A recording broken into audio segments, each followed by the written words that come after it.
It is engagement we need to have. Those who suffer miscarriages are never taken into account. Members of the National Assembly are also influence peddlers.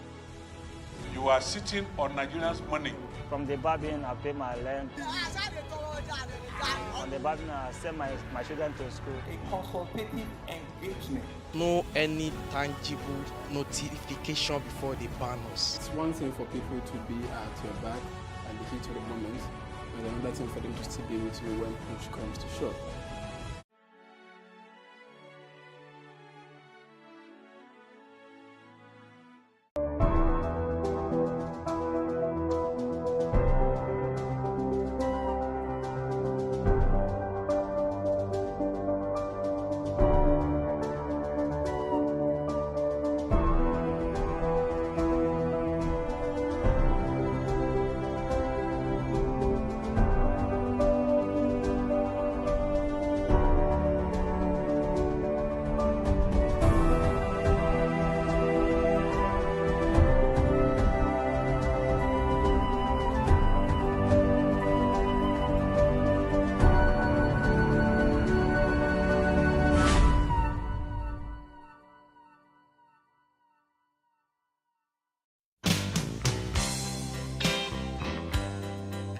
Minding your mannerisms in public signals civility. Your behavior determines how others perceive you, and if you can leave a good impression, why not? When it comes to that, it's about really making sure that you don't do something that will make people upset. So let me give you a typical example: public toilet. All right, you want to walk into that washroom nice and clean, and at the same time you want to leave it clean for someone else to use it like that. But what you find is that some people use it haphazardly. They don't care about who's coming in next, and of course people are disgruntled by the way the place is dirty, not kept well, and of course we have a problem there: health and hygiene. Right, that's a public place. When you think about the airplane, for example, the same thing as well. You are on the plane and you have children, and the children are making a whole lot of noise. You're disturbing the elderly people and other people who are sharing the same space with you. So when you're on the plane, you have to be mindful of other people that are going to be using it. So even when you're sitting down, it's a confined space, right? So you don't want to disturb other people. You want to make sure that you have a smooth ride without upsetting anyone while you're in that public space. What about when you're at the cinema as well? You know, a cinema is a place where, and a library, where you have to keep quiet. You don't want someone to keep telling you, shh, shh.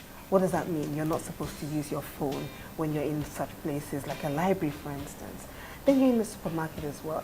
A whole lot of things. And many places where people are, I won't say maybe ignorant of other people, right? They think they're in their home. So you're in a reception in a restaurant, or you're in the reception of a hotel.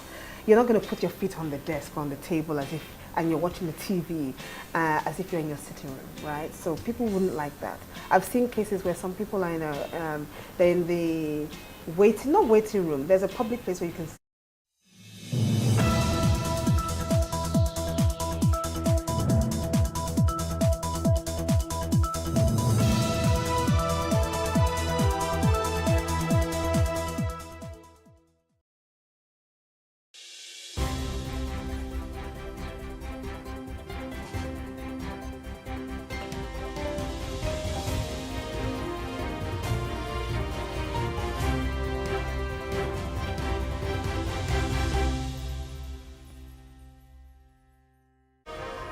Good morning, you're welcome to the breakfast on Plus TV Africa. My name is Rome Paulson. And I am Nyamgul Agaji. It's always a pleasure knowing that you are there and having breakfast with us as it is. Today is Wednesday, Thursday, sorry, the 27th of June, 2024.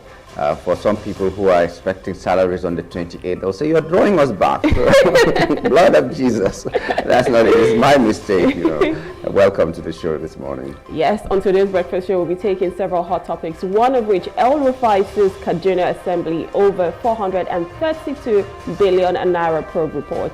Another talks about insecurity and says 2,600 dead, 50 communities record 135 attacks in Benue State. We'll also be taking global stories making headlines in our national dailies as well as some top trending stories. But first, let's check out our quote of the day.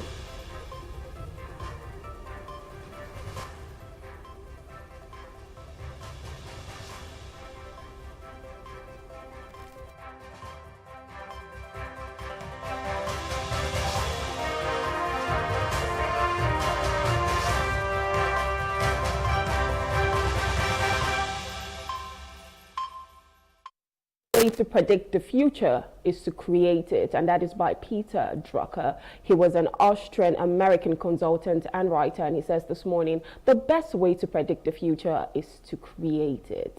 So what does that say to you? I mean, you have to create your future anyway. It's self-explanatory, you know. Exactly. You have to invent what you want your future to be. You want to be the next CEO, you know that you need to go to school. You need to have mentors. You have to clean yourself with things that will make you better to become that CEO. So you're inventing a future. You're predicting a future, as it were, because you have put everything in place.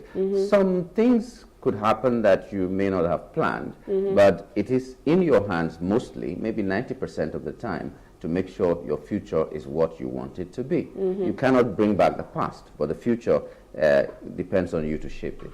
Exactly. I mean, a life can happen sometimes. I mean, you plan how you want it to be, but if you do not plan at all, if you do not do anything, then guess what, you're always going to be stuck in that one place. So it is important that you start to say, what do I need to do to get to the next level? What do I need to do to, you know, take the next step? And all you're doing is having to execute that plan that you've already put in place for yourself. So if you want a very beautiful, successful, bright future, and you're just going to fold your hands and say, I'm not going to do anything, life is going to happen anyway, right? Guess what? Nothing is going to be done. So I think it's quite self-explanatory. If you want to predict your future, if you want to know how it will go, this is going to be how it will turn out in future, then you have to start making those plans today. So don't sit and do nothing. Make sure that you're aiming towards those goals and putting all the actions in place for you to get there. Yeah, I don't know how my mind is working this morning. When we're talking about this, I'm just imagining someone who said, oh, I'm going to have 2 kids. You have the first one, the second time you get pregnant, and you're having quintuplets, like 5 kids. Life happens. Yeah. Yes, those are some of the things that could happen to you. But you see, you prepared yourself, at least somewhat. At least when you were expecting your one baby, maybe you bought baby things, you know, many of them. So now, instead of one person having 5, everyone will have one. And then you but can at least flip it. You planned for it. Exactly. And it's just like in the work environment as well. If you're saying this is the kind of career I want, this is the career path I want to thread on at this point, making those plans. Or a course you want to read in university. Yes, making those plans today, you know, just makes you prepared for the opportunity that's going to come tomorrow. So you cannot predict your future when you've not put those things in place today, saying this is what's going to happen to me tomorrow. And whatever happens, it can go either way. It can, maybe it would not happen the way you planned it, or it would even surpass your expectations in the first place. And guess what? It's a win-win for you. The thing is, you have a mindset that something good or something better will happen to me. I'll give you an instance. Some people who run the best salons may have studied nursing in school, they may have studied biochemistry or some other thing in school, but they come out, there's no job, they open a shop, and you find out they're doing so well because they prepared for a bright future, even if it is not in the line that they wanted, but they went and had something that broadened their knowledge, their scope of seeing things and all that, and it's helping them in something. That's why I always say education is not a waste. Now, I don't mean formal education, but education is having to have that paradigm shift in your mind, wherever you're like, I can do more, I'm capable of so much more, and whatever life throws at you, even if it throws you lemons, you will just make a lemonade out of it. It's not everything to just be a bookworm, by the way. When you're educating yourself, it has to do with interaction as well. Yes. The way you interact with people, the things you learn, the places you go to and all that. But you're going to school and you're getting straight A's. It may not translate to success. You have to learn what others are doing. You have to be street smart as well, not just book smart. You need everything together. It all comes together. All right, so let's move over to some top trending stories this morning. This first one says, ASUU claims government misuses tax funds for private universities. The zonal coordinator of the Academic Staff Union of Universities Calabar Zone, Dr. Happiness Uduk, has expressed disappointment that government officials are destroying public universities in the country and stealing taxpayers' money to fund their private universities. This is as she threatened that the union would embark on another industrial action within 2 weeks if the federal government did not honor its 2009 renegotiated agreement with the union. Enough is enough. Government officials are not taking care of public institutions, yet they are now establishing their own private universities where they are taking taxpayers' money, our resources, and money too. The federal government has about 2 weeks to do something, and if not, ASU will down tools. It is not well with us. The government has not treated us well, and to say the least, we're very hungry. Whatever we are getting is not taking us home. We're requesting the government to pay us what they owe us. We're calling on the government to make the university system functional. They should cater for universities they brought and not bring up more universities without taking care of them, she said. Yeah, well, it's happening in every sector. You could have a doctor in a public health institution who has a clinic somewhere, and there will never be drugs in the public institution. They will always refer you to that clinic that they run and all that. Making money. But the civil service doesn't give room for you to have a business while you're working for the government. But now, when you find that in the civil service, and then you look at people who in the public service, like political office holders, having institutions that they're funding, not with their money, like the complaint has been, it's not like they're just talking. It's something that is true. You're funding, whatever you're funding, it may not even be a university, but something else, with taxpayers' money. I mean, what are the things put in place to check this kind of things that they never happen? Because if we just keep leaving them like that, that's how the people who are doing the legitimate work will be suffering, and those people who are not will just be taking taxpayers' money and then using it for their benefit. Yeah. I mean, so I know that, like you've said, if you're a civil servant, if you're in public office, you cannot have, a business of your own or do something that is private. So what are the checks and balances? That's the same thing I'm asking. What do we do? How do we monitor? Because I'm wondering what's the role of EFCC, ICPC, all of this. We have so many Their role is to arrest institutions arrest you if you're not or government agencies that are being created, and you're not really seeing them being functional where they are supposed to be functional. You can see the police officers or EFCC barging into hotels, arresting people saying they were having a Yahoo party. But when you're supposed to be checking things like this, especially of people who are in public office, right? If you're in the maybe House of Representatives already, and you're creating laws, what you're supposed to do is making sure that those agencies are following through, because making a law is one thing, but making sure that those laws are being upheld is another thing, or else that means everybody will just make laws and no one follows it. See the case of the former aviation minister. He is in trouble with his brother because contracts were awarded to his brother's company. So, well, as we hear, we've seen the former governor of Kano State, who is now the APC chairman, national chairman, having a court case with the wife, with the children and all that. When these things were happening, where were they?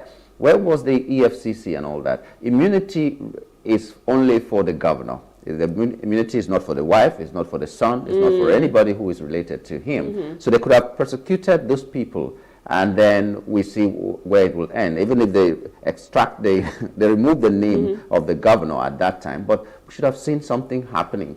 But not so. We've seen in the United States where Hunter Biden, for instance, the son of the president, is having a case. And he's the son of the president. Will it happen in Nigeria? No. So in fact, I think in Nigeria, it's almost like the children of the president have everybody, including extended family, they have immunity. Yeah, and they even have if you're checking social media, it's always son of the president. Like it's almost like there's an office created. Yeah, it's a title. Almost like there's an office created for that. But we cannot, if we want to grow. Right, if we really look at ourselves. But you know the office of the First Lady is not in the Constitution. Yes, it's not. And we budget a lot of money for that. I wonder when a woman wins presidential election in Nigeria. What happens to the first man? We'll have a first man and an office, and then we'll be doing empowerment programs like the women for the men. So it's like, but it's like surrendering to the men folk and saying, you know what, you are always going to be the president, and we will take the office of the first lady. The first lady. Because if you are aspiring to also have a president who is a female, then what happens to that office? Which I wonder. I just know. Time will tell. So when you become president. When I become president, maybe.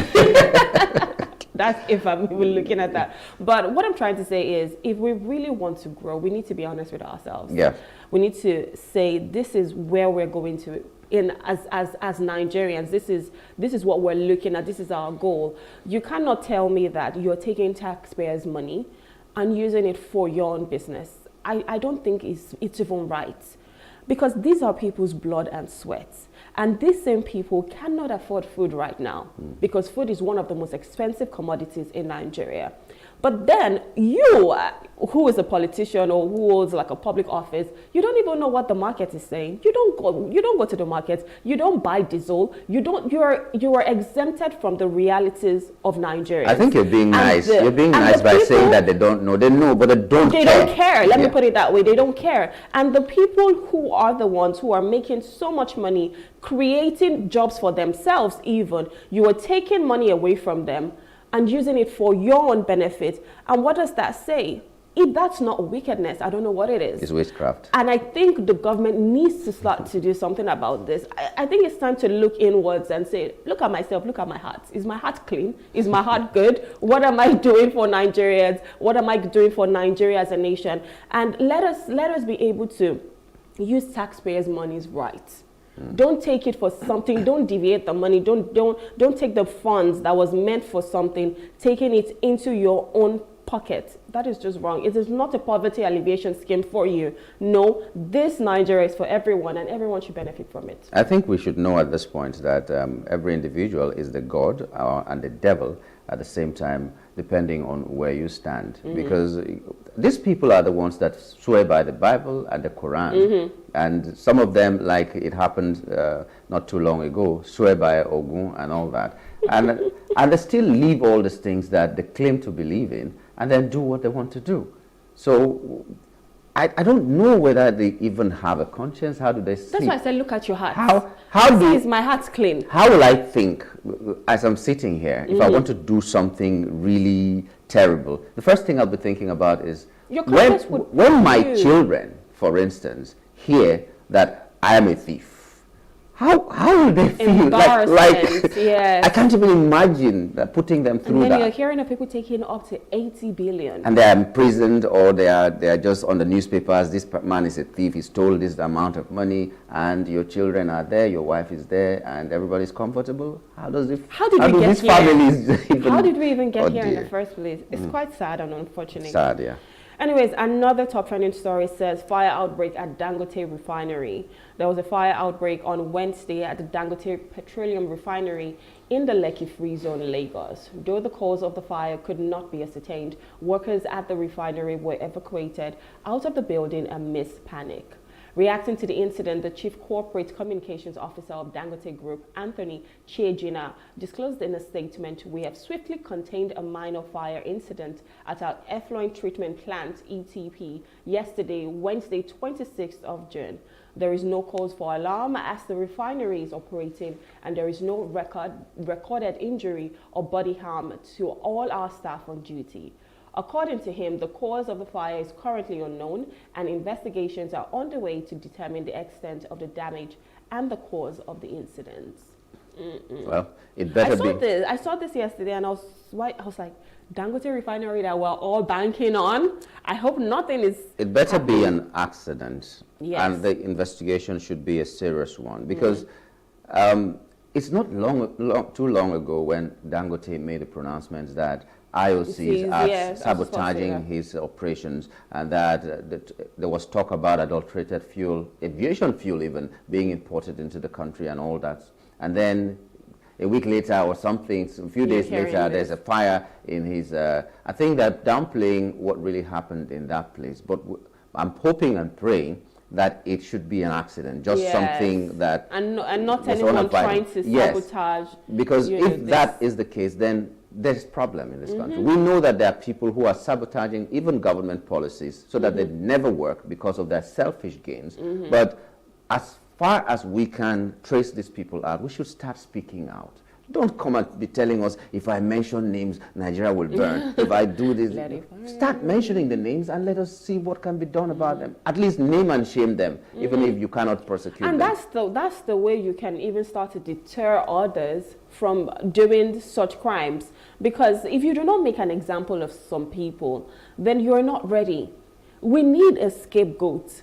If there are people who are, not just opposition, anyway. Not even the opposition party. If there are people who are sabotaging government policies, who are sabotaging anything for the growth of Nigeria, it is important that we start to call them out.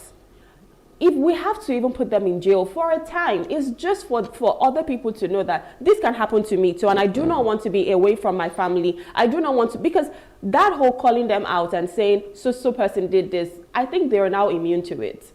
There is no embarrassment anymore. So it is important that we name, we shame, and we actually bring them to justice. That's the only way, we can move forward. And if really someone is sabotaging Dangote refinery, it's quite unfortunate, because truly, he has said IOCs are trying to sabotage that. So proper investigation needs to be done about this, so that we know the root cause of the matter and we start to work out of that. There should be consequences for wrongdoing. Exactly. Consequences, that's the word. Until we get to that point, we may just be talking and talking. All right, our final top trending story says Fubara explains youth attempted bombing of a Port Harcourt hotel. The Rivers State Governor, Siminalayi Fubara, has clarified that he is not fighting anybody, but rather defending the state against predators. He asserted that the failed attempts to detonate an explosive device at a hotel presidential in Port Harcourt, owned by the state, was a deliberate ploy to threaten the call for a state of emergency by haters who want to undermine the state to achieve their evil plans. Fubara made the assertion when he received, on a courtesy visit, a delegation of the Senate Committee on Privatization and Commercialization. The governor explained that some youths were hired to engage in a protest to demand for extension of tenure of former local government chairmen who have served out of their statutory 3-year tenure. He also said the protesters and their sponsors were aware that some members of the National Assembly were guests at the Hotel Presidential, which is why they attempted to detonate an explosive device near the facility to give a reason to support the call for a state of emergency when the matter is raised at plenary, but they failed. The Rivers State Governor wondered why it seems that the law is silent or inactive to take its course over offenders, because somebody appears to be bigger than the law on the agitation, because there is nowhere in the country where tenure elongation for former local government chairmen has been an issue. Governor Fubara insisted, I am not fighting anybody. If I am fighting, people will know that I am fighting. My pattern will change. What are we doing? What we are doing, rather, is to defend ourselves. We can't just fold our hands. There's been a lot of drama in Rivers State, and it seems every day is season 2, season 3, part 5, and now bombing of the Hotel Presidential in Port Harcourt. I think it is not funny anymore. What is happening is in Rivers State is what could happen in the entire country if we let that happen. We don't curb it now. So let me just use this time to call on, first of all, Governor Dapo Abiodun, who is the chairman of Southern Governors Forum, who's just been elected, to do something about it. Even the president of the Federal Republic of Nigeria, President Bola Tinubu, even if he's in the opposition party, if he allows this to continue, then it could spiral into something else. And 2027 is still far away. But this politics happening now in 2024, because of 2027, because a lot of people are saying it is because of 2027 this is happening. We don't know what will happen in 2027. Already we saw that what happened in 2023 was a terrible thing, where people were pointed at and said that you are a slave, you don't belong to this and that. When in Nigeria we've been trying to talk about unity, preaching unity. That's not what happened in the last election. That's why I was saying that the in thing now is Davido has married Chioma. I do hope that they will raise children that will be Nigerian children, not just, okay, your mother is from Igbo land or your father is from Yoruba land. These children should be able to function in both as places Nigerians and everywhere else. So that is how it is. So if I have a Yoruba wife, I should be sure that it will not make my children inferior in anything in Yoruba land or in my land or even in the north. So what is happening now in Rivers State is a very, very dangerous thing for the Nigerian democracy. And if it is not nipped in the bud, then it could spiral into something else. A bomb where you have National Assembly members and just to make a statement, and it's dangerous. These are people's lives. It's dangerous because if we let it continue, and Rivers and other South states are very volatile, and then you let these things continue. So youths on one side will be coming out with arms, the youths from the other side will be coming out with arms, and then we know that there's somebody who is feeling this, whether he is coming out to protest with them or not. They're mentioning his name, we know what he is saying, and he's still in government. Like, taking decisions at the center is still in government, and nothing is being done about it.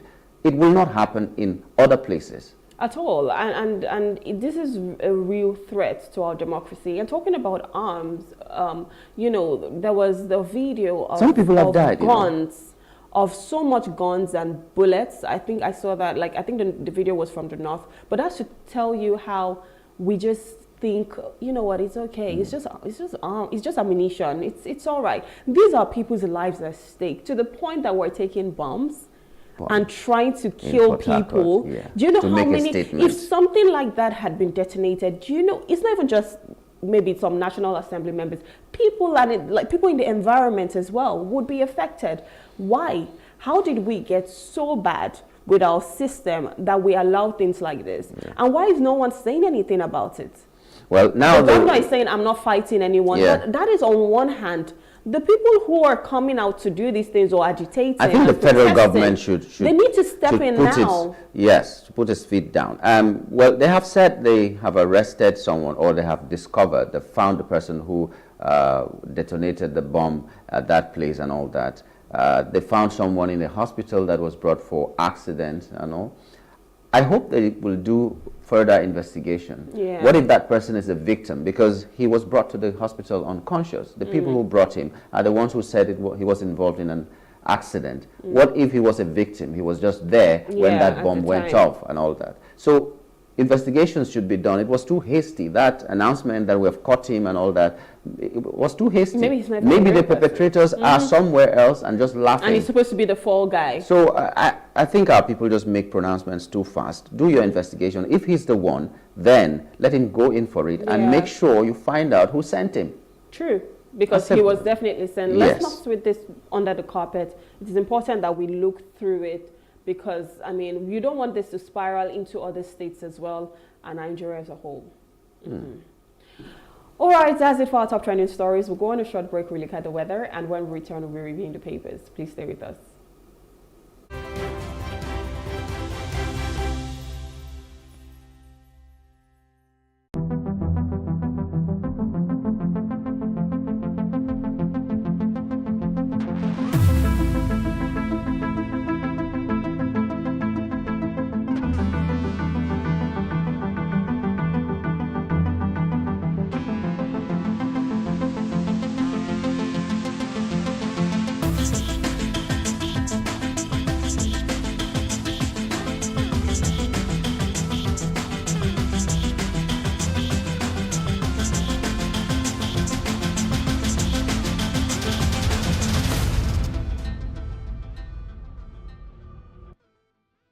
Welcome to Bayes University, Abuja, Nigeria, with a legacy of excellence and a vision for nurturing future leaders.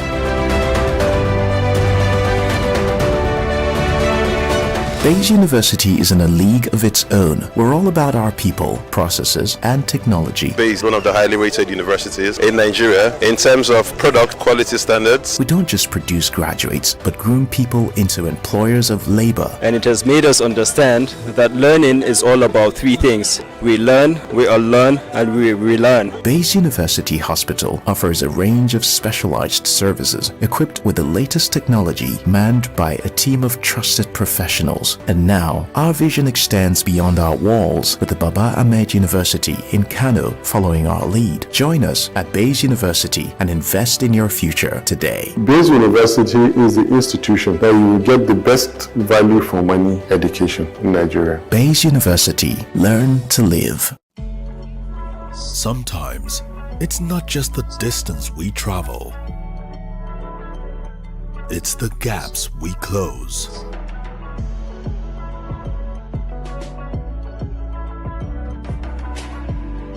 It's not the things we buy. It's the memories we create. Sometimes, it's beyond the places we go. It's the connections we make. Not just the things we taste. It's the taste of things to come. And it's never a question of if, but when. Because life is always just a bit better with American Express. Introducing the Access Bank American Express Gold Card and the Metal Platinum Card, now available through Access Bank. Ìmọ́tótó ló lè ṣẹ́gun àrùn gbogbo. Ìmọ́tótó ló lè ṣẹ́gun àrùn gbogbo. Cholera is defined as an infectious disease that is caused by ingestion of food and water contaminated with the bacterium Vibrio cholerae. It usually occurs as diarrhea, dehydration, and may lead to death if left untreated. Cholera was first discovered in 1854 by an Italian physician, Philip Pacini, during an outbreak in Florence, Italy. Also, record shows that cholera was detected by Robert Koch, a physician and microbiologist in India in 1883. In Nigeria, since its first appearance in 1972, intermittent outbreaks have been occurring. The later part of 2010 was marked with a widespread in the northern part of Nigeria, spreading to the other parts and involving approximately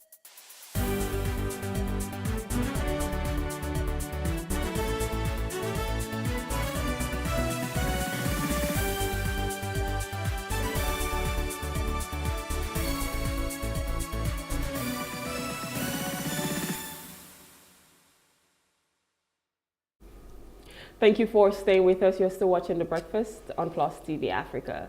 It's time to take global stories making headlines in our national dailies. And joining us to review the papers is Professor Chris Mustafa Wakobia Jr.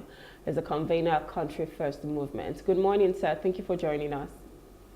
Good morning. The pleasure is mine. Good morning, Ango. Welcome to the program, sir. Welcome. All right, we're starting over refinery fire. So yesterday, we saw videos and pictures of a part of Dangote Refinery burning, right? There was a fire incident. Well, it has been said that it's an accident, but we're just asking for more investigation to be done. Now, to ride back with this is what Dangote has said, I think last week or a few weeks ago, saying IOCs have been threatening or trying to sabotage, production at his refinery. And now this week we're seeing a fire incident as well, which is being termed as an accident. But with all of this, do you think there are people really trying to sabotage Dangote Refinery, especially when we know that it might just be the only working refinery in Nigeria at the moment? I want to get your take on this story. Let me start with saying first, the newspaper report posits the issues of supply of crude, the issues of the challenge that Dangote Refinery, and then there's a third leg, which is importantly what you have raised. How does this impact my challenge, Rumen, is the fact that I've said time and again that NNPC Limited must first come back to the Nigerian people about our supplies of crude, the availability of crude, what transactions were done over the years, particularly towards the end of Buhari's administration with our crude, and then why a country that's one of the, supposedly the second largest, it was the first crude oil exporter in Africa, and then went behind Angola, where we're unable to meet international quota, where we're able to meet the quotas as reported by the Punch, that should go to the refineries here, and then why Dangote is in trouble. And I was discussing these issues with someone yesterday, and what we actually concluded is that the dragons that hold down the oil sector, those who have decided to hold down the survival of our country, those who sabotage everything that obtains in that sector, are full, strong, effective, efficient, and effectual, and they must continue to milk. They must continue to sabotage. They must continue to fleece our collective patrimony.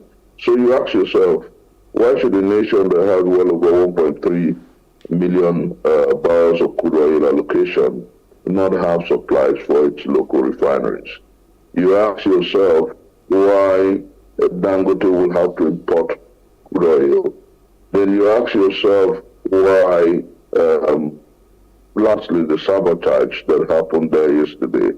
And you understand that we are Yangbu in a rogue state. We are Ruma in a rogue state. And I sympathize finally with Dangote. I think that the tragedy of it all is that Nigeria is coming full circle. Those who at some point thought that profiteering from Nigeria and changing all our laws to suit their individual and whimsical caprices are also becoming victims of the ogre. You know what the ogre is? It's an animal that eats even itself, you know, so, or eats its kind, and that's how bad it is, you know. I sympathize with our sector. I sympathize with the Nigerian people who are ultimately the victim of this larceny, the victim of this wickedness. You know, I was looking at the Punch, and I was looking at the issue from the angles that it was raised, and bringing it back to the issues that you're concerned are, you'll find out that when a long rope, a long vicious circle of today we think that the challenge of fuel scarcity, fuel price hike is going to be attended by the largest refinery in the world built in Nigeria, the Dangote refinery. And then tomorrow you're told that, I'm speaking in deep sense, that the refineries are aflame. The next thing, you're told that you cannot make riches of your investments.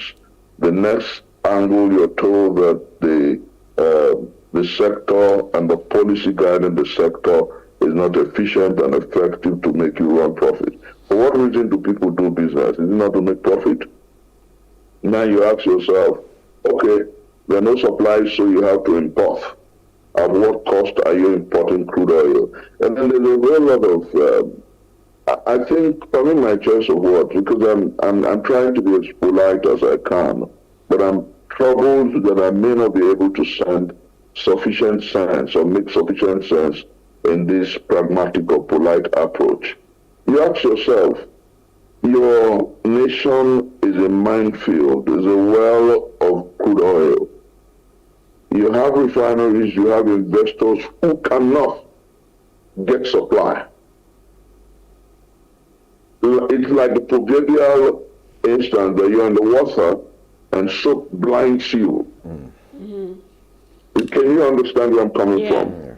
You're putting so much resources and you cannot get supply. You have a factory ready, you need a supply, and you're on the well of that product, but you can't get it. Nigeria has become such a comedic and comical theater of the absurd. Now, time was when we were asking people to invest in the oil sector, build modular refineries, build refineries. Now some of them have built, in the same country they can access crude oil. You know, rumor, Yangul, sometimes you wake up and when you discuss your country, you got tears welling up in your eyes. And you ask yourself, okay, those who intend to come here to invest, what is the challenge? What is the interest? What will drive their passion? Now, when the Dangote refinery began to make preliminary productions, people shouted Handel. And yours sincerely was one of those because I consume a lot of diesel. Before they churned out their first liters of diesel, diesel stood at about 1,700 naira per liter. When we were saying, oh, thank God, it's coming down to about 1,200 naira per liter, now there's fire in the refinery. So I think that the sales pool, there's a cul-de-sac of sorts. There's a major problem with how we run this country. There's roguery, there's wickedness, there's villainy. It's something I can't explain. So when I saw the headline of the Punch, I asked myself, are we coming full circle so quickly? Are we in trouble completely? Are we jinxed? Are we doomed? Where are we headed to as a people? Well, even those who are investing can make profits. They are scared. They are telling government that the investments are threatened. Even those who intend to come in are saying, oh, if this is how bad it is, we can't come in. So are the Nigerian people condemned to perennial price hikes or absence of products? Why is this country this difficult? And why is leadership so unwilling to attend these issues? Well, like I said, it's very unfortunate. Now we are hearing Dangote is planning to be importing crude oil from America. And then I was just asking the other day, what is so impossible? Importing already. Yeah. So I was just asking, why is it not possible for the oil wells that have been put up for bidding, why not just let Dangote bid for one of these, or I don't know, something, make it easy for him to extract his own oil and maybe refine. But maybe the economists will know better why that is not happening here. But no, but are you aware, please let me chisel this in. Are you aware that the last administration allegedly bartered, traded our oil for, they said Meleki Area and NNPC Limited sold our oil for about 3-4 years in advance in exchange for about $3 billion loan. Are you aware that the whole thing is all shrouded in murkiness? Are you aware that we live in a country where things happen and nobody asks questions, and when we ask questions, people take it to ethnic and political lines? Are you aware that some of us who have a living conscience are troubled that the people in Kenya are awake and rising up to challenge government? And here when you talk about your oil wealth, people say, oh, you're against Tinubu. People try to individualize issues that affect people. Are you aware that as you and I talk, that there are speculations in the market space that a liter of petrol will sell from today or tomorrow for 720 naira? When, as it were, a few weeks ago, we celebrated the fact that Dangote had told us that soon he will start selling PMS, that's petrol. You know, Yambul, I talked to you and to Nigerians with so much tears welling up in my eyes. I don't know where we're headed. And I think that it's all about the absence of political will. Yeah. We do so much of propaganda rather than progressive, programmatic action as a leadership. You know, so I think that those who sympathize and solidarize with political parties and government must understand that we're all in this same Titanic. We're all in the same sinking ship. We all go to the same market. We have our kids and our children in schools. We pay at the same supermarket. We shop at the same places. Nobody comes to the market and they're told that because you're from the APC, you buy a tin of tomatoes for 20 naira. And because you're not in the APC, you buy for 200 naira. We're all in this same Titanic. And I think that Nigerians must understand, like Rizal said a long time ago, when the poor have nothing to eat, very unfortunately and most definitely, they will eat the rich. So I'm worried. Okay, well, the National Assembly resumes seating, plans 2023 budget implementation extension. That's another small headline there on the Punch. What are your thoughts? I think that when, and I'm sorry to say this, when I hear news about the National Assembly, what comes to my mind is a puppet on the pulpit here.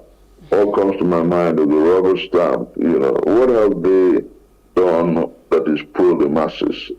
They've actually consistently approved resources and allocations to government. They have approved and applauded the building of a house for the vice president. They celebrate things that do not have direct impact on the Nigerian people. So whatever plans they have in extension of the budget, perhaps it will concern how much more allowances they get, how much more allowances the president and the vice president gets, and how their profligacy and their weightage of our collective TO continues. I am not excited. I'm not impressed. Whatever they do, there's something my late father used to tell me, that everything has an end and everything has a beginning. There is definitely going to be an end to all of this. It will come to pass. You know, the 8 years of Buhari's larceny and profligacy have gone. You know, the fact is that I have confidence that Nigeria will outlive these locusts. I have confidence that Nigeria will outlive this age of unbridled larceny, wanderlust, and wastage of our collective wealth. So I am not excited by the worst National Assembly we have had in our historicity, particularly since 1999. Akpabio's Senate, Akpabio-led National Assembly is but a rubber stamp. So if you like, let them extend. What we know is that they are all about themselves and about the president who is a puppeteer, and that's what it is. All right, let's move over to the Daily Trust. There's a small headline at the top that says Nigeria borrowed 7.71 trillion naira in Q1 2024, and that is being said by the DMO, the Debt Management Office. Nigeria borrowed 7.71 trillion. At what point are we going to stop borrowing? Just 1 quarter. Just 1 quarter. At what point are we going to stop borrowing? And even if we have to, what are the things they're using these monies for? How do we get to know that they are being used rightly, maybe for infrastructure, to develop a sector or something? So at what point do we stop borrowing? Or even if we have to, is it really necessary to borrow 7.71 trillion naira in just 1 quarter of 2024? Woman, let me give you a shocker. I have never really had problems with borrowing, but if you're borrowing for investment, for infrastructure development, then it's largely understandable. Yeah. But you know what? This administration borrows to buy vehicles. This administration borrows to build houses for operators of state. This administration borrows to pay aides of government and large. We have the largest cabinet since 1999. This administration borrows for profligacy and wanderlust. This administration borrows to buy new aircraft for the president because the office of the president is more important than 200 million people, because the office of the president must be dignified when 200 million people are hungry, bare-chested, jobless, and in need of life. This administration borrows for everything untoward, and that is why in about a year and a few months or a few weeks, do you know what we have? We have this administration, has borrowed almost more than Buhari's administration borrowed in 4 years. That's how bad it is. And then, like you asked, what are they borrowing these monies for? Show me what they're doing, you know. And my worry simply is that until this government understands that Nigerians are not blind to the realities of now, until they understand that this profligacy and tendency for wanderlust and wanton waste of our resources, until they understand that if it is not abridged, you will have Nigerians out on the streets in anger, until they understand that save and except something proactive and effective is done to rekindle or rehearse the fading hopes that the people have, until something is done to inspire confidence that this government will get it right, there is consistently a dip in the faith the Nigerian people have, and that dip will definitely, DIP, that deep will ultimately lead us the path of Golgotha, or the path to Golgotha. But I want to say confidently and passionately this morning that the DMO is doing a fantastic job by not allowing political considerations make them sex up or doctor the figures. They're doing a fantastic job. You know, they are the ones who came out a few weeks ago to tell us that this government has borrowed over 120 trillion, or our debt stands at over 120 trillion. They are coming out to tell us that in 1 quarter this government has borrowed so and so, and that's how effective and efficient they have been. I pray that this government understands that Nigerians are not blinded by ethnicity, partisanship, and the likes. I pray that they understand that with Nigerians, hunger is indiscriminate of political parties or ethnicity. I also pray that they understand that ultimately, when you push a people to the wall, they will not break through the wall. It's happening in Kenya, it's happening across the world. My mentor, Martin Luther King Jr., would say that except people are able to understand that the human blood is the same, and that the challenge for liberty and freedoms runs with the human DNA. And then until they're able to understand that, what would ultimately happen is that humanity will take challenge, they will take a cue. You know, with what this government is doing and what those who side with this government are doing, the ultimate repercussion will be something worse and stronger than the NSAS revolution that we had about 3 years ago. And I'm saying this without equivocation. Hunger deepens, government is borrowing more, hunger is not reducing, and I'm painting the circle. People are seeing governmental operators with brand new SUVs not produced at home. People are seeing government operators buying new cars, buying new houses. They are seeing them throw parties and travel around the world, and their families are doing extremely well. And the divide between the poor and the rich is a massive chasm, is a massive gulf, is a massive gully, and nobody's talking to the people. When the people complain, all you hear is that they're spending money on another white goose chase, on another white elephant. When people are talking about the need to tackle inflation, you're hearing the government is interested in buying new aircrafts. When people are complaining about the weakness of the naira, you see government importing and spending more dollar, and the circle continues sickeningly.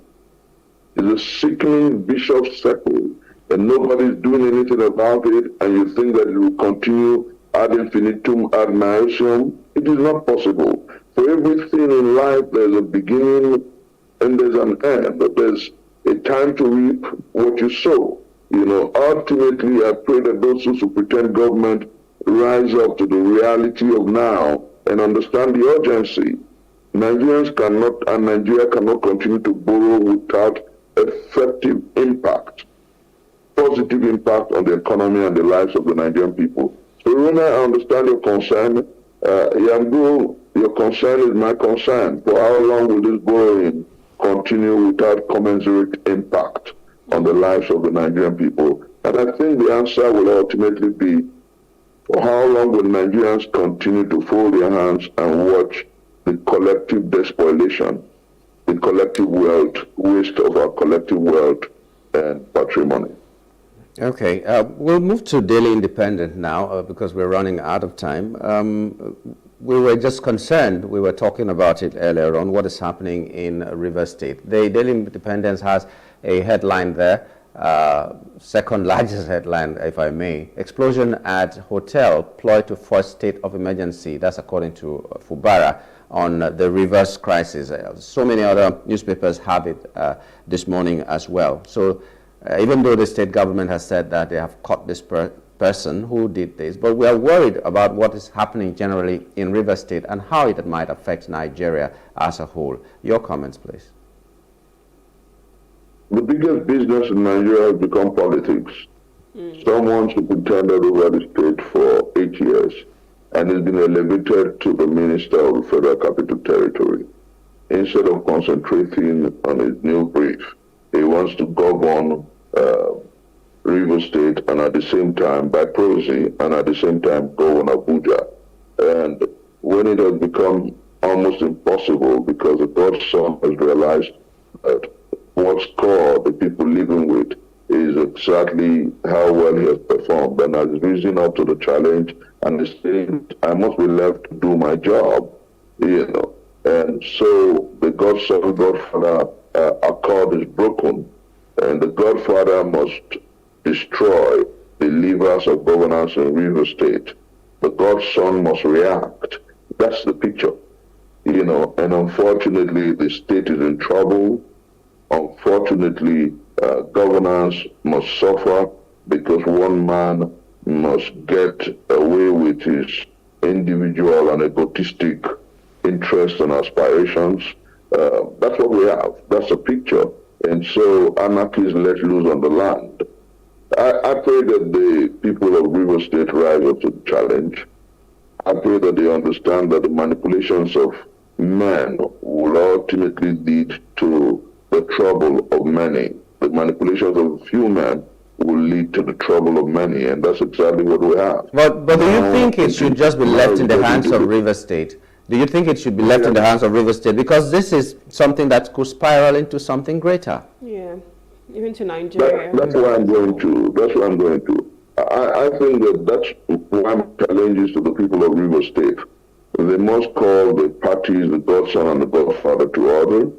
The Godson must realize that he must carry his people along and ensure that there is sizable security protections of life, because that's the primary reason for which government exists. And then we must call Mr. President into this scenario. No platitudes. Remember a few weeks ago, the spokesperson to the president told us that the president isn't taking sides for anybody. But beyond not taking sides, he must call the security agencies to action. We must prevent River State from going the way of abyss. We must prevent River State from going to bloodshed and to trauma. And I believe that the first thing to do is to call Wike, the FCT minister, to order and ask him to helm in his voice. And then the second thing to do is to ask the governor of the state to galvanize public support and ensure that his commitment is first to the well-being of the people, the protection of lives and properties, and delivering on the promises of democracy.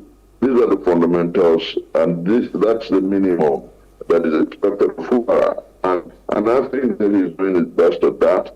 I believe that what is necessary now, what is trite and important now, is for Mr. President to ask Wike to face his duty in Abuja and ask his boys to allow the state, because the efforts like people have hazarded in various guesses is the fact that they want the president to declare a state of emergency, keep the governor out of government house for as long as they want, so they can recalibrate, replan, and perhaps push him out.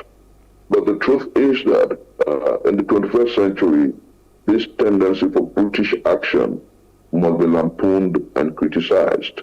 In the 21st century, we must ask people, Wike has lost out, let him wait and then regroup and go polls with whoever he wishes in 2027. Allow River State to thrive, allow the state to be in peace, and allow, if he truly loves the state like he's always said, allow the governor to do his bit. It's about 4 years, and a year is gone. It's about 3 more years. In 2026, politics will begin full scale. He should go and mobilize whoever he wants to take him out with, and allow the state thrive. What is important is that those who truly care about our country, who truly love this country, must ensure that might is not right, that the rule of law must prevail, and ask those who exacerbate conflict and crisis to deactivate and allow the peace in River State, for instance, and any other state where you have snippets of Godfather, Godson crisis. Well, I mean, I hope that we can move on from the whole Godfatherism in Nigeria and allow people to do their jobs right, and then our states will just even flourish and get developed the way we want it to be. It's quite sad what's happening in River State, but we hope that, the president will step in, and all of the agencies as well will also step in to be able to curb this menace, and before it even spirals into the whole of Nigeria as well. This is where we have to wrap it up on this segment. Professor, we want to say thank you for coming and reviewing the papers with us. Thank you so much. The pleasure is mine. God bless you. God bless Nigeria. Have a nice day, sir. Yeah. All right, so we're speaking with Professor Chris Mustapha Awonkobia Jr. He's the convener of Country First Movement. And we've just been taking global stories, making headlines in our national dailies. We'll go on a short break, and still ahead is El-Rufai sues Kaduna Assembly over probe report. Please stay with us.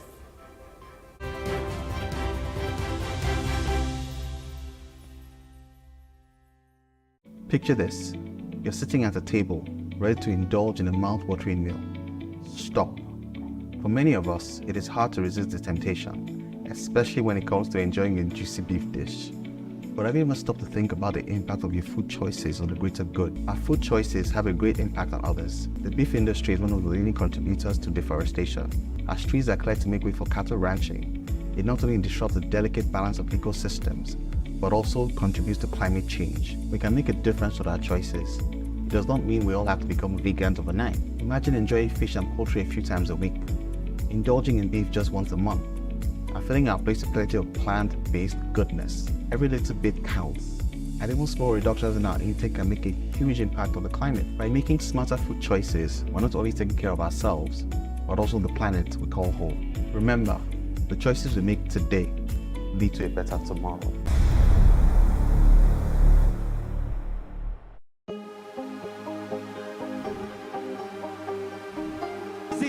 I will take you through this amazingness today.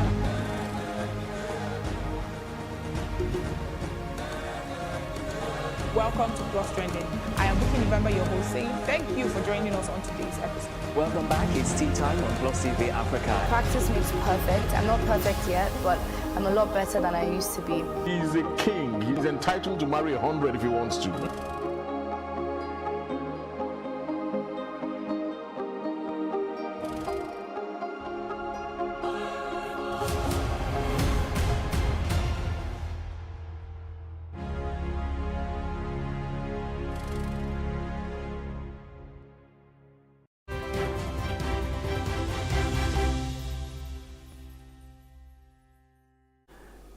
Thank you for staying with us. You're still watching The Breakfast on Plus TV Africa. A hot topic says El-Rufai sues Kaduna Assembly over 432 billion naira probe report. The former Kaduna State Governor Nasir El-Rufai has sued the Kaduna State House of Assembly over the latter's claim that his 8-year administration allegedly siphoned 432 billion naira, leaving the state with huge debt liabilities. El-Rufai filed a fundamental rights suit at the Federal High Court in Kaduna against the State House of Assembly on Wednesday. Now, joining us to discuss this is Charles Idoho. He's a broadcaster and a communication strategist. Good morning, sir. Thank you for joining us. Yeah, good morning. Thanks for having me. I'm glad to be here with you this morning. Fantastic. All right, so let's talk about what's happening in Kaduna State. El-Rufai has been, well, allegedly, it's been said that he siphoned over 400 billion naira, and now he's having to even sue the State House of Assembly there in Kaduna State. We want to get your take and just bring us up to speed on what's going on. Okay, thanks again. I think what's going on in Kaduna is a test of what I call might in our democracy. If El-Rufai is able to sail through, we know that there are certain powers that you can't touch in this country. And if the State Assembly, Kaduna State specifically, is able to also sail through in a manner of speaking, then we do know that the people who have been chosen, collective, who represent the collective mandate of some people in Kaduna State, the whole sway. That's the way I look at it. But again, if you look at the nitty-gritty of the issue, you have on the one hand is the State Assembly that's alleging that El-Rufai frittered away the state resources, that they can't even ascertain what he did with that. In most cases, or in some cases, that most of the loans that were taken by that government, you know, when you take loans, you attach it to specific projects. That most of the projects that this loan were attached to were either not executed or they were diverted. So up to the tune of 432 billion. That's a whole lot of money for Kaduna State to lose, because Kaduna State is not even Lagos, it's not River State where you have wet everywhere. So, but again, I think is El-Rufai going to court is his fundamental human right as enshrined in the Constitution. So in the days to come, we just look at it, go buy popcorn, all of us buy soda and watch and see how it goes. For us, even in the media, for us to feast on, so be able to inform the people adequately. Yeah, but the danger is to our democracy. What do you think the impact would be? We've seen a lot of things happening in almost every state. In Kano State, we've seen where the government will say one thing, and a court that does not supposedly or allegedly does not have jurisdiction will make a pronouncement about another thing, and we don't know who is taking which side. We've seen in Sokoto State where it was rumored, according to them, that the Sultan is going to be deposed, and then the Sokoto State government is telling the vice president that he doesn't have enough intelligence to say what he's saying. So everybody is just trying to hire and fire and do whatever he wants to do. In Rivers State, we've seen where the current minister of the FCT is trying to superintend over the affairs of the state, even from Abuja, and nobody is saying anything about it. Edo State, we saw where the deputy governor was removed. We don't know whether it was a legal way or not. It's still in court and trying to do one or two things. But almost every state has a problem. What does this say about our democracy, which I think we erroneously call it nascent democracy? It's an old democracy. A child of 25 years is not a small child anymore, anywhere. It's an adult. Yeah. So what does it speak to our democracy? What do you see our democracy if we leave these things to continue to fester? Okay. First, some of the cases you cited to boost your questions, they are dissimilar circumstances to the case in point, the El-Rufai question. Okay. The one in Sokoto, if the state has come, the state authority has come out to say there are no plans to depose the Sultan. What they did was to whittle down his power to choose the kingmakers, his power to do all the things that goes way in the traditional institution in Sokoto State. In Rivers State also is the struggle for power. In Rivers State, the power that was there before, which represented by Wike, and then now Siminalayi Fubara, and then when you get to Edo State, of course, so all these, as I said, those things you use to build up your questions are dissimilar to the case in point. This case in point is about probity. We look at it, somebody was there before who superintended over the affairs of his state for 8 years, and the person is out of government. Of course, it should, the books need to be pried into to know whether indeed he spent the money on behalf of the state judiciously. That's the case in point. That's what I'm saying. That I think it will be too early, to be too premature for us to be casting stones either at El-Rufai or at the State Assembly. For now, that's why I said earlier that we need to just sit back, look at. Just watch how everything unwind, and then so that we can feast on it as media men to be able to inform it adequately. Well, the State Assembly came up with an ad hoc committee to pry into the books of El-Rufai's administration, and then they came up with all the allegations that he didn't do this. He said he was going to do. He got loans that he didn't spend on the desired. What they said the loans were meant for. So, and then he has now filed a counter claim to say no, that the court needs to come to his aid, that he was not given a fair hearing. Which, of course, I think I'm on the same page with him regarding the fact that he was not given a fair hearing, because El-Rufai, having been out of government, no longer enjoys the immunity that as enshrined in the Constitution. He no longer enjoys the immunity, so he can be summoned and be questioned. So I wonder why they got some of his aides, some of his appointees, just look at them, question them. But what about the masquerade himself?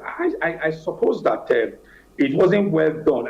They ought to have called El-Rufai to appear before them. Then again, possibly hire the services of a reputable auditor to also help them look into this book before they then they now start to smear El-Rufai's image. That's the way I look at it, even as a media man. So what does this say about the credibility of the court? Because you would expect that anything the court has to pronounce over, proper investigation has been done, they've been able to ask certain questions, they've been able to summon this person and, you know, giving the person a fair trial, right, or a fair hearing. So what does this say about the credibility of our courts that are not even having proper investigation and then making pronouncements like this or having a probe report being put out?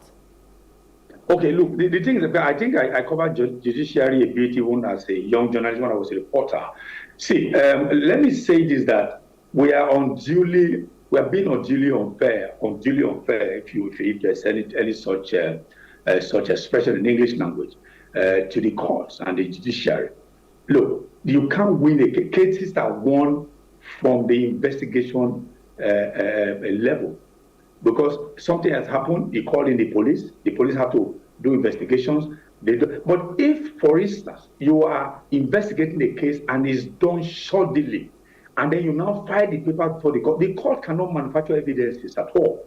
It is the evidences before the court. That's why the court always tell you, the judge will say, based on the evidences before me. So the question is that what is the credibility of the evidence you are presenting before the court? If the evidence is not credible enough, the judge cannot do otherwise. So because they will rely on what you have presented, what you have done, what did you do at the investigation level, were the people properly questioned, did you do forensic evaluation or examination or assessment, if it requires that, before you now go to court. In most cases, what happens in Nigeria that you also have even cases being bungled in court is because, number one, we are always in a hurry to have people nailed without necessarily, doing judicious processing before we can go to court. We're always in a mad rush to go to court. We're hoping that the judge will turn the table against our opponent and then in favor of court. It doesn't work that way. Once you miss everything at the investigation level, then the prosecution level will also be flawed. You look at the EFCC. How many cases are the EFCC won? Because the EFCC is always jumping to, first of all, do media trial, try to sensitize, trying to see how they can whip up sentiment, probably whip up sentiment, in their favor, and then go to court. But when it goes there, when the case now goes to court, and the judge will look at it, and when they have a very smart prosecution lawyer, or not even a defense attorney, it's always a case against them. So what you're saying is that the credibility of the court, by my own estimation, is still intact.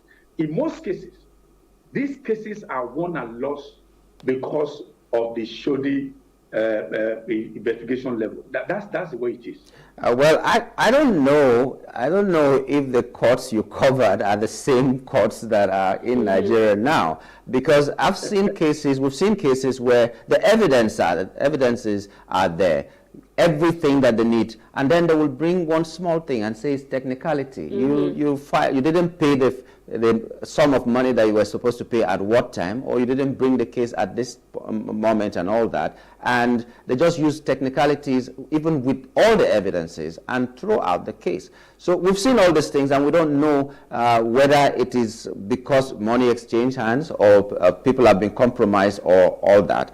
But the thing is, now we are talking about El-Rufai not being given a fair hearing and all that. And he has gone to court to say they should rubbish the report and say it is null and void. Now, even if El-Rufai's case is El-Rufai's case, but it is not an isolated case, because we have seen where people have run to the court and stopped prosecution, stop their own prosecution because maybe they have XYZ muscles, political muscles, or that's what Nigerians think. So if she's asking about the credibility of the courts, it's because of what we have seen. So can you compare the courts that you used to know as a reporter, a young reporter, to what we're seeing today? Because that thing, the incorruptible judge that we used to read about, doesn't seem to exist anymore in Nigeria. Okay, well, first, the judges you have today are all Nigerians. There is no Ghanaian judge. I don't think there is an American or a Liberian judge. They're all Nigerians, and then if you have a society that decay, the people there the people that are the players, they are those ones who are causing the decay. So the judges are not they are not from the outer spaces or yonder places. They are part of this country. So you must also expect that the decadence you are witnessing in society right now must also either to a very large extent or a small extent, or to a very, maybe not to a large extent, also rub off on them negatively. But I still maintain the fact that yes, even though the judicial system in Nigeria, we've seen that almost has gone downstairs. But I still think that we can still have, to rely on our courts. As I said, when you said a case being thrown out, judges don't throw out cases, or it is not the judges that bring out technicalities. No, that is why in legal terms. That's what I'm sure both of you must have heard what is called lacuna. Lacuna is, I think, what's that language they use? Is it not Spanish? Latin. Good. Latin. It's a Latin word. It's a Latin word for window. A window. Okay. So when you have a smart lawyer, either SAN or a non-SAN, on your side, what they do is to look at those windows, what they call lacunas. It is once they find a window in the prosecution, they latch on it, and that's exactly what they're going to be using to knock out whatever evidences you have, which is what is called technicalities. So lawyers, in most cases, don't just go to court. As I said, I was a reporter in court. I visited most courts that time. Lawyers don't just look at your case the way it is and then go to, they say, okay, they applaud you. They will. That's why they read all these volumes of books. They look at a case between Jacob and versus the government or versus. So they will look at it and also look at the precedents. If there are precedents to that case, they will cite the precedent, what happened then, what the judge did, and all that. So if there are windows, what they call lacuna in those cases, and they latch on it, immediately then your case can be rubbished. That is why I said prosecution has to do everything possible to ensure that the evidences that they have, they are watertight evidences, that even the other side of the case, those who are you have the prosecution, you have the defense, so that the defense team will have no windows to look at. Once you're able to do that, then in most cases the judge will look at it, and the judge can never go against the evidence or the evidences, the body of evidences that they have before him. He will always raise his judgment if it's about 2-member or 3-member or 4-member justices or judges. They will always look at this and then raise their judgment according to the evidence before them, not to manufacture any evidences or manufacture technicalities. They rely on the arguments, they rely on the evidences, then they rely on what these lawyers bring to the table when it has to do with adjudication. All right, so we're joined now with Barrister El Zubair Abubakar. He's a legal practitioner and a public analyst. So we're just talking about the fact that El Rufai is, suing the Assembly, the State House of Assembly of Kaduna State over the probe report. Good morning, Barrister. Thank you for joining us. Can you hear us?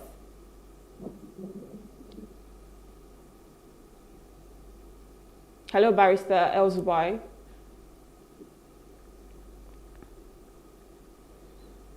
Unmute your audio, maybe that's the problem, yeah. If you can hear us. In the meantime, as we wait for him to unmute his audio, if that is the problem, let's remain with you, Mr. Ideho. I mentioned some of the things, the states that things are going on. I can hear you. Okay, you can hear us. Okay, let's go to Barrister. Yeah, so, we just want to get your comment on this. The fact that El Rufai is actually having to sue the State House of Assembly. You are a barrister, you're a legal practitioner. What is about this case? Do you think it's an unfair hearing? Because that was even something we're talking about, that he did not just get that fair hearing. It was done swiftly, and then there's a probe report on him that says he has siphoned over 400 billion. What do you think about this? Under our constitution, and under all our extant laws, and under the principles of natural justice, once somebody is accused or indicted or even there's a prompting that he has committed an infraction, an offense, or an administrative slip, and a committee, either administrative or judicial, is set up to look at the issues about which he is being accused or indicted, what the Constitution and the other extant laws require is that whatever the case, and no matter how important this investigation might be to the investigating authority, the person accused or indicted must be called before the indicting committee or the judicial or administrative committee. What happened in Kaduna State with respect to the former governor is that there was a slip from the governor of Kaduna State who said that because of the indebtedness of the state government is unable to go on with the payment of salaries and wages of workers. So because of that, he laid the blame at the footstep of the former governor of Kaduna State, saying that if not for the debt that was collected and the misuse of that debt, probably the Kaduna State government would have been able to pay these salaries and wages. And so he was calling on the State House of Assembly to look at these issues. The State House of Assembly composed a committee, which under the Constitution is right, because all budgeted sum, including grants and loans and all other sources of money that will accrue to Kaduna State, is the responsibility of the Kaduna State House of Assembly under our Constitution to investigate and ensure that those monies are used judiciously for the people of Kaduna State. So there's nothing wrong with setting up that committee to investigate. Unfortunately, in the course of investigation, the committee failed to call relevant and necessary parties who will assist the committee not only in its work, but they will ensure that the fundamental rights of the parties affected and those accused were already taken care of. For example, the present Kaduna State government was the one who sought for the loan at the National Assembly on behalf of the Kaduna State government. In my view, the Kaduna State House of Assembly ought to have invited him so he can give out the protocols and the procedure under which the loan was granted. That is one. Secondly, those companies who are involved in the bidding and the tendering of the contracts about which these loans were collected were not even called before the committee.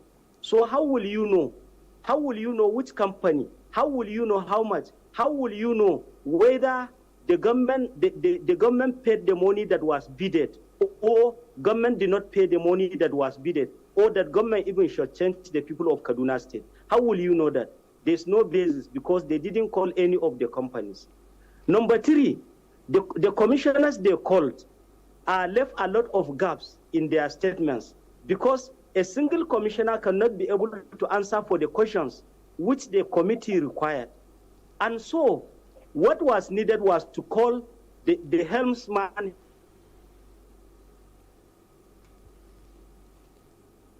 himself, who was the former governor. Fund did not even call him.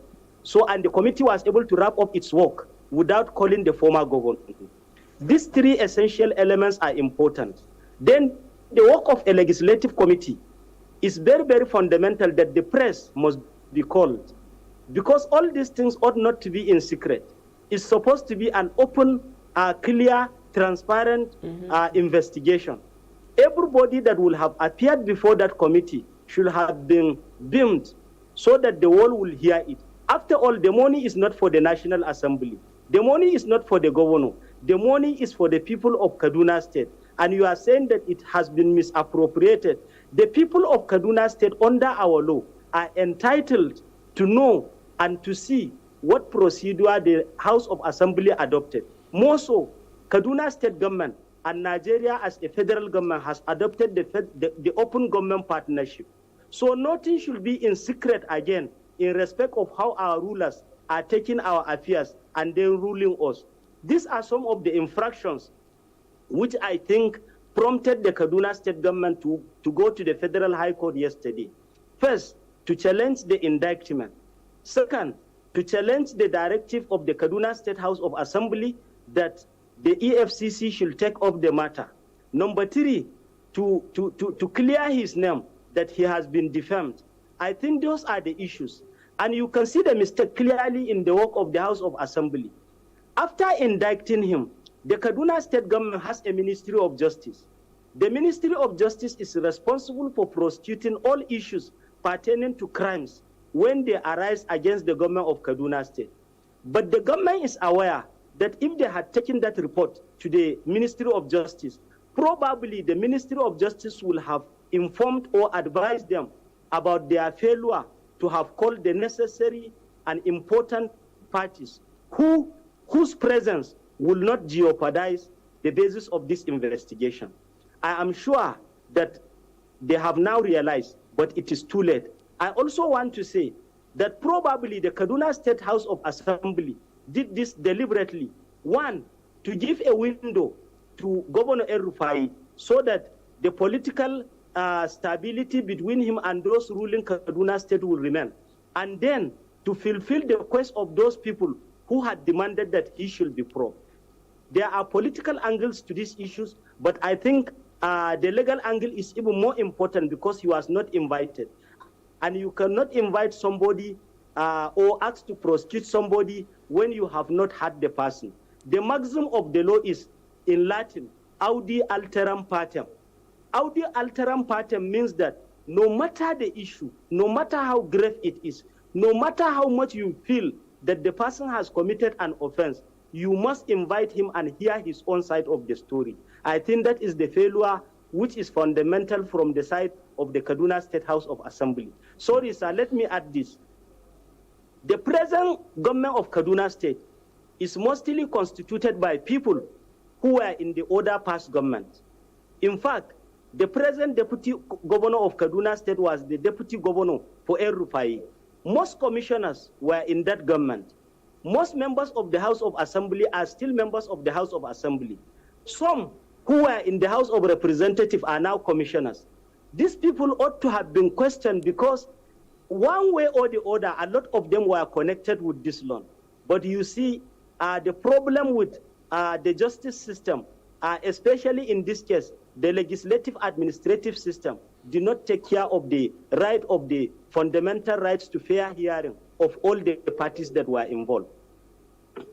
That means the people of Kaduna have been hoodwinked because that angle of, maybe trying to have the window where the political, players will still be in good rapport and making the people think that we are doing our job so well is still there. Well, okay, Charles, I mean, let's just ask, what's the way forward now? We have just about a minute to wrap up. What's the way forward? How do we go from this, especially with El-Rufai having to sue the State House of Assembly? Well, the way forward, I want to thank the barrister. You could see that we're on the same page here, yes. Right? He succeeded in expanding the scope of what I started earlier. The way forward is to do the needful, give El-Rufai fair hearing, demand that they have hastily suspended the Commissioner for Finance, that's his name, I think once she's or something, should be recalled so that the man, since the man was also commissioner under El-Rufai, same portfolio, they should also call them, perhaps reconstitute another body, we will, and then call in auditors. And then this time around, let them give El-Rufai invitation and let them have a fair hearing from him so that everybody will be happy. Just like the barrister said, the money we're talking about is not the money for individual, but money for the collective patrimony of the entire citizens of Kaduna State, who of course have been shortchanged according to this probe, according to this allegation. So they have a right to see what's happening, even when the probe is going on. It should be beamed live. Let them call journalists, let them call TV stations, so that the people for whom we are fighting, we know exactly what is happening, so that they also can be sure that justice will be served judicially and fairly in the long run, in both in the short and in the long run. All right, gentlemen, we want to say thank you for coming. This is where we have to wrap it up on this segment. Thank you so much for joining us and discussing this topic with us. Thank you. Thank you. Yeah, thank you. Have a wonderful day. All right, so we're speaking with Charles Ideho. He's a broadcaster and communication strategist, and also barrister El Zubair Abubakar. And we've just been talking about the fact that El Rufai has sued the State House of Assembly of Kaduna State over the probe report of 432 billion naira. Well, still ahead is talking about insecurity. Over 2,600 people dead, 50 communities record 135 attacks in Benue State. We'll be discussing that next. Please stay with us.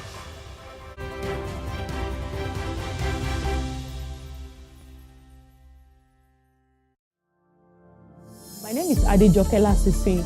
I'm the founder and creative director of Planet 3R. As Planet 3R, we convert textile and plastic waste into eco-friendly products. The motivation actually came from a rural community in Ibadan here.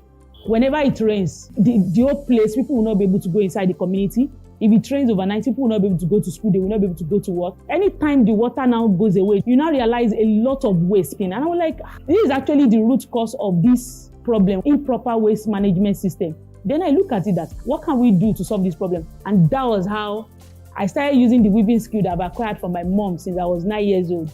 Then I started using it to like weave those waste to now make sure that we now convert them into beautiful items like bags, shoes, even clothing. I actually participated at Womenpreneur Season 3, that was 2021. One of the things I really gained at that time was business development. You know, it's not just about the talent now or having to know how to convert the waste or having the idea, but to be able to put it into a successful business. I really appreciate what Access Bank is doing for entrepreneurs. Let us now say women now, because most of the time women don't really have much of these advantages. I love the fact that there's an initiative for women. I want to encourage you to make sure that you go and apply honestly. Your life will not remain the same again.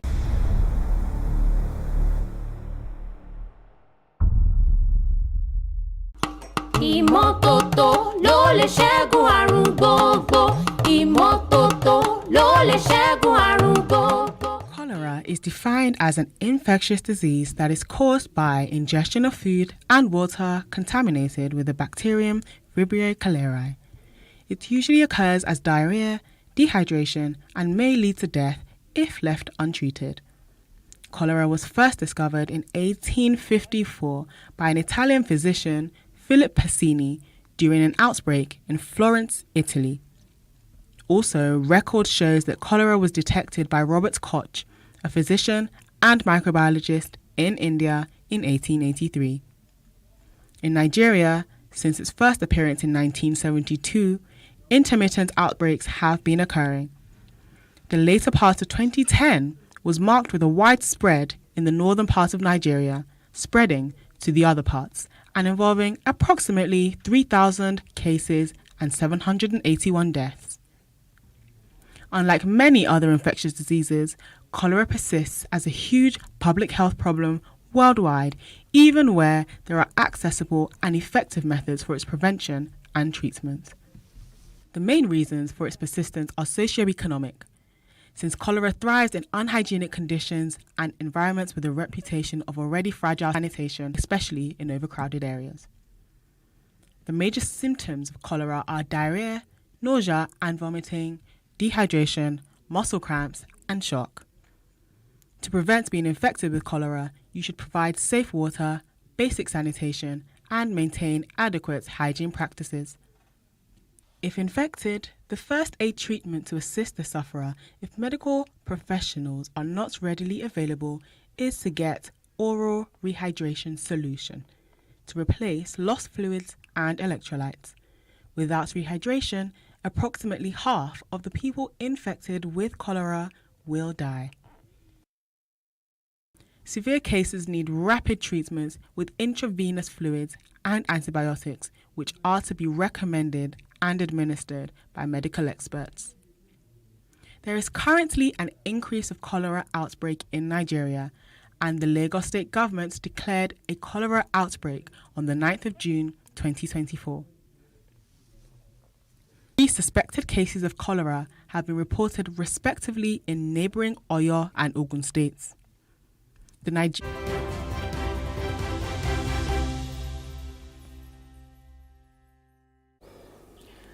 Thank you for staying with us. You're still watching The Breakfast on Plus TV Africa. Insecurity, 2,600 dead.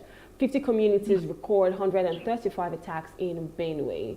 Now, the world's human rights organization and Amnesty International said insecurity has left over 2,600 people dead, and over 50 rural communities in Benue State have recorded a total of 135 attacks in the last year. The organization called on the federal government to halt and investigate the attacks. Now, joining us to discuss this is Samson Ajibade. He's a criminologist and security expert. Good morning, sir. Thank you for joining us. Yeah, good morning. Thank you so much for having me. All right, so we're talking about insecurity, and this is coming from, the WHO, who has said that, there's been so many attacks, over 2,600 people have been dead, especially in Benue State, and the rural communities have seen over 135 attacks. This is quite an alarming number, because when you think of a whole 2,600 people having to wind up dead, it's quite unfortunate. And I just want to get your take on this. Do you think this report is true? One, and then how did we even get to this point that we're seeing this amount of people die and the government is not really doing anything to ensure that enough investigation is being done and the perpetrators are being brought to book? Okay, thank you so much. How do we confirm if this isn't true? If there are no counter opinions or if there are no counter claims? The thing is this, let me begin with this. If I would have to reference it from the local parts, because the attacks were all on local communities. Let me begin with a paraphrase statement of the former Director of National Intelligence, Ambassador John Negroponte. Whatever happens far away, or whatever happens abroad can kill us at home. The thing is, when this thing started, many of us were oblivious, government and even authorities were oblivious. And I've always said that our government operates on that principle I call the principle of non-denial denial. Like you said, how true is this report? Amnesty International made its claims, did its investigations and all, and brought out reports. Have we had reports from any of these government departments? Have we had reports from any of these government authorities? So it is their own reports that would help balance opinion here. However, until then, we should still believe this and act on it. Let us believe it and act on it. Now, the reliability of the government reports should now be our concern. How objective would this report be? This should be our concern. Has the government ever been objective in its approach? Has the government ever been objective in its findings and reports? Amnesty International is a non-governmental organization. It does not belong to the government. So its own will still be much more reliable than what the government would produce, because many a time the PR of the government is based on the principle of non-denial denial. Let me quickly explain this principle of non-denial denial that I'm talking about here. Now, when they tell you it happened, 202,600 people died and all, the government could come and say, okay, yes, people died, but not as it's been escalated by the organization or other media organizations. It was okay, 260, they said 2,600 people died, but just 200 people died. They never denied that it happened, but they denied a lot of, they denied a part of it. That's the principle of non-denial denial. They could say, oh, people were displaced, but just few people were displaced. In fact, people were never raped. But in this report, they said children and women, 80% of them were victims. And some of them were even raped. The government could say, oh, they were not raped, but a lot of people were displaced. So that is the principle of non-denial denial here. Now, when it comes to what I said earlier, that whatever happens far away can kill us at home. What I'm saying here is incessant attacks on local communities, and the government behave like nothing is happening, and even the Nigerian people behave like nothing has happened. Imagine military officers being attacked without resistance. Imagine foreign investors being kidnapped without resistance. I tell you, when these people are done with locals, when they are done with local communities, they would move to the city, they will move to the political class, the areas where political class reside, where they feel they are much more safer. The reason you see even in cities now, a lot of attacks are going on. The government has been oblivious, probably nonchalant, and they have been, one of the reasons they have not been giving us reports. And I tell you, thanks to this media, to this organization, Amnesty International, that is giving us this, probably we wouldn't have known, we wouldn't have even had a comprehensive report about what is going on in Benue State. Okay, Mr. Ajibade, we are concerned not just that Amnesty International has given this report, but in a country where data is not taken seriously, we fear that even this figure given by Amnesty International is lower than the figure that actually may be. So our concern this morning is, like Rume asked, how did we get here?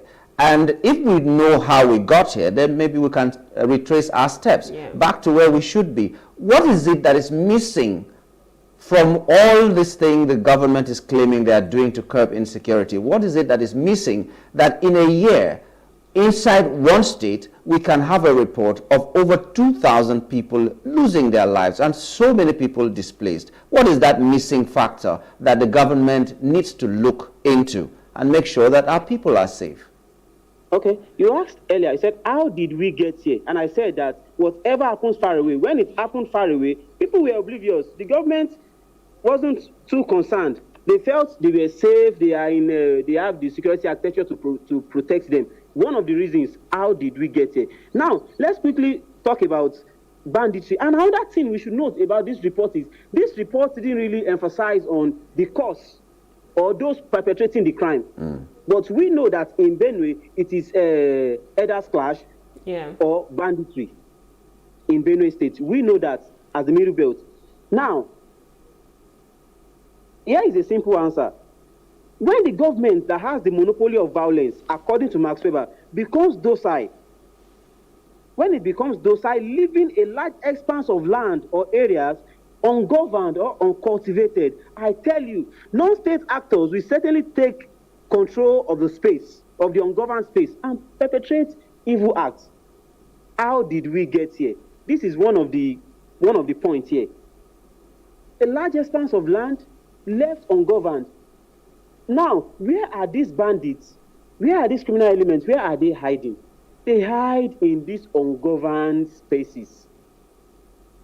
So the solution here is, until we begin to extend government or expand the administration into some of the areas that look ungoverned, the forests that are ungoverned, areas where they do not have the impact or where they did not feel the influence or impact of the government, let's begin to extend our administration to that part. I tell you, this thing would reduce. On the other hand, if over 50 communities were attacked in the last year, we should begin to ask, how about the security architecture in those areas? The police stations in those areas, do they still open at all? The offices, units of civil defense formations in that area, do they still open? And how equipped are these formations, these security formations? These are some of the things we should begin to note. If 50 communities, probably 50 stations or police stations are partly shut down. This is the point here. And you also made mention of the public believing what Amnesty International is giving out. Amnesty International is a non-governmental organization. The only people that the whole obligation is the public. And the government is not coming up with a report. Then, whose report do we believe? If you ask, you said, how reliable do we believe in this? We would believe in this because there is no counter opinion. There are no counter opinions or counter arguments or counter claims yet. This is what we believe, and the government should also believe this. And in believing this, it will titillate them to to also conduct their own investigation and come up with a counter opinion. Then we have a balance. That is it. So do you think that the government is actually doing enough, to be able to curb this insecurity? Because 2,600 is a large number. So before this amount of people actually die, the government should have known that, their communities are being attacked. So do you think they have enough intelligence in the first place for them to do enough to ensure that they curb insecurity in our nation? Do I think the government is doing enough? The government is doing its best. But I tell you, there is no equal distribution of security architecture. That is it. We have a lot of facilities. In fact, if you go to military formations, you will see a lot of instruments, a lot of equipment and all. But these are concentrated to protect a class of people. That is it. So it depends on the part we are looking at. The government will say, the government is doing enough. But when the duty of the government is to protect lives and property, locals should also be involved. The reason some are clamoring for community-oriented policing, but when it comes to the analysis of community-oriented policing or state policing, there is a misconception. Community-oriented policing is not state policing, but that will be a story for another day. Is the government doing enough, especially in intelligence gathering, as you mentioned? See, the government has more than enough intelligence. The government has more than, the DSS has more than enough intelligence. The Office of the National Security, they have more than enough intelligence. Gathering intelligence is not all that matters when it comes to conflict, to conflict or crime fighting. Acting on credible intelligence is what matters. We have a lot of intelligence organizations. In fact, private companies, media organizations are also coming up. Part of the intelligence we are talking about is even this report. But acting on it, there are a lot of reports, but acting on it is what matters here. The government wouldn't act on it. Maybe one of the reasons the government isn't acting on it is because crime here. Years ago, I wrote an article, I said, the economics of war. Crime here is a huge market. It is an organized crime. Poor people wouldn't go into a crime like this. Though the fighters could be poor people, but I tell you, those behind it are not just those we see who walk all around the streets. It is an organized venture. One of the reasons, they are not acting on the intelligence they have with them. But I tell you, intelligence is there. We have more than enough to work upon or to work with. In fact, foreign organizations even have more intelligence. And I tell you, our local intelligence agencies are also well equipped with enough intelligence to act on it. But being an organized crime, this is one of the reasons, that's godfatherism and all. This is one of the reasons it is very difficult to fight here. And you also asked earlier, what should the government do further? Well, they should keep gathering more intelligence and they need to act on it. On the other hand, communications. Communications is also a very good point here. Look at these local communities. If you visited some of these communities, you see that network in those areas are very poor. There's what we call digital divides. Many of them do not have access to internet. How do they now report things? Thanks to these organizations coming up to do their investigation, to come up.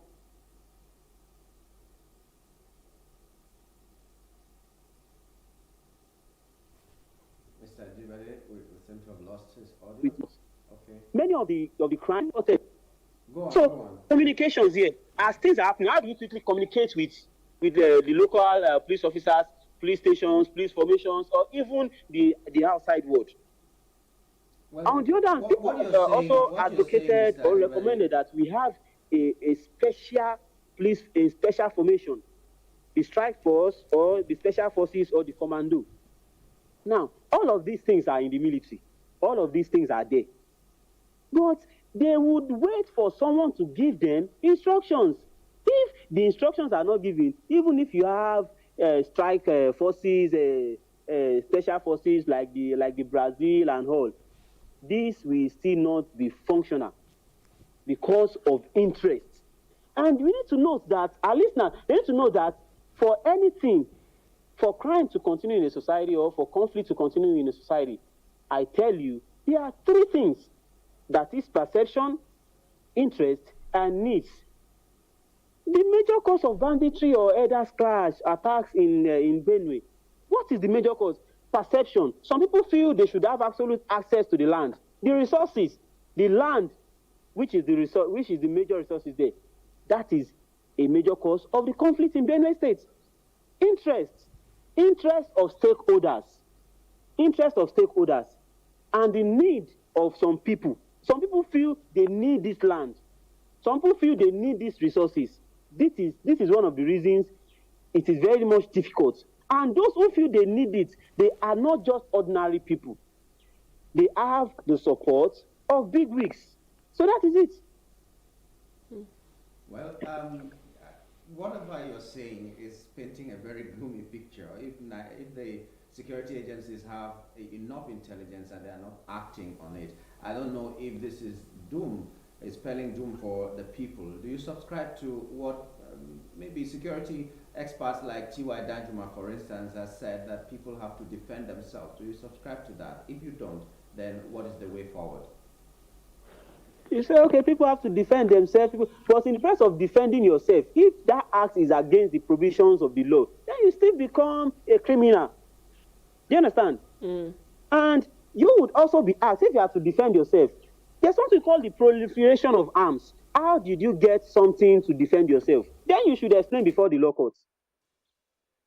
So any act, no matter how good it is, if it is not done in accordance with the constitutional provisions, I tell you, one will still be a victim. And those who are defending themselves do not have backings. They don't have support of big wigs in government. Then one will become a victim. My advocacy is this. I have advocate for community-oriented policing. Though some say, oh, state policing. Okay, if state policing is what we would achieve before we go into community-oriented policing, that would be very much better. But community-oriented policing is bringing security to the community, making locals take charge of their security, because security, they say, is local. To fight insecurity, you need to localize security. Place it in the hands of locals. I tell you, locals, they have a lot of intelligence. What Amnesty International got, they got it from locals. In fact, I'm sure most of these things were not gotten from government departments, because government data may not be too perfect to work with. So they got it from locals. If they got intelligence, if the best source when it comes to intelligence gathering is the local people, then place security in the hands of locals. I tell you, they would always they would find a way out of it. And even when we empower locals, when it comes to security, there should be a standing force. There should be a strike force who is always willing. That strike force that wouldn't need to wait until it receives instructions from Abuja. There's also a need to empower and equip local stations. If 50 communities were attacked, how equipped are these stations, these police stations, the civil defense there? How equipped are these police formations there, or security formations there?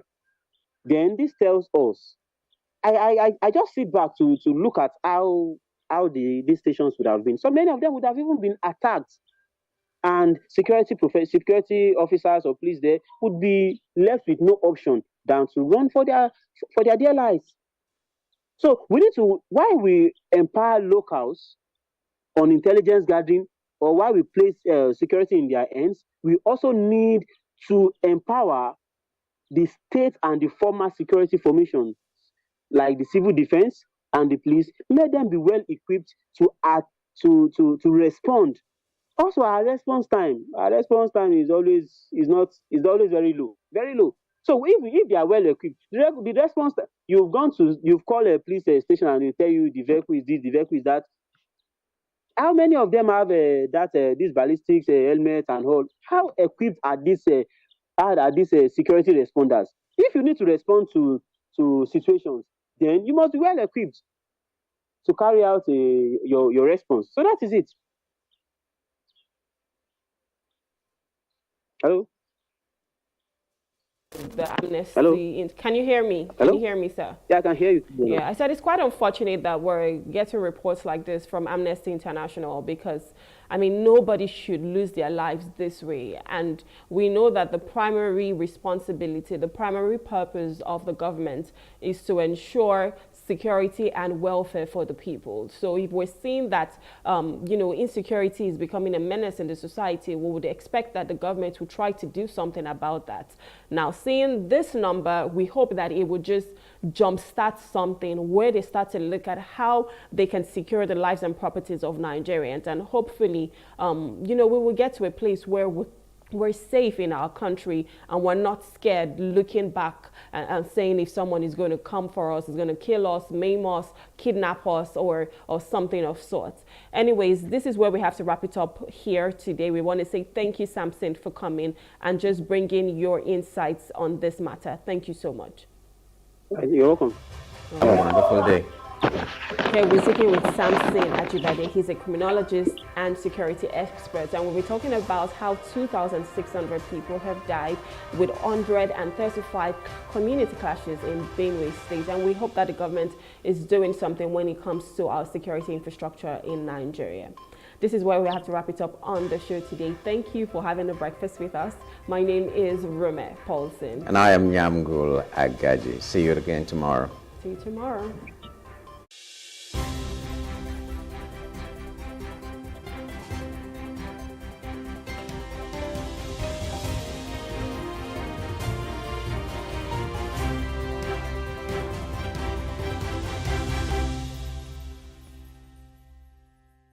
An African girl somewhere is sitting at home, accompanied by dreams that seem so far away. Africa is one of the continents with the highest out-of-school percentage in education, and girls are at an early disadvantage. The sub-Saharan Africa records about 18 million out-of-school girls. This gender gap extends to the tech space with a projection of only a 33% global female workforce representation in tech firms for 2022. Let us help change the stories and numbers. Africa Agility's Project Train a Girl campaign is working to help train African girls in tech. You can donate as little as $2 or 2,000 naira to help a girl in tech get her heels in the door. Visit www.africaagility.rallyup.com/PTAG to donate. Ìmọ́tótó ló lè ṣẹ́gun àrùn gbogbo. Ìmọ́tótó ló lè ṣẹ́gun àrùn gbogbo. Cholera is defined as an infectious disease that is caused by ingestion of food and water contaminated with the bacterium Vibrio cholerae. It usually occurs as diarrhea, dehydration, and may lead to death if left untreated.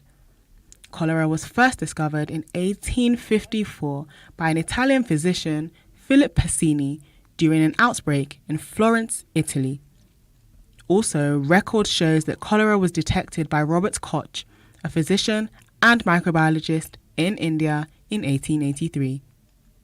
In Nigeria, since its first appearance in 1972, intermittent outbreaks have been occurring. The later part of 2010 was marked with a widespread in the northern part of Nigeria, spreading to the other parts, and involving approximately 3,000 cases and 781 deaths. Unlike many other infectious diseases, cholera persists as a huge public health problem worldwide, even where there are accessible and effective methods for its prevention and treatment. The main reasons for its persistence are socioeconomic, since cholera thrives in unhygienic conditions and environments with a reputation of already fragile sanitation, especially in overcrowded areas. The major symptoms of cholera are diarrhea, nausea and vomiting, dehydration, muscle cramps, and shock. To prevent being infected with cholera, you should provide safe water, basic sanitation, and maintain adequate hygiene practices. If infected, the first aid treatment to assist the sufferer, if medical professionals are not readily available, is to get oral rehydration solution to replace lost fluids and electrolytes. Without rehydration, approximately half of the people infected with cholera will die. Severe cases need rapid treatments with intravenous fluids and antibiotics, which are to be recommended and administered by medical experts. There is currently an increase of cholera outbreak in Nigeria, and the Lagos State government declared a cholera outbreak on the 9th of June.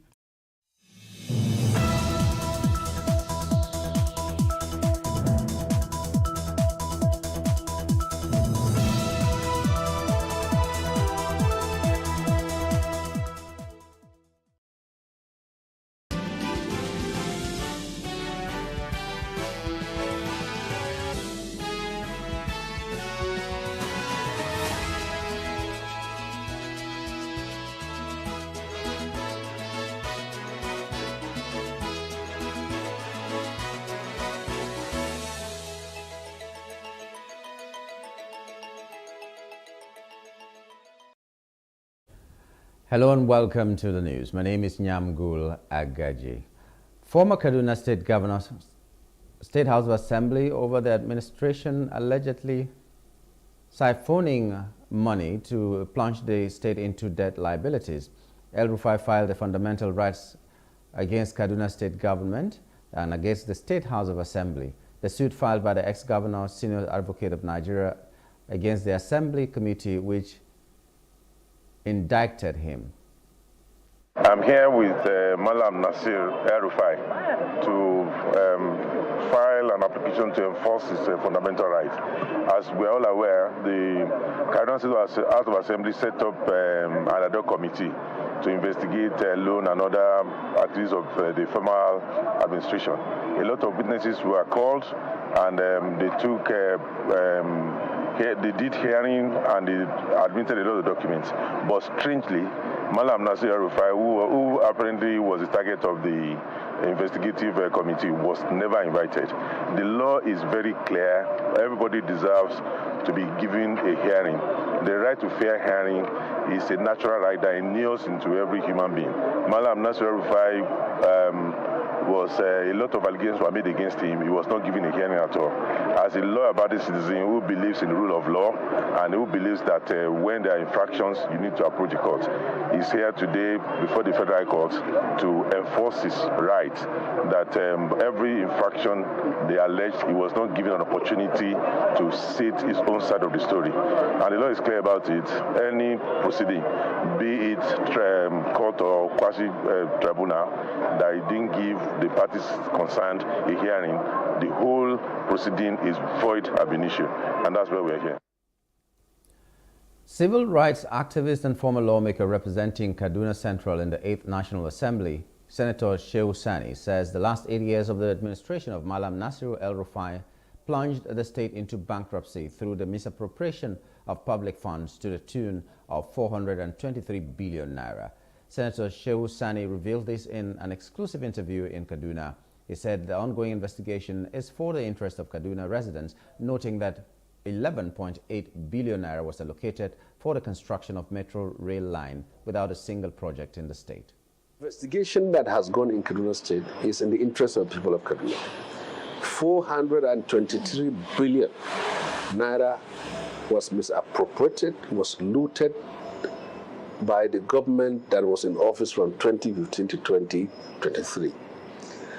And this is not witch hunt, and this is not wild allegation. This is a product of detailed, comprehensive investigation. One person collected 11.8 billion naira in the name of a consultancy to construct a metro rail line from one part of the city, Kau, to the southern part of the city in Sabotishafu in the last 6 years. Now, please, you are living in Kaduna, and anybody who is watching this program, come and investigate for yourself whether you will see any part of Kaduna where one metro rail line. People of Kaduna don't even know what metro rail line is.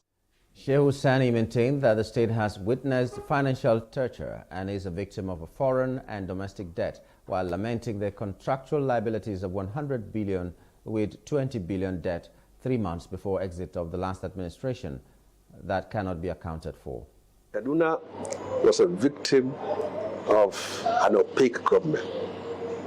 We have witnessed a period of financial drudgery. We have witnessed a period of economic banditry under the Nasru administration. Our state was looted, our state was plundered with a lot of propaganda. Contractual liabilities over 100 billion. 10 billion was borrowed from the central bank. Nobody knows what it was used for. 20 billion was borrowed from the central bank, making 30. Nobody knows what it was used for. 20 billion was borrowed from a commercial bank 2 to 3 days before handover. Nobody knows what it was used for.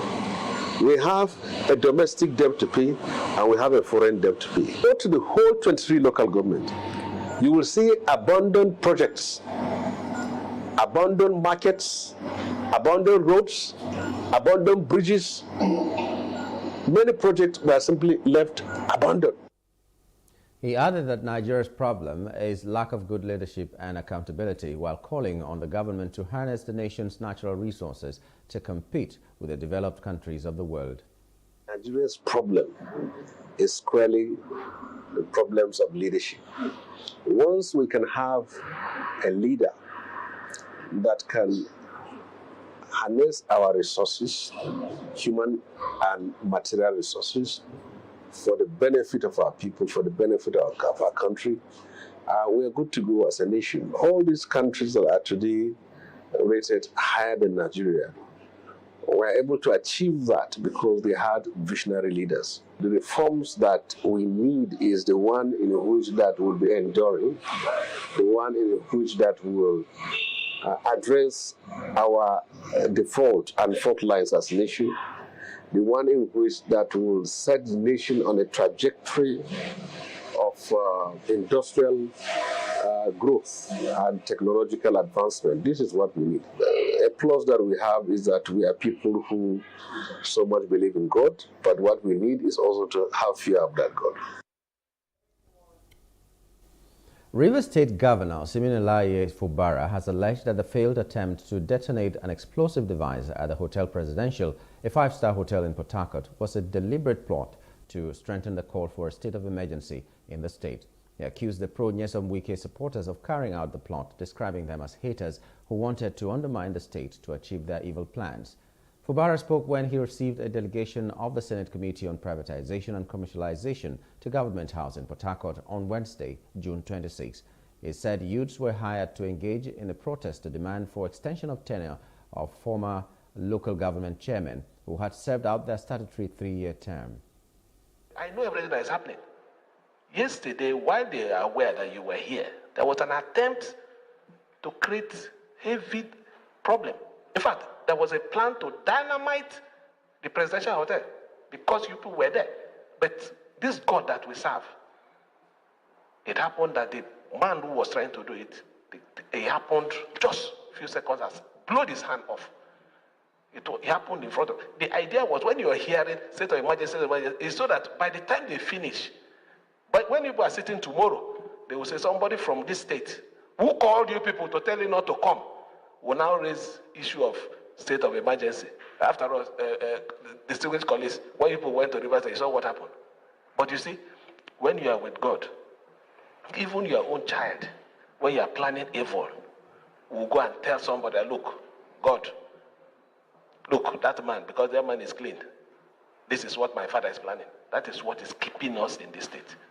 I tell you, we know everything that is happening. And you know it. You know it. Everybody knows it. We should be bold enough to look at the face of people and tell them the truth. I'm not fighting anybody. If I'm fighting, people will know that I'm fighting. My pattern will change. What we're doing is to defend ourselves.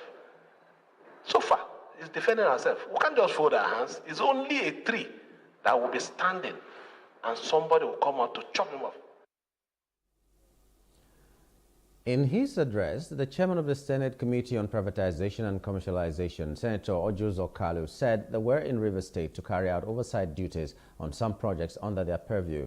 Senator Kalu, who is the member representing Abia North Senatorial District, commended Fubara for his love for peace, determination to offer quality governance and keep pace with providing the right climate to engender economic growth to all residents in the state. We know that politics are taking this shape. We commend you for what you are doing for your people of your state. I will continue to ask you to focus on the job. Leadership is a very big burden. It's not a sweet potato. It's not anywhere where you can see rice and beans.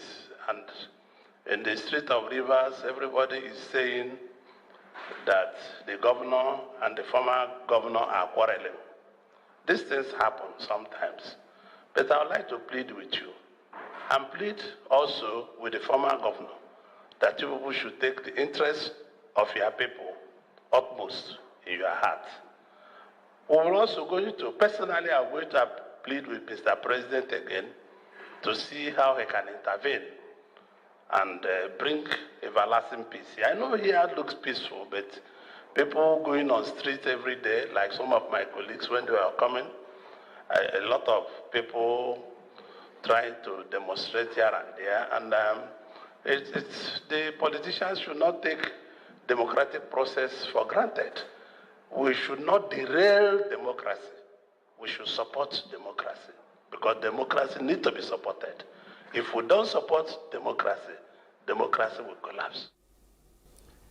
The Academic Staff Union of Universities, Emmanuel Layande University of Education Branch, Oyo, called on the federal government to redress the situation that culminated in the 2022 8-month ASU strike. The ASU chairman of UAUE, Dr. Michael Bamidele Ojo, stated this while speaking with the press on the situation in Nigeria public university education and the conditions of services, which puts lecturers in precarious states, stressing that one of the ways to address the bleeding was for the president to rise up and sign a renegotiated agreement with the union. The union called on the President Bola Tinubu-led administration to immediately set in motion the process that will lead to the review and signing of the Nimi Briggs-led renegotiation draft agreement as a mark of goodwill and assured hope for Nigeria's public universities. Last 10 years, average budget to education by successive Nigerian government to education has ever been 5% and 8%. Instead of improving, the federal government recently further decided to reduce the resources available for education sector by diverting the fund to programs with direct no benefits in Nigeria public universities. ASU, Emmanuel Layande University of Education, Oyo, is admonishing the federal and state government to rest their responsibility of adequate funding to arrest the emergent rot and decay that are becoming more noticeable on the campuses of Nigeria Public University in spite of the intervention efforts of TED Fund. The union also called on the governor of Oyo State, Seyi Makinde, to pay up outstanding balance and settlements of 2018-2019 salary arrears and implement the 2024 university budgets, that all outstanding salaries and promotions arrears can be paid to alleviate sufferings of its members. Emmanuel Layande University of Education Branch is calling on Oyo State government to give us the balance of our take-off grant en bloc to facilitate the settlement of the 2018-2019 salary arrears. We equally plead that Governor Seyi Makinde should try as much as possible to implement 2024 university budget so that all our outstanding salary and promotion arrears can be paid to alleviate the suffering of our members. The federal government has initiated discussions with the leadership of the Academic Staff Union of Universities, ASU, in an attempt to prevent a proposed strike by the union. Following a closed-door meeting at the Federal Minister of Education in Abuja, Minister of Education Professor Tahir Mamman expressed confidence that all concerns will be resolved amicably. ASU President Professor Emmanuel Osodeke emphasized that the potential strike could be avoided through concrete actions. Recently, the ASU Gashua branch in Yobe State urged the federal government to tackle ongoing issues in universities to prevent further disruptions to academic activities. Branch Chairman Melemi Abacha highlighted the need for funding to revitalize Nigerian public universities and the renegotiation of the 2009 agreement as key challenges in the education sector. The Nigerian Governors Forum, NGF, has provided reassurance to the Nigerian people that improved salaries will be the outcome of the current negotiations between the government, private sector, and organized labor. This affirmation was made by the governors following a meeting held in Abuja on Wednesday. The communique was signed by Abdulrahman Abdulrazak, the chairman of the NGF and governor of Kwara State. Additionally, the governors engaged in discussions regarding various matters impacting the nation, such as the ongoing fiscal policy and tax reforms. President Bola Tinubu is set to engage in discussions regarding the new national minimum wage with state governors during the 142nd session of the National Economic Council at the Aso Rock Villa in Abuja today. The President's Chief of Staff, Femi Gbajabiamila, announced the plans for this unexpected appearance during a visit to Kano, where he led a high-level delegation to offer condolences to Vice President Kashim Shettima following the passing of his mother-in-law. Gbajabiamila conveyed the President's message of sympathy to Vice President Shettima and revealed that President Tinubu would be present at the NEC meeting scheduled for Thursday, labeling the decision as out of the ordinary. This gathering follows the recent decision by the Federal Executive Council to postpone the report of the tripartite committee on the new national minimum wage on Tuesday, citing the necessity for President Tinubu to engage in further consultation with various stakeholders regarding the issue. Vice President Kashim Shettima has said that President Bola Tinubu is not working against the interest of the northern Nigeria. Shettima made this statement on Wednesday in Kano while receiving a federal government delegation led by the Chief of Staff to the President, Femi Gbajabiamila, on a condolence visit over the death of his mother-in-law, Hajia Miriam Abubakar. The Vice President cited the appointment of the two Ministers of Defense, the Chief of Defense Staff, and the Chairman of Police Service Commission, among others, all from the north, as evidence of the President's commitment to the region's growth. He therefore called on Nigerians to support Tinubu's efforts to make Nigeria great, stressing that governance transcends political party affiliations. Shettima emphasized that the country's unity and progress were more important than party differences. He cited the support he received from the Kano state government led by Governor Abba Yusuf of the New Nigeria People's Party, NNPP, during his time of bereavement. Shettima said that the country has moved beyond politics and was now in the act of governance, emphasizing the need for collective efforts to achieve greatness. Environmentalists in Nigeria have called for the discontinuance of the China-funded planned East African crude oil pipeline project due to its environmental impact on human lives and the economy. The environmentalists, who converged on the Chinese embassy at the nation's capital, Abuja, insist that China must stop the funding of the project to save human lives and livelihood of affected countries. China has taken important action on climate change by committing not to build new coal power plants overseas and has demonstrated its willingness to step up its global leadership on biodiversity conservation. China has also pledged to support Africa and developing countries to combat climate change. If China supports the EACOP and Associated Oil Field project, it will seriously undermine the valuable effort and commitment China has made so far.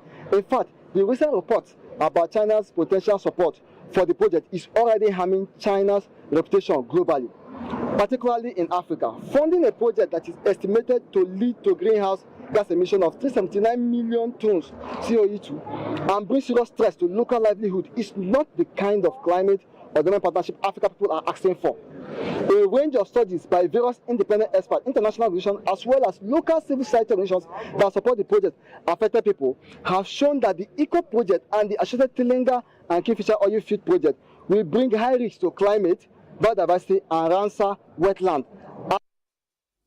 Smith Nwokocha, however, insisted that the group will do whatever it takes to obtain permission from the Niger police to enable them serve the Chinese embassy the protest letter.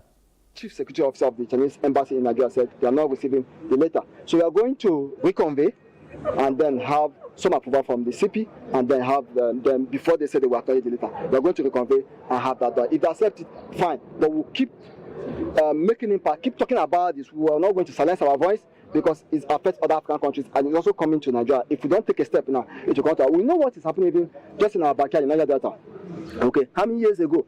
Look at what is happening there. We are facing black suit. And some are even coming from that state, Port Harcourt. We are facing black suit. Look at, you go to see this guy, and people are suffering from cancer, asthma, and all because of extraction of oil. Nigeria has one of the highest numbers of female entrepreneurs in the world, yet women-owned businesses do not secure procurement contracts, suggesting systemic or systematic gender disparities in the procurement system of both government and private sector organizations. This was the submission of the United Nations Women Country representative to Nigeria and ECOWAS, Beatrice Eyong, while speaking at the UN Women convening of Top Business Women Leaders event held in Lagos. Eyong, represented by Women's Economic Empowerment Specialist for UN Women, Chukwuemeka Onyimadu, said the coalition's primary objective was to enhance the implementation of economic policies that facilitate improved access for women to public and private procurement opportunities as well as income-generating activities. World statistics show that if you look at the regions of the world, in the Americas, it's somewhere around 50% that they trade with each other before they trade with the rest of us. In Europe, it's about 40%. In Asia, it's about 60 to 65%. In Africa, it is less than 4%. We are not trading with each other. I'm just trying to get a message out here that the entire purpose of this program is to empower us economically. But for us to be empowered economically, we must understand that we can't even do it alone. According to Eyong, disparity had prompted calls for policy reforms that would provide preferential treatment to marginalized groups, thereby leveling the playing field for women entrepreneurs and their male counterparts. Also, the founder of Masterpiece Resort Development Center for Women and Youth, Modukwe Oyekunle, noted that better results would be achieved if women collaborated effectively. In his remarks, the Director General of the Lagos State Public Procurement Agency, Fatai Onafowote, noted that the government must simultaneously develop the nation's services and ensure that women are given equal consideration in decision-making. We know the role women play in the home, so we appreciate the need to empower them. And when you empower a woman, you're empowering a country, you're empowering your community. So we understand it as such. And we are working with a government that ensures that nobody is left behind, that is inclusive, that even in the most recent time talks about social inclusion, it's talking about women empowerment, it's talking about youth development. So the agenda of Lagos government is very positive when it comes to carrying everybody along, when it comes to including everyone in what the government is doing. We recognize that people, and across board, people are doing different things, and there are many, many great initiatives. But how far do they go? So by having a policy and having a framework, there is an action plan, that can be focused on, priorities can be set, and people, those who are in charge of those action plans, especially governments, can be held accountable. So here today, we're specifically drilling down on affirmative procurement and the opportunities for women in affirmative procurement. As you know, women don't necessarily benefit from the opportunities of being contractors to government and also in the private sector. So we've been trying to tackle that through UN Women, and working with other private sector and the governments have been trying to tackle that. How can we get more women into procurement? So Lagos has been at the forefront of transformative initiatives aimed at driving inclusive growth and achieving the Sustainable Development Goals. We recognize that empowering women economically translates into a robust social inclusion, reduction in poverty and hunger, promotion of gender equality, and the enhancement of decent work and economic growth. Please stay with us as we now take a short commercial break. We'll be back in a moment.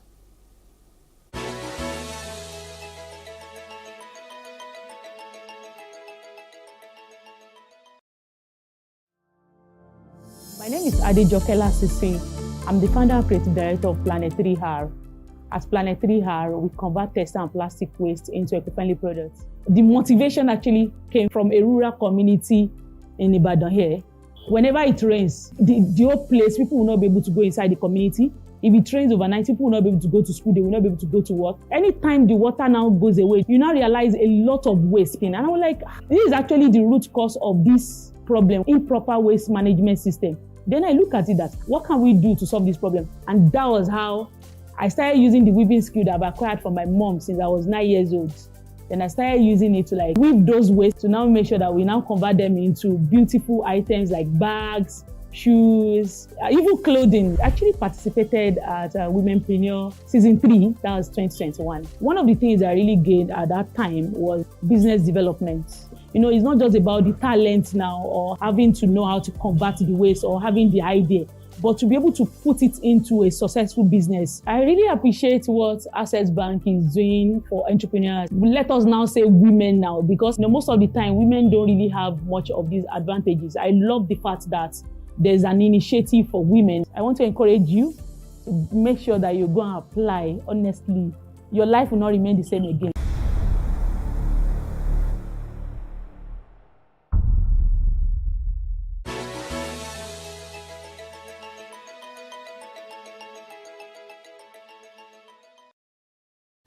Outside Africa now, the leader of an attempted coup in Bolivia has been apprehended by the police following the storming of the presidential palace in La Paz by soldiers.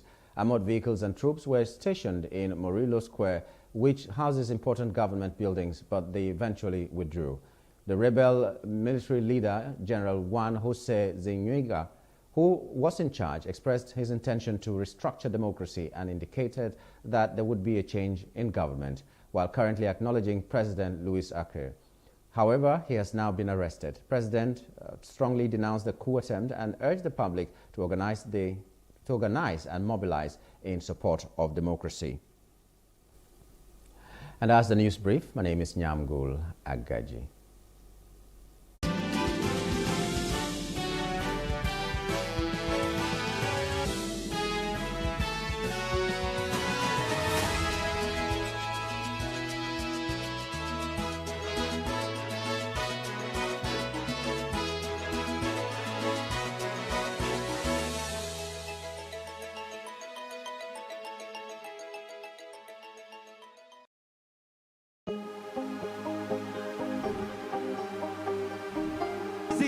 I will take you through this amazing lesson today.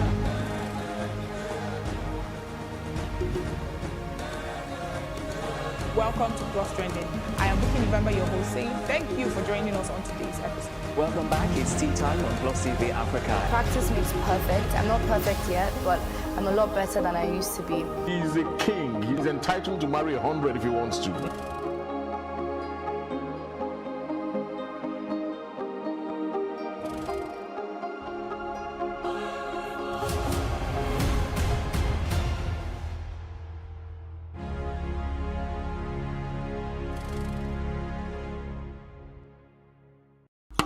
Ìmọ́tótó ló lè ṣẹ́gun àrùn gbogbo.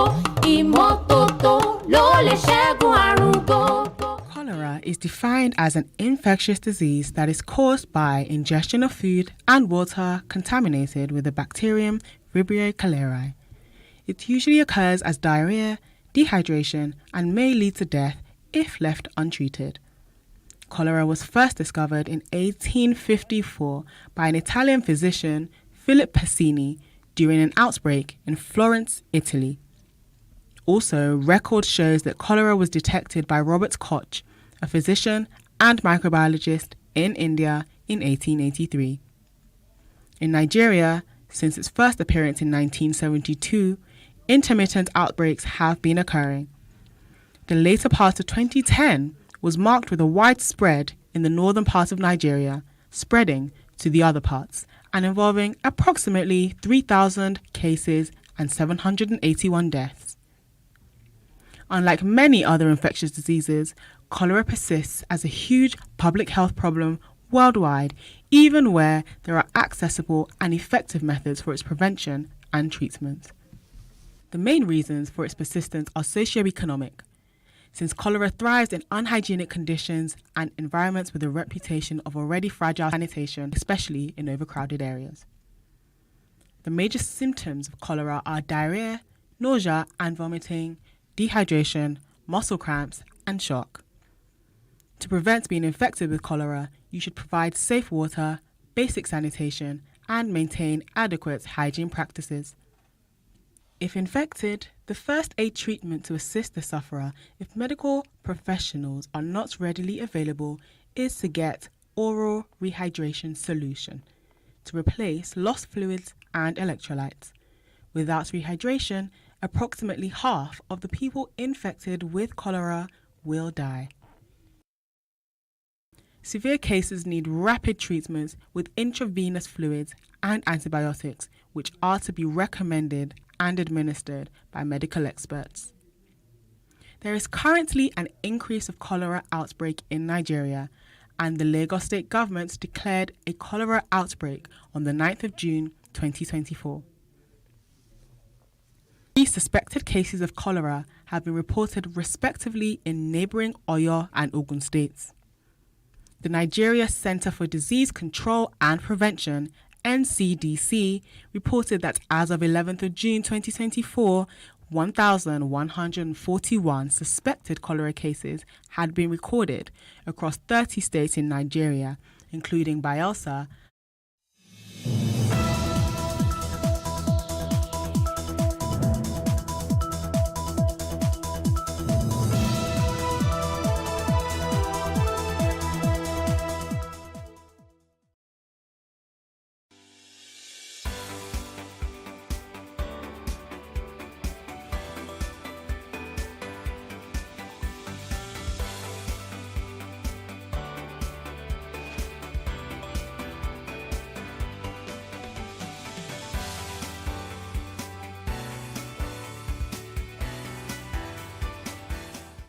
For an increasing number of individuals working remotely, establishing boundaries at work and preserving a healthy work-life balance has become increasingly challenging.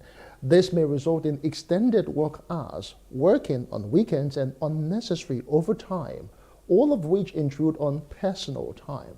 However, finding the optimal equilibrium between professional responsibilities and personal life commitments can have a profound impact on your perspective, overall well-being, and your capacity to prioritize effectively, leading to long-term productivity advantages. Now, maintaining work-life balance is critical or crucial as it diminishes stress, helps prevent burnout, boosts job satisfaction, and enhances overall health and well-being.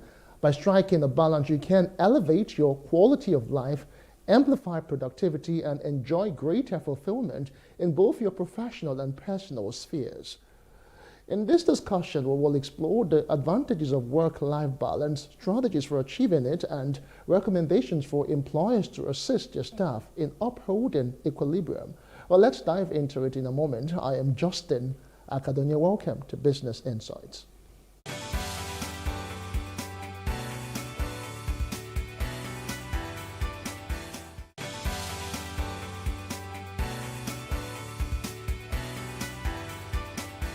Before we get into that conversation for today, if Nigerian women aspire to succeed in the film industry and other careers, they must seek mentorship and guidance from those who have already achieved success in their respective fields and be prepared to apply the knowledge and insights they acquire. Now, the guidance was provided at the Women in Film Learning Train workshop to open doors for women to enter the film industry, a highly profitable sector on a global scale. Details. Nigeria's film industry is experiencing significant growth, and female directors, scriptwriters, and producers are making their mark. However, there is still much work to be done to increase women's participation in a sector that is predominantly male-dominated. So this platform is here to introduce young ladies into a career in filmmaking. That was also one of the highest grossing industries worldwide. To address this issue, Funke Hassan, the Vice Chairman of Onigbongbo Local Council Development Area, and the Terra Academy for the Arts, TAFTA, have joined forces to empower women at the grassroots level. Their collaboration aims to provide women with the necessary skills and resources to actively engage in all areas of filmmaking. Like one of the stories said, that people believe they have to use money, pay money to learn. I felt I was going to pay a lot of money. Like I said in my speech, I want to learn script writing. It will be a money-making hobby for me. Or I felt I need to pay someone to start learning how to do script writing. And the opportunity has come. I'm going to start doing my own script writing. by God's grace. So it's a beautiful opportunity, a free course for people to chase their dreams in the career of film and arts making. Women usually will not come forward to do a lot of things for themselves until they are pushed. So that is why we're trying to pull women, young women especially, out of this to be empowered. And we know because they also hold a lot of the household chores and they could be busy. Hence why this initiative came up as well, to help them. Speakers emphasized that the world has moved beyond simply empowering women with skills that are traditionally female-oriented, and now women are able to participate in key areas of the film and entertainment industries. The importance of collaboration is also highlighted as stakeholders are confident that Nigeria, and indeed Africa as a whole, can become a central hub in this sector.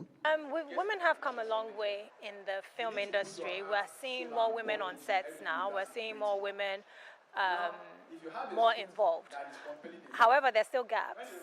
There's still sectors within the film that need more women. So things like lighting, sound production, technical things, we tend to not have as more women, we don't have as many women on those sets or in those parts as we should. And there's nothing that came like, oh, there's only men that can do this. We have women in stage lighting, we have women in sound, we have women in whatever it is. But the thing is, whatever you're doing, whatever it is you choose to do, make sure that you're doing it because that is what you want to do, what you desire to do. And if that's what you desire to do, please, by all means, go for it. Guests and attendees both expressed their hopes and aspirations for the future of women in the industry during trainings such as these. Coming here to TAFTA is a big scheme. I mean, I felt that learning a thing or two here will benefit me for what I actually want to get in the animation field. Times we say we don't have opportunities. This is an opportunity to learn about that interesting thing you've always wanted to do. You write scripts, but now you can learn it from professionals, and that's why we're partnering with TAFTA to do this great event. Nigerian filmmakers are encouraged to push the boundaries and enhance the storytelling skills as they aim to reach a global audience beyond Nigeria. Justin Akadonye, Plus TV News, Lagos. Welcome back as we delve into today's discussion. My guest, Bukola Olatujoye's leadership transcends the confines of the boardroom, establishing her as a strategic thinker and community advocate. Embracing the transformative influence of community involvement, she actively engages in various charitable initiatives. As a co-founder of the Tosin Olatujoye Foundation, she directs her enthusiasm for social change towards projects centered on education, healthcare, and empowerment. In addition to her corporate duties, Olatujoye is a highly sought-after speaker, and mentor within the business community. With a keen eye for identifying emerging market and a proven track record of navigating diverse business environment, she envisions Xylus Group International as a significant player on the global stage. Her dedication to excellence, coupled with a global outlook, positions her as a trailblazer who continues to shape the future of business. I'm pleased to welcome her as we explore the topic of achieving a harmonious work-life balance. Thanks for joining us on Business Insights. Thank you very much. All right, just before we get into strategies that you have been able to use to get to strike a balance, let's try to really understand your own perspective of work-life balance. All right, good morning. Thanks for having me. It's most of my personal life. So the strategy that has helped me to achieve this is one, time management. You know, time waits for no one. So I've been able to maximize the use of time because there's a time for me to be at work. There's a time for me to be at home, managing the affairs of the home, like my children, my husband, and there's also time for me to attend to my personal activities. So maximizing time has really helped me. Then two, eating rightly, eating healthy food, fruits has also helped me. And also being able to delegate my daily tasks to people around me to help me achieve my goal. To maintain this healthy work-life balance and how effective they have really been for you. Well, for instance, if your life at home is suffering somehow, it will have a negative impact on your business and work life. Let's see if we can get our guests back to talk to us. Are you still with us? Are you still with us, Ms. Olatojoye? All right, can you hear us? Yes, I'm with you. All right, so we lost you. Yes, I can hear you now. Okay, fine. I asked. I can hear you now. Okay, yeah, I can hear you. Let me just reiterate. What strategies do you currently use to maintain a healthy work-life balance, and how effective have these strategies been for you?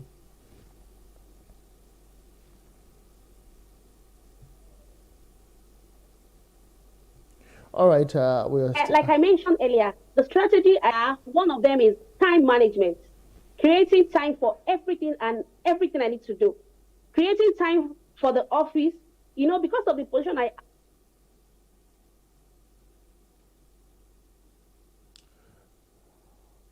am in the decision-making department, and also I need to also create a time for me to be at home with the family, so I can mentor my children and have quality time for my husband. And also, managing time has helped me improve my personal care.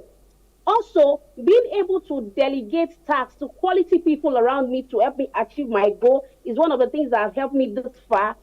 Eating healthy, fruits and food, and also 30 minutes of exercise each day has actually helped me to improve my work-life balance. Interesting conversation, I must say. You have talked about time management. For some people, really, they feel that 24 hours is not really enough to be able to accomplish all that they have specifically at home, at work, and other businesses or endeavors that they get involved with, but results that they expect. So how do you circumvent all of that? All right, for me, first thing each day, I create a to-do list. What am I supposed to do each day?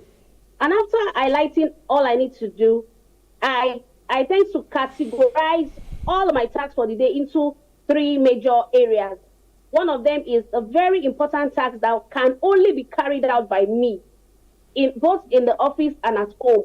There are some decisions that I have to take personally, like promoting the brand, bringing out strategies, and being creative and innovations to help me push my brand to the quality clients we are trying to attract. And also, no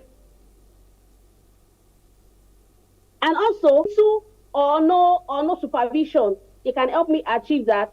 And also, lastly, the ones that are not too important that I can let go or postpone.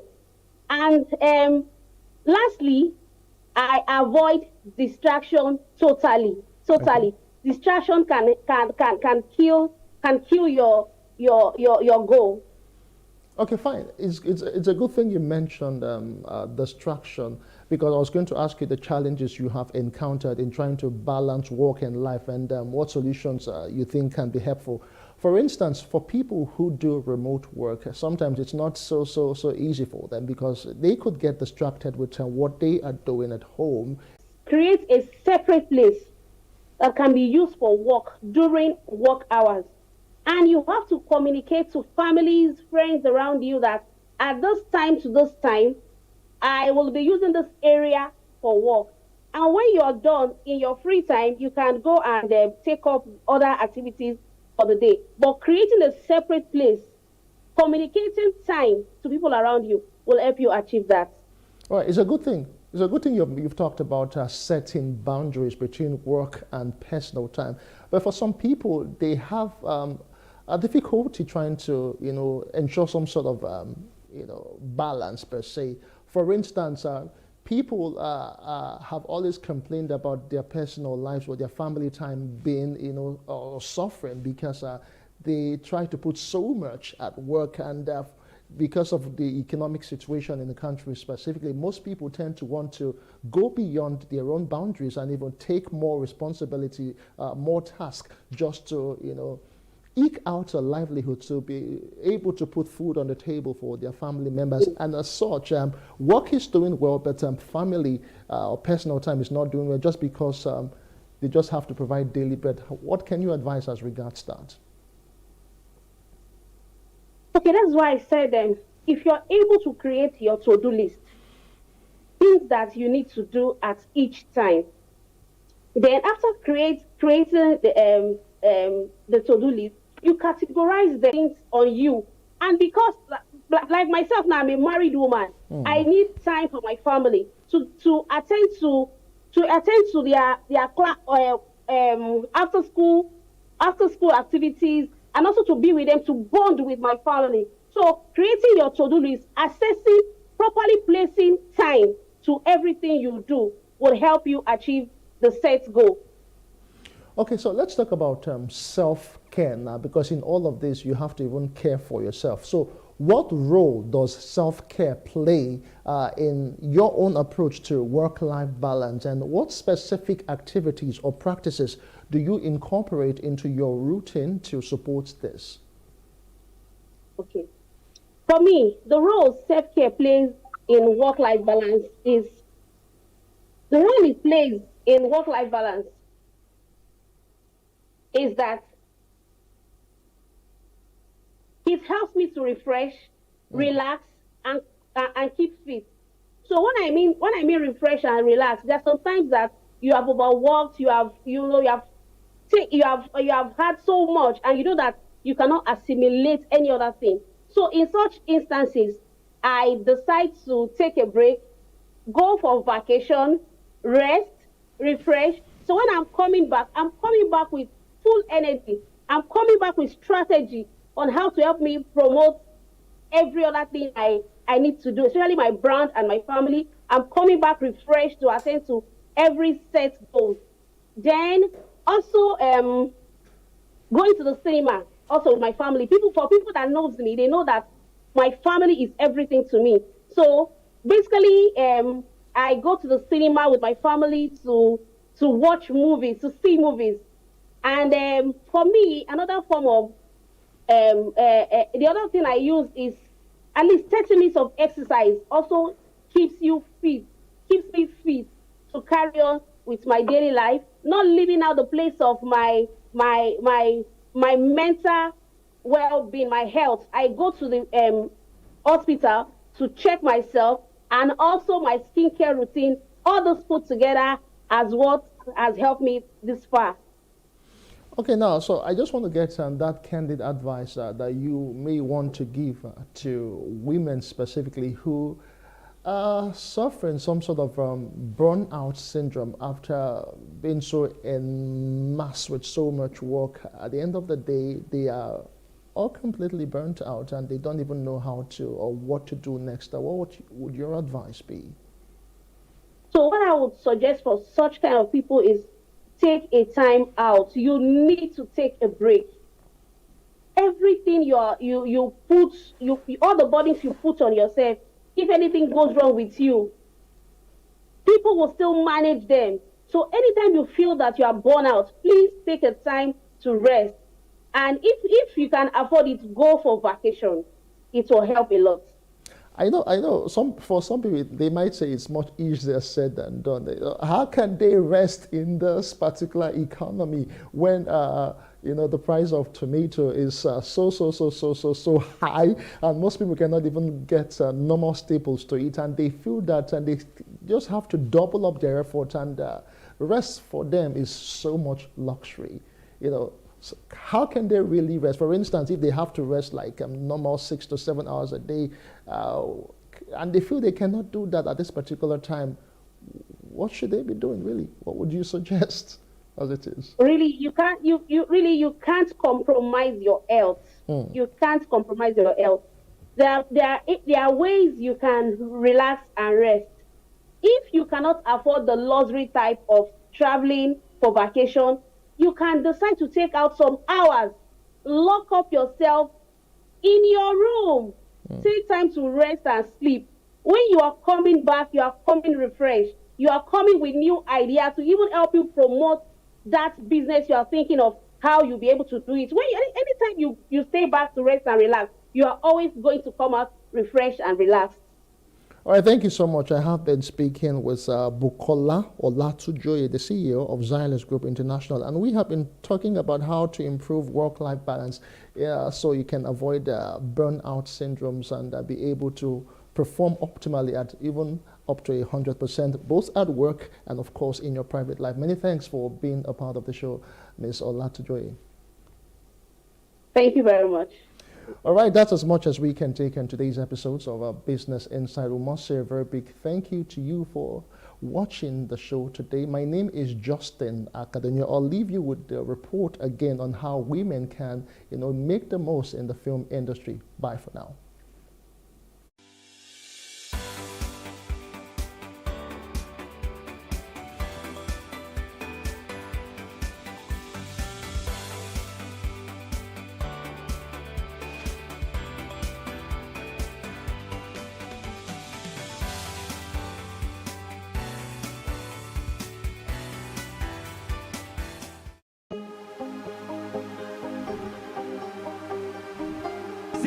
I will take you through this amazingness today.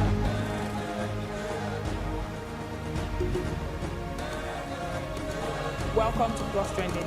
I am Buki November, your host, saying thank you for joining us on today's episode. Welcome back. It's tea time on Plus TV Africa. Practice makes perfect. I'm not perfect yet, but I'm a lot better than I used to be. He's a king. He's entitled to marry 100 if he wants to.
Transportation in major cities in Nigeria has taken a different turn since the introduction of ride-hailing services enabled by technology.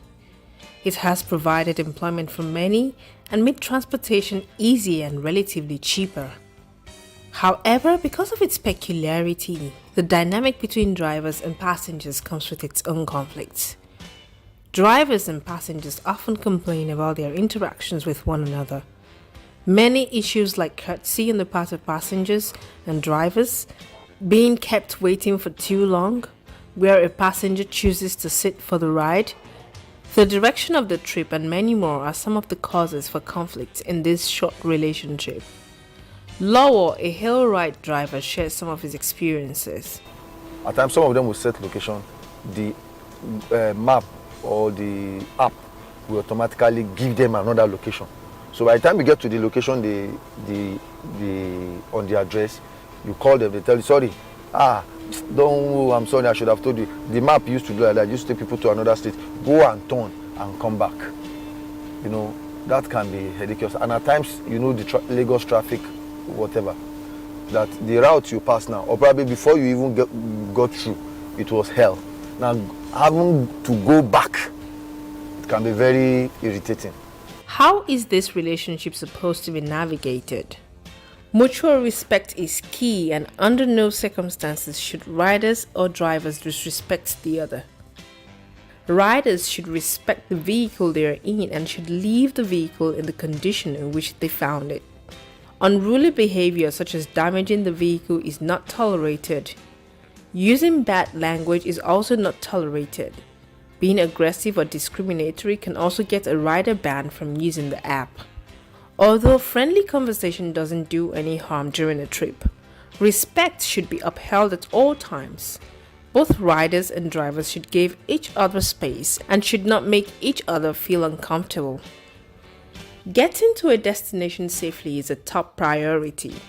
This is why drivers need to adhere to the rules of the road, for example, by sticking to the speed limit, not driving under the influence of alcohol or drugs, not texting while driving. Drivers should always take a break if they are tired. Riders should play their part by wearing their seatbelts and not trying to cram in extra people when there aren't enough seatbelts. Riders also need to refrain from bringing alcohol or banned substances into the vehicle and should not ask a driver to go faster than the speed limit. As a rider, request your ride inside. To minimize the time that you're standing outside by yourself with your phone in your hand, instead, wait inside until the app shows that your driver has arrived. Check your ride. Every time you take a trip, ensure you're getting into the right car or the right driver by matching the license plate, car make and model, and driver photo with what's provided on your app. Have the driver confirm your name. In addition to the check your ride safety steps, you can also ask the driver to confirm your name before you get in the car. Your driver sees your first name in your app and your driver's first name is displayed to you in your app. Be a backseat rider. Whenever possible, sit in the back seat, especially if you're riding alone. This helps ensure that you can safely exit on either side of the vehicle to avoid moving traffic, and it gives you and your driver some personal space. Share your trip details with loved ones. While en route, tap Share Trip Status in the app to share your driver's name, photo, license plate, and location with a friend or family member. Be kind and respectful. Please respect fellow passengers and your driver and their car. As for drivers, here are the standard procedures required. After a rider books a ride, you drive immediately to the location. And then until you get to the location, you don't click arrive, which most drivers, that is where they have their own faults too. So immediately they pick your ride, they click arrive. And normally, the app owners have given 5 minutes of grace. The moment you get to a place, after 5 minutes, the person doesn't come out. It will start charging the person a certain amount of money. So, but by the time you click arrive, when the trip is, when getting to the location will take you 9 minutes, and you have clicked arrive. So 4 minutes into his own time, you have started charging him, and you have not even at the location yet. Now, that is actually not good, which I hardly do. The only time I do it is when I'm booked in an estate, and I get to the gate, and they say, call the person to come out. Immediately before I call the person, I click arrive, because that's the estate. So having to navigate my way through that is own cup of tea. When I click arrive, then the person has 5 minutes before he will start being charged by the app. So after 5 minutes that I've clicked arrive, the person will start being charged. Then once the person gets in and will click start, then I'll ask the person, can we move? He say yes. Then I'll click starting up of the trip. So once I click on that, the trip starts. Then we continue moving.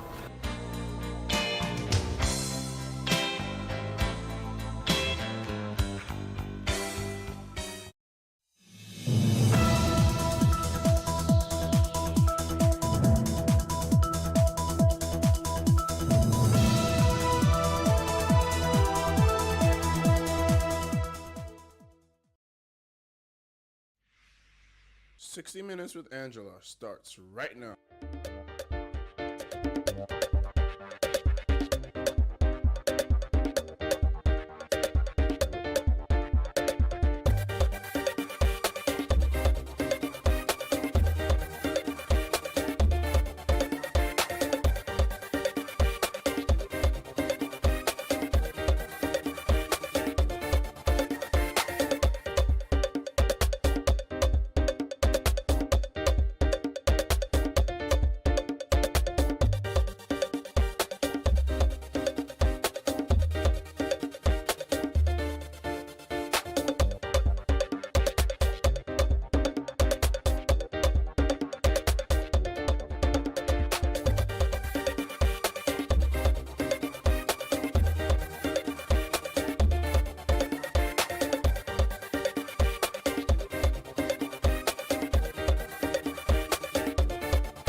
when you serve the President of the Federal Republic of Nigeria as his special advisor on media and publicity for 8 years, that's 2 unbroken terms, I suppose it makes all the sense to write memoirs.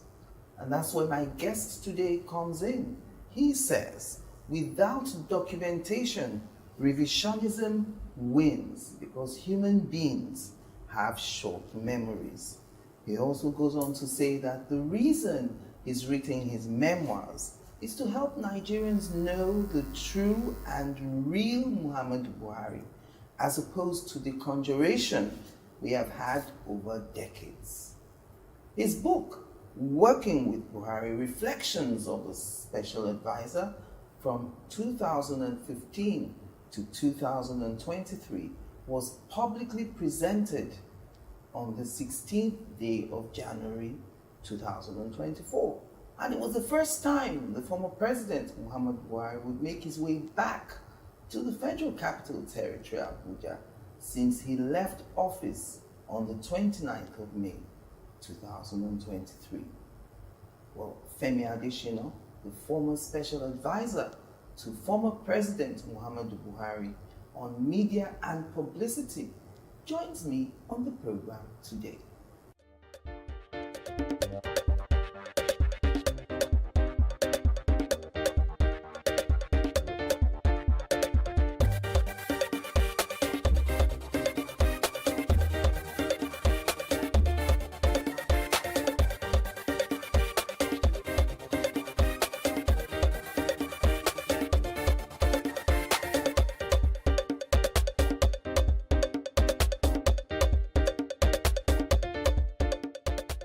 Thank you for coming on 60 Minutes with me. It's been like 6-7 years of not really having these conversations. Oh, that long? But before your appointment as a special advisor, you wore many caps. You would be termed to have reached the height of your profession. You were the managing director of the Sun newspaper. You were also the president of the Nigerian Guild of Editors. That's top, in the hierarchy of journalism in Nigeria. And in spite of your initial misgiving, when you got that call from President Muhammadu Buhari, you served 2 terms as special advisor. Correct me if I'm wrong, you must be the first special advisor to do 8 years with the president since our return to democracy in 1999. Yes, that would be correct. Okay. Now, you've spoken about a certain myth about President Muhammadu Buhari, a narrative that his political enemies had sold and fed to the Nigerian public. What is this myth? Over the years, you know that he first came as a military ruler. Yes. That's December 31, 1983 to August 27, 1985. And he ruled with an iron fist. That gave people the excuse to now say he was a dictator. When he came out in 2002 saying he had become a Democrat, they didn't believe him. Yes. They felt it could never happen. In fact, they felt he would be a worse dictator than he was as a military leader if he was ever elected. So there began systematic demarketing of the man Buhari.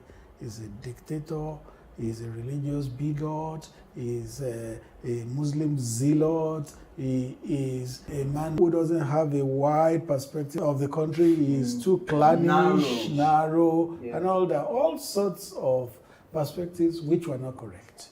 They succeeded in selling that to Nigerians in 2003, 2007, and 2011. So he didn't win the election in those years. But by 2015, Nigerians were not ready to buy those things again. Those arguments had become prosaic, jejune, and Nigerians just said, this is the man we want, and they voted him in. So a lot of people changed their minds about him, voted him, but there were some who remained in their entrenched positions. That was why, having then worked closely with him for 8 years and seen that he is none of those things they paint him to be, I just felt I would write a book to put things in their proper perspectives.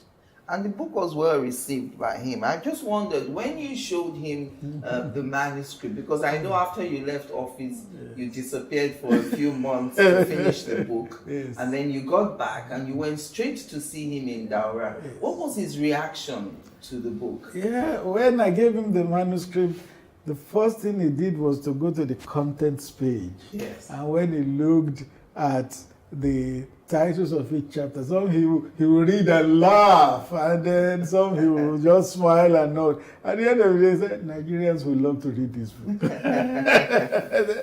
Nigerians will love to read this book. He flipped through the pages. There were some areas I asked him, I mentioned this. Should I remove it? He said, leave it. It's part of our history. Leave it there. Now that the book is out, I see them playing up all those in the media and trying to make mischief with it. I just laughed. They didn't know that even the former president had known and approved those parts to be Okay, so I was reading one of the comments on Twitter. Someone said in reaction to your book that, it looks like this Mr. Adeshino, he don't plan this book. He knew that he was going to write these memoirs from day one. Your power of recollection is what they couldn't get over. So I suppose my question is, when you get an appointment such as that, is that the first thing that comes to your mind? I've got to start preparing for my memoirs. Or when does the idea come in? Not exactly. If you asked me along the line, are you going to write? I'll say maybe yes, maybe no. Yes. I wasn't quite sure whether I would write or not. So it was not as if I went into government planning to write at the end of it all. Yes. I could have written and I may not have written. I just sometime when we finished decided that, okay, I will write. So it was not as if I went into government planning to write this. Let me tell you an encounter between myself and the then General Buhari on phone. The first time he called me was the build-up towards the 2007 election.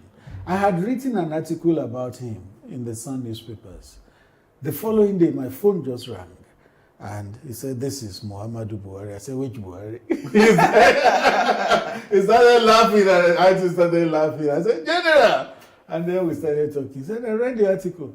He said, you must have the memory of an elephant. All those things you know there, how did you remember them? That was pre-2007. Okay. So most of the things in this book too, yes, some were jotted in the course of working in government, some were retained. Yes, I retained and then recalled at the time I was writing. So one of the more controversial topics that you touch upon in your book is that of Nnamdi Kanu, who is, by the way, still detained, been detained since June 2021. You alluded to the fact that if Nnamdi Kanu was not extradited to Nigeria, he would have been eliminated. No. That was a twist of what I wrote. I read that twist, which is not correct. What the president said when the high-level delegation from the southeast came to the president, pleading that he released Nnamdi Kanu to them, they pledged that he would be of good behavior. And the president said what they were asking him was very difficult. One, because it was already a judicial matter, and he never likes to interfere with the judiciary. Once something is before the courts, he wants the courts to adjudicate on it. And then secondly, he said to them, you asked me to release him unconditionally. He said, it's like a boy who stood outside and began to throw stones into his own house. Yes. Then why should he be released unconditionally? He said, we are a government. If we had wanted to kill Nnamdi Kanu, even abroad, we could have arranged it. Yeah. But we decided to bring him back home so that he can have his day in court and justify all the allegations he had leveled against the country. He said the country is a zoo. Let him say it before the court. Yes. So the president said, we did him a favor by bringing him home so that he can justify all the allegations he has leveled against Nigeria. There was no plan to assassinate him, and the president said, we could have if we wanted because we're a government. Said, but that didn't come into our thoughts at all. We preferred that he be brought home so that he could justify all the all what he had been saying. Yeah. One of the most interesting recollections for me that is the Emilio Con episode. And the decision, as you put it, by the principal aides of former president to brief him when you were airborne. I think you were on a travel from with Spain. the president in Spain then. So you all decided that once you were airborne, you as his advisor would approach him so that, according to you guys, you didn't want him to get a varied and distorted version. Now, we all remember that speech of Emilio Con. What could a varied and distorted version look like that would be worse than the perception and implication that those words had already created, on that fateful day in Abeokuta? I'm trying to see why your team thought it was important to brief the president and why you thought it was possible for a varied and distorted version to be given to the president. Now, when something happens, look at the newspapers and the news media generally. They take it from different perspectives. Some on point, some off point. Look at stories that have been written from this book, for instance. A lot have been distorted. Yes. So that was why we felt the president was going to land in Nigeria. He would read the newspapers, and then we didn't want it to be a surprise to him when he saw all the headlines and the papers going in different directions. He will now be wondering what is the truth. That was why we held that meeting, that once we were airborne, I should approach him and brief him on all that had happened, which I did. What was his reaction? He's a man of few words, very few words. He listened to me patiently, and that's one of his strong points. He listens. Anybody talking to him, he listens patiently. And after it, he said, Asiwaju said all that? I'm surprised. He's surprised. Asiwaju said all that? And then he said, thank you for coming to brief me. That was it. And that was it. But later I learned that when you go to Asiwaju met him, and I think the iron things out. Yes, the iron things out. Because I'm thinking, to many of us observers who were watching the events leading up to the election, that speech would be said to have been targeted at the former president. It looked like a resistance. Of course, some of the current president's supporters have always thought that President Buhari was lukewarm at best to President Tinubu's ambition. And so in saying, Emilio Con, it is my turn, no one can stop me. No matter what you all throw at me, this is my turn. Especially, if you recall, he used the words Olule. He tried the first time, Olule. Tried the second time, Olule. So everyone thought there's only one person who's tried to be president 3 times, and it's President It was not Buhari. in doubt that he was talking about President Buhari. It was not in doubt. But then you see that immediately after that speech openly in Abeokuta, there was a press statement from Bayo Onanuga, who was a spokesman to the presidential campaign then, putting things in proper perspective. It's also in my book. You said lukewarm.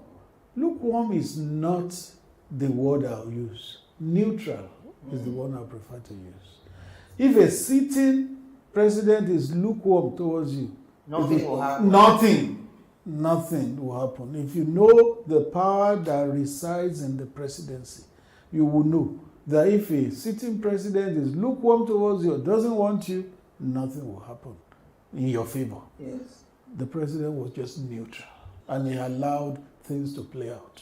And He wanted a level playing field, which he ensured with all the candidates. Okay, so till today, some of Asiwaju's supporters still have it in their minds that President Buhari didn't want Tinubu as his successor. They have a right to their opinion.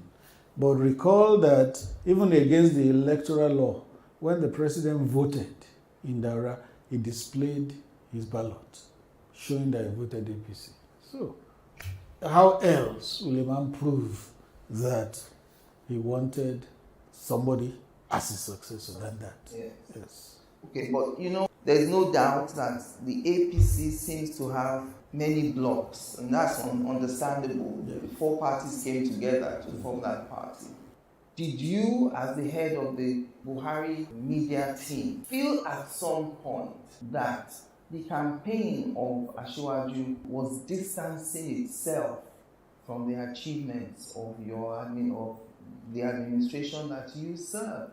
In the run-up to the campaign, when the campaign first started, it looked as if they were going to be campaigning on the achievements of then Governor Bola Ahmed Tinubu as Governor of Lagos, rather than riding on the many achievements of Buhari in the last 8 years, in which were the pioneer years of the APC at the presidency. I didn't get that feeling. Maybe if that perception is there, some people try to play it up, but that is not the overriding perception, because President Buhari was with him in many of his campaign stops. Yes. If he didn't want him, one, he would not be there. If not that the Buhari achievements could be played up, he would not be there. Remember, I think the campaign flagged off in Jos. Remember that everyone candidate Tinubu could not speak. He was just saying, Buhari, Buhari, Buhari, when he saw the overwhelming crowd. Without Buhari joining him in that campaign, I was in most of them, it wouldn't have been the same as what we saw. Yes. Because Buhari still, even after 8 years, he still had that cult-like following. Even today, when I go to Daura and he goes out, I go out with him, if you see how people still respond, it's simply wonderful. So I don't have that impression that the Tinubu campaign wanted to distance itself from the achievements of President Buhari. And many times, President Tinubu has also said that Buhari was like their precursor. And when they met at this book launch, you heard what he said. In fact, people were surprised that the president turned up at your book launch. Everyone thought, we will see if Tinubu really turns up. He gave his word. And he did. Yes, because I sent him an invitation, and the feedback I got was that he said, if you speak additional, I'll come. He is a good person. And since President Buhari is in town, I must be there as a sitting president. And he was true to his word. Well, we'll take a break now. Join us again after the break.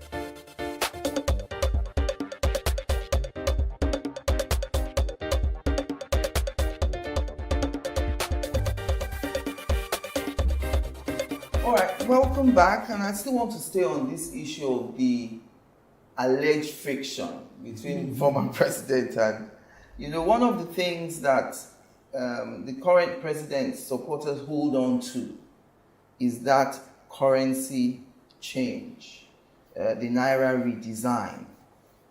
At the time it happened, the general word on the street was that a lot of politicians had hoarded Naira notes, and President Buhari had been briefed about that hoarding, and that in order to have clean elections, there was a decision taken to change the currency so that it would make it difficult for politicians to buy the votes from the electorate. What would be your reaction to Tinubu supporters who think that that singular policy was directed at them so that it would make it difficult for them to get people to vote for the APC? Why would it be difficult for the APC and not for other parties? If it affected APC, it must affect PDP, it must affect Labour, it must affect all the other parties. The one thing leaders must know is that they need to be careful of what their supporters say. They need to discern carefully, otherwise they will cause problem between them and other leaders. So, if the Naira redesign policy was to give us cleaner elections, was it only one person that was going to the election? Was it only one party that was going to the election? So if it affected one party, it must affect all the parties.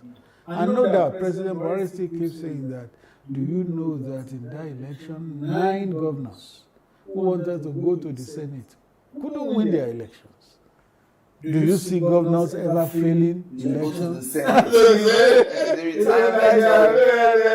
retirement home. Well, he failed during that election. So we had cleaner election. It was not targeted at any single politician or any party, but we had cleaner election. And do you also recall that even during that time, kidnapping stopped? Because if you kidnap anybody and you ask for ransom, there was no cash to bring. I remember that in Kano, was it the APC secretary that was kidnapped? Day 1, day 2, day 3? Nothing. Nobody answered their call, nobody brought a dime. When the captors were tired, they just slapped the man 3 times and pushed him out. That market.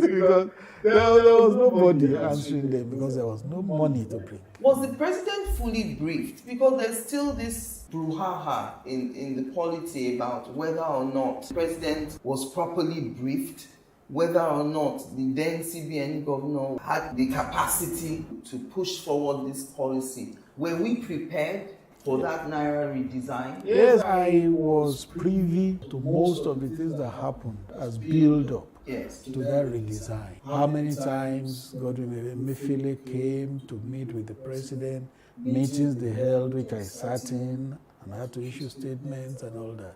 So I guess the policy was properly enunciated. Yeah.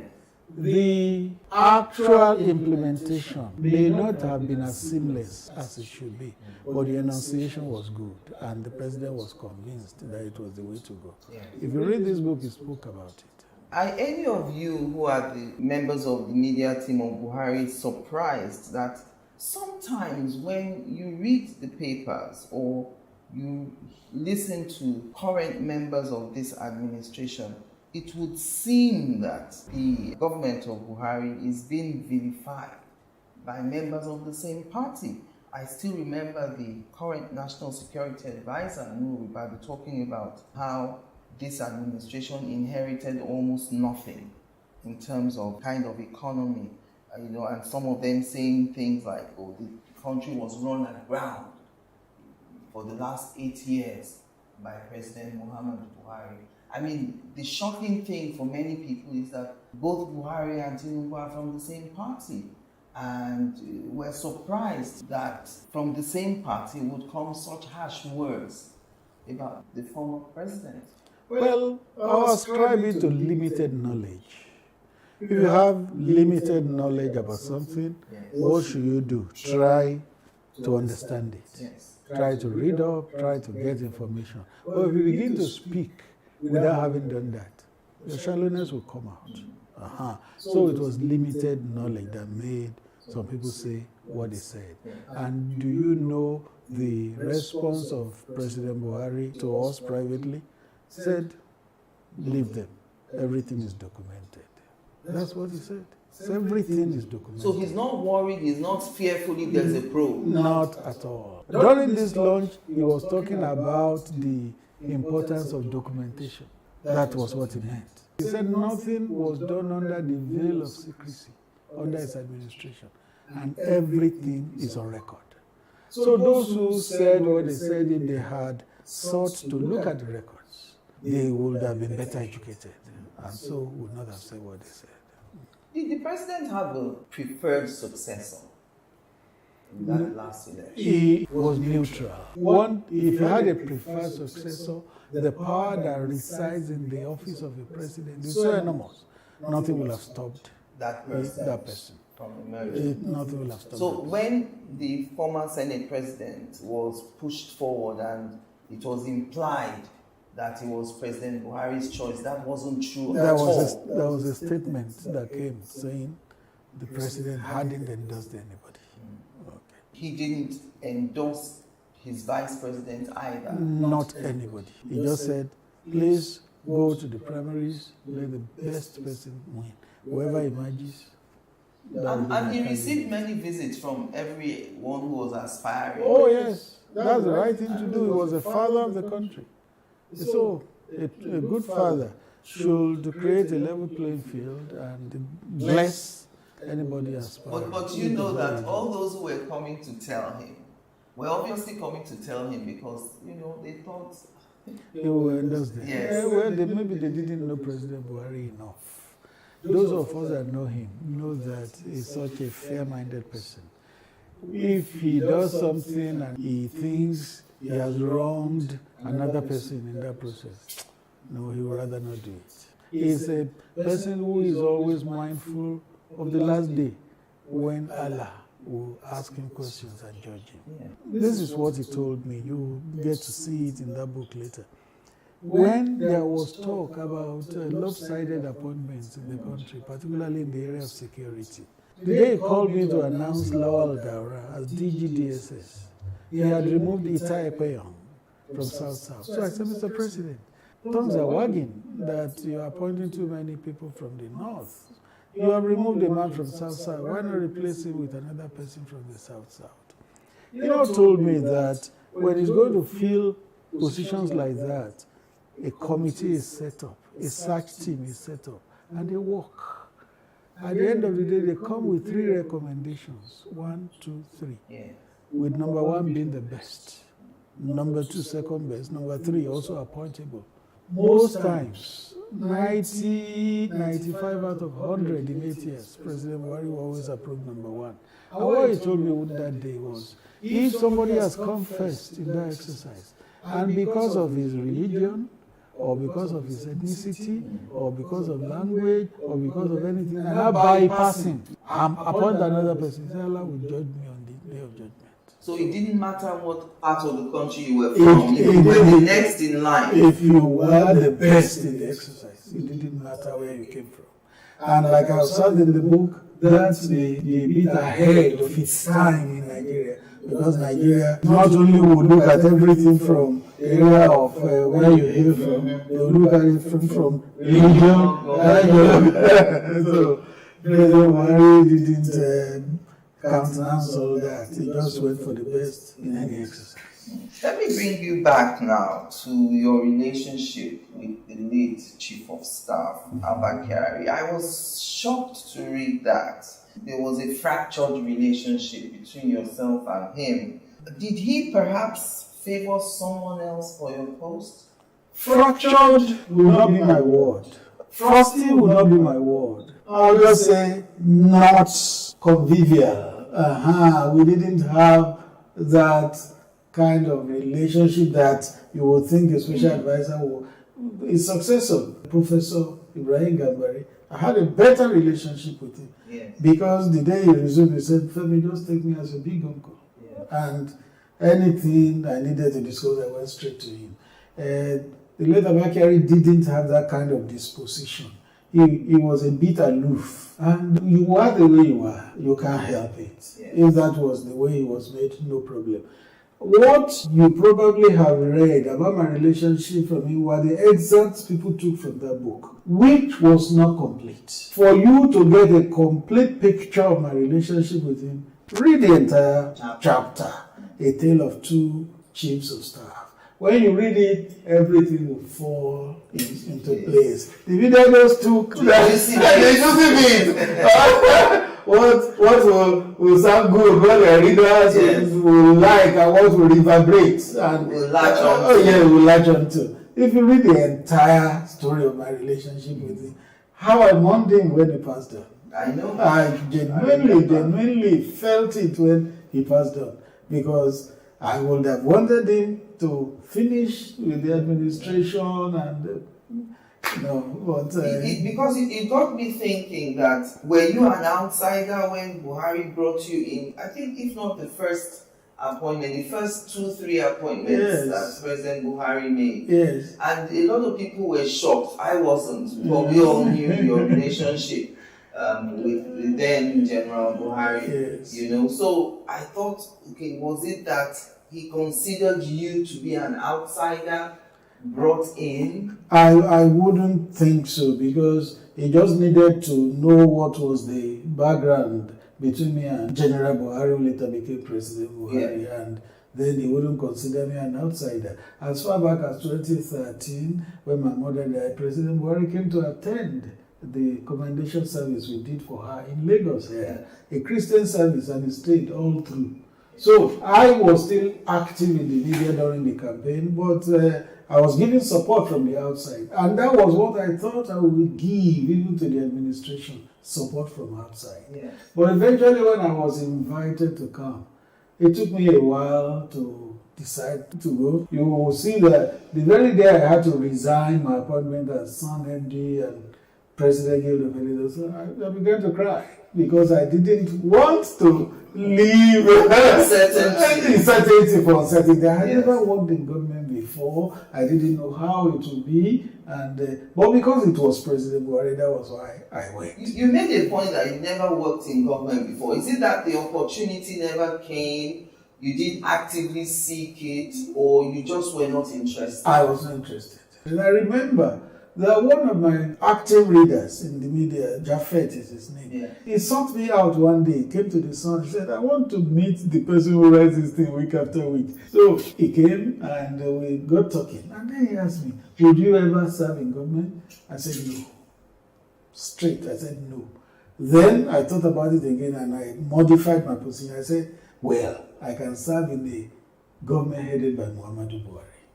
That was what I told him. That was my conviction then. Any other person apart from Muhammadu Buhari, I wouldn't have taken. So now, if you're called upon to serve, like in your home state or Osun State, for instance, would you be open to that?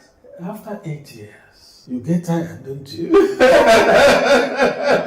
After 8 years, I felt I had done my bit. Out of 200 million Nigerians, I had served for 8 years, more than my fair share. And you also call it a thankless job. Well, they call it so, but me, I wouldn't call it so. You remember, if you read that book, you will see the encounter between me and the Sultan of Sokoto. He had known me before I took on the assignment. He called me Kuli Kuli after my email address. So, the very week I was appointed, he came to the villa, he saw me, he said, Kuli Kuli, this job you are come to do, it's a thankless job. He said, with your predecessors, it has been a thankless job. He said, but with you, it shall not be so. And I said, amen to it. So today, I don't see it as a thankless job. It was a tough job, no doubt, but not thankless. I remember when you were appointed and you coined that phrase, wailing wailers. You know, your strict loyalty to President Muhammadu Buhari. I've always wanted to know your reaction to critics who said that statement, wailing wailers, was unbecoming of a presidential spokesperson. There's a perspective. Perspectives are free. They have the right to it. But you know, the truth about the wailing wailers was that it was directed at the PDP and Olisa Metu, their spokesman. Yes. In the first few months in office, you find that President Buhari could not do anything right. Anything he did, Olisa Metu will issue a statement. If it rained heavily, he will issue a statement. If it didn't rain at all, it was Buhari's fault. If you saw a wall gecko in his house, Buhari turned to that wall gecko. And all that. One day I now said, what is this? I now did a tweet that these people, they are forgetting that they have lost power. And they will be out of power for a long time. Wailing wailers. That was my tweet. Now, it was directed at Olisa Metu and his party. But anti-Buhari elements online say, oh, he's abusing us, he has called us wailing wailers. So they appropriated that tag to themselves. If they decided to appropriate it, I left them. They were welcome to take it.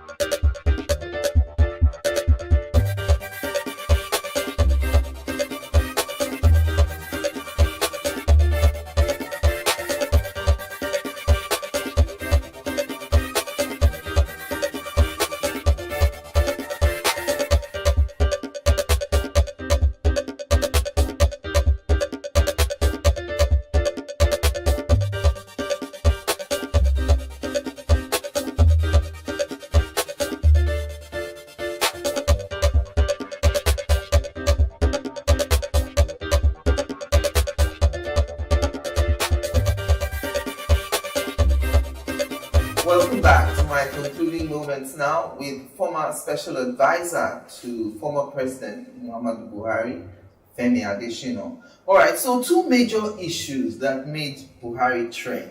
I mean, very, very major issues. One, Jubril Al-Sudan, and of course his purported wedding to the Humanitarian Affairs Minister, Sifia Omar. I mean, they even printed invitations. We heard Professor Shimbaji when he gave that anecdote at the launch saying, you know, he wanted to sue people who he felt had defamed him, and the president said, at least they didn't print Ivy for you. People were even calling Color.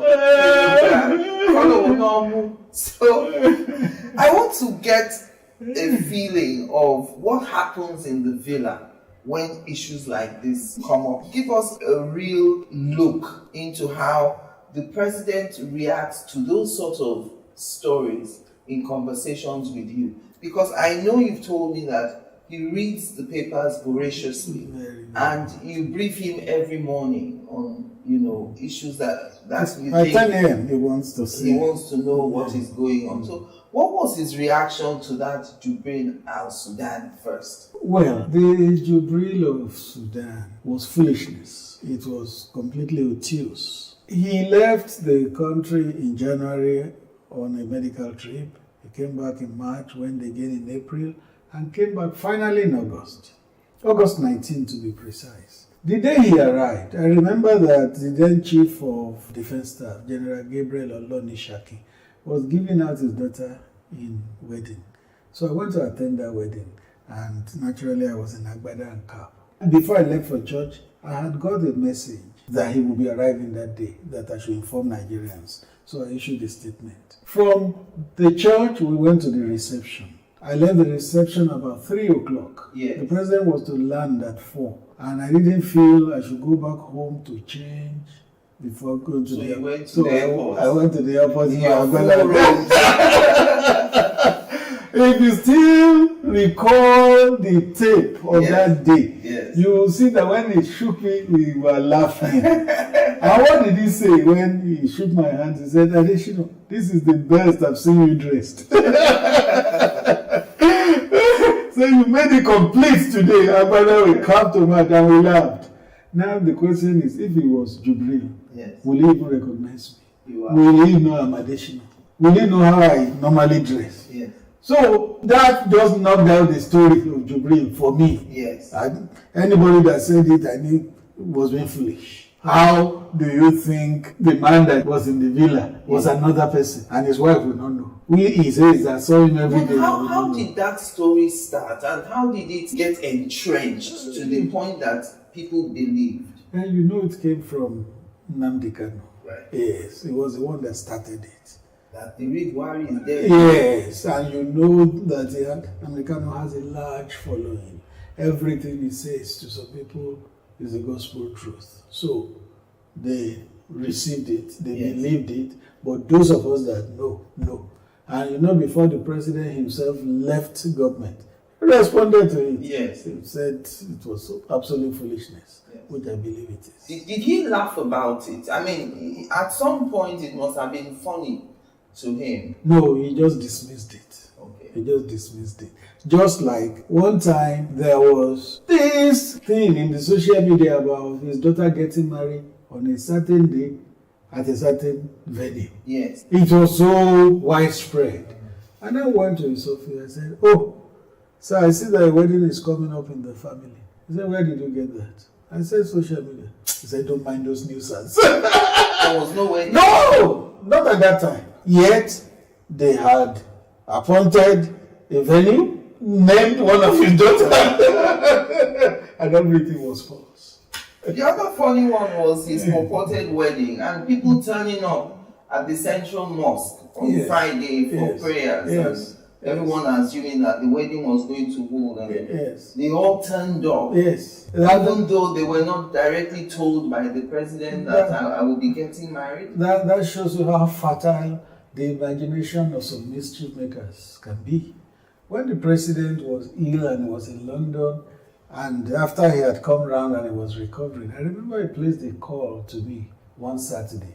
And he said, Adesina, thank you for holding out against the mischief makers. He said, I see everything you do, I watch. He knows that there are plenty of mischief makers in the country. That purported wedding was a product of mischief makers. Recall that the DSS arrested one man whom they paraded, who did a tape purporting that the president was going to marry the finance minister. Yes, Zainab. So that's just part of it. And then they say that of the humanitarian affairs minister too. Just concoction. Those were funny times. Did the former president have any regrets? I have attempted to answer this question before, and the media twisted it. That I said he regrets so many things. Yes. And my answer was that there is no human being who does everything right all the time. You can't claim that everything you do 100% all the time. No, there will be some shortcomings with the benefit of hindsight. But regret is a very strong word. What I would say is that President Buhari did what he considered was good for Nigeria at any given time. With the benefit of hindsight, he may feel, oh, maybe this one I should have done this way or this way or this way. But regret would be a very strong word. Why did he apologize for some things? Because maybe he felt it rubbed some people down the wrong way. So, regret would not be the word, but he just felt maybe this could have been done better. His guiding principle was to do the best thing for all Nigerians at all times, to the best of his ability. One of the things that Nigerians are disappointed about is that they thought in President Buhari coming in as a former general that the issue of insecurity would have been tackled more than we saw. Yes, when he came in, Boko Haram was controlling some areas and some local governments in the northeast and all that, but we subsequently saw many incidents, the Buniyadi incident, we saw the Chibok girls. Buniyadi was before him. Chibok was not even under him. It was under Jonathan. It was under Jonathan, and he recovered a large number of the Chibok girls.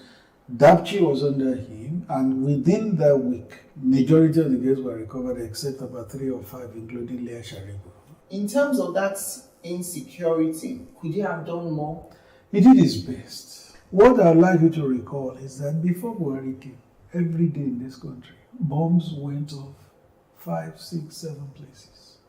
Daily. In fact, we, our friends of Ruben Abati, used to even jest that Ruben already had a template for his statements on bombing. He just would change the time and the date. Because there could be 7 bomb blasts in one day. Yes. He would just fit in the venue and the time to differentiate it from the last one he issued. But by the time Buhari left, did you still hear bombs? No, you didn't hear bombs. Schools were being bombed, markets were being bombed, motor parks were being bombed, lives were lost in hundreds. He had made tremendous progress on the security front. It was not fully accomplished, yes, but a lot had been achieved. Those who live in the Northeast will say it better. I remember that in his last year in office, February of 2023, we went to Yobe. We were in the palace of the Emir, who told us that previous years nobody could stay in that palace. Everybody had evacuated, including himself, the Emir. He said they put $1 billion in that palace. Nobody but you were to go in there to say you want to take that money. Because Boko Haram was sitting there. But by that time, the emirs had returned to their palaces. Orientation camps for MYs that had been shut down had resumed. Roads that were impassable had resumed. President Buhari did a lot in terms of combating insecurity. It was not fully accomplished, but that is why governance is a continuum. Yes. Wherever one government stops, another one continues. No government can do everything. I've never seen that government. Chapter 21 of your book, you talk about the official trips. Total trips made by President Buhari were 94, 19 trips in 2016, 2023 and 2021, 5 trips each. 2020, 2 trips. I wondered why you only did 2 trips in 2020. 2020? Yes. No, it couldn't have been 2 trips. The only year that the trips were limited was 2017. the year when he had his medical challenge. Yes. And then 2020 was the COVID lockdown, that year too. Yes, that's why. Yes. That's why. You know, COVID came December 2019, 2020 was the year of lockdown. From January to August, September, there was nothing happening internationally. Even the UN General Assembly that we used to attend every September was done virtually. So the world was locked down. What do you say to critics who say, well, 94 trips in 8 years, but nothing to show for it? Well, it's a language they like, the critics. Nothing to show for it. They will see Second Niger Bridge, still nothing to show for it. They will see Lagos Ibadan Expressway, nothing to show for it. They never see anything. They will see Local Oweto Bridge, nothing to show for it. That's their language. What do you consider to be President Buhari's legacy projects? The projects that will stand him out in years to come? Well, infrastructure first. Do you know that Bonny never had a road? The Bodo-Bonny Bridge is on as we speak. In the first time in the history of Nigeria, Bonny will be linked by road, and history will have it that it was under President Buhari. Second Niger Bridge, President Buhari. Local Oweto Bridge that links North Central has cut travel time by about 3 hours. It was under President Buhari.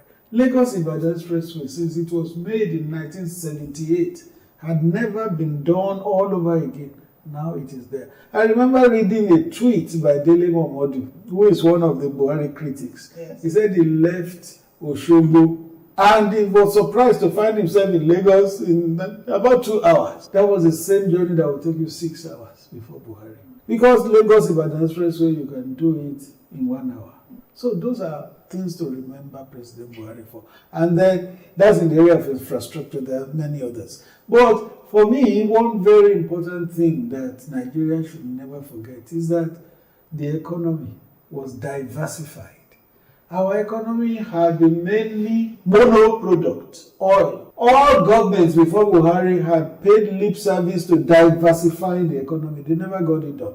But under Buhari, oil that used to account for about 90% of GDP began to account for just 9%.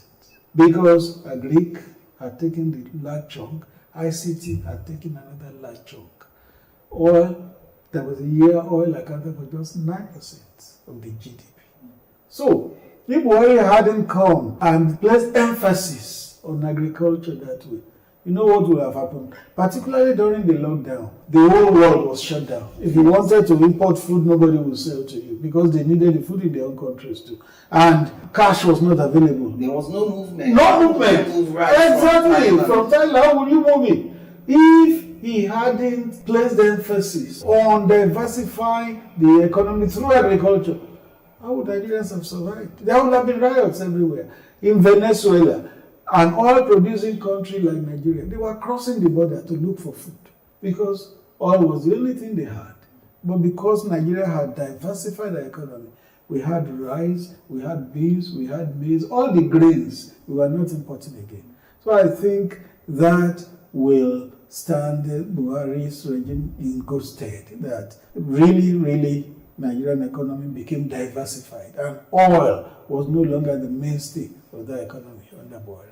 And what would you say to those who say that he shouldn't claim the second Niger Bridge as his achievement because it wasn't started by him? Oh, really? It was started by former President Goodluck Jonathan. From the ask Minister Fashola, he will tell you how that project began from scratch and how it ended. Buhari is not tussling with anybody. Do you know that a lot of projects that were started by his predecessors, he completed them? That shows you that... Is there anything wrong with completing projects? Exactly. You know, PDP was, I don't want to say foolish, unsmart. PDP was unsmart enough to say, it is our project that is completing. Is there anything wrong with that? Is that not why governance is a continuum? But second Niger Bridge from scratch was a Buhari project. Minister Fashola told me, and I recall he told you in a documentary you did, that when he was appointed, President Buhari called him to the office and said, there are 3 or 4 projects I want you to do for me. 1, Second Niger Bridge. 2, Lagos Ibadan Expressway. 3, Enugu Onitsha Expressway. And 4, Abuja Zaria Kaduna Kano Road. He said, give me those 4 projects and you can do whatever you like after that. That's President Buhari for you. Well, you talked about Dr. Reuben Abati earlier on, and I remember when his term was over as special advisor, he had written this article when he said, when the phone stops ringing. So I wanted to ask you, now that you've left office as special advisor, has your phone stopped ringing? There's no difference. No difference between how I received calls when in office and how I receive now. In fact, when my phones begin to ring back to back, my wife will say, don't they know you are no longer in government? There's no difference, really. Because before I went into government, my phones were very busy. In government, very busy. Out of government, still very busy. All right, so on a final note, I want to take you back to November 2015. You were coming on a trip from Malta. Going to Malta with President Buhari. You talked about wind share. I'm just imagining all of you on that flight. Were you all giving each other the look as if is this the end? This is how that plane is structured. There are about 3 compartments at the tail of the plane. You had the security people and some media people. They sit there. In the midsection, you had the senior aides there. I usually also would sit there. The president had his own cabin, but to keep the president company, they will invite 1 or 2 senior aides to sit with him. So on that day of the trip to Malta, I was sitting with him in his cabin. It was an uneventful flight. When we were about landing, the pilot announced that we were to land and all that. Suddenly, as the plane was about touching down, it began to go zig-zag, zig-zag. We were looking at one another.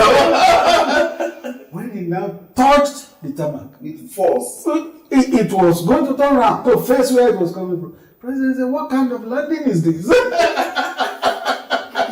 And then the pilot came to us from the cockpit and he said, "Mr. President and distinguished passengers on board, what we just experienced is what is called wind shear, when the direction of the wind suddenly changes." And that was how it happened. We'll fly according to the direction of the wind. So when that direction changes, it swings the plane. Yes. The plane almost turned back to face where it was coming.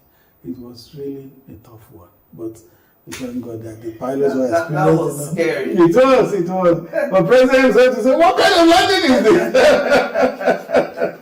I mean, imagine if you are the pilot or the president, you don't really want anything. No, that's why it must be the best set of. Are there Nigerian pilots flying? They are all Nigerians. Most of them are from the Air Force. We have a sprinkle of some others who are civilians, but most of them are from the Air Force. I want to tell you that it's a big relief that we finished the assignment, we finished it well, we finished it in one piece. We finished it with our names intact. It is good. And the EFCC is not coming out.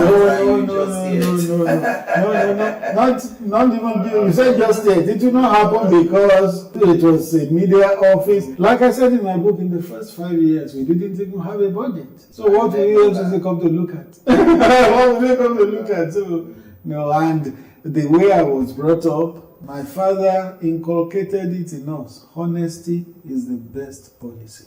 He got us to recite it as children. Honesty is the best policy. If there had been a budget of billions in my office, everything would be accounted for.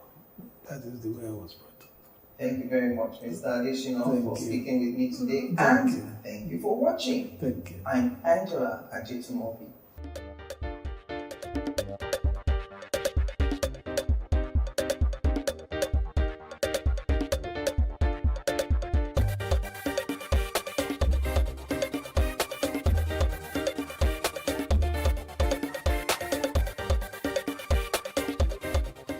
Reading is an essential habit and a culture that must be developed.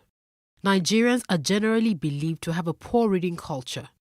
The role of government in promoting reading and equipping reading spaces and libraries in Nigeria cannot be underestimated. But first, we must look at the development of reading habits from the home and the role parents play in encouraging their children. My parents, my mom used to be a teacher, so reading was obviously part of a curriculum. And then my father used to be a professor and is an author. So I started reading very, very early. And I started reading books that were higher than my age grade. I was reading African Writer series from age 7, age 8, and reading encyclopedias by that time. So obviously my parents had a huge part and encouraged that in me. In the Nigerian book market, there's a high influx of foreign authors writing for children, but very few Nigerian authors telling relatable, homegrown Nigerian stories. If you start out reading stories even to your baby, even before they're 1, and then as they get older, buy appropriate materials that are colorful, with easy to read words, and read with them. I think that helps. Adedotun Enyade, a co-founder of Robin Heights, a leading bookstore in Nigeria, has tips for Nigerian authors and how they can improve on their work and get into the hearts of readers. The story has to be good, right? If you're writing, whatever you're writing, if you're writing fiction, if you're writing non-fiction, it has to be really, really compelling, one. The next thing would be in terms of the packaging, right? People have gone past the era where you just take your books to just about any printer to print for you. I think, publishers, self-published authors as well, they need to invest in ensuring that the quality of the book, the final output is one that would, stack up with any book, published, elsewhere in the world. So that's really important. Then I think, what would be the most important tip for me to them would be just, they need to invest in marketing. The book business, like any other business, is challenging. If you ask anyone who's running the business in Nigeria, they will tell you capital, of course, right? Book selling is also, as with any other business, is also quite capital intensive. Getting to pay your rent, getting to actually buy the books and stock up your shelves when you have them. Hiring good people requires decent amount of capital. So I would say it's getting the startup funds to set up something, and then if you're looking to do it at scale like we're hoping to do, then it also requires you raising funding, which isn't readily available in commercial banks, right? I don't think a bank would say they want to give you a loan to set up a bookstore. They probably will be skeptical about the number of people who read. So for us, I think it's just I would say capital is at the top of a totem pole. It is commendable that certain individuals and organizations are making concerted efforts to revive the reading culture in the country. The government should also redesign the school curriculum to incorporate more reading activities in primary and secondary schools. Increase the reach of your events or business services. To advertise on Plus TV Africa, please call 0906 000 5719 or 0909 040 8408, or send an email to marketing@plustvafrica.com. Plus TV Africa. Big stories live here.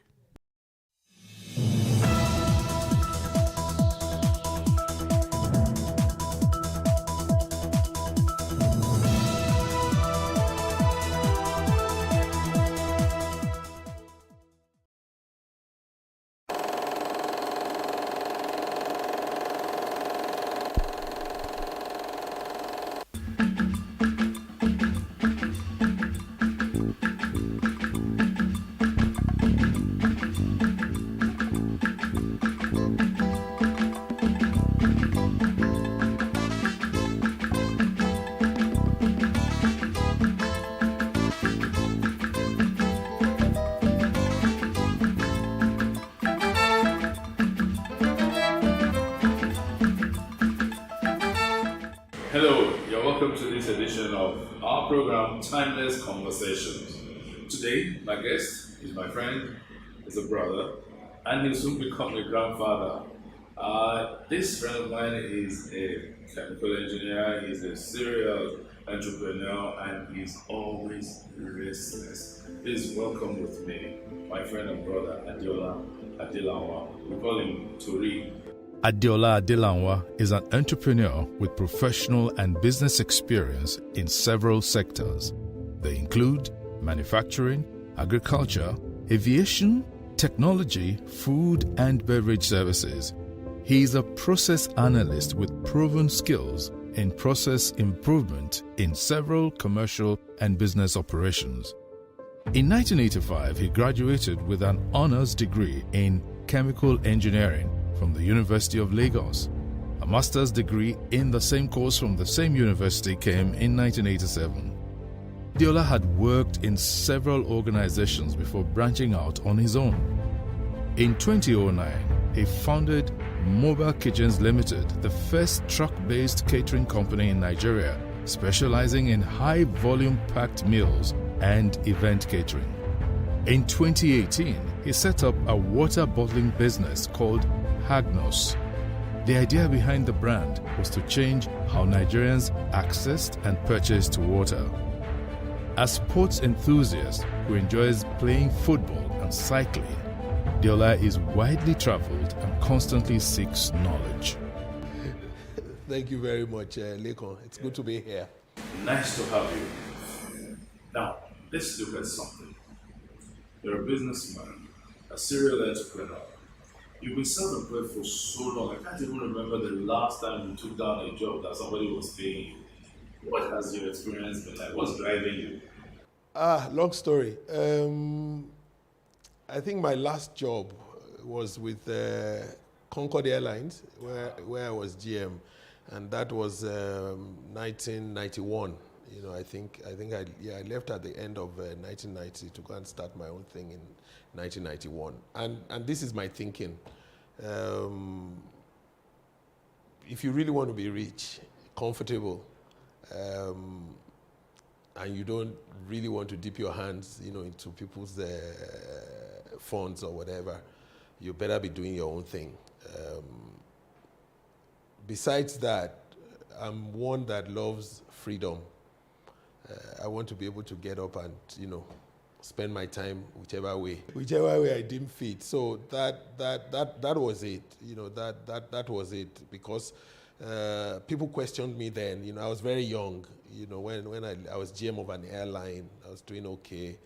I think I had like 2 official cars. You know, just you know, about married, just newly married.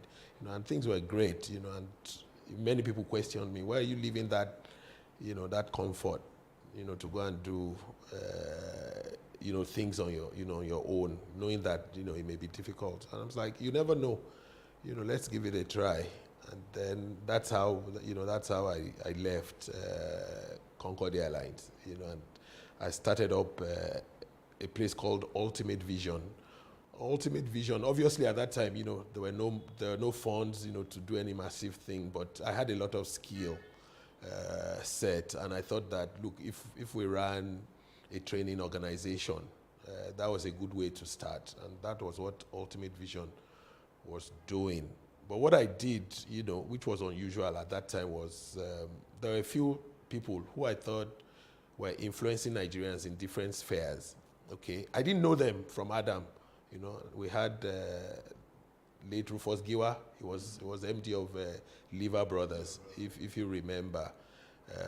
There was Mr. Makoju, yes, who was the MD of West African Portland Cement. You know, there was the banker. You know, he was with. He was deputy. You know, MD of that bank set up by Adekoye, you know, at that time, that elderly man, you know, and all that. And then we had Chief Mrs. Kuforiji Olubi. Okay, so I wrote to them, and I said to them that I wanted them to be, you know, on my advisory board, that this was what I wanted to do, you know, and it's unbelievable the kind of support that I got, you know, from them, you know, at that time, and that's where the story started. And then you moved on to a truck or something like that. No, before then, before the truck, you know, it's a long time coming. Before the truck, then came the technology, card-based technology, you know, where you do identification cards, you know, and all of that, okay? So I set up a company called IT Village, okay? And what we did with that was we could set up databases while also making identification cards, you know. That was the time the PVC card, you know, started, you know, in Nigeria. And we started with that, you know, as well, you know. I did for the Nigerian Navy, did for quite a number of people. So that company itself was thriving, but at the same time we still had the training school, running its own, and all that. So basically that was that as well. As someone with an engineering background, is it easier to assume that you can branch into anything, any area of development or discovery? Does your engineering background give you an advantage? Does it? Yeah, the thing with by the way, I read chemical engineering, and chemical engineering is, some other people call it process engineering. So it's very methodical, it's about setting up processes. And if you understand that, and of course, if you understand figures as well, and I would think that if you're an engineering student, you would understand, figures. That made it, okay. If you look at the statistics of the top companies, top MBA holders in the world, they're engineers. They've come from engineering background, and they're easily able to fit into that. So it's a training, and I must say particularly that when we were in Unilag, we were taught by really good teachers who had attended the best schools in the world. I think that's really the difference between what you're getting now from our universities and when we went to universities. I mean, my lecturers were first-class graduates from MIT. Okay, of course some of them finished from IFE as well before they went overseas. But all of these guys had gone to the best engineering schools. Wherever you think these schools may be, and these were the guys that taught us. So it made a lot of difference, in our lives. Yes, I'm going to do this in return. Okay. Since you've gone there, let's get it together. Today's jobs. Are our universities reacting to what the job market really wants? Are they? Yeah, you see, Leko, let me say this. It's unfortunate that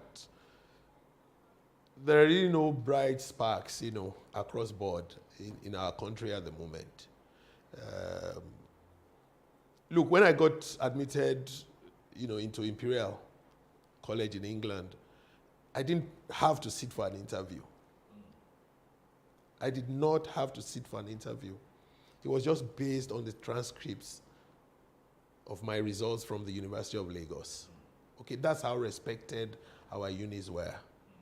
Even when I was struggling to say that, look, I couldn't get the fees together and all that, they were ready to defer my admission by 1 year and then give me a list of places, I could write to secure, scholarships. Okay? That's how good our schools were. Okay? Now, what we have done is we have refused to let the schools evolve. When you have a country like ours and in the kind of environment that we are, you would think that, yes, government must be involved in everything because that's, they have the money and all of that. But I think, we should have allowed more private participation in those government universities, not necessarily allow, what we have with the new unis now and all that. And then look at what we have with the top, we're supposed to be the top government universities. It's always one strike or the other. Yeah. I mean, you can tell when a child will go into school, but you couldn't even tell when this child will graduate. We didn't have that. I mean, even as rascally as we were in school, we had riots, obviously, but we didn't have situations where lecturers themselves it was totally, I can't remember lecturers going on strike when we were in school. It was the students who caused the havoc, and then they would shut us down for 2-3 weeks, and then we'll come back and school will resume. But it's the other way around now. In the area of strike management and human resource management, would you say that there was a lot more maturity in the process back in the day? No, I'm not even sure if it's maturity. I think a lot of things that's wrong with us can be traced to economic. It's pure economic. And I'll paint it for you. Okay, so you have a lecturer who is hardly able to feed his family. How do you expect him to, to just focus on research?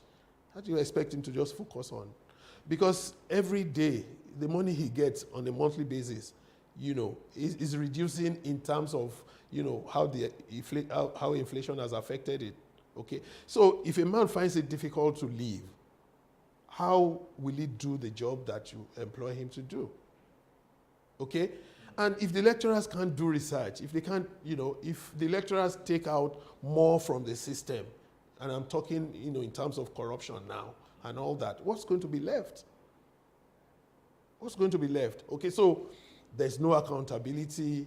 Then the next thing, obviously, lecturers, they tend to want to also support each other, okay? So they come around each other, and then we just keep having these strikes, that are just never ending. What about the curriculum?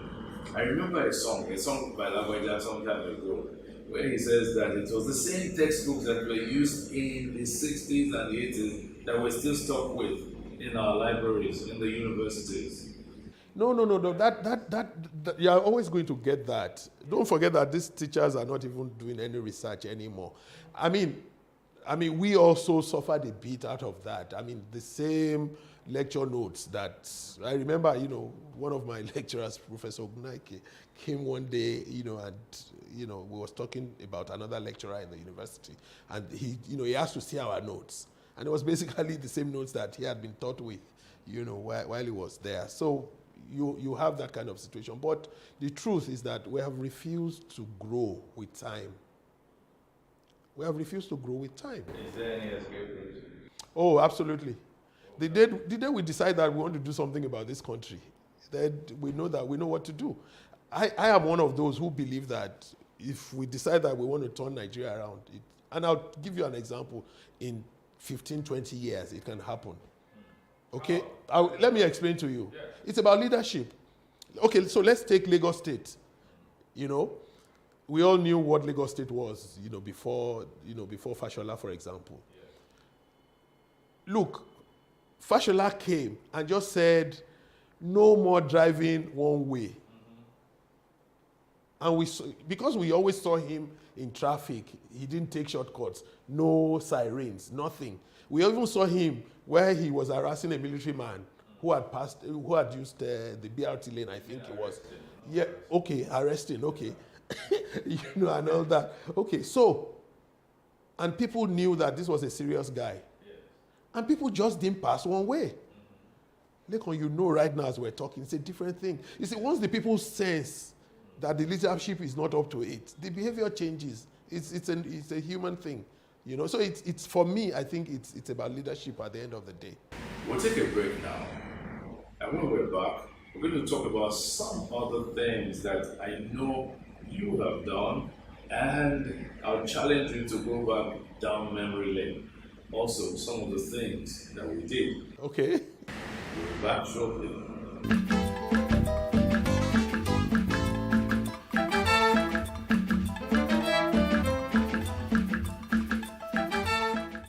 Welcome back.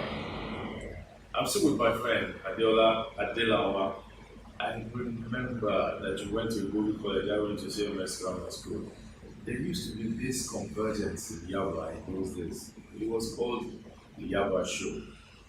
How active were you there? Leko, I don't know why you're going this route, really.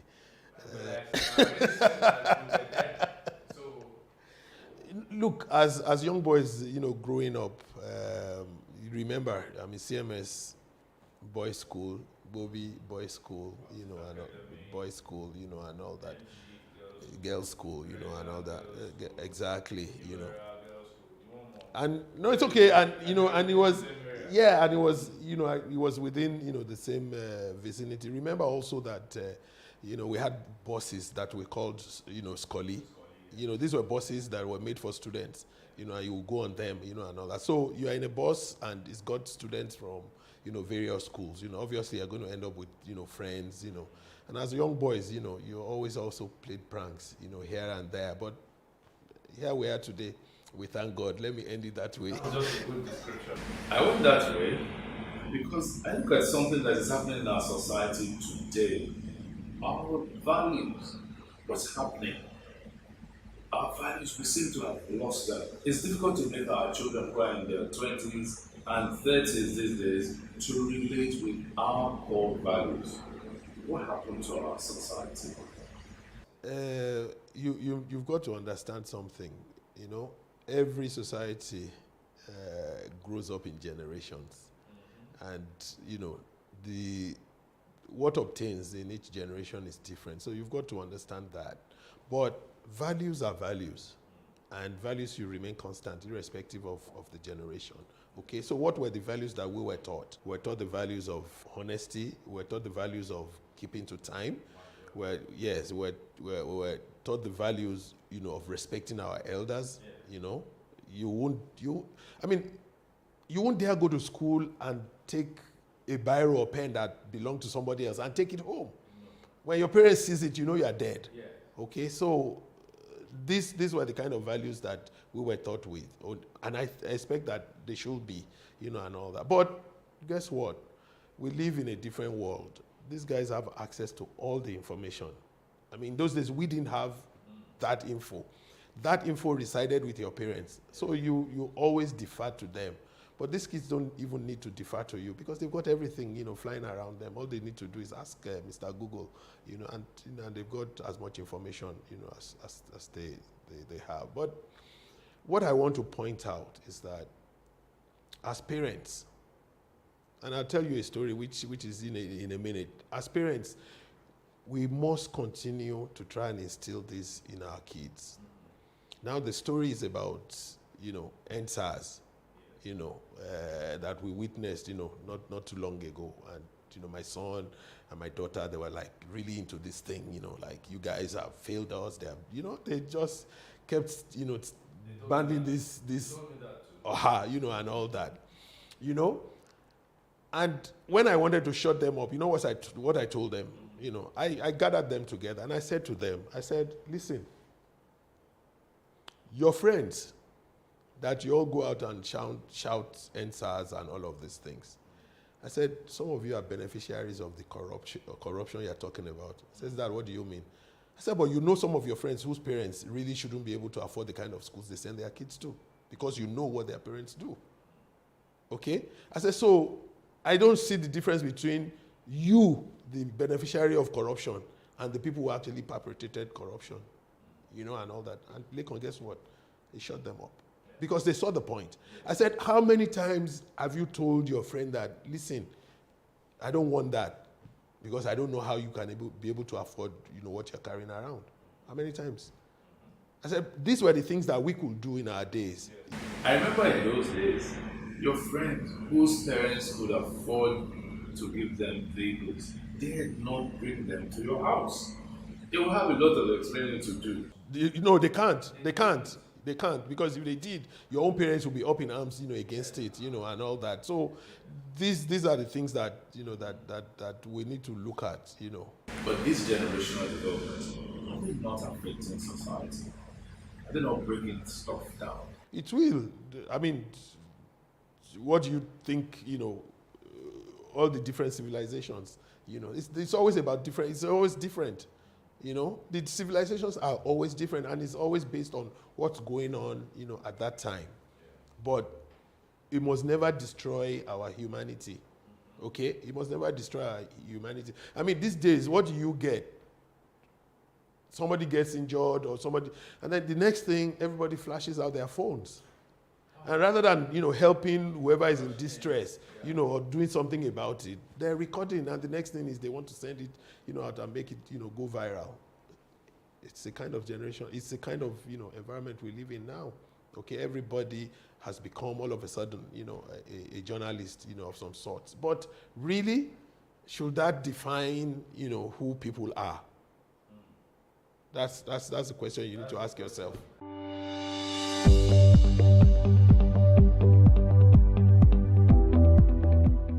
Now, Deola, you will always be a generational representative anytime. For someone who belongs to the same generation as you, they always see you as someone who is smart, who is committed, who is restless. I also know that you're a sports person. I remember that you played football in school, you did some trials and issues then. However, you spent some time as chairman of Ikorodu United. Yes. You ran it. All of a sudden, you stopped. Why? Sports, from school, I'd always been a sportsman, played football for Unilag, for Igbobi College, I represented Lagos State, at the National Sports Festival, doing the sprints, you know, and so on. So I've got that affinity, you know, with sports. Even now, I still play my football, you know, every Sunday, you know, with a group of old men like me. We you know, a few of us, you know, got together, you know, were passionate about football. And, you know, my friend, you know, Deomi Ogunsoye had said that, guys, you know, we should put our, you know, money where our mouth is. Why we're always complaining, you know, about things. We need to do things. And that's how Ikorodu United, you know, came about. Obviously, you know, we named it Ikorodu United because, one, we had got a team from out in Ikorodu. And of course, you know, Deomi, you know, was, you know, it's also from Ikorodu, okay? And we got these young men together, you know, and we thought we could run football like it's done elsewhere, you know, in the world, okay? We're lucky also, we're able to pull in sponsorships, okay? And we started, you know, with this young man, and we're doing okay. But the truth was that the odds were against us, you know. The guys who were supposed to be managing the league itself looked like, you know, they were more interested in what, you know, monies they could pull out from this, when even the guys who were pumping money, running teams, you know, could not even make money from this game. In what sense? Okay, so, for example, I tell you, they forced us to buy, you know, footballs from them. Yes, the round thing, yes. Every I don't know, somebody was selling football or something, and they would you can go and buy other balls, but you must buy that 50 from them. Yes, you know, from the guys, you know, managing the league. It's standard, okay? You will play a home game, and they will still insist that you'll be the ones, you know, paying for security for the stadium. Whose league was it? It's their league. But because, you know, you are the home team, you pay. Look, earlier, they changed that, you know, later on. Earlier, the home team would pay the emoluments of the referees. Yes. Okay. I mean, where is the loyalty of the referee supposed to, you know, and all that? You know, they changed it at some point. You know, I have to be fair on them.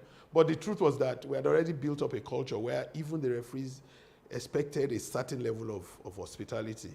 All right. So, if you put the statistics down here, go and see the number of away wins that you ever had. There were no away wins.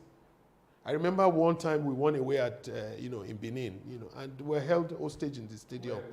You know, University of Benin. We were held hostage. We couldn't leave the pitch for almost, you know, 30 minutes or 1 hour until, you know, the police came, you know, to kind of rescue us. There you go. So these were the things, you know, that after running it for, I think, about 3-4 years, we just felt that it was like, you know, it was putting money down. 3-4 years? Yes. What was the annual budget like? We were spending close to 80 to 100 million on this team every year. Yeah, because look, we had a whole complex where these kids were living. Because we kept them in camp, we were feeding them 3 times a day. We had a foreign coach. You know, we took a guy, because we got some local coaches, but we wanted, you know, a foreign coach to be the head. And so he would help us. The idea was that after 2-3 years, you know, we could have developed our own local coaches under this guy, you know. It wasn't so much the knowledge, but it was so much trying to put the proper structure in place. Because these are guys, you know, who had played, you know, in the World Cup and all of that, you know, and they had played professional football, and they could help us, you know, set up, you know, and all that. And that was it. We couldn't get anything out of it. So we shut down. Any hope of opening again or restarting Ikorodu United or getting involved in sports management again? No, no. Look, I'll tell you why. We need to change things. Have you ever asked yourself why it is only the teams that are owned by state governments that are thriving? And when I said thriving, that's where I was going. Yeah.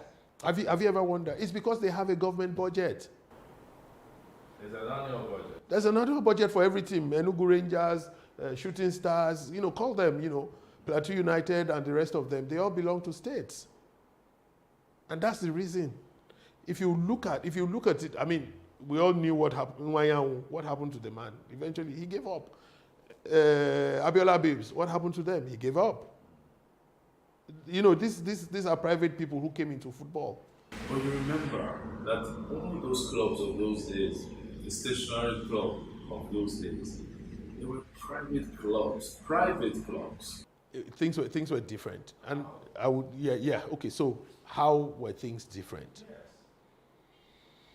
Look, if you even look at the way the league is structured, if you have a team in Lagos and you expect that team to go and play in Maiduguri, they're going to drive all the way? Or are they going to fly? You can see the difference. You know, how is the guy supposed to? We didn't have all of those, then. Okay, we didn't have all of those then. We had the major cup was the Challenge Cup. Okay, and even the Challenge Cup in those days was played on a regional basis until they merged the guys, and then you play each other. Okay, and the truth was that sports was managed differently in those times. Okay, I think where we missed the point, really missed the point, is when we scrapped the National Sports Commission, okay, and then moved it to the Ministry of Sports. Are you saying that the Ministry of Sports is killing sports? I'm not saying it's killing sports, but this is the difference. The National Sports Commission was peopled by sports professionals. Remember Dr. Awotiri Eleyai, Dr. Isaac Akioye. Yes. Remember all of this guy. Exactly. Remember these were guys who they were true sports professionals. Okay, and they ran sports. They ran sports. But all of a sudden we've moved it, to the ministry. And they even had that at that time, the National Institute of Sports or something. Yes, at the National State. Look, the National Institute of Sports was modeled after the Australian Institute of Sports. Okay, and everything. I mean, Akioye ran that place like, oh geez, it was fantastic. I mean, even the Eagles used to camp at the NIS. They didn't need to go to it because NIS was actually like a 5-star hotel in itself. They had the rooms that were beautiful, and then they had the swimming pool. They had the cafeteria, and everything was there. And it was just the practice pitch was just a few meters away from the place. Okay, and all of a sudden all of that is gone. Let me ask you a question. You're the one interviewed, but I'll ask you a question. What do you think happened to Festac? What happened to Festac then? Festac. Yes, the place. It was killed because people stopped respecting the rules and the regulations put in place to preserve it. That's it. So I answered your question. Yeah, it happened in Abuja until El Rufai came. All the open spaces, what happened to them? They were giving them up. People started building. How, No, I think there's a problem with us in Nigeria. You should extend that. I think it's a black man's problem, really. Because we don't recognize and respect open spaces. I know many estates in this country that were fully sold out, and the new administration or group of people will step into office, and what do? They have their eyes on that place. Rather than opening somewhere fresh, they will go and cut up all the open spaces there and sell to themselves. Nigeria is a beautiful country. I still will not give up on Nigeria, because I think that, look, despite all this gloom, we still have a country, all right? And the earlier, people realized that look, the Yorubas have a proverb. They said if the sky is going to fall, it's not going to fall on only one man's head. Okay, so we have to do everything, in our power to make sure that this trend is reversed. Okay, people are shouting restructuring and all of that, and so on. Whichever way we want to do it, what I know is that we need to get our acts together. Yes, we need to get our acts together and see things as we see them. Oh, absolutely. In order to help our society. For instance, what is your own take about these scourge that's developing amongst us? Kidnapping, abduction, it's coming to the cities now. What do you think can be done to save us? It's a very, how do I put this? It's sometimes you want to look at, the effect of social media. Okay, so sometimes you get the feeling that there are actually people who are so disgruntled and they would rather, everything breaks up.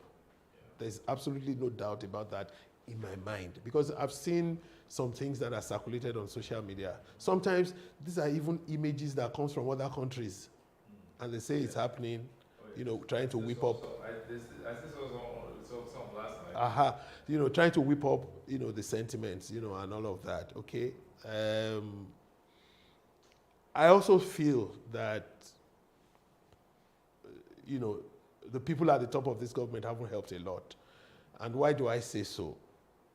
The whole country is beginning to perceive that there looks like a plan of a certain tribe to want to dominate everybody else. Okay, that picture has been painted, all right? But not only has that picture been painted, but you see government give credence, to this picture. Yes, to this picture that we're talking about. So you look at that, and then you ask yourself, where is it going to take us? Where will this take us? The moment we started to pay ransom, I knew that it was never going to end, because it then became a business. What's the difference between kidnapping, asking for a ransom, and Yahoo Yahoo? Really?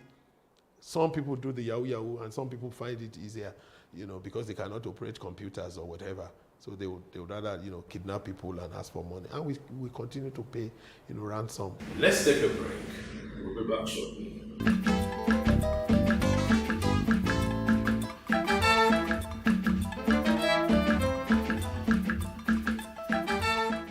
Welcome back.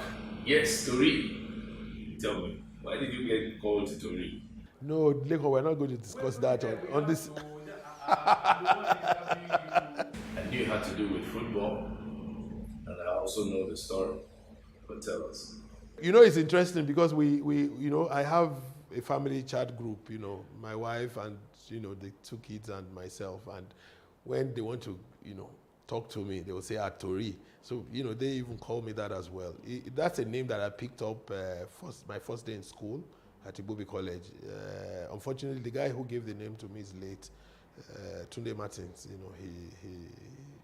he died shortly, when we got into Form 2 or something.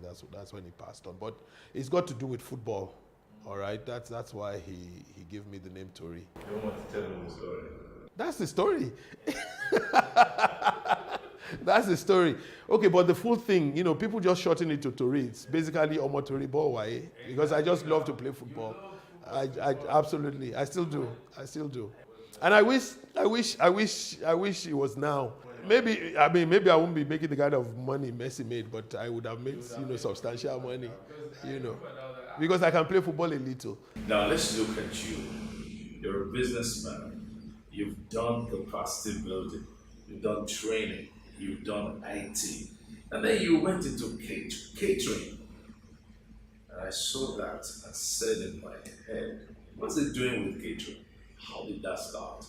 Okay, so, that catering was born out of some kind of frustrating experience. I had written, a proposal for Lagos State government on motor vehicle registration, and somehow the whole idea had been stolen and all of that, and, that's a story for another day. And, I just got fed up and I said, you know what? I don't want to do anything that I will have to write a proposal to anyone anymore. That I just want to do things that if I can do it well and do it to the public, then I'll be fine. Okay. So I looked at what could I possibly do? I could do oil and gas, I could do food, I could, eventually we settled for food. But initially I wanted a franchise, so I approached one of the the big fast food company at that time. I approached them for a franchise, and I think they said I should go and bring 45 million, and I'm like, 45 million for what? So I was like, no, I'm not going to do it this way. All right. And at the same time, I was studying, the effects of the economy on businesses, you know, and all that. And then the way I looked at it was that if I opened a fast food joint, then look at all the things that are not directly related to the food that I would have to provide, you know. I would have to provide my security. You probably have to buy 2 generators, you know, and all that. And I thought that maybe we could do something different. And we decided to do, you know, what I called mobile kitchens. In fact, the name of the company, you know, is Mobile Kitchens, you know. So I started looking around, you know, with my wife. We traveled, you know, to a few places looking at trucks, you know, and all that. We eventually settled for this guy in New Jersey in America. Okay, so I designed my truck, you know, and I had that company, you know, build a truck, you know, and all that. So brought it, you know, back to Nigeria, and I was trying to get, you know, the governor at that time, Fashola, to launch it. So we were waiting for a date from the governor, you know, to launch it. And then we were having a discussion, you know, some evening, and my wife mentioned that, that the Ramadan is about to start, and that, you know, it has a way of affecting things, you know, in the market, you know. And I was like, are you serious? He said, yes, you know, and all that. So I picked up my phone because, you know, obviously I had a direct access to the governor. So I sent him a text message, and I said, Your Excellency, I have a, you know, brainwave. How about providing, you know, meals for civil servants during, you know, Ramadan, you know, and all that. And he replied me to say that, oh, that's not a, you know, a bad thing, that I should give him a concept paper, you know, on it. And I quickly knocked something together. I sent to to them, and, you know, that's how the PPP, what do you call it, private public partnership with the government. That's how, you know, it developed, you know. And so under that government, we were making meals, you know, for the civil servants. We were making, I think we started with 3,000 meals every day, you know, of the Ramadan. That was a different thing altogether. But, you know, the funny thing about that was, I was thinking, how do I say thank you, you know, to the governor for this? And then I got a call very early morning from an Alaja who used to be in K2. She used to sell us oranges because we supplied fruits along with the food, you know. And so I picked up the phone and said, Alaja, she was you. She says, Carol, call me, you know. And she started to pray. She said she also wanted to pray for me and all that. So after praying and all of that, you know, she told me, she said, I do not imagine what I had done, you know, for her, that her kids were out of school, but now she's been able to pay back. Because what? I was getting 3,000 oranges from her every day. This was a woman who was not selling 3,000 oranges a month. Okay? Interesting thing, I had another friend who I was buying nylon bags from. His factory was practically dead. It was just the 3,000 plus that he was making for us every day that brought the factory back into life. Okay, so look at that little spend from the government. Look at how it's trickled down.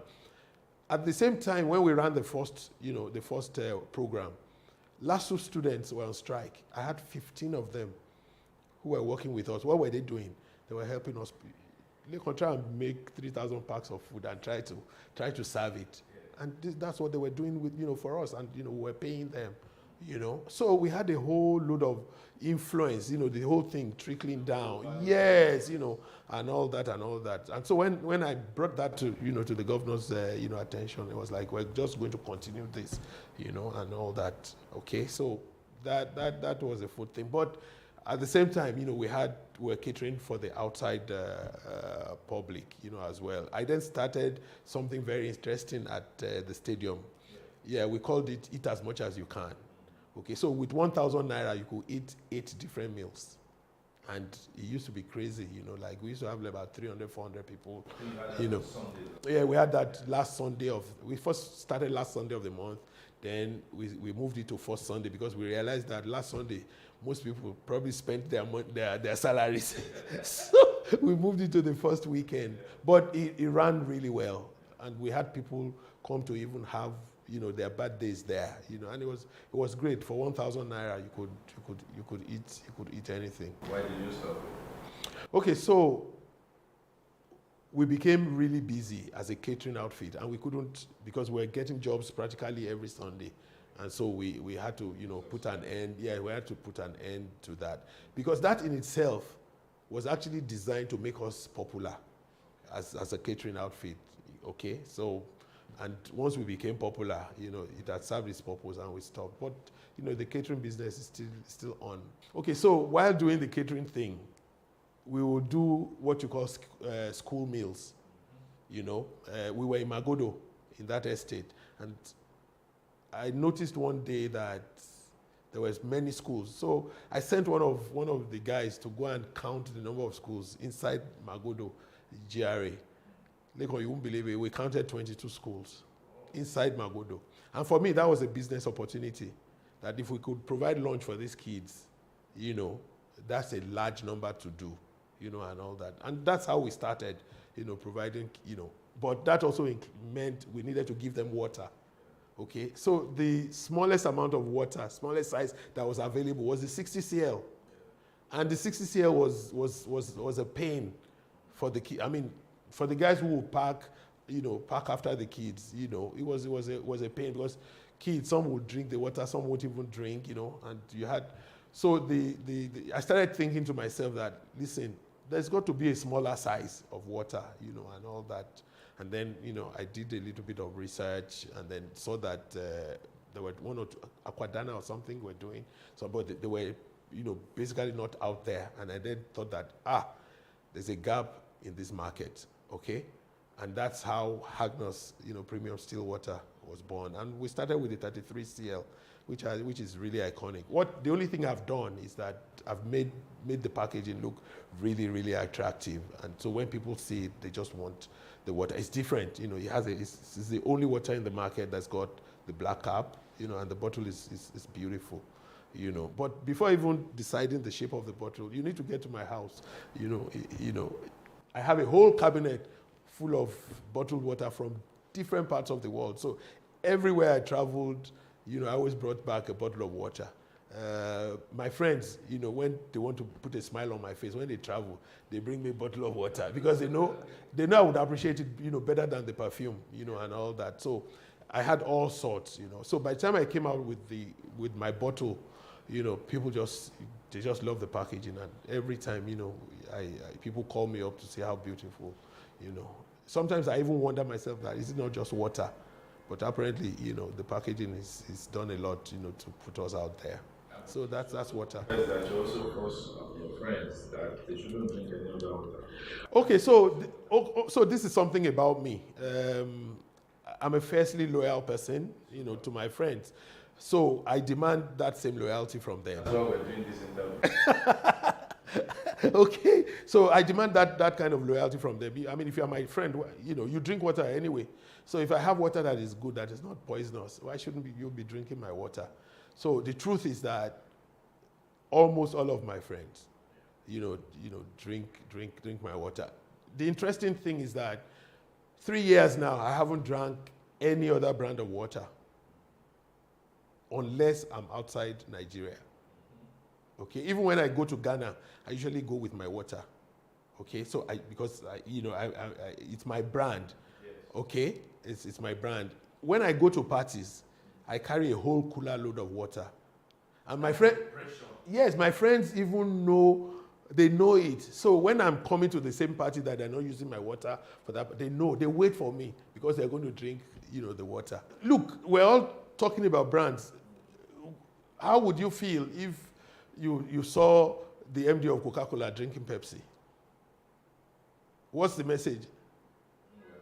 Is it testing a competitor's brand or what? It has a love. And you won't, I can imagine, you won't, you will not go on another channel, watching another channel when Plus TV is there. Exactly. But more importantly, when you give people your word, you must stand by that word. You must make it happen, even at personal costs. Okay? Because you don't have integrity, Forget, you can have all the money in the world. People are never going to, take you seriously. So for, people who are watching, have a plan. Be committed to your plan. And that's it. All right, I wanted you to talk about your decision to become a chemical engineer. I know it has something to do with you going on some excursion at a point. What happened then? What was said to you? How did that impact you and your decision to become a chemical engineer? Okay, that very funny story.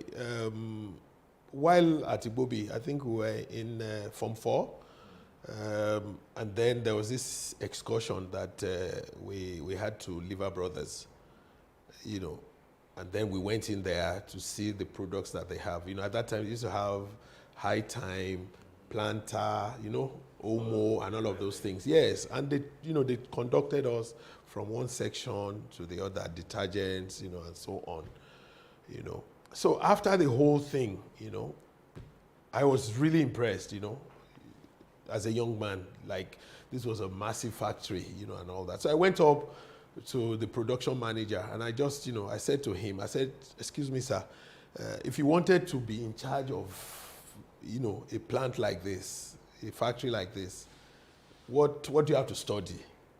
So he said, you have to be an engineer, that you can either be a mechanical engineer or a process or chemical engineer, And I kind of liked, chemical engineer. So I said, so what courses, what subjects do one really have to do well in? They said, oh, your maths must be good, your chemistry must be really good, physics, and so on. And I was pretty good in those things, and that's how then I made up my mind that, I was going to be a chemical engineer. So I doubled my efforts in my chemistry, and, did so well and all that. So, of course, when I was going to write JAMB, there was just only one course I was going to put there. It was chemical engineering. My second choice was also chemical engineering. That's how badly I wanted to be a chemical engineer. No, there were two of them really. There were two of them really. We had the female, lady as well, who was also a process engineer. In fact, the guy himself was a mechanical engineer, and the lady was a chemical engineer. And it's interesting that in my class we had maybe like about 6 or 7 ladies, who were chemical engineers in my class. It was the first time that ever happened in Unilag. Yes, and guess what? They were pretty brilliant, ladies as well. That's why, I keep saying that, there are a lot of things that we used to do that we don't do anymore. I mean, I see excursions these days, but they're usually to funny places, like amusement park or some historical sites, which is okay, to be honest, but there's really no reason why we can't have kids, young people who are, because in Form 4, you're a young man, impressionable, searching for what next to do. Okay, so if you go around at that time, either you go and you go to do an internship or you go to visit a factory like we did. It certainly made an impact in my own life. To be honest, I'm glad I read chemical engineering. It's also important, to have, like I keep saying, it's the difference between our generation and their generation. They get all the information, via the internet. Yes, and it's always different when you have a mentor who actually is there to talk to you. Yeah. It's not just, the news. And as a young person, you're likely going to make mistakes, that way. So we need to introduce, that mentorship. It's important because basically excursion is a form of mentorship.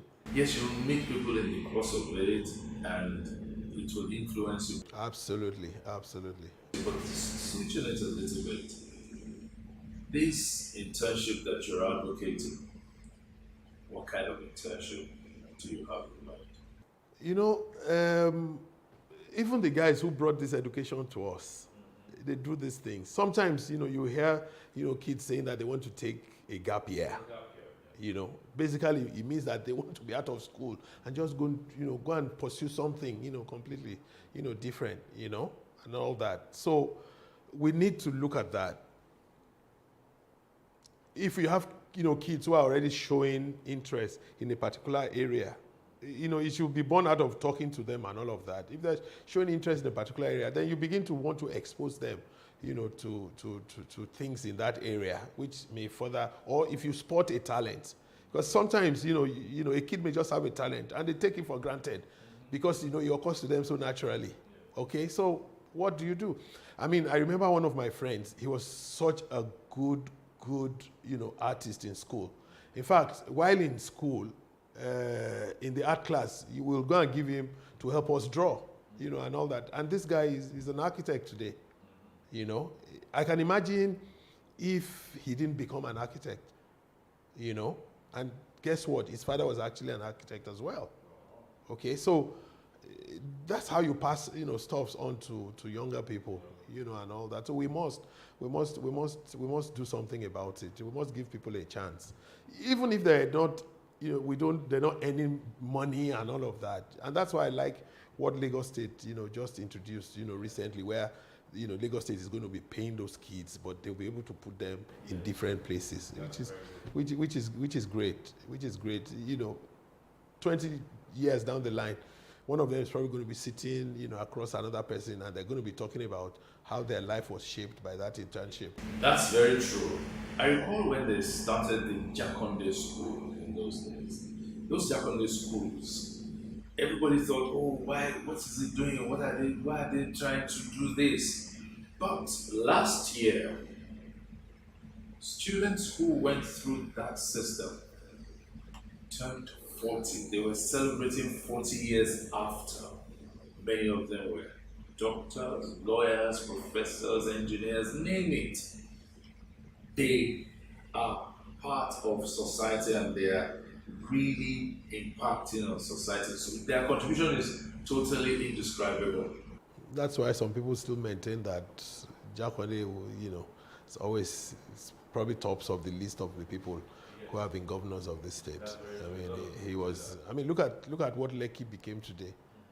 Just that tiny road, that they built all the way to Ekpe, Thank you so much, Diola, for your time and sharing the story with us. It's been fun talking to you. Thank you, Lekon. It's great being, it's been great sharing this 1 hour thereabout with you.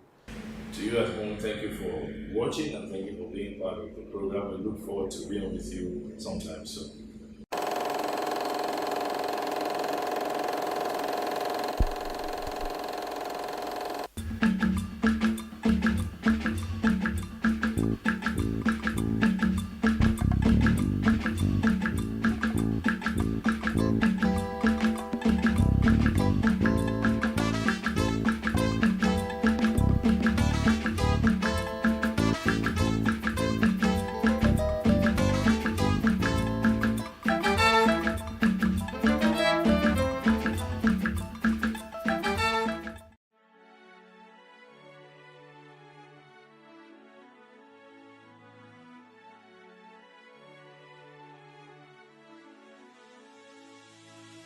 It is engagement we need to have. Those who suffer miscarriages are never taken into account. Members of the National Assembly are also influence peddlers. You are sitting on Nigerians' money. From the Babin, I pay my rent. From the Babin, I send my children to school. A consultative engagement. No any tangible notification before they ban us. It's one thing for people to be at your back and the heat of the moment, and another thing for them to still be with you when push comes to shove.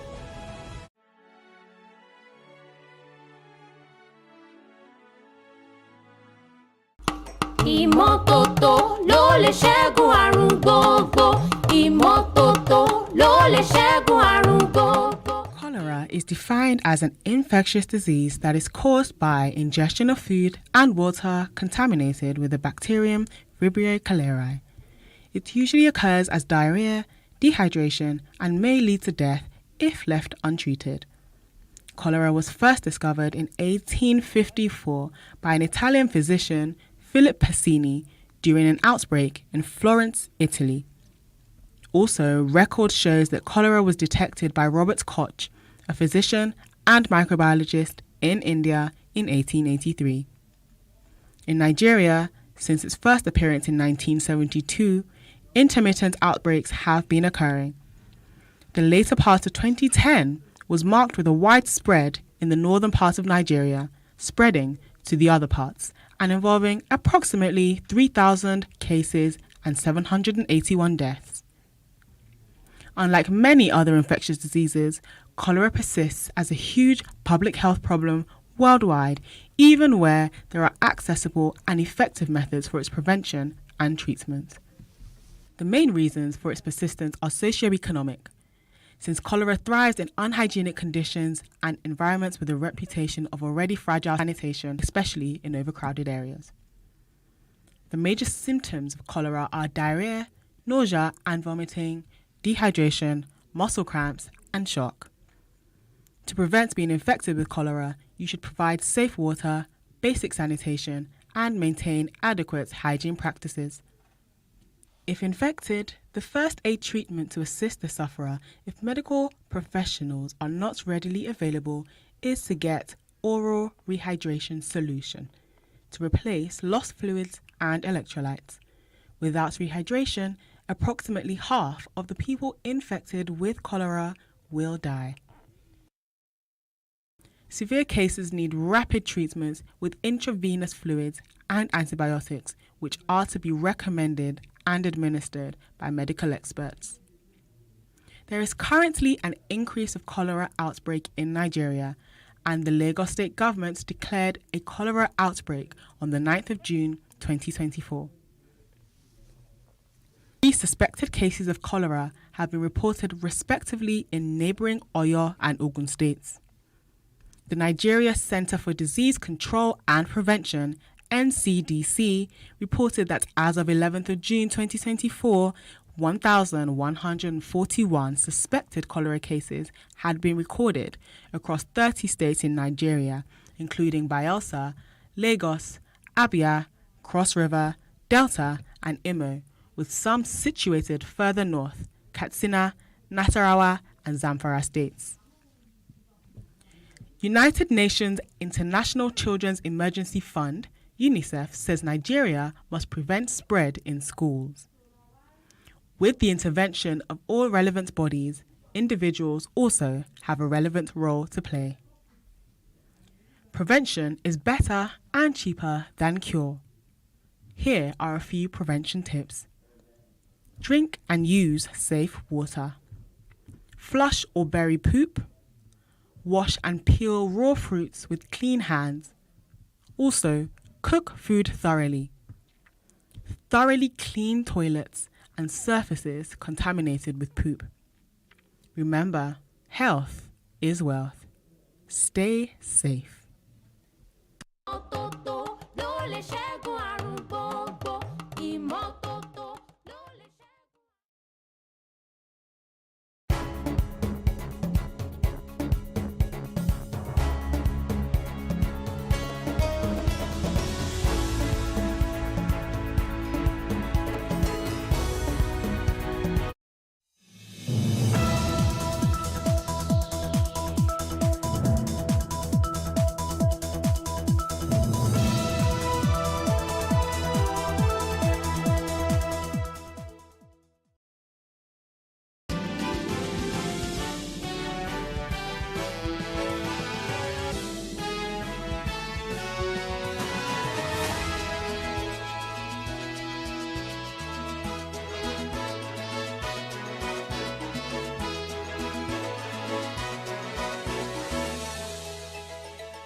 Hello and welcome to the News Brief. My name is Nyamgul Agaji.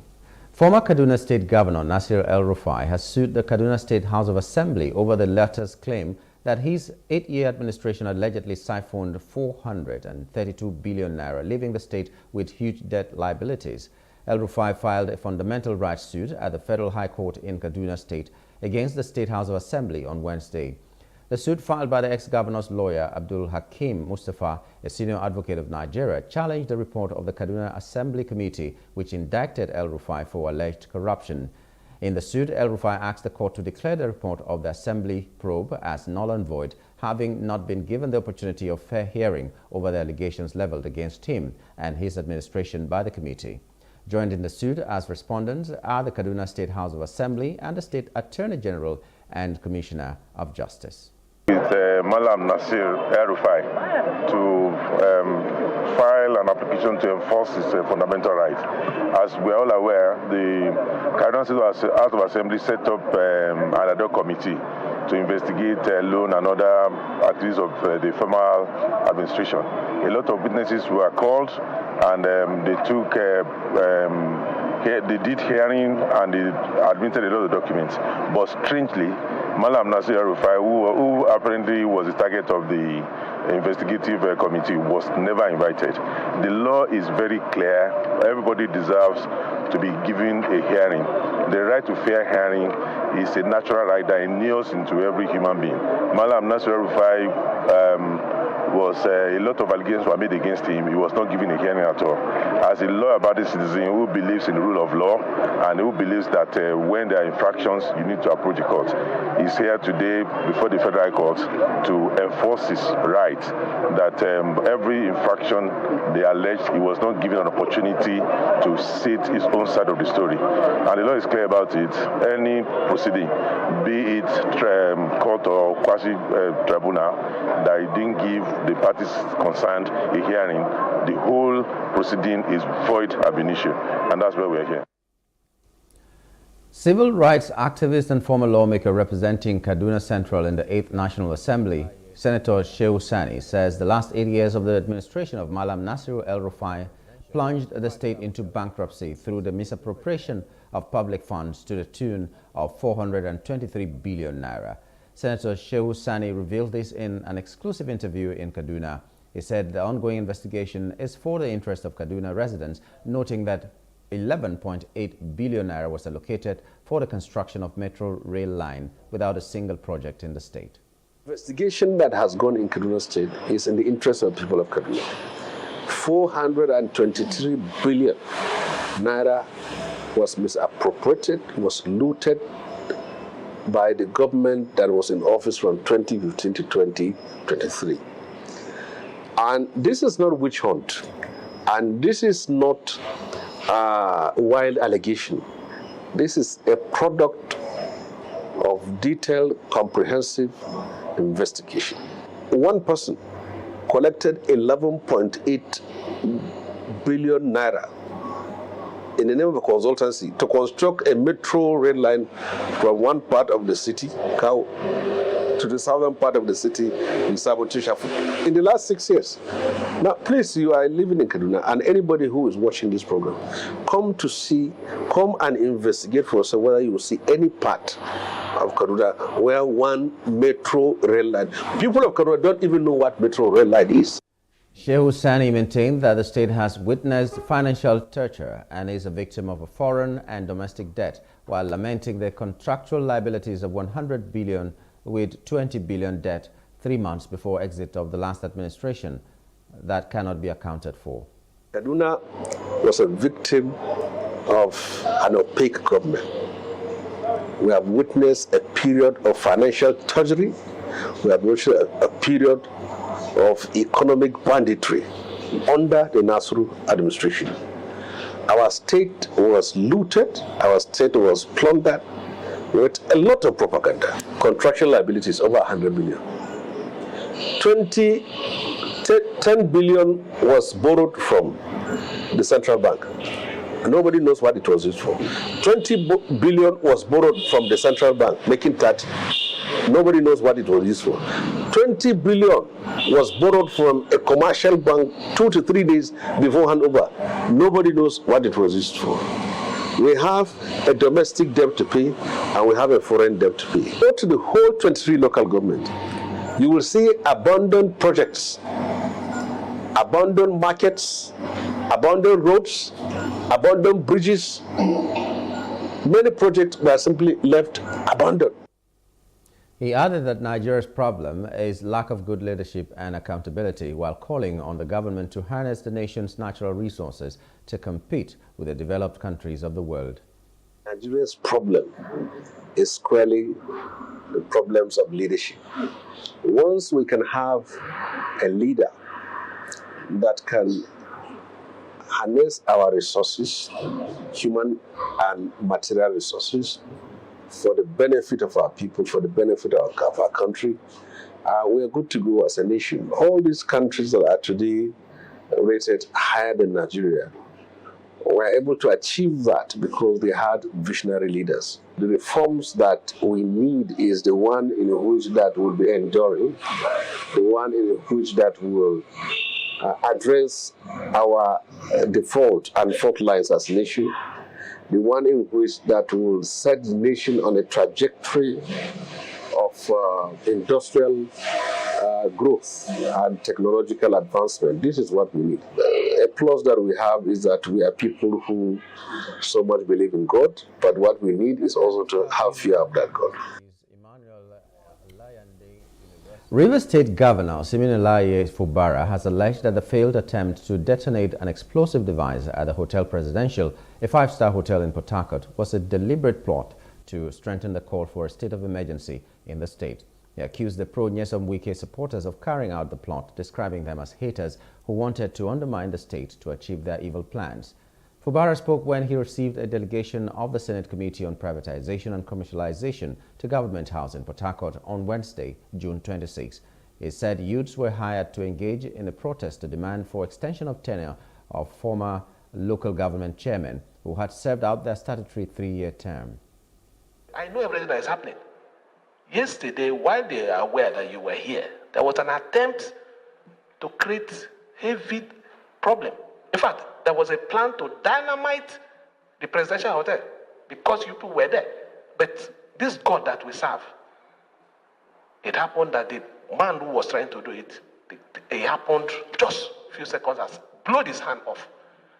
It happened in front of. The idea was when you are hearing state of emergency, is so that by the time they finish, but when people are sitting tomorrow, they will say somebody from this state who called you people to tell you not to come will now raise issue of state of emergency. After all, distinguished colleagues, when people went to Rivers, they saw what happened.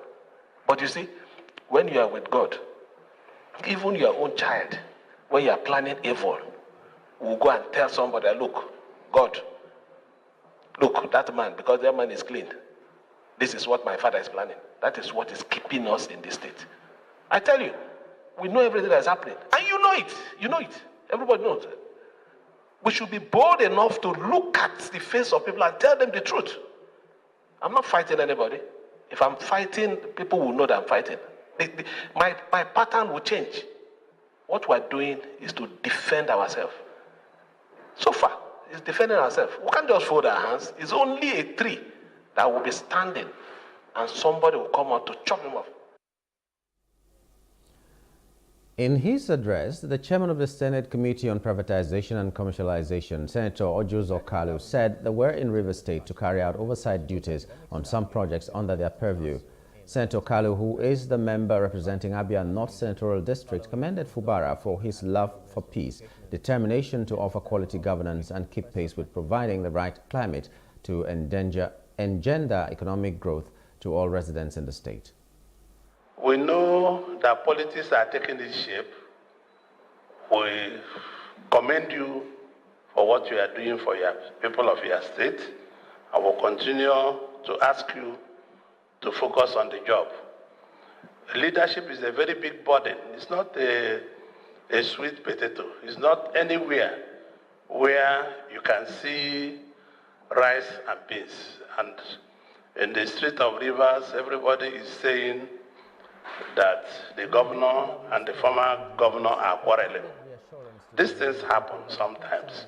But I would like to plead with you and plead also with the former governor that you people should take the interest of your people utmost in your heart. We are also going to, personally, I'm going to plead with Mr. President again to see how he can intervene and bring everlasting peace. I know here looks peaceful, but people going on streets every day, like some of my colleagues when they were coming, a lot of people trying to demonstrate here and there, and The politicians should not take democratic process for granted. We should not derail democracy. We should support democracy because democracy needs to be supported. If we don't support democracy, democracy will collapse. The Academic Staff Union of Universities, Emmanuel Layande University of Education Branch, Oyo, called on the federal government to redress the situation that culminated in the 2022 8-month ASU strike. The ASU chairman of UAUE, Dr. Michael Bamidele Ojo, stated this while speaking with the press on the situation in Nigeria's public university education and the conditions of services, which puts lecturers in precarious states, stressing that one of the ways to address the bleeding was for the president to rise up and sign a renegotiated agreement with the union. The union called on the President Bola Tinubu-led administration to immediately set in motion the process that will lead to the review and signing of the Nimi Briggs-led renegotiation draft agreement as a mark of goodwill and assured hope for Nigeria's public universities. Last 10 years, average budget to education by successive Nigerian government to education has ever been 5% and 8%. Instead of improving, the federal government recently further decided to reduce the resources available for education sector by diverting the fund to programs with direct no benefits in Nigeria public universities. ASU, Emmanuel Layande University of Education, Oyo, is admonishing the federal and state government to rest their responsibility of adequate funding to arrest the emergent rot and decay that are becoming more noticeable on the campuses of Nigeria Public University in spite of the intervention efforts of state funds. The union also called on the governor of Oyo State, Seyi Makinde, to pay up outstanding balance and settlements of 2018-2019 salary arrears and implement the 2024 university budgets, that all outstanding salaries and promotions arrears can be paid to alleviate sufferings of its members. Emmanuel Layande University of Education Branch is calling on Oyo State government to give us the balance of our take-off grant en bloc to facilitate the settlement of the 2018-2019 salary arrears. We equally plead that Governor Seyi Makinde should try as much as possible to implement 2024 university budget so that all our outstanding salary and promotion arrears can be paid to alleviate the suffering of our members. The federal government has initiated discussions with the leadership of the Academic Staff Union of Universities, ASU, in an attempt to prevent a proposed strike by the union. Following a closed-door meeting at the Federal Minister of Education in Abuja, Minister of Education Professor Tahir Mamman expressed confidence that all concerns will be resolved amicably. ASU President Professor Emmanuel Osodeke emphasized that the potential strike could be avoided through concrete actions. Recently, the ASU Gashua branch in Yobe State urged the federal government to tackle ongoing issues in universities to prevent further disruptions to academic activities. Branch Chairman Melemi Abacha highlighted the need for funding to revitalize Nigerian public universities and the renegotiation of the 2009 agreement as key challenges in the education sector. The Nigerian Governors Forum, NGF, has provided reassurance to the Nigerian people that improved salaries will be the outcome of the current negotiations between the government, private sector, and organized labor. This affirmation was made by the governors following a meeting held in Abuja on Wednesday. The communique was signed by Abdulrahman Abdulrazak, the chairman of the NGF and governor of Kwara State. Additionally, the governors engaged in discussions regarding various matters impacting the nation, such as the ongoing fiscal policy and tax reforms. President Bola Tinubu is set to engage in discussions regarding the new national minimum wage with state governors during the 142nd session of the National Economic Council at the Aso Rock Villa in Abuja today. The President's Chief of Staff, Femi Gbajabiamila, announced the plans for this unexpected appearance during a visit to Kano, where he led a high-level delegation to offer condolences to Vice President Kashim Shettima following the passing of his mother-in-law. Gbajabiamila conveyed the President's message of sympathy to Vice President Shettima and revealed that President Tinubu would be present at the NEC meeting scheduled for Thursday, labeling the decision as out of the ordinary.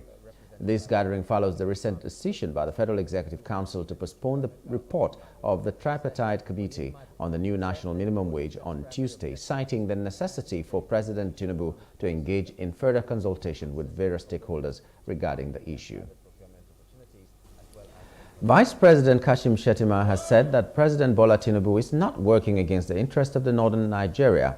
Shettima made this statement on Wednesday in Kano while receiving a federal government delegation led by the Chief of Staff to the President, Femi Gbajabiamila, on a condolence visit over the death of his mother-in-law, Hajia Miriam Abubakar. The Vice President cited the appointment of the two Ministers of Defense, the Chief of Defense Staff, and the Chairman of Police Service Commission, among others, all from the north, as evidence of the President's commitment to the region's growth. He therefore called on Nigerians to support Tinubu's efforts to make Nigeria great, stressing that governance transcends political party affiliations. Shettima emphasized that the country's unity and progress were more important than party differences. He cited the support he received from the Kano State government led by Governor Abba Yusuf of the New Nigeria People's Party, NNPP, during his time of bereavement. Shettima said that the country has moved beyond politics and was now in the act of governance, emphasizing the need for collective efforts to achieve greatness. Environmentalists in Nigeria have called for the discontinuance of the China-funded planned East African crude oil pipeline project due to its environmental impact on human lives and the economy. The environmentalists, who converged on the Chinese embassy at the nation's capital, Abuja, insist that China must stop the funding of the project to save human lives and livelihood of affected countries.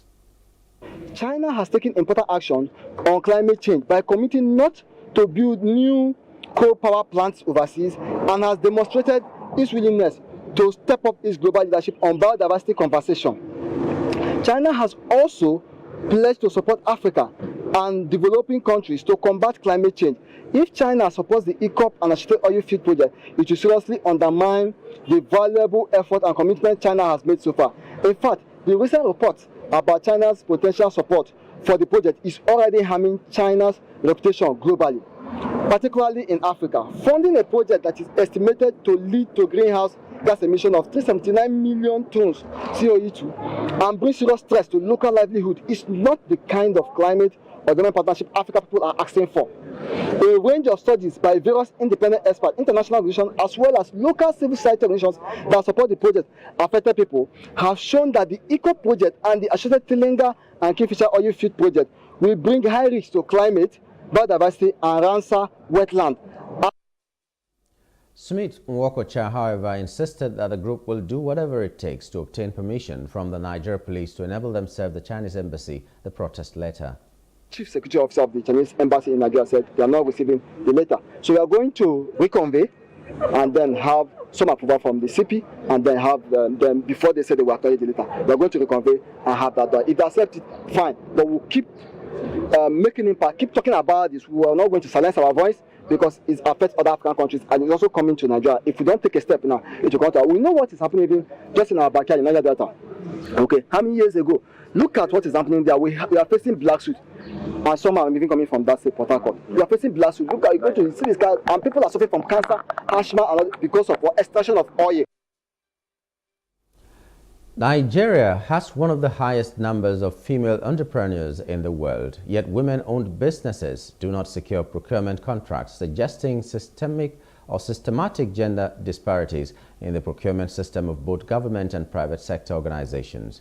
This was the submission of the United Nations Women Country representative to Nigeria and ECOWAS, Beatrice Eyong, while speaking at the UN Women Convening of Top Business Women Leaders event held in Lagos. Eyong, represented by Women's Economic Empowerment Specialist for UN Women, Chukwuemeka Onyimadu, said the coalition's primary objective was to enhance the implementation of economic policies that facilitate improved access for women to public and private procurement opportunities as well as income-generating activities. World statistics show that if you look at the regions of the world, in the Americas, it's somewhere around 50% that they trade with each other before they trade with the rest of us.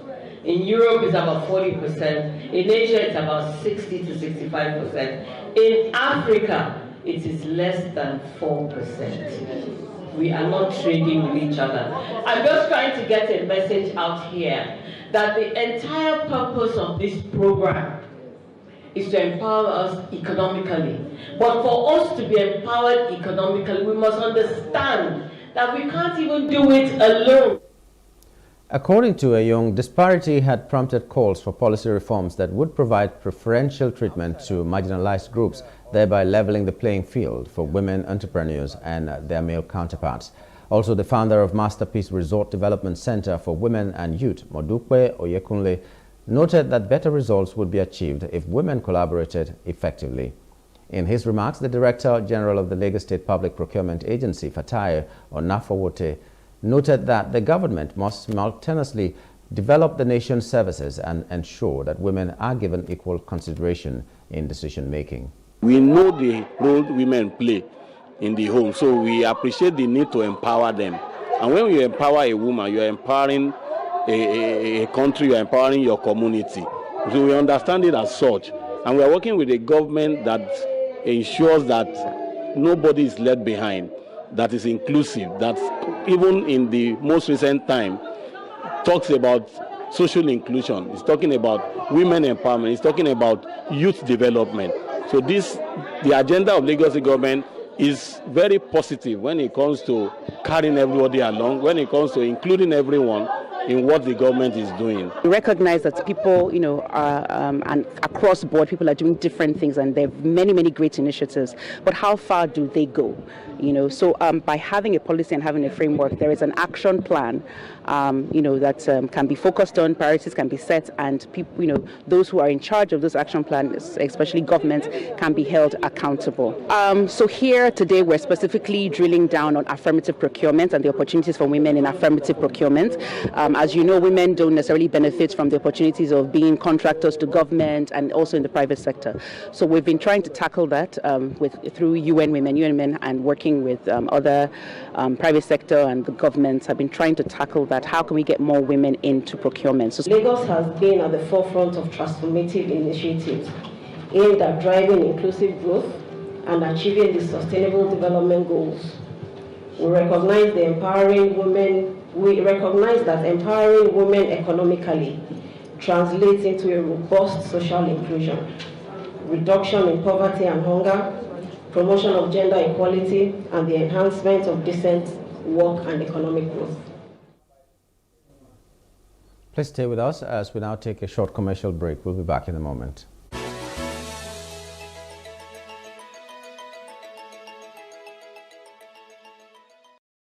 Welcome to Bayes University, Abuja, Nigeria, with a legacy of excellence and a vision for nurturing future leaders.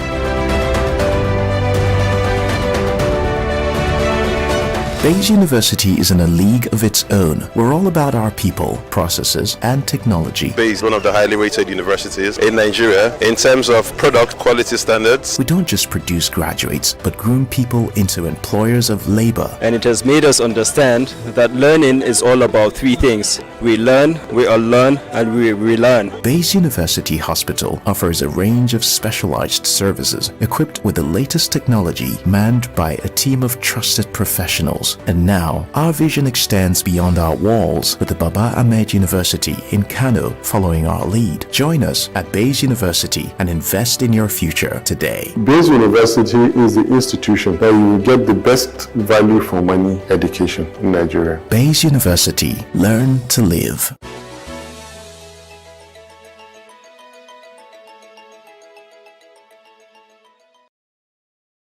Outside Africa now, the leader of an attempted coup in Bolivia has been apprehended by the police following the storming of the presidential palace in La Paz by soldiers. Armored vehicles and troops were stationed in Morillo Square, which houses important government buildings, but they eventually withdrew.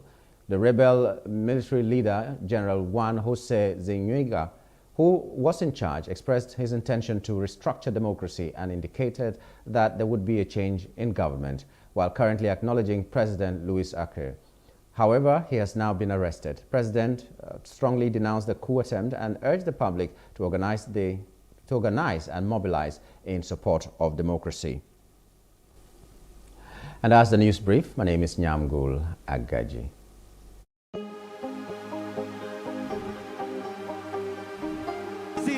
I will take you through this amazingness today.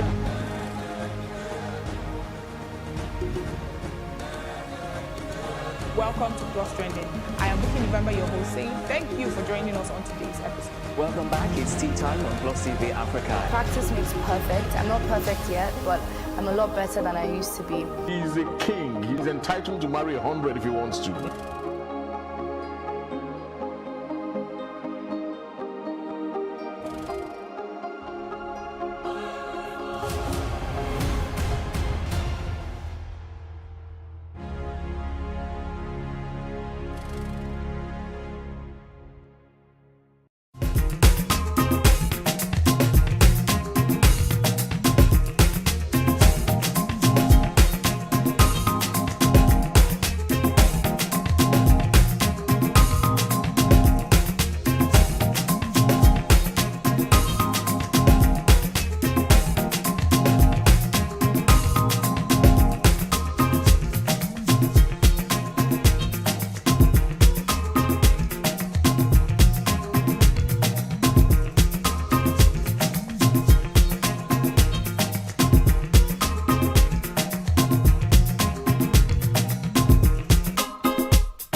It's a nation forged from the ruins of a fallen empire.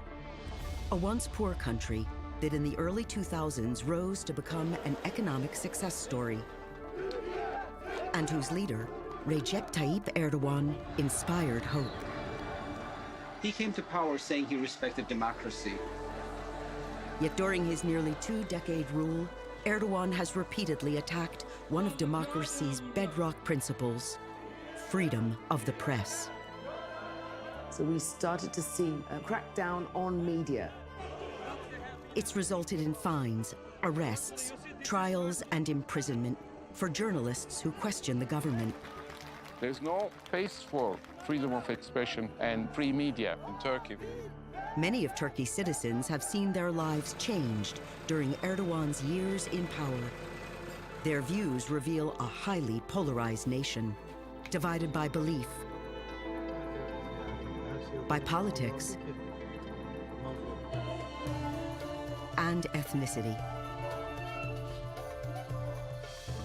A nation where the mainstream media is controlled by the government, where dissent is suppressed, and democracy is under siege.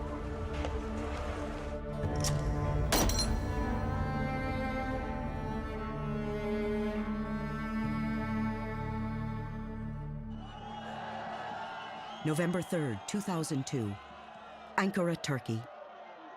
Outside the Justice and Development Party headquarters, a crowd celebrates a stunning landslide victory in Turkey's national election. The party, known as the AKP, is the first with Islamist roots to win full control of the government in the nation's history. Its leader, a charismatic 48-year-old former mayor of Istanbul, Recep Tayyip Erdogan. His victory speech brims with confidence. Demokrasinin daha sağlıklı çalışması için oy verdiniz. Sizler yönetemeyen bir demokrasiden yöneten bir demokrasiye geçiş için oy verdiniz. Erdogan had formed the AKP only a year earlier. But Turkey's voters were ready for change. Erdogan's election victory in 2002 followed a decade of immense political and economic instability in Turkey. The country suffered from triple-digit inflation in the 1990s, as well as cases of corruption that were aired out by the country's free press at the time. So the electorate was sick and tired of what looked like unending political crises, economic crises, and Erdogan's victory promised to bring in a breath of fresh air. Erdogan's AKP platform proposed a series of democratic reforms, among them pledging to ease up on the news media, which had long been subject to government censorship. Turkey seemed poised for a new era. There really was a lot of optimism in terms of issues that could be talked about, of what could be discussed on television, in the news, on the radio, even in the streets. The AKP victory was especially welcomed in Kasimpasa, the working-class neighborhood in Istanbul where Erdogan grew up.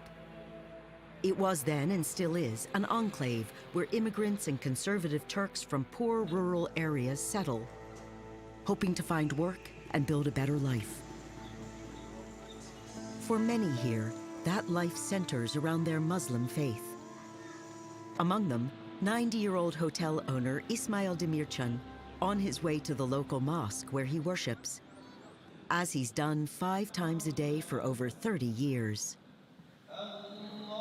Beneath the dome of the mosque, in the direction of Mecca, Ismail prays, steadfast in his commitment to his God, his country, and his president.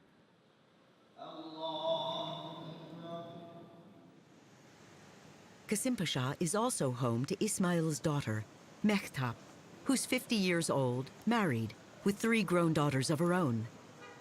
She handles the daily management of her father's hotel. Nearly 2 decades later, she remembers what election night 2002 meant for pious Muslims. Bu bizim için Tayyip Erdoğan'ın zaferi oldu, bizim zaferimiz oldu. Çok şükür. Gerçekten hakiki demokrasi şimdi bugünümüz şartlarıyla demokrasi gerçekten var şimdi. Ama daha evvelden yoktu. The Turkish Republic was born in 1923, following the collapse of the Ottoman Empire. Its founder, Mustafa Kemal Atatürk, created a European-style state that excluded Islam and all religion from government. Secularism became Turkey's modern faith. Devout Muslims felt left behind. For decades, they lived as second-class citizens, often viewed as backward or even fanatical by their secularist countrymen.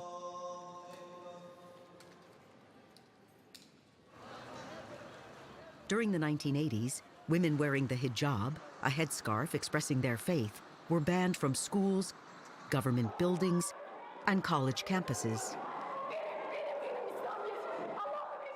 18-year-old Mehtap was one of them. Ben gençliğimde okuyamadım. Adam mini etekli girerken ben başörtüyle zararsız bir şekilde giremiyordum. Ya Böyle olmaz.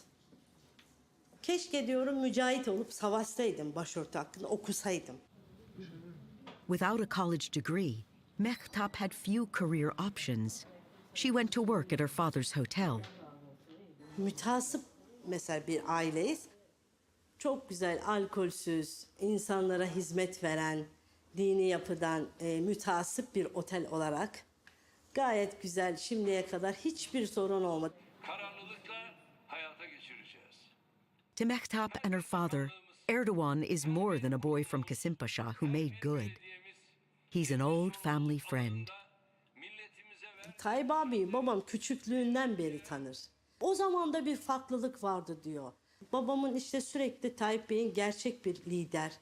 Adam dediğin duruşuyla, konuşmasıyla, hareketiyle belli olur. Adam dünyaya res çekti diyor mesela, çok hoşuna gidiyor. Onunla gurur duyuyor. Babam yani diyor ki Atatürk'ten sonra gelmiş geçmiş en büyük lider diyor.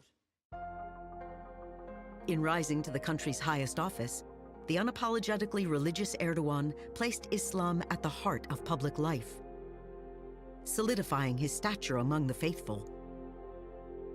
Tayyip Bey geldikten sonra zaten demokrasi geldi.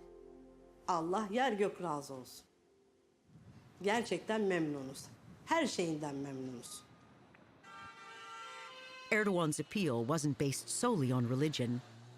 During his first term in power, he gave millions of Turks, including the poor and disadvantaged, a bigger slice of the country's economic pie. He's lifted so many people out of poverty that I think he has therefore created a base of adoring worshippers who simply love him. Turks live much better when compared to the pre-Erdogan years. And they expressed their gratitude at the ballot box. Voters rewarded Erdogan's AKP with national election victories in 2007 and then again in 2011. Western observers began to see Turkey as a democratic model for the Muslim world. But during this era of prosperity, Erdogan had begun chipping away at one of democracy's key pillars, freedom of the press. In 2004, a caricature set him off. Political cartoonist Musa Kart drew Erdogan as a cat entangled in a ball of wool. Erdogan sued Kart and the newspaper that printed the cartoon. The court ruled in Erdogan's favor and fined the cartoonist for publicly humiliating the prime minister. The decision was later reversed by Turkey's Supreme Court. But it would not be the last time a cartoonist and Erdogan clashed. Yet to some, it seemed at odds with the politician they thought they knew, since Erdogan himself had famously been persecuted for speaking out. In April 1998, as mayor of Istanbul, he was found guilty of reciting a poem deemed a threat to Turkey's secularist system. The day he began his sentence, hundreds of supporters accompanied him to the prison, where he spent 4 months behind bars, celebrated as a champion of free speech. When Erdogan went to jail, it was not only that it solidified his base amongst his traditional supporters. I think that it made a lot of people in the population feel sympathetic to him, people who would have not normally been sympathetic to him, even leftists or secularists, because it was just seen as an injustice. But once in control of the country, Erdogan's AKP went about suppressing dissent. The government, as it got more entrenched in power, became increasingly intolerant of criticism. So we started to see a crackdown on media. People from his party were calling editors and just saying, don't do this, don't write this, you know, I hope this isn't going to be your headline tomorrow. There had never been this situation where it was one political party that had so much power that they were able to determine what the press was doing the next day or what they were writing about. Ece Tamalkaran, then a columnist for the newspaper Haber Turk, was a casualty of this political pressure. She was fired after criticizing a government ban against reporting the accidental killing by the Turkish Air Force of over 30 Kurdish villagers, many of them children. So the entire media was silent about the incident for over 24 hours. That made me angry. So I wrote 2 columns about the silence and why the silence was there. And the columns were directed at Mr. Erdogan. And I was the first political columnist fired from her job in the mainstream media because of political reasons. And then on, it happened so fast. The entire media was silenced. The media silence would later grow deafening. Away from Turkey's urban centers, in the country's rural areas, religious beliefs and conservative values hold sway. Mehmet Çelik lives in the village of Karubuşa, 260 miles southwest of Istanbul. The region's known for its olive groves and the olive oil that's made Turkey one of the top 5 producers in the world. Mehmet sees farming as his life's work. Ben çiftçi olmak için doğmuşum diyebilirim. Zor bir mücadele. Tecrübeyle öğrenilen bir mücadele. Bunun herhangi bir okulu veya kısa yolu yok. For many in the region, farming is a family affair. Mehmet's father, Mustafa, is in his late 50s and often helps his son in the fields. Mehmet is 34, married with a 2-year-old daughter. He's been an AKP supporter since his teens. The party's agricultural policies provide loans and subsidies to help farmers like him boost production and increase their income. Çiftçi tarımda desteklenmeli. Bu açıdan bizim için önemli. Tarlaların, zeytinliklerin sürüm sırasında bize mazot desteği veriliyor. Tarlaların ekim sırasında gübre desteği veriliyor. According to Mehmet, government programs during the 1990s, prior to the AKP taking power, were not much help to farmers. 90'lı yılları çok iyi biliriz. Lakin yüzü astarını geçiyordu. Verilen paraya dosya yaptırması bir dert.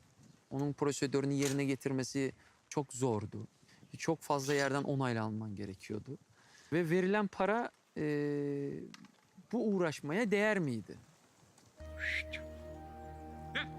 Altogether, the Çelik family owns 98 acres of land, devoting about 24 acres to growing a variety of crops. O tatil, pazar, cuma bilmez. Hastalık bilmez. Bayram ve izin günü bilmez. İzni olmayan tek meslek. In late summer, Mehmet works with his father harvesting corn to produce silage or feed for his dairy cows. He bought his harvester with the help of an AKP government loan program. Dışarıdan başka bir arkadaşım makinesini kiralayarak yaptırıyordum. Sonra gittim bankaya başvurdum ve bana banka bu makineyi alabileceğini ve çok cüzi miktarlarda taksitlerle 5 sene içinde ödeyebileceğimi söyledi. Ve 5 yılın sonunda makine cebime kalıyor. Though he's far from the center of power, Mehmet keeps a close watch on Turkish politics. Ben genelde hep karşıt kanalları izlemeyi seviyorum. Açıkçası çünkü karşındakinin ne düşündüğünü onun gözüyle bakman lazım. Yalnız bu karşıtlık derken bunun düzeyli ve seviyeli olması gerekir. Bu karşıtlık itibarsızlaştırma çabalarına girmemesi gerekir. He says freedom of the press is fine in principle, but insists there are limits to what journalists can write or say. Basın özgürlüğü deyip ülkenin liderini de itibarsızlaştırmamak gerekiyor. Herhangi bir terörist vesaire suçlu ülkenin milli güvenliğine tehdit unsuruysa bu çabalar, itibarsızlaştırma çabaları, algı yaratma vesaire tarzı şeyler de bence gayet suçtur. Türkiye'de işte basın deyip istediğin yapacağın anlamına gelmiyor.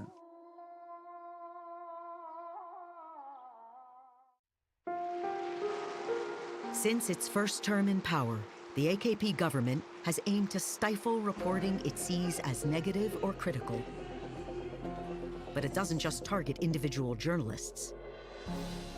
When the opposition newspaper, Hürriyet, reported on an AKP corruption scandal, the government retaliated, fining the paper's owners, Doğan Media, $2.5 billion for supposed tax evasion. Nearly bankrupted, the company had to sell 2 papers to an Erdogan ally. So the tax investigations against Doğan Group really sent a signal that you shouldn't cross us, really, and that there would be new red lines that they would enforce. Erdogan had punished one disloyal media outlet. But that was just the beginning.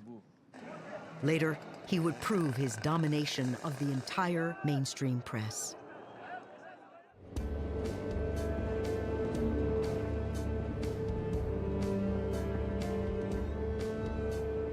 Şevket Şahintaş has been driving a cab in the streets of Istanbul for more than 30 years, often working the night shift.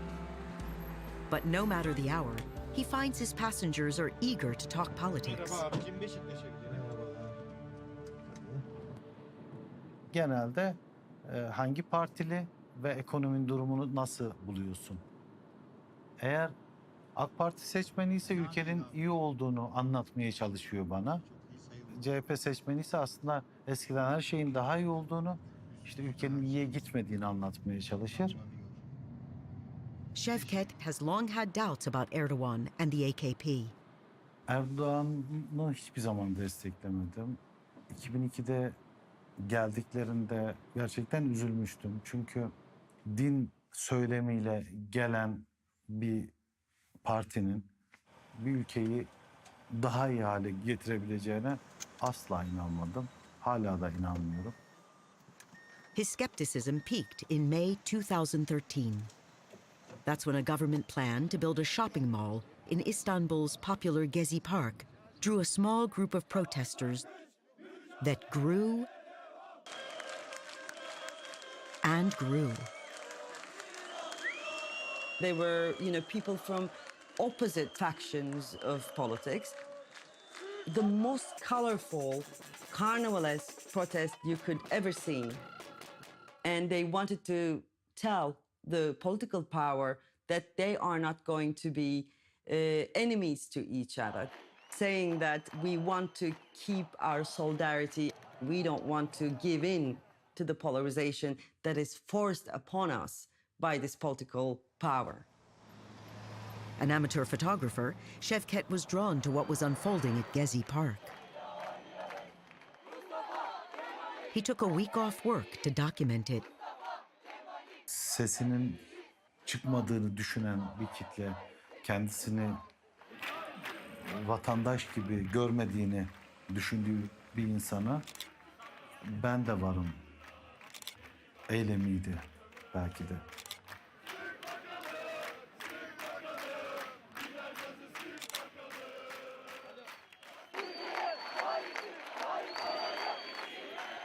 A tense calm prevailed for 2 days at the park. And then came the government's response. The police cracked down viciously on the peaceful protesters. So they torched their tents, they beat them. Images are taken on camera phones, they're spread through the internet very quickly, and within a few days, you have uprisings in 80 out of 81 provinces in Turkey.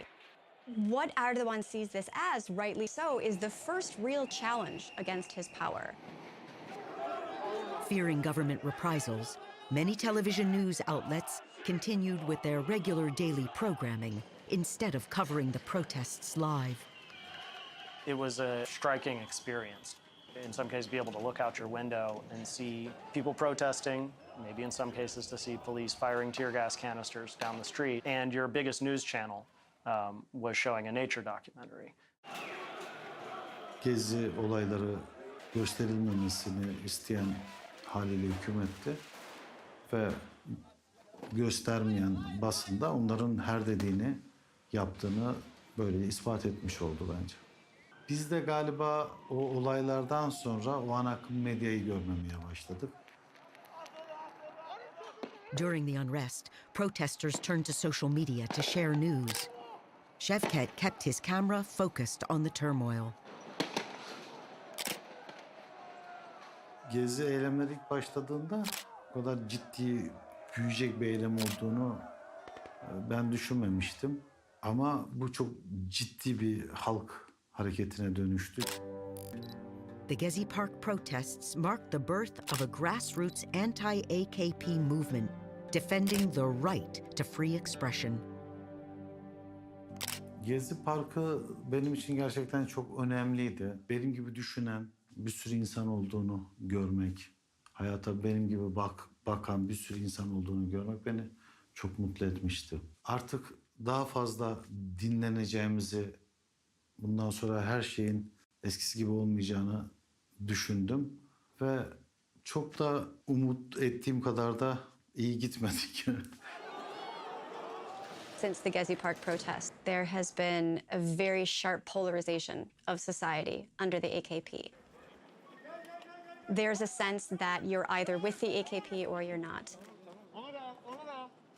That polarization has heightened social and political tensions in the country.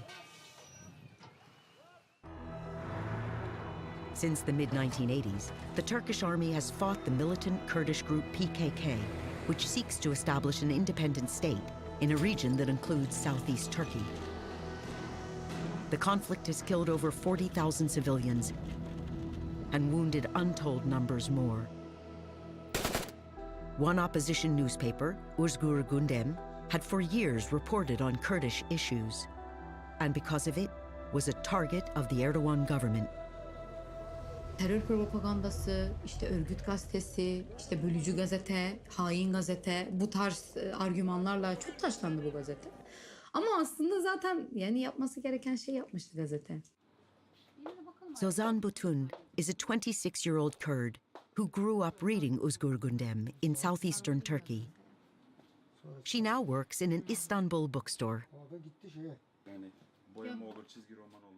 Kürtlerin bir sesi yok aslında. Bizim de sesimiz vardı, bizim de acılarımız, bizim de çığlıklarımız vardı, bizim de realitelerimiz vardı ve bu realiteler diğer basınlarda yer almıyordu. Haliyle Özgür Gündem bunlara ses oldu. Kürt basın tarihinde çok önemli bir yere sahip. Starting on May 3rd, 2016, International Press Freedom Day, Özgür Gündem launched a freedom of expression campaign. Its purpose, to protest the relentless government pressure and defend freedom of the press. More than 50 journalists and activists volunteered to serve as guest editors for a day in support of the newspaper. But soon, the Erdogan government cracked down, investigating and arresting volunteers, jailing some, and accusing them of spreading terrorist propaganda. Protesters denounced the censorship. Trials were set for the fall of 2016. But then came July 15th. Tonight, we are monitoring that military coup underway in Turkey. A faction in the military decided Erdogan had to go. The control of Turkey seemed up for grabs. Burada ilk kez çoluk çocukla birlikte Bodrum'a gitmiştik. Bodrum dönüşünde işte bir anda geceleyin bir anda bir uçak gürültüsüyle aynı Allah'ım dedim ne oluyor dünyanın sonu geldi herhalde. With his hold on power threatened, Erdogan turned to social media, urging his supporters to take to the streets against the enemy. They did, with a fury. Amid the roar of F-16s overhead and bombs exploding, came haunting sounds issuing from the mosques. A prayer known as a Sela. It's a certain prayer that we do after death, like, death of someone. That night, calling people to resist a coup through prayers was something completely unprecedented, and it was the clear sign that this country will be more Islamized from this day on. Within 12 hours, the coup attempt was broken. More than 250 people died, Thousands were injured. Bu Fethullahçı terör örgütünün attığı adım karşılığını bulmuştur. Erdogan accused a former political ally of masterminding the attempted coup, and he declared a state of emergency that suspended rights and freedoms, giving him absolute power. The government purged some 130,000 civil servants, professors, lawyers, and police officials. 170 news outlets were shut down. Journalists were accused of terrorism, arrested and detained. Among them were reporters at Cumhuriyet, Turkey's leading opposition newspaper.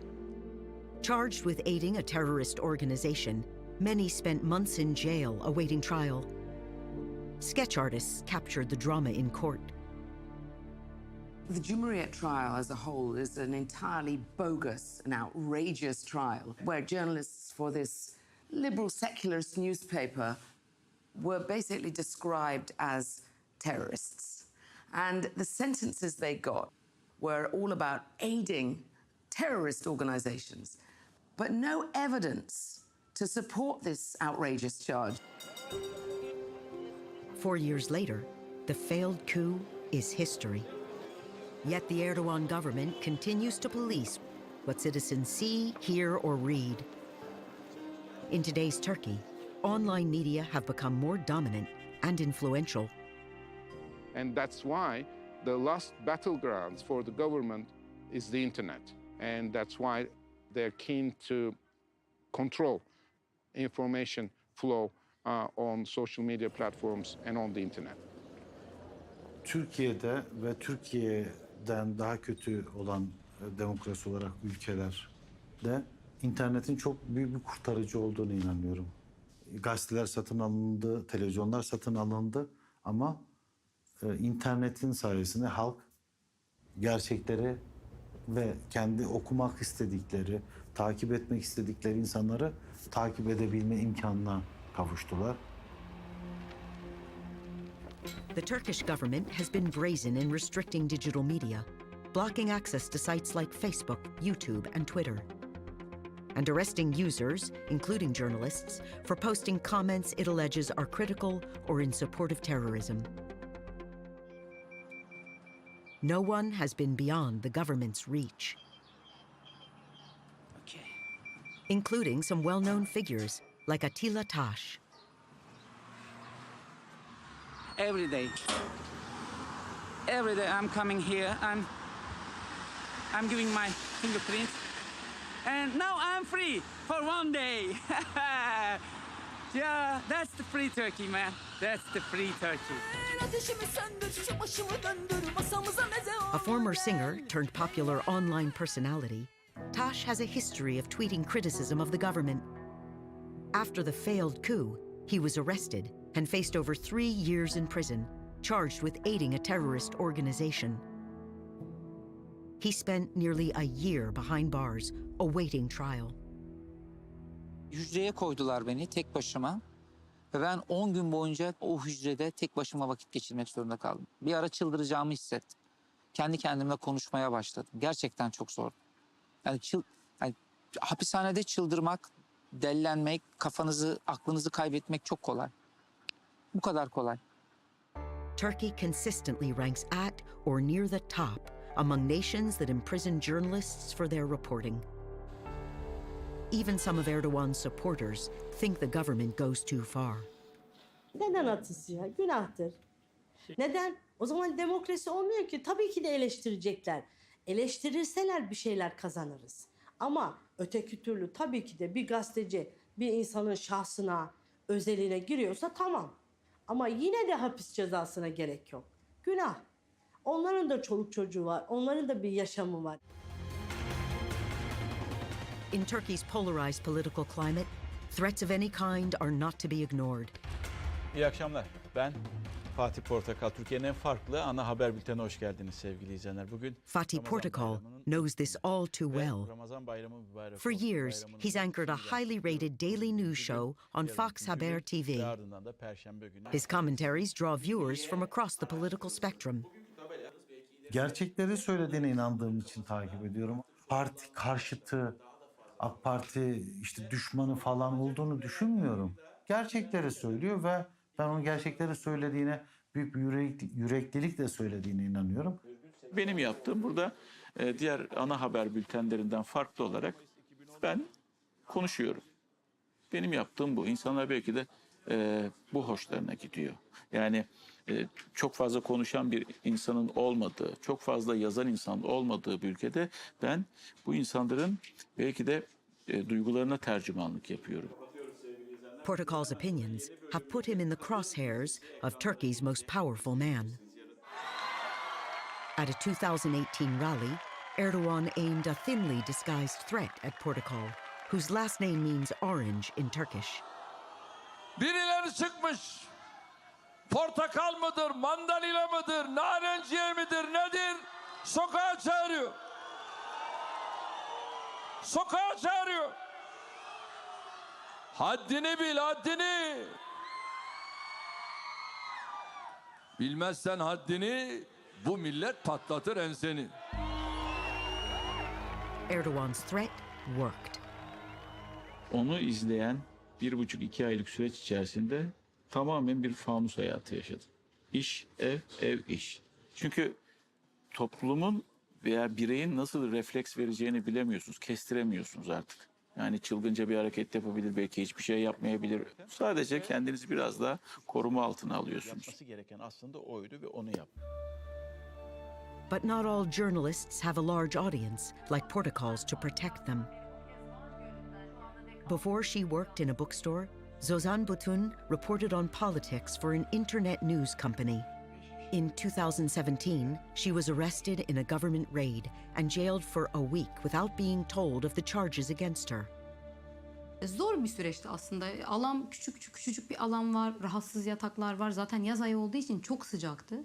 Yatağa yatıyordunuz, kalktığınız zaman yatak işte sırt bölgeniz, kolunuz o yatağa yapışmış bir şekilde kalkıyordu ve çektiğiniz an zaten vücut yanmaya başlıyordu. Şurada ufak ufak kızarıklıklar oluyordu. Zozan endured her time in jail by singing Kurdish folk songs. Authorities ultimately charged her with spreading terrorist propaganda without supplying evidence of her having ties to a terrorist group. It led her to make a difficult decision. Şimdi şunu fark ettim.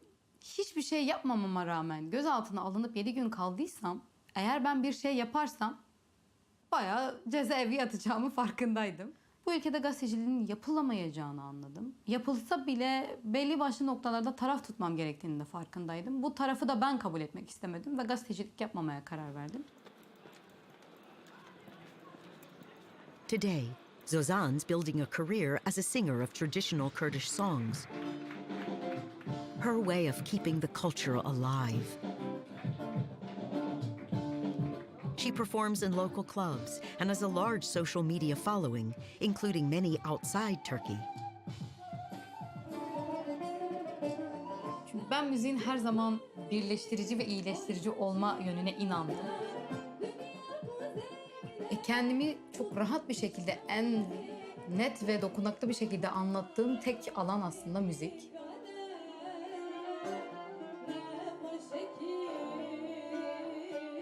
Yet while Zozan's free to sing, she's still confined.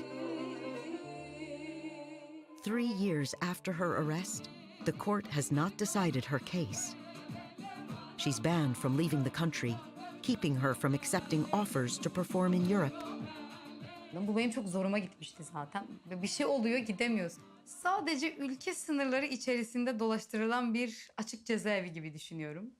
Bu da aslında kısmi esaret oluyor. Evet, bu Türkiye'den, işte İstanbul'dan Van'a gidebiliyorum veya İstanbul'dan başka bir şehre gidebiliyorum ama Türkiye'den çıkıp bambaşka bir ülkeye gidemiyorum. Biraz böyle aslında bir zincir var, o zincir sadece ülke sınırları içerisine kadar genişletilmiş. Onun dışına gittiğin zaman o oradan seni tutup çekiyor. Gel sen buraya, gidemezsin.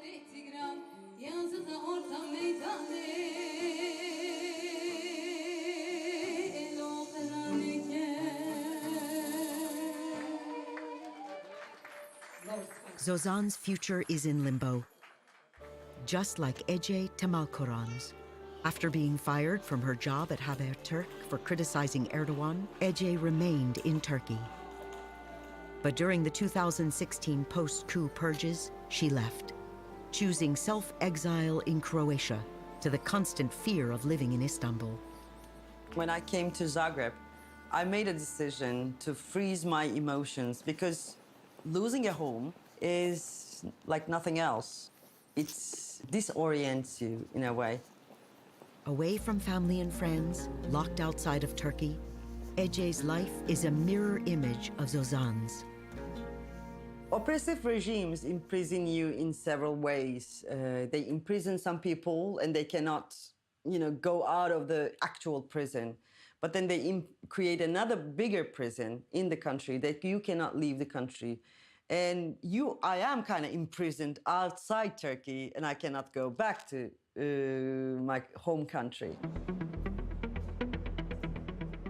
Turkey's media landscape grows increasingly dark.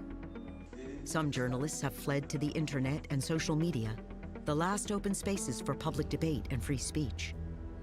But the digital realm may not be a haven for long. The Erdogan government has tightened internet censorship, passing a new law that controls social media with fines and the removal of content it considers offensive. It also requires social media companies to maintain offices and store user data inside Turkey, which raises privacy concerns. The scope of the law is unprecedented. Everyone knows about the struggle for freedom of expression and free media in Turkey, but the magnitude of the problems we have here is not known by many. Over 243,000 websites are currently blocked from Turkey, and over 150,000 news articles or URL addresses are currently blocked. Over 12,000 blocking decisions are issued every year, and over 1,500 Twitter accounts are blocked from Turkey. This is the country we live in. What's to become of a nation whose government prosecutes those who speak out? Those who ask questions and refuse to remain silent. Press freedom is enshrined in Turkey's constitution, though there have always been limits. In the nation's history, civil and military leaders have exploited those limits, punishing journalists for allegedly endangering national security or for supporting terrorism. The Erdogan government has taken it to the extreme, seeking to curtail free speech and outlaw opposing views. Now the question is not only whether freedom of the press will survive in Turkey, but whether the country's democracy itself will survive.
I left Nigeria back as far as 2012, and it was a very funny story. As you can see from my social media pages, my best food is amala. So I walked after work. I'm a medical doctor, full-time doctor. After work, I went to this famous place in Oshogbo where they have amala, just next to my hospital. So while I was there, I sat down with the food, and then I saw this newspaper advert saying doctors needed urgently in Saudi Arabia. So I abandoned my plate of amala. The rewards were just amazing, and I couldn't believe my eyes. You know, free accommodation, free flights. I was earning, you know, I was going to earn like times 20, you know, of what I earned at the time, in dollars as well. So I packed my bags, went home, packed my bags off to Lagos. I was at Ikeja for the interview. Like immediately? Immediately, I left the amala, went home, packed my bags, and off I went to Lagos. The next day I went for the interview, did the interview. There were loads and loads of people there. Did the interview and got picked, and I was on my way to Saudi Arabia. So from Nigeria, I worked in Saudi Arabia for 2 years, and then I walked around the Middle East to do my licenses to be able to practice in Europe. So at the moment, I can practice in Europe, I can practice in New Zealand, I can practice in the Middle East, and of course in Nigeria as well. So my journey hasn't been straightforward. My journey has been from Nigeria, scattered around the Middle East, and then Europe. The first culture shock I faced was I landed on a Thursday, and obviously Friday, but it didn't click that Friday was a day to be respected in the Middle East, in the Muslim society. So I got up, was looking for food. I got out of my house, and after walking for like 5 minutes, it still didn't click that I was the only one in the environment, okay? So after walking about, say, 500 meters, I suddenly saw a car just drove in front of me and blocked me, and then I saw all these guys in beards just came, and of course I didn't. So the guy just came and said, "What are you doing out here? It's Friday. You're supposed to be praying." I'm like, I paused, and then he says, "Okay, are you a Muslim or a Christian?" "Yeah, are you a Muslim or a Christian?" I swear I didn't know whether to say Muslim or Christian because I didn't know what was going to happen. If you say Christian and they start flogging you, if you say Muslim, why are you not in the mosque? So I paused, and the guy said, "Bring out your Ikama." I showed him my Ikama, which is like a resident permit. That shows your religion, so it shows I'm a Christian. And then he said, "Where are you coming from?" I said, "I just got into Saudi yesterday. I don't know what's going on." Then he said, "Well, today's Friday, Jumat. You have to be praying. If you're not praying, you respect it. Stay in your house between this period." So I said, "Okay." He said, "Everywhere is closed. You can't even get food." So I said, "I'm sorry.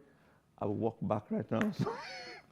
And then another one that was amazing, even though I was a doctor, I couldn't speak to female patients. So if a man comes in with a woman and the woman is the one with the problem, you cannot talk face to face to her. You cannot ask her. You have to ask the husband, say, "Okay, why have you brought this woman here?" And then the husband would. So my first experience, I spoke to this woman who had a breast lump, and I was talking. The husband was just looking at me. So when I finished, he was answering me. And when I finished, the guy just lost it. "How can you be talking to my wife?" I was like, I'm not toasting your wife, guy. You know, calm down. So the medical director had to give me an education, you know, yeah. So we were able to just placate the guy at that time. So that was one culture shock for me as well. I've traveled a lot of countries. I've seen 50 different countries now. I would say that in Europe, okay, so some very interesting ones. When I got to Europe, I was in my house, just sitting on my own, and friends said, "Come on, there's this birthday party happening, let's go and eat." I said, "Birthday party? Oh yeah, let's go now, where's the venue?" So I went to the venue, we ate, we ordered, ate everything, finished. Birthday party. At the end of the day, the celebrant came and said, "This is the bill." And in my head, I'm thinking, bill for what? I should pay that you invite. I was in my house. I was in my house, you invited me. I came to eat, now I have to pay the bill. So that was one. The second one was, of course, driving. In Nigeria, you're on the left side, but in the UK, you're on the right side. So that was another culture shock for me in Europe.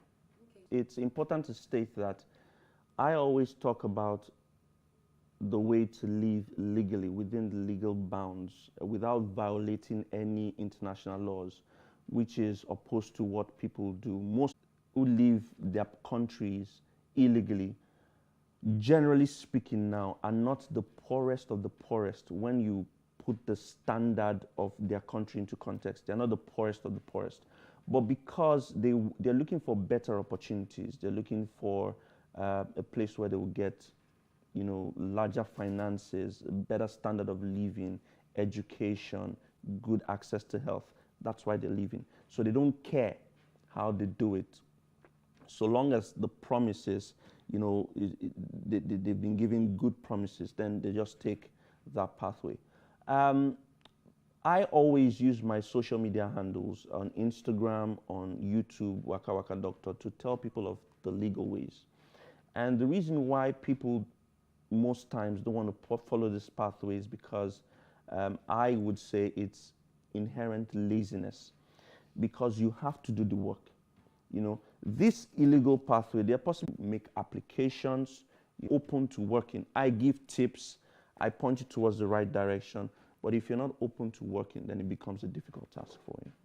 So the easiest way is to keep educating ourselves. We keep educating these people and passing the information across. And I mean, this is one thing I'm doing now, and it's one thing I've been doing for the last 18 months, using Instagram, Twitter, YouTube to pass the information across. If someone comes to you to say, okay, I'm going to take you to Europe, you're a cake baker, I'm going to get you scholarship, there are documents you want to see. There are documents you want to see. You have your original passport. Have you submitted a statement of motivation or a letter of intent? Do you have a visa? Have you submitted documents to help you get an original visa? Do you have a work permit? Have you seen an original work permit? Have you called your employers over there to confirm that I have a real job and I'm coming to resume? So that again brings me to my first point, that people are mentally lazy. They don't want to do the work. Because when someone gives you documents and say, oh, this is your document, we're going abroad, you should say, give it to me. Let me confirm if it's real. Let me confirm if it's original. If it's a work permit, I'm going to call my employers to see if this job is real. If it's a school admission, I'm going to ring up the school to find out if it's real. I told you behind the cameras, I said, people have this mentality that, you know, things work outside just the way it works in this country. It's wrong. If you pick up the phone and call an admissions office, they will talk to you. If you pick up the phone and call an employer, they will talk to you. You're just looking for information. And if the information is real, they definitely get it. So, like I said, the first way to help with spread of information and help curb this is spread of information, educating people, and that's what I've been doing for the last 18 months using my social media platforms. Nothing good comes extremely easy, okay? You have to be patient. I tweet sometimes, I say that, I say, when you travel abroad, your life changes, you know, your skin in front of you, because there's a system that supports that. So my advice is, when you go abroad, be patient, keep working hard, don't stop, don't relax, you know, have a vision, write it down, allow your eyes see that vision, you know, consume it and continue to work towards it. It's simply as basic as that. That would be my advice. Save, and always call home, because one of the downsides to going abroad is that it can be boring sometimes. And that's why you should call friends. Don't cut people off. Call friends. You know, always call home if you miss home. Like, I'm home now because I missed Amala. I missed all those things, so I came home. So yeah, that's my advice. Keep working. Keep your head down. Of course, keep your connections back home so that you can always come back to them. This is a huge subject. Now, there are job boards across Europe, across Asia. You cannot streamline your choices and say that, oh, I just want to be in Canada. I just want to go to the US. I just want to go to the UK. There are 195 different countries in the world. So you have to say that I'm open to any one of them. And most of these countries have job boards, okay? Websites, different websites where you can submit your applications. You go through rigorous interviews. You submit documents. If you then succeed, they are able to process your work permits and employ you. Now, some people will say, oh, I've tried the UK, it didn't work out, so they give up. But there are different countries in the world. There's Turkey, there's Lithuania, there's Kazakhstan. I know teachers that I've spoken to, in fact, 6, 7 of them in the last 4, 5 months who have left Nigeria to Kazakhstan, right? They teach English. They earn at least $1,800 in Kazakhstan, which is much more than what they will earn in Nigeria. So there are 195 countries. I post them, I mean, almost every day on my Instagram channel. So you can watch and see some of these job boards and apply for jobs. Some basic truths and facts is not every doctor can leave the country. So even if doctors are leaving, more doctors would graduate and you still have doctors around. But doctors are leaving in their large numbers every day. So the future of medicine in Nigeria is very bleak, because you have the extremely intelligent doctors leaving, going abroad, because the system abroad is extremely encouraging. The system abroad gives you opportunities to become greater than what you can ever think or imagine. People keep writing their exams, people keep going for interviews because the system allows it. So the advice straight up I'll give to the Nigerian government is, first and foremost, create a platform that encourages us as doctors. Facilities, give us things we can, it's not as if, you know, things we only see in the books, things we can see and work with. Pay us money. I worked in Osun State. My salary in 2011 was 90,000 naira. I was doing 2 jobs and I couldn't earn 120,000 naira, 2 jobs. When I went to Saudi Arabia, salary was $5,000. Look at the discrepancy, it's too huge. And they were owing us 6 months. You owe someone 6 months. How can, I was seeing 200 patients in a day.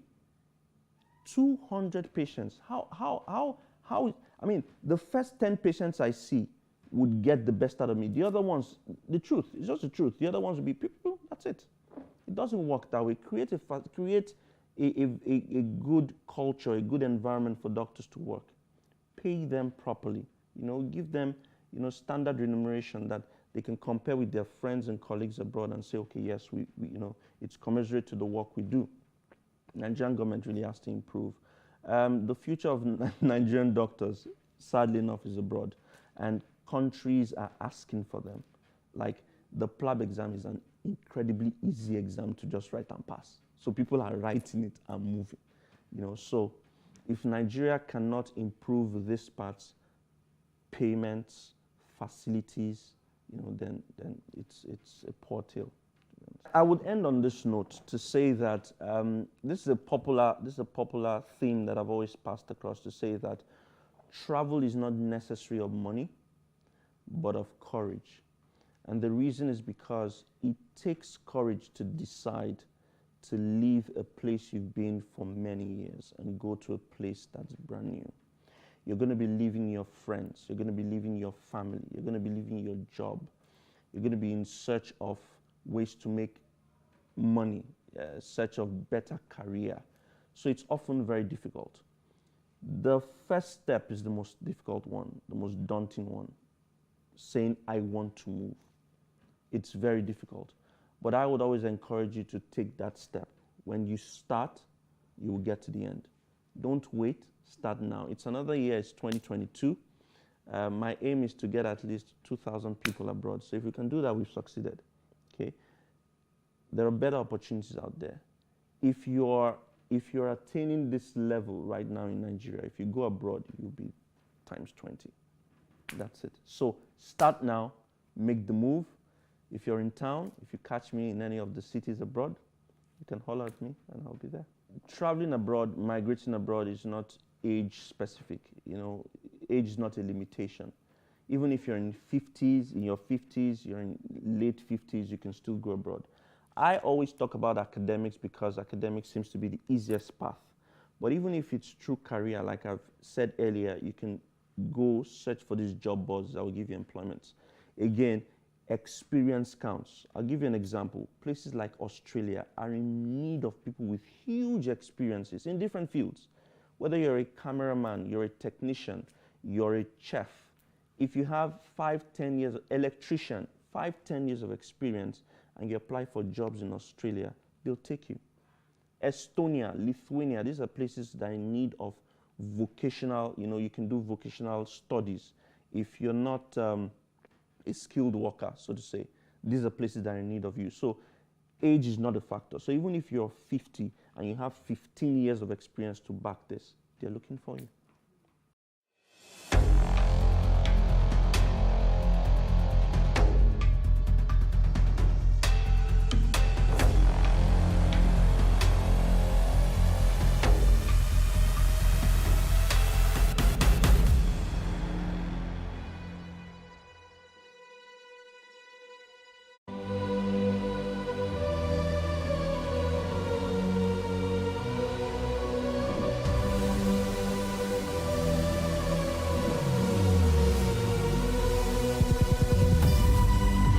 What we do not understand, we will stigmatize. What you can see is the remaining of the tanker that exploded. The suspect equally confessed.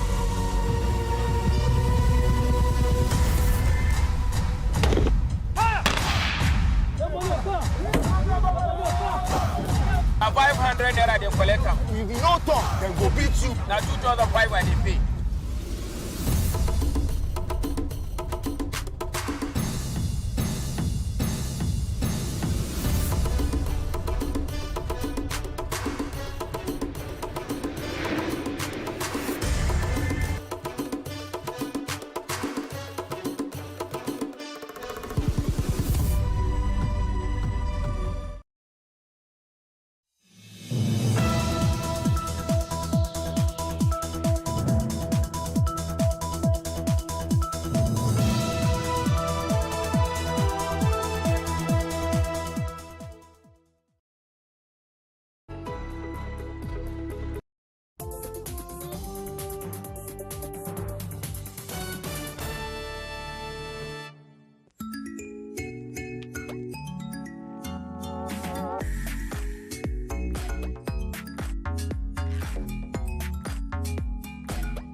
The time of the year is here again for the world to shine a light on the rights, needs, and dreams of refugees so that they can not only survive but thrive.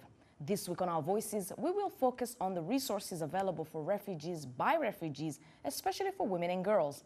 We will also highlight refugee women who are championing change inside and outside refugee camps. Hello, I am Oriani Tangishaka here with my co-host, Seminish Yakoye. How are you doing, Seminish? I'm good. How are you? Welcome back. Thank you so much. We did not have you for the last few weeks. Yes, I missed you guys. Yeah, we missed you too. But you came back with a good topic. Yes, a very good Timely topic. one. I'm so happy about this topic because I do come from a region that's plagued by war, and so I know about, the unrest that causes people to move out of their homes and flee. And as journalists, we cover a lot of the refugee stories regularly. Do you have one that we can get started with?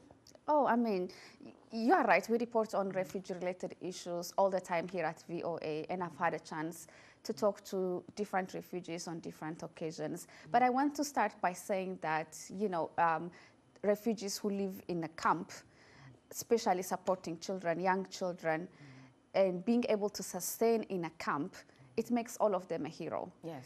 Leaving your home country and going to a foreign country without knowing what you'll expect, what you'll find there, it's a very scary risk, and that is where the bravery starts for all of them. I agree. But having said that, there are refugees who do extraordinary things and who become a success story. And we have reported on women who train themselves in the camp and become hairdressers, shop owners, mechanics, and and open job for others. Right. But I specifically remember the story of this guy, Mesfan Getahun. He's an Ethiopian refugee who was in Kakuma camp in Kenya. And they used to call him the camp millionaire. Oh. And that's because he started from, just simple cleaning job in the camp and became a shop owner that earned him more than $10,000 per month. Wow. Yes, and with that, he was able to also help more than, if I remember the number correctly, over 1,500 young children to have access to to education. Wow. Talk about for refugees, by refugees. This is, I think, the That's so nice. perfect example for that. Wow. So Yeah. there is hope. There is when people pull out their resilience out of them, there is hope. Wow. Yeah. Amazing. Thank you for sharing that. Well, we are commemorating Refugee Day 2024, but as journalists, you know that we definitely cover this topic a lot of times. And we are going to go dive deep into it and looking at how, UN takes this situation seriously. Africa faces many situations similar to that of Syria and Ukraine. And the United Nations Commission for Refugees it says that Sub-Saharan Africa hosts more than 26% of the world's refugees. UNHCR also says that the triggers include conflicts, civil unrest, environmental disaster, oppressive regimes, and concomitant abuse of human rights. UN also points out that countries with the highest refugee burdens on the continent are Ethiopia, Kenya, which have more than 500,000 people, Chad and Uganda with more than 300,000 refugees, Cameroon and South Sudan with around 250,000 people. This is just a simple glimpse of the hot spots where the lives of women and girls are in everyday challenge, requiring resilience as well as support from others and us as well as themselves within the camps. Let's dive right deep into this topic. Shall Yes, yeah, definitely, Orion, you are right. And it has been 32 years since Fatuma Diriye and her family arrived at the Dadaab refugee camp after fleeing civil war in Somalia. Despite challenge, she attended school and went on to lead a group of women in generating income to fend for their families. Fatuma's story of endurance and resilience after an investment was made on her accelerated progress in her community. From Dadaab refugee camp in Kenya, Sadia Swale tells us more about Fatuma's story. When Fatuma came to the Dadaab refugee camp in Kenya in 1992, she saw few opportunities to thrive and knew something had to be done. Here in the refugee setup, there's no chance to get work, and the people, they don't have capital to start business for their own. We came with an idea, since most of us had family, and let us work together and at least produce something which we can sell and get income later. That led to the birth of the group Nyota for Samo, Swahili and Somali words meaning star and handwork, at the Hagadera refugee camp.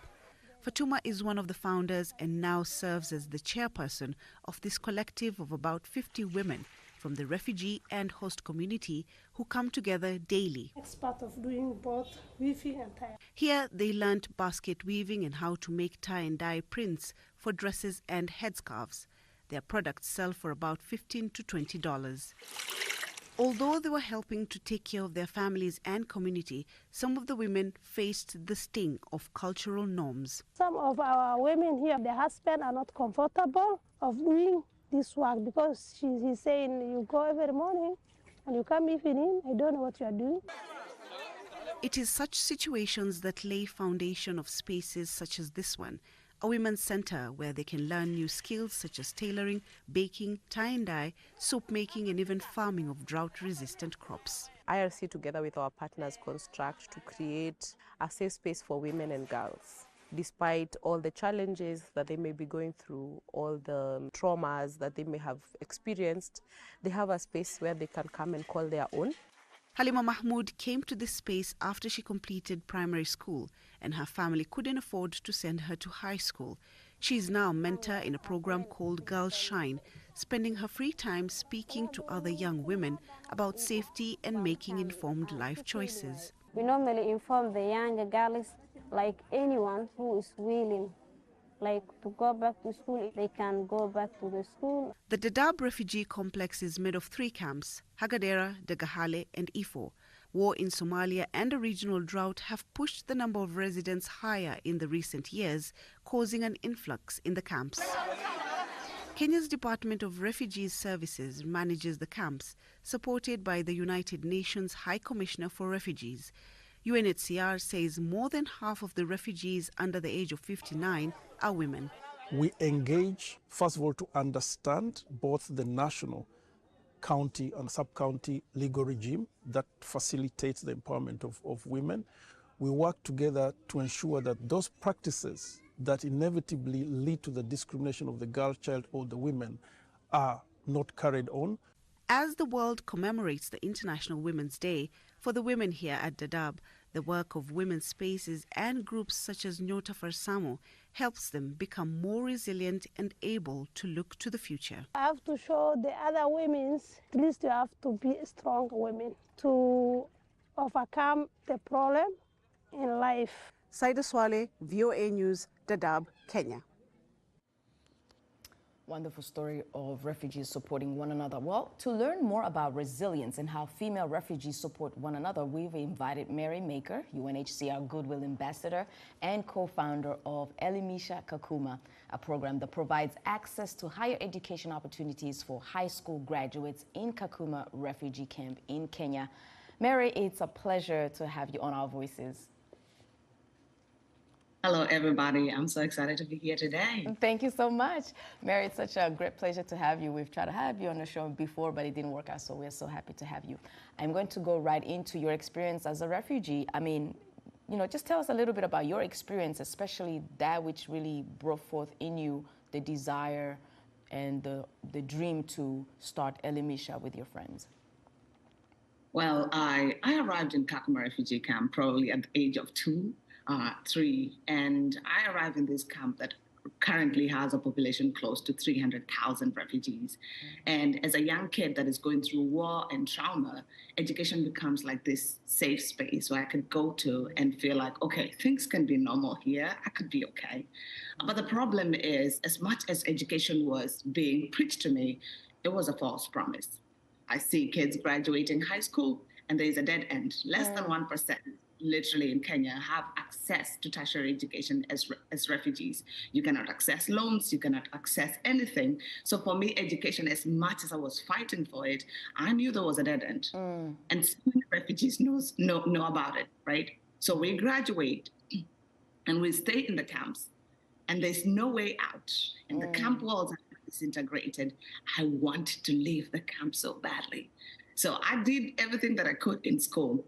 But after 4 years, that's when I got a scholarship. This is 4 years after graduating high school. I got a scholarship to go to Rwanda. And for the very first time, I am in a classroom where the ratio of teacher to student is literally that of 20 to 1. While in the camp, I used to be a teacher, not qualified. I taught over 100 students in a tiny classroom, no textbooks, no resources. I wasn't a trained teacher. So you can imagine, how do you win? You had that opportunity, and probably that's why you started Elimisha to help children, refugee children you left behind in the camp. So tell us, how does this program by refugees for refugees work, and what difference has it made so far? So with the program, we started in 2021, and we just wanted to start with 5 students. We trained them on how to apply for universities, like especially the Common App to U.S. universities. We had 100 applications. We ended up taking 12 students, and what we do, we give them like a 10 to 16 month prep, where we teach them critical thinking, being engaged in a classroom, touching the laptop for the very first time, actually setting them for success, not just accessing universities, but actually succeeding. We would go from one university to the other, like literally preaching like, this is the best student for your school, and this is why you should take them. A B minus in the camp is an A. right? Considering all the challenges. And we started doing like that kind of advocacy on university campuses. All our 12 students got into university. They're currently going to the third year of college. We have students getting into Ivy Leagues like Dartmouth, UC Berkeley, and we started seeing a wave of university being like, oh my God, these students could actually succeed. We can take as many students as possible. Wow. So with that kind of program in mind, currently we've placed over 30 students to universities in the US and Canada and also in Europe. And it's mind-blowing to see that universities are actually willing to open their campuses to take refugee students. And our work as Elisha Kakuma is to train and make sure that these students are ready for college and they get to succeed in college.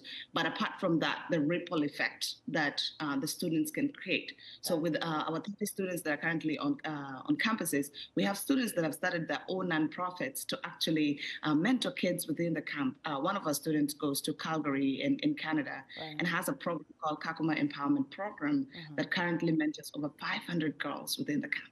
That's awesome. mind-blowing. That is very awesome. That's very awesome. Well, take us back to the moment where you actually graduated from this, high education institution here in the United States. How did that feel? And what advice can you give the children there that can help them to really just have hope?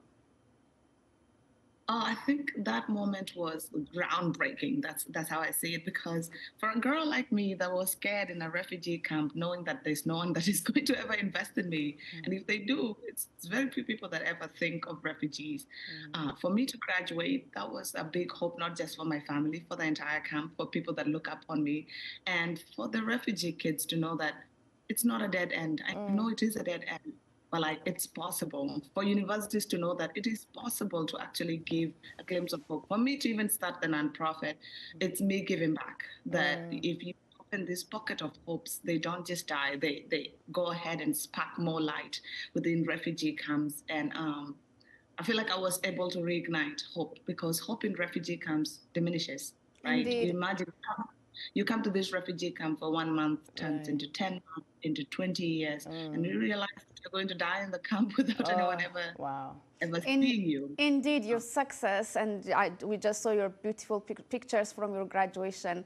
That by itself inspires other refugees, that there is hope, as you said. Maybe can you give some tips or advice for refugees who are currently in refugee camps and probably are watching you and listening to you? Can you tell them how to support one another? Oh, you don't need a lot of resources to start. I think that is one myth that we grow up being given, and we forget that we have so much talent, so much resources within ourselves. So I feel like with the refugee, whatever idea is cooking in your mind, start it. Start it.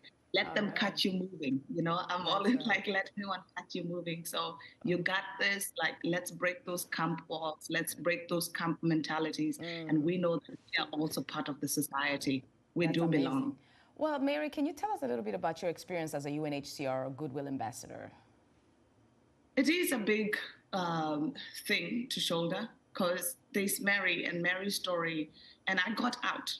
I think that's one part that I'm really cognizant. Every time I'm giving a speech or having to represent the 117 million displaced refugees around the world, I'm really cognizant that my experience as Mary is one story.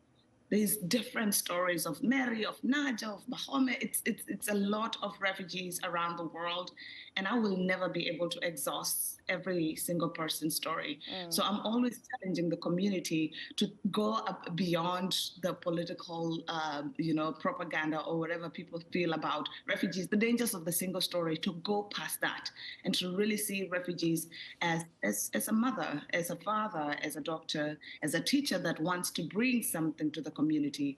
And that's always my challenge, that, hey, I am a success story as a refugee, but how many millions never get out of the refugee camp? Correct. Right? And it's refugee camp, urban refugees that never get out of that status. I agree, Mary, and I challenge everyone to also watch your TED Talk, because it's so powerful. You've lost a lot, but you've also gained a lot, and I really enjoyed that talk. I'll watch it again as well, and it's really inspiring. Thank you so much, Mary, for taking the time to give us your insight, how important it is to support refugees, especially women and girls, and everyone else in the refugee camp, but especially women and girls. Thank you so much. Thank you so much. I appreciate it. Well, now it's time for a quick break. When we return, we'll meet Mrs. Lorraine Goya, Program Director of Upwardly Global. We will discuss the value that refugees bring to new communities once they make it out of camps. Make sure to stay with us. In the meantime, as usual, we ask you to share your thoughts on this topic on our social media platforms at VOA Africa. We are on Facebook, Instagram, X, formerly known as Twitter. Don't forget to use the hashtag VOA Our Voices. Don't go anywhere. We'll be right back.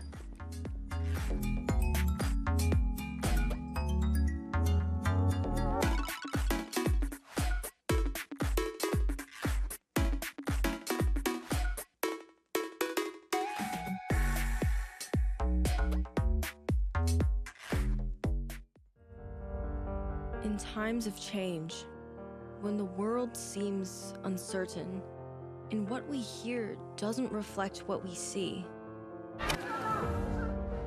we seek the truth. When we are told only part of the story, we lose trust. In moments of crisis, our dreams, hopes, and wishes for a better tomorrow depends on a free press. At Voice of America, we bring you the stories that people take risks to see. We connect the world and unite it with truth. At Voice of America, we show you the whole picture.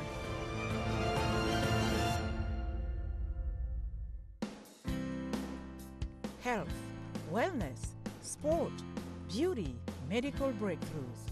Healthy Living cares about your well-being. What are the main health concerns in Africa and around the world? Find out the latest on coronavirus. Connect with our experts and ask them questions. How long does the virus stay? Join me, Linor Moudou, in Washington, every week on Healthy Living, right here on VOA. You're watching VOA's Red Carpet. My name is Jackson Vunganyi. Thank you so much for joining us each week right here on Red Carpet. We bring you the latest in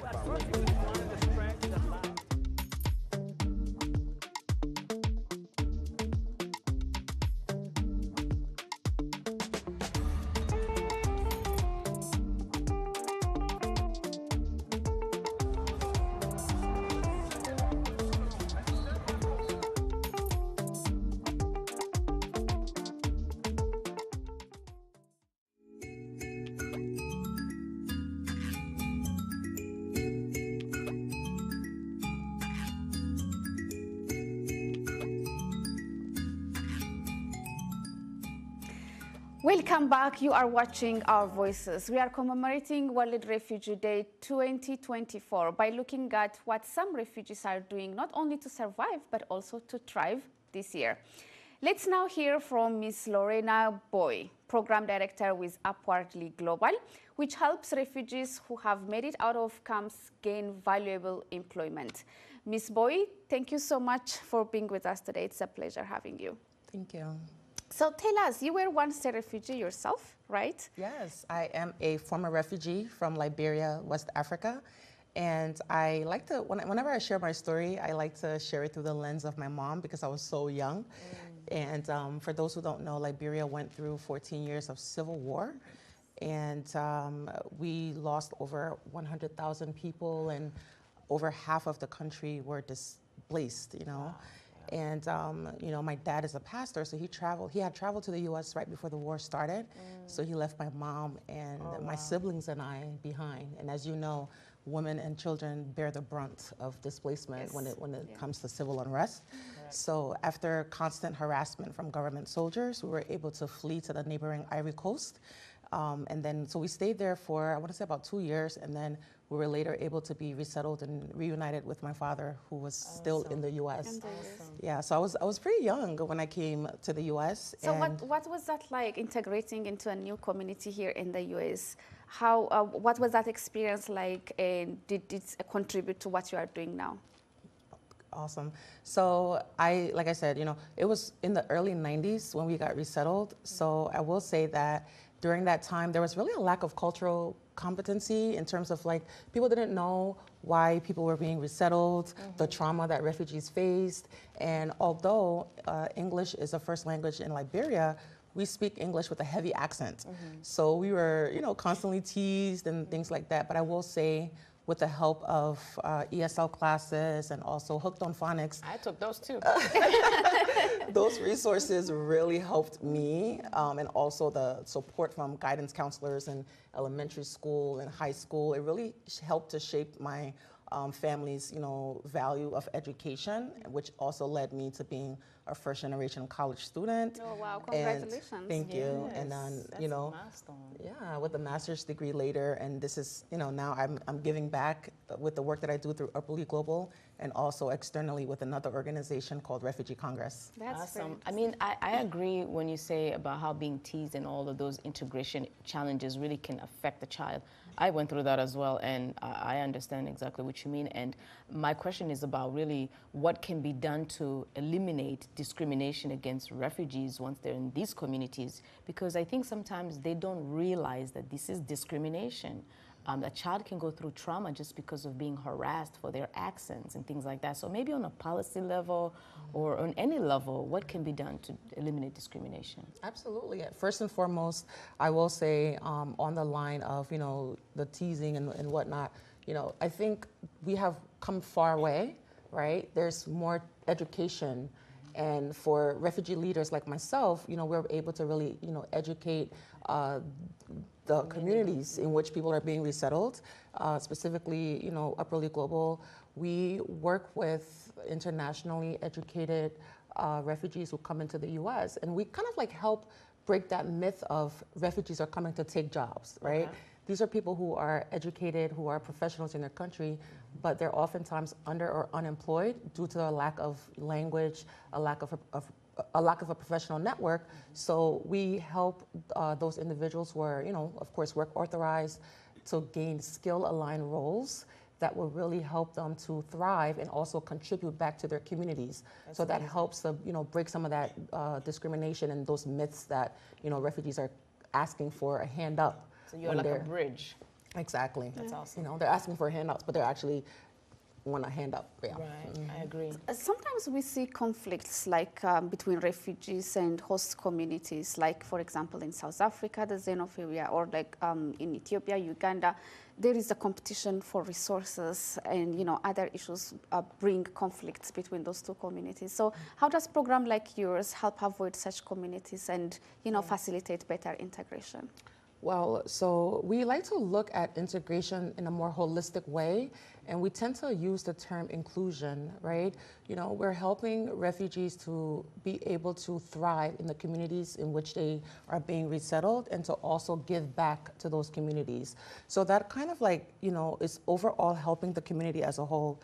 Over the course of Upperly Global's existence, we've been able to place over 10,000 people into professional level roles, gaining a salary of at least $60,000. So that's something that, in the US, that's pretty good. Exactly. Knowing that low-level jobs pays as low as 30, 20 per year, so that's pretty good. Yeah. So yeah.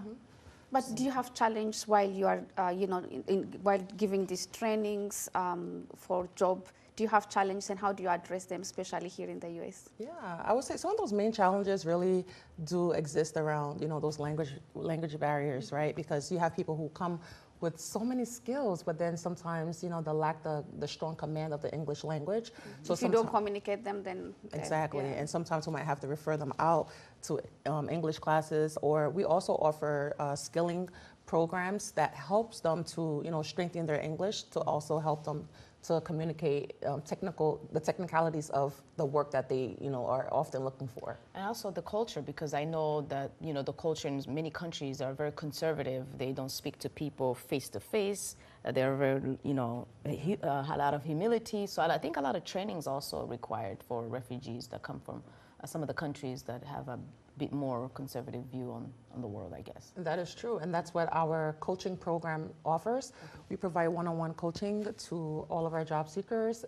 We help them with revamping their resume, teaching them job search strategies, how to build a professional network, and how to learn those nuances as you were speaking to. To be go-getters. Exactly.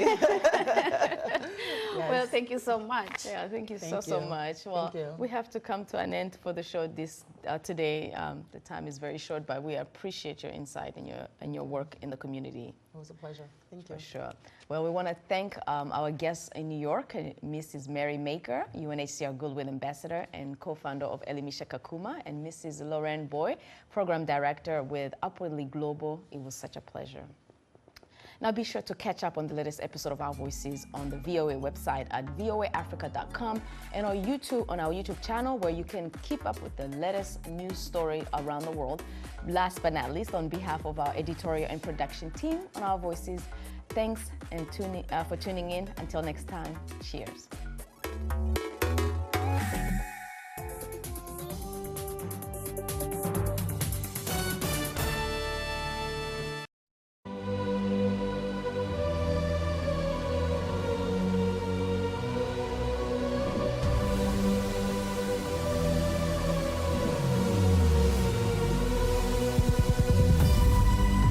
What we do not understand, we will stigmatize. What you can see is the remaining of the tanker that exploded. The suspect equally confessed.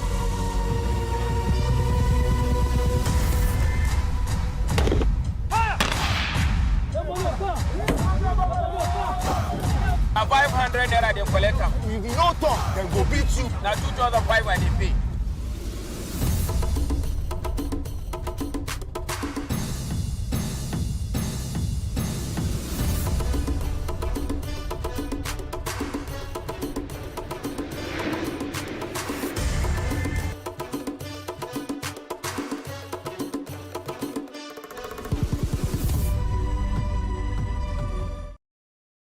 True Nigerians, Heroes of Our Time, a program where we celebrate Nigerians as a people and Nigeria as a country. It's uniquely different from every other TV program. Why? Because it's a celebration of Nigerians, both at home and in diaspora, who have achieved in their various fields. A celebration of patriotism, hard work, role models. It's all about Nigerians as a people and Nigeria as a country. My name is Zaki Adze. Join me every Thursday, 9 p.m. and a repeat broadcast every Sunday, 12:30 p.m. on this station to celebrate true Nigerians, heroes of our time.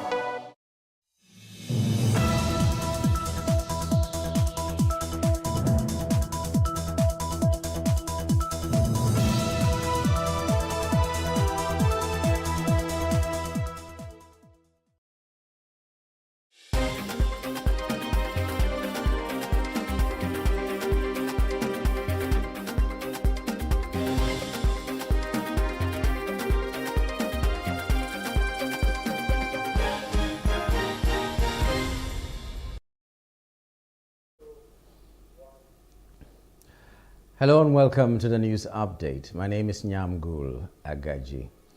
The federal government has initiated discussions with the leadership of the Academic Staff Union of Universities, ASU, in an attempt to prevent a proposed strike by the union. Following a closed-door meeting at the Federal Ministry of Education in Abuja, Minister of Education Professor Tahir Mamman expressed confidence that all concerns will be resolved amicably.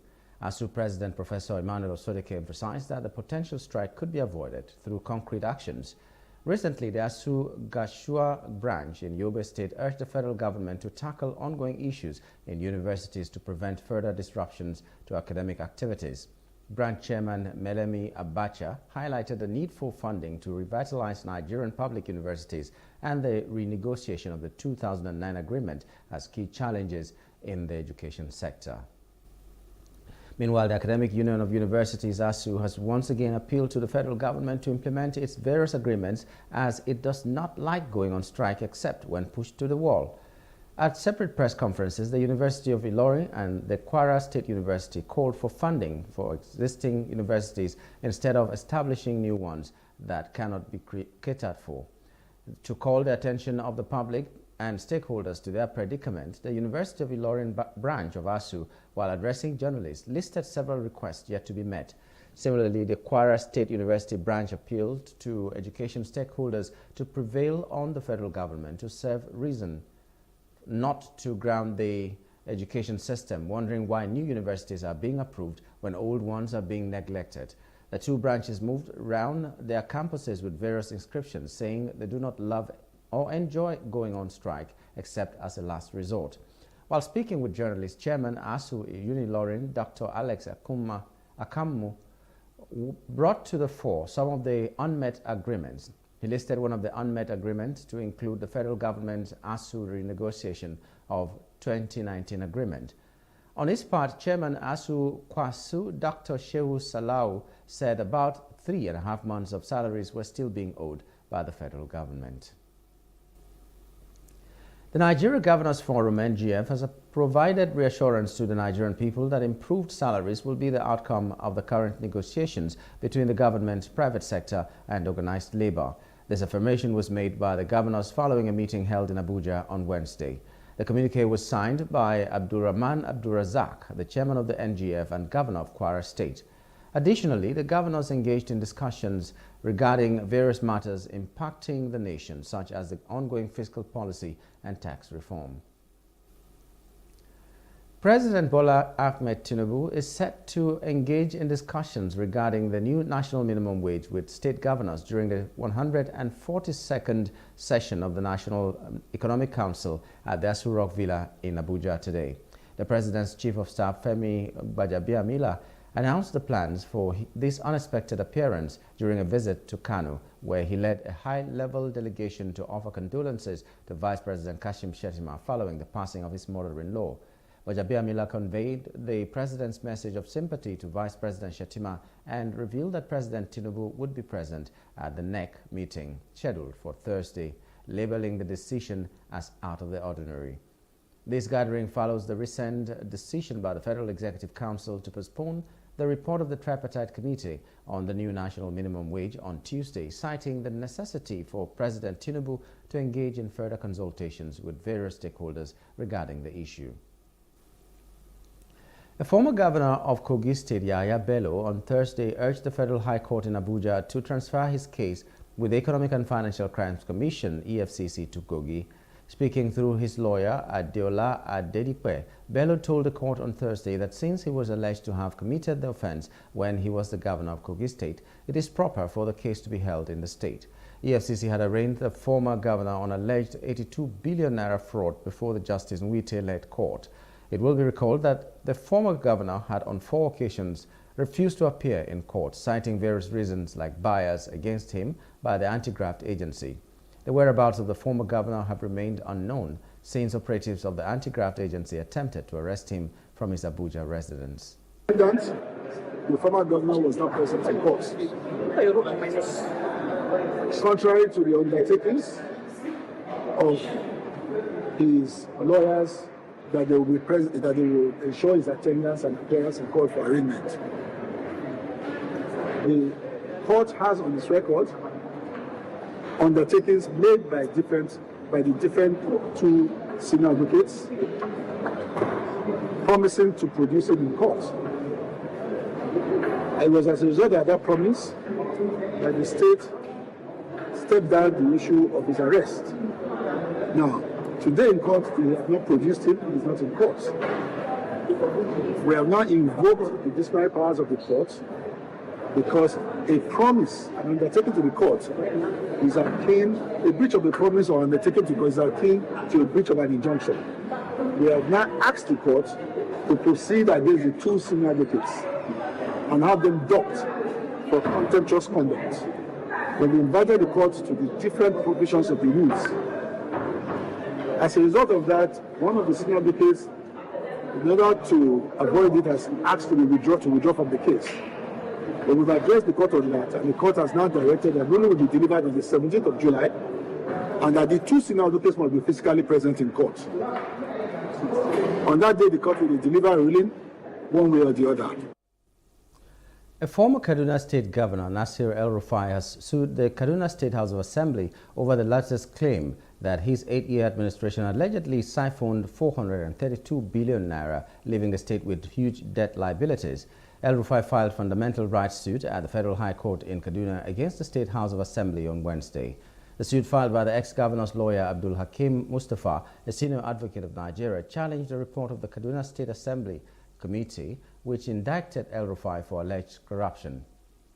In the suit, El-Rufai asked the court to declare the report of the Assembly probe as null and void, having not been given the opportunity of fair hearing over the allegations leveled against him and his administration by the committee.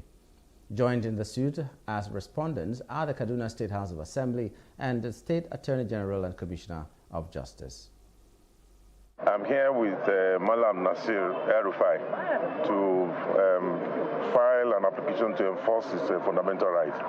As we're all aware, the Kaduna State House of Assembly set up an ad hoc committee to investigate loan and other activities of the former administration. A lot of witnesses were called, and they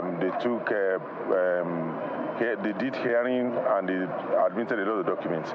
But strangely, Malam Nasir El-Rufai, who apparently was the target of the investigative committee, was never invited. The law is very clear.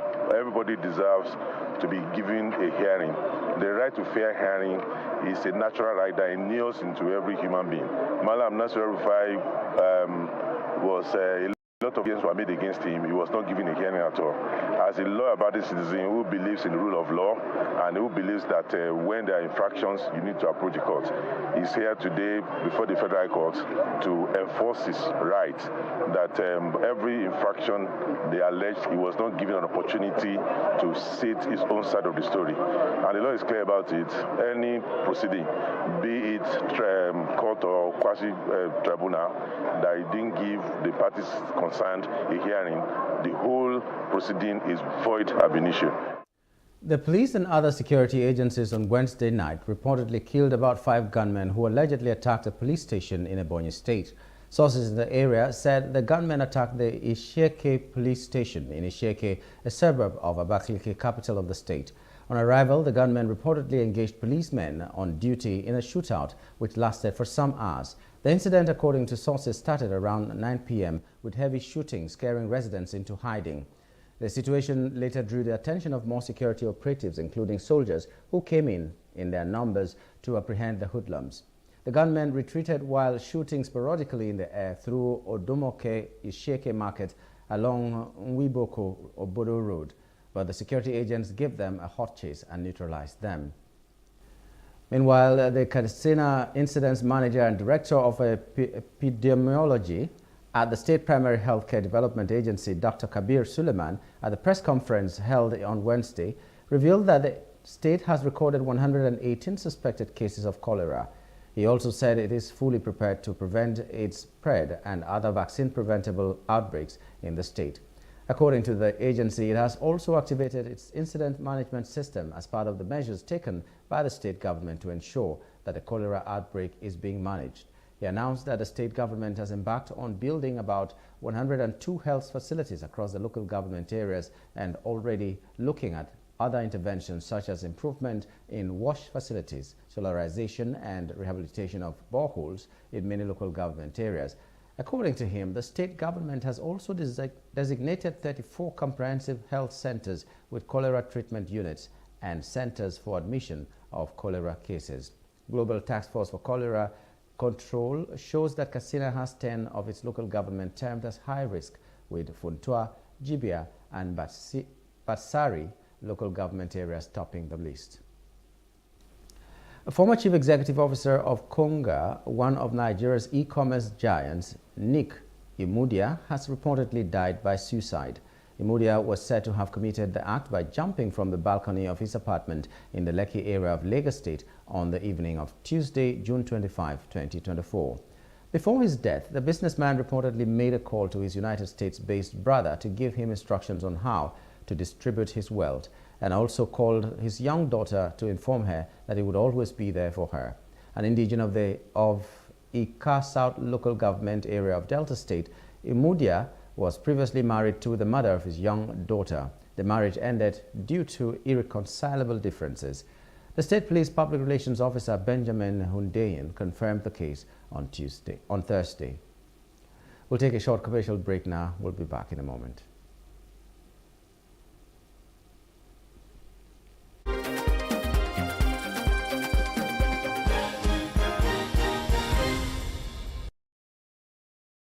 Picture this. You're sitting at a table, ready to indulge in a mouth-watering meal. Stop. For many of us, it is hard to resist the temptation, especially when it comes to enjoying a juicy beef dish. But have you ever stopped to think about the impact of your food choices on the greater good? Our food choices have a great impact on others. The beef industry is one of the leading contributors to deforestation. As trees are cleared to make way for cattle ranching, it not only disrupts the delicate balance of ecosystems, but also contributes to climate change. We can make a difference with our choices. It does not mean we all have to become vegans overnight. Imagine enjoying fish and poultry a few times a week, indulging in beef just once a month, and filling our plates with plenty of plant-based goodness. Every little bit counts, and even small reductions in our intake can make a huge impact on the climate. By making smarter food choices, we're not only taking care of ourselves, but also the planet we call home. Remember, the choices we make today lead to a better tomorrow.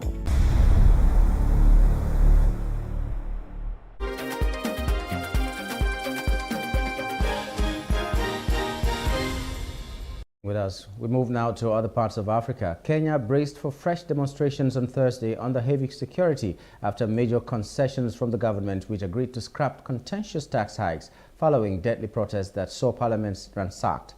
The rallies this month, led largely by young Gen Z Kenyans, caught the authorities off guard as President William Ruto's government ricocheted between taking a tough line on the protests and issuing entreaties for dialogue with the demonstrators.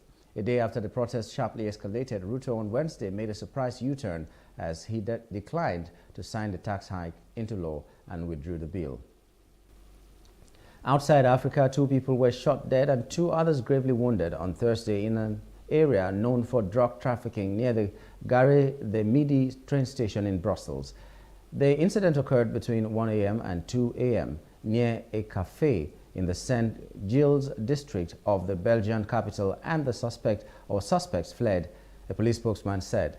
In total, 3 people were wounded, 2 are in life-threatening conditions, while a 3rd is stable, the local police department said. Brussels region authorities this year identified St. Gilles as a drugs hotspot, along with 14 others in the capital's 19th district.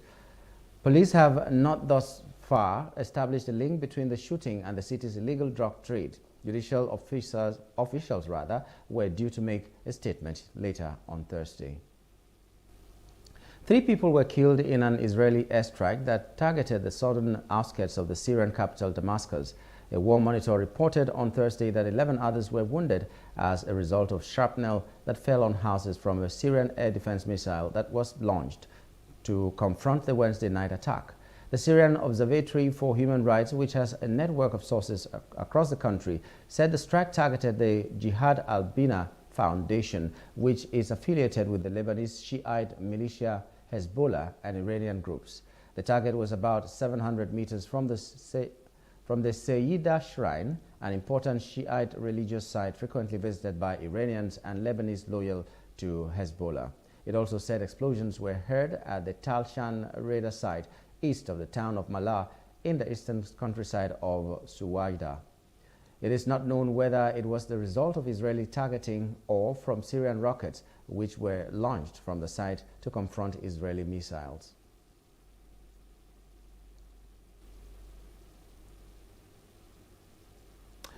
And that's the news update. Thanks for staying with us. My name is Nyamgul Agaji.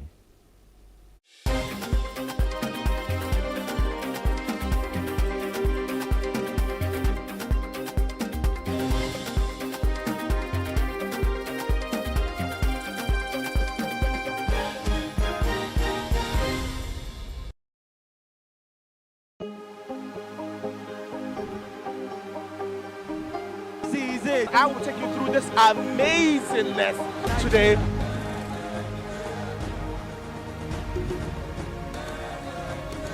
Welcome to Plus Trending. I am Buki November, your host, saying thank you for joining us on today's episode. Welcome back. It's tea time on Plus TV Africa. Practice makes perfect. I'm not perfect yet, but I'm a lot better than I used to be. He's a king. He's entitled to marry 100 if he wants to.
dramatic shawarma, yeah.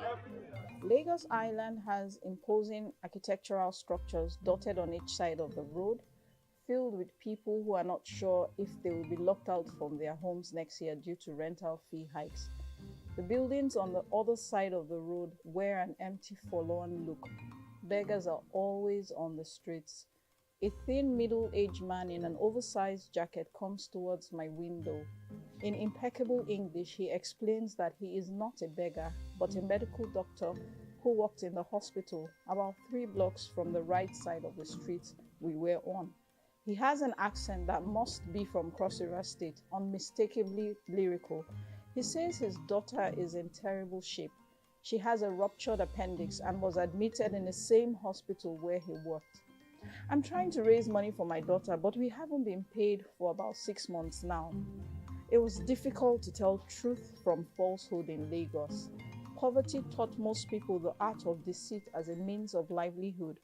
Today, I discover an even more ingenious way of begging meant to jolt one's physical and spiritual sensibilities.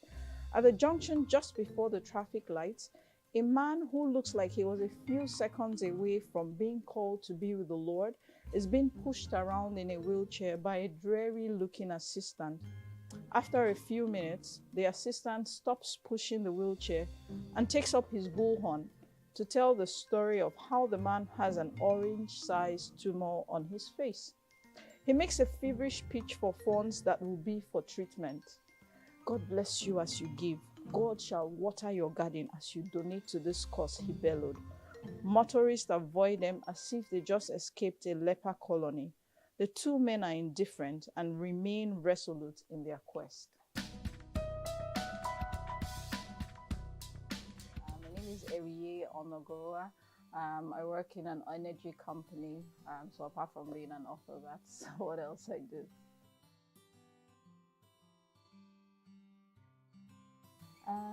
So to be honest, so I used to work in another company, and you get to that stage for more. So that's the stage I was in. I'll go to work just completely dissatisfied.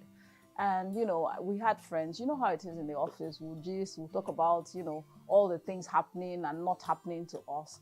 And then it was just every day we were complaining. And then one day I said to myself, I said, Eri, but you're right, yeah, because I started writing from when I was like 8 years. And I said, instead of complaining, look inwards and do something. And literally, that's how Dear Alare was born. So it was at a point in my life where I was just completely yearning for more and dissatisfied with where I was in my career. I like that question because when I was writing, for me, it was almost like a sense of urgency to pass a message, and the message was principally to live your life, your best life, in spite of anything that may be happening around. Still live your best life as you pass through these challenges. For me, when I wrote that in particular, I was looking to talk about life in Lagos, and I use Lagos as a metaphor for Nigeria because Lagos is where everything happens.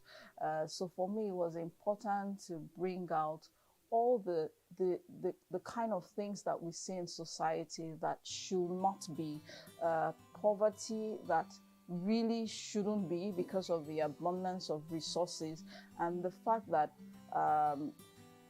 you see a lot of people who don't have as much, just more or less just tending towards, okay, we need to have more babies, almost like a pastime, like, okay, since I can't have this, I can't have this. So that was the thinking behind, this. In terms of themes, I thought to look at the patriarchal culture in Nigeria. I thought to put an X-ray on life in Lagos and the fact that really and truly at the end of the day, we sort of exist in Lagos. We don't live, we don't thrive.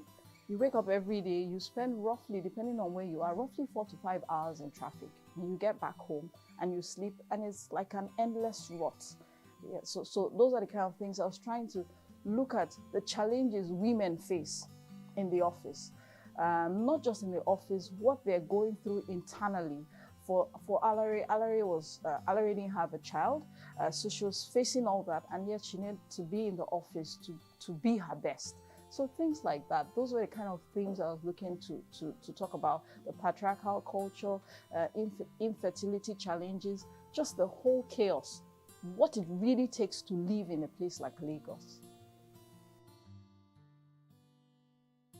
Because it was important for me to tell the story that the fact that a lady gives birth to a girl has nothing to do with her, and the fact that it's a girl does not lessen the significance of the child. So that's very important for me to say there.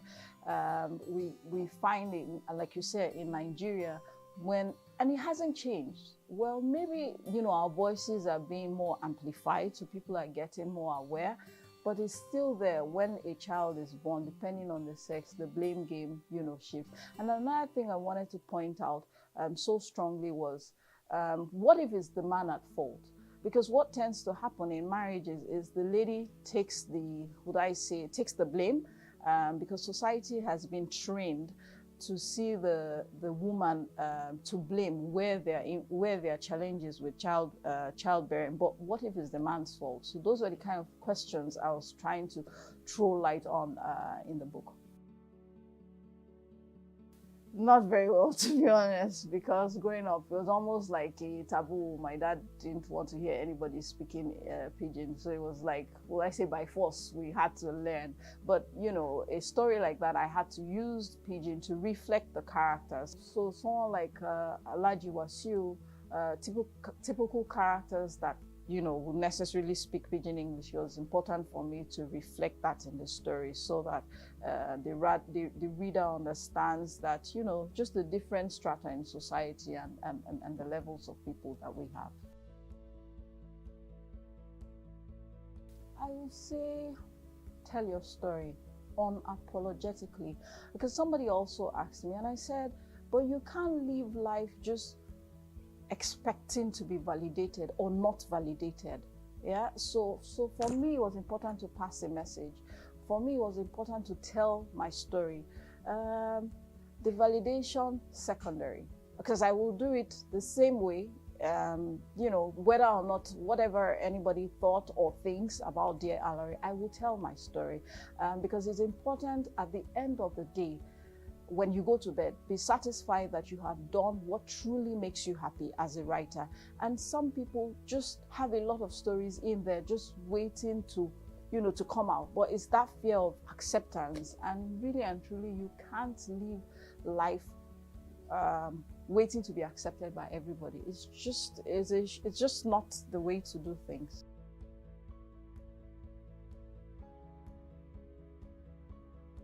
I would say that is changing, to be honest. I mean, a lot of reading clubs springing up rather. A lot of, I would say it's changing. I know that, just even surviving in Nigeria is an art. So you find quite a number of people probably not having the time to read, but I don't think it's fair to say that we don't read. I think things are really, really changing.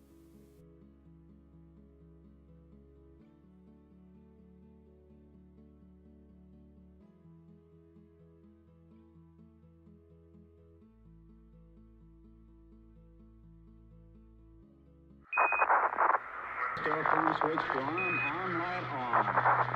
Switching commander internal. Expectedly back, DW. Road flag pressure 62 on 55. Your nav state with back and is perfect.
Nigeria's Niger Delta region, from where the black gold fuels Africa's largest economy, where the lines between wealth and poverty has never been thinner. Conflicts, poverty, insecurity, and environmental challenges daily confront the region. How can the Niger Delta story be changed for the better? Join Mamude Akuga at 9 p.m. every Friday evening on Plus TV Africa as he probes deep in search of solutions. Inside the Niger Delta with Mamude Akuga, the authentic voice of Nigeria's oil-rich region.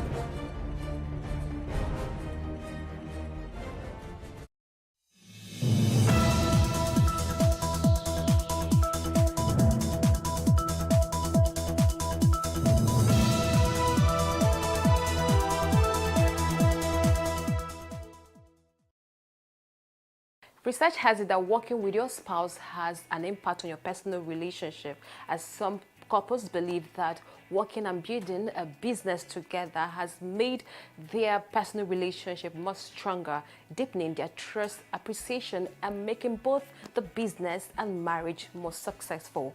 But the question is it healthy for couples to work together? Well, we're about finding out from this couple, Andrea and Collins Teke, who do not only have the same career, but also work in the same organization and as well share office space. This is how these two on-air personalities resume their dream career jobs together every day. Collins and Andrea Teke were renowned individual broadcasters before they fell in love and got married. Not a few people think that relationships are hard enough to deal with on their own, and when you throw working together into the mix, it can get even trickier. One interesting thing about the Tekes is how seamless the couple anchors the same show together, a first of its kind in Nigerian radio. Lagos, Nigeria, we want to know how you're doing this morning. What is going on around your area? We want you to tell us and also scream, "What's up, Lagos?" Yes! Yes! Cheers to life! They didn't always work together. Collins used to run a production studio, and it was at work that he met Andrea. I needed a female voice. The client demanded for a specific female voice that sounded a certain way. And explained it to one of my, staff or team members at the time. And he said, "No, I know this lady. This lady is, she has a great voice. She's fantastic. She's beautiful." So, the boss, you even like the babe self, that kind of thing. And I said, "Okay, let's hear." Before you know it, there was a phone call. Before you know it, and then, it was timely. She came into the studio working. She just stole the presence of the room, And I couldn't do anything. I didn't have anything in mind because at the time I was in another relationship. What happens at home? Does Andrea take up the role of a traditional African wife and mom? I'm blessed to have him. I'm not sure that I'll be able to meet up. I'm not sure that I would be able to meet up if he has not been the way he has been, that is being super supportive. I wake up in the morning and the first thing is to take care of my baby because we have a son together. The first thing is to take care of him, have his bath, prepare his meal, cook and, clean, have my own bath prepared, and then we come to work. But the good thing is he takes up the responsibility of bathing this boy in the morning. So he takes that off my duty, so to speak. Sometimes I do it while he cleans or dresses him up. And then I face the kitchen. So we share that responsibility. It's more like sharing the responsibility at home and also sharing the responsibility at work. So it makes it easy for me. It's a situation of we are going to work together. Yeah. We have to leave at the same time. We meet at the same time. Get on time. And then do our show. We have to prep afterwards, do everything together. So I can't go back home and start saying, "Where's my food? Where's my food from where?" You understand? So we plan it together. And I think that pushed me to also, rise to the occasion, which is something I would encourage, especially couples, whether or not you're working together, to rise to the occasion when your woman needs it the most. Thank you. Spending time together may be good for their relationship, but this couple also faces challenges, especially in maintaining their individual identities. People will call on the show and say, "Hey, Collins, tell your wife," and the wife is right there. They call and they greet him first before they greet me. Some don't even greet me. Some don't even regard that I am on the show with him. Yeah. So it dealt with me when we started initially, dealt with me mentally, dealt with me emotionally, because it felt like I am there, but still not there. Because, it took a while for people to recognize my presence, because at the end of the day, you are his wife. You are supposed to calm down when he's talking. You're supposed to be quiet when he's talking. And, this is my job. I was a broadcaster before I got married to him. Yeah. And so it is my job first. And that's what people took a while to embrace. It's still something I'm dealing with, and I think that people would gradually get used to it.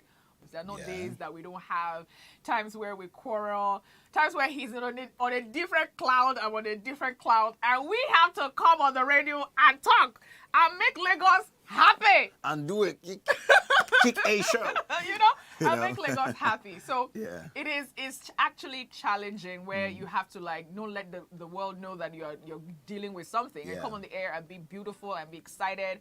We sometimes forget that we're having any issue, or there's a quarrel, or there's a misunderstanding, or there's one problem to deal with right on the show. Yeah. And after the show, we're out, we're giving ourselves, that was a great show. I know, right? But we're fighting. People tend to just make what they make out of the situation. So whatever you present is what you get. So before you know it, your individual brand starts sinking in the joint brand. Sharing an office space requires this couple having as little time away from each other as possible, as nerves may become frayed. We have to create the fun. Exactly what I was going to say. And make it a fun filled. That's what we do. That's what I hear. We create our fun. When we're tensed, right, with everything happening. We call it decluttering. We probably go to the beach side, nobody with us, just the both of us, no phones, nothing. Yeah. And we are sitting, discussing what is going on in our lives as individuals and also as a couple. We just declutter. What I have been having in my mind that is building up to a resentment, I tell it to him. He also tells me we find a way to trash it out. And it's a no judgment zone. Yeah, we try not to judge each other. We just say the way it is. A number of private organizations don't allow their staff get romantically linked. Collins shares his view about this. It's a world that is changing from what it used to be, making laws just because you want to make laws, but doing it for the best interest, in the best interest of those involved. So it's a question of, the interest of those involved. I don't think it changes anything. If anything, couples working together has proven, at least in our own case, that it promotes bonding. It also promotes, in fact, I've been a better broadcaster, from the moment she joined me on radio, and even the listener could notice that. I've been a better person, individual, even at work, behaving myself, not doing anything. Because my family is here, I can't go around messing around, even if I'm that crazy guy, I have to, So the benefits are countless. So if, I don't know what the fears are, but I think I want to talk to organizations who have such policies. I think they should review it and give people the chance. I mean, there's nothing wrong for people to be in love and work together. That's right. I agree with him. The couple have advice for couples willing to work and build business together. Once you can create a great atmosphere when you're together, when no one is looking at you, when there's no camera like this one, I'm sure you can replicate that easily when there's a camera. So, but if you do not have that great life and then you want to fake it in front of people and come in and say, oh, everything is fine, hey, it's a matter of time. The toxicity that's involved in it would show, and then it would affect the work. So it all depends on the couple. There would be challenges. There are things that you would experience that will make you feel like, no, I can't go on anymore. That's just the way marriage is. there are tough times that will make you feel like, yo, I cannot continue this. It's going to happen even with the business. But if you take it the way you take your marriage and say, regardless of this turbulence, regardless of the challenges, it has to work. We have to get it done. When you have that mentality, trust me, it might just come out beautiful. From the office of the Techers, So, yeah. we head to the home of another interesting couple that has been into automobile mechanics for many years. Wale and Taya Oshikoya have been married for 10 years and working together in repairing vehicles. This home doubles as one of their workshops in Lagos. Marrying Wale was a dream come true for Tayo. This work started through my husband. Even when we were during courtship, he has been on the field. I was not on the field, but I love the job. So after we get married, I have to join him so that we can work in together, because it's what I've been willing to do for long. And I just love that job. I just love it because when I was small, it's my dad's field. So I used to assist my dad when I was in primary, secondary school. So to God be the glory, after my school and everything, getting married, God now gave me someone that I love and the field I love most.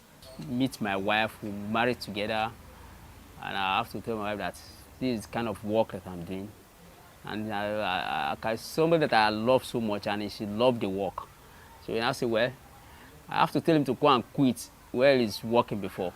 There's one company that she's working and is managing the company, and she agreed with me. She surrendered. She said, okay. She quit from there, and we joined the work together, and thank God for now. The home of Oshikoyas is well managed according to a lady mechanic, as Tayo is called. My work did not disturb my home at all. Even we stay behind, maybe we close very late. My husband will tell me very early that you go home, children are home, they are off from school, go home. Then I'll come home, my husband will be doing the job. By the second day, early in the morning, we will go to balance up the job. You say, Wale, I say, ma, I say, this business, you have to go more forward now. I said, like how? Now introduced me to one Fashola school in Ikorodu, automobile school, technology. You know, we went together. We take me to the school. I said, oh boy, okay. So I see some my junior brother that's even my age, my children age mates. I say, you see those ones that will sit down together in the class. I say, okay, no problem now. And I encourage myself because I know what I'm looking for. I know what I'm going. I know where I'm coming from. I know where I'm going. So God give me I'll give God the glory. We'll sit down together, we'll write the exam, and then take me. So and I'll go there, he give me back school, he give me my shoe, give me my everything, uniform. I take it. I go to the school, I saw some of my age mates, of my class, of my children mates. We sit down together and say, Papa, I say, how are you? I'm your Papa, yes. Personal and marital issues are not allowed to link into the workspace. We both have our ups and downs, but it doesn't affect our business. Exactly. Our ups and downs is inside our room. Once we are in the same bed together, our ups and downs is off. It did not affect our work. Customer cannot even see it in my face. Rather than for me to now say that, no, it's someone I love. Why will I disturb his business, or why will I disturb my business? If that thing shows in my work, that means our career is nothing. Normally, as a woman being, as a flesh, we have flesh. Sometimes we fight. We encourage each other. I told you that, go and do this work. We say, well, I'm tired. Which kind tired? My friend, you have to do it too. You also, I'm your boss. Say, okay. You know that I'm tired. I'm a woman now. I say, you have to do it because you love the job. We say, okay. And you do it. Sometimes, like last week now, I said him to go and do work in Ibadan. He say, only me. I said, yes, now. You go and face the work and you defend the work. And you go. Sometimes we'll quarrel, you fight, but you will say, I will hug him back because I know that he's woman. Says some things that I'll say, okay, come outside, leave, let me come and lose it for you. So we'll have to settle it back. Wale and Tayo have had to endure side talks from people who think their line of profession is strange. There's one man I used to work with him. He just called me, say, Wale. I said, sir. He said, why your wife used to follow you up and down? I said, sir, my wife is my colleagues. My wife is my partner for this business. If I want to take a boat now, or I want to do something, I want to buy this, I want to lose this, I will tell him, yeah, go and do this, go and do this. So since I've faced so many challenges on this work with my wife, but so far my wife, somebody like he make courage on the work, and she determined on him. There's no how people can discourage him. Even you face so many challenges on mommy's side, on family side issue. They say, why you follow your husband? Why do you tell your husband to open a supermarket for you and do business and selling and do this? You say, Mom, that's your own time. This is my own time. This person, I love it, and I love the job. So all the worry people saying is wrong. Sometimes they call me and say, Wale, why you don't get money to give your wife? I say, Mommy, it's not that I don't have money to give my wife, but my wife loves this job. So what? Say, okay, after some things, or after so many years, they leave us. If you are a dirty person from your home, you will surely be a dirty person.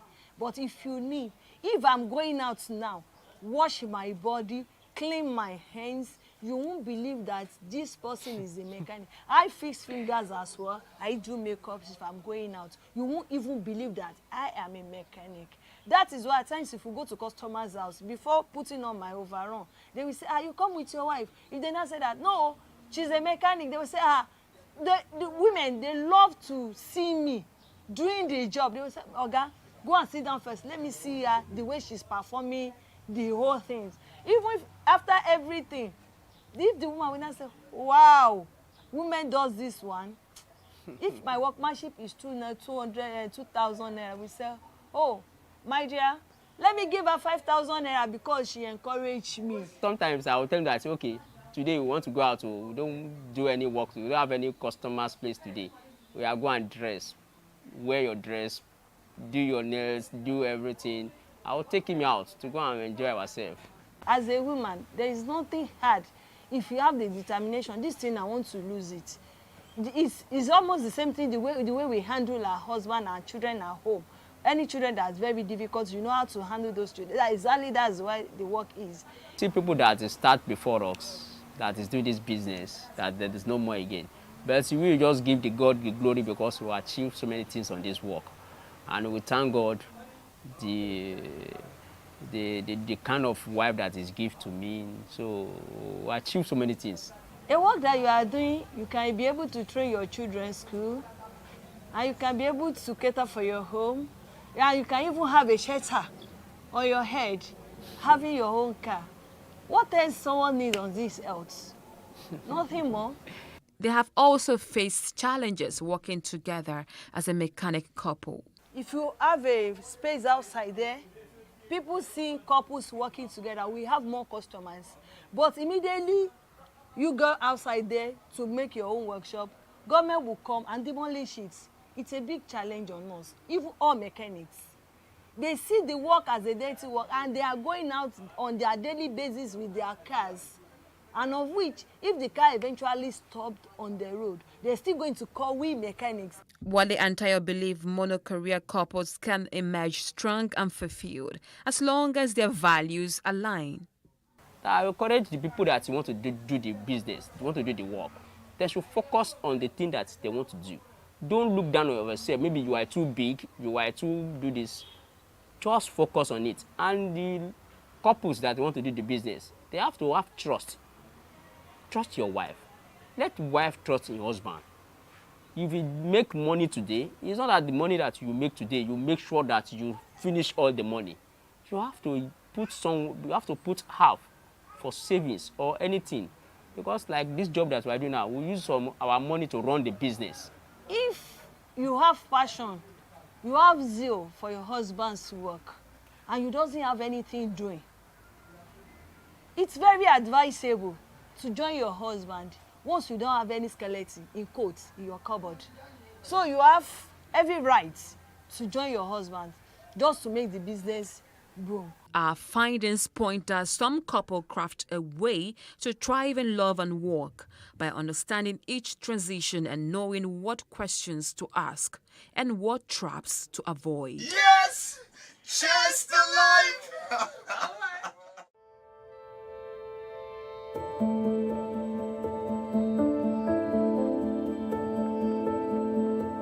Coronavirus, a word which became popular in our vocabulary in 2019. But scientists and medical experts tell us human coronaviruses were first identified in the mid-1960s, meaning it has existed for years, centuries even. The World Health Organization, WHO, on March 11, 2020, declared the novel coronavirus COVID-19 outbreak a global pandemic. The first known case was in China, and there were reports that the virus originated from wildlife sold at the Wuhan market. Over 6 million lives were lost to COVID all around the world. In Lagos, Nigeria, the Ministry of Health confirmed its first case of the novel coronavirus on the 28th of February 2020. The aftermath of the pandemic has changed the way we live, the way we do businesses, the way we work, and the way we relate with people. There has been a good and not so good side to this pandemic, but in all, it impacted the entire world.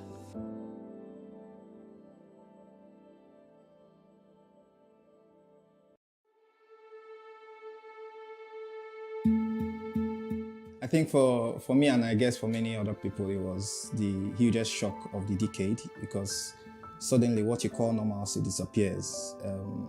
Even the regular attempt at just moving out of your house is fiercely restrained. First, there was we had to start learning what to fear and what not to. And then for many of us, it was house arrest, whether or not you liked it. It's not what we want to hastily remember. We just know, like somebody humorously stated, that it's one of those years I didn't use, so I cannot add it to my age. How I felt, the prevailing emotion during the pandemic, I was scared. During the pandemic, I was scared. When it first started, I was scared. I was scared because of when I turned on the television, I see the number of people who are sick or dying. It was very scary. When it first started, the fact that I couldn't go out, I couldn't go to work as I would normally do, even though I would work remotely. I couldn't go to work, I couldn't go out, I couldn't go to places, I couldn't go to church, I couldn't do anything. It just made me feel trapped. So I think I must confess that it was one of those most rewarding eras or times for me, because I am very, very introverted. And so I'm one of those who, if I chose to stay indoors for 90 days straight, I would throw mental parties. It didn't have the sort of popular impacts it did on others who were practically scared of their own shadows through that time.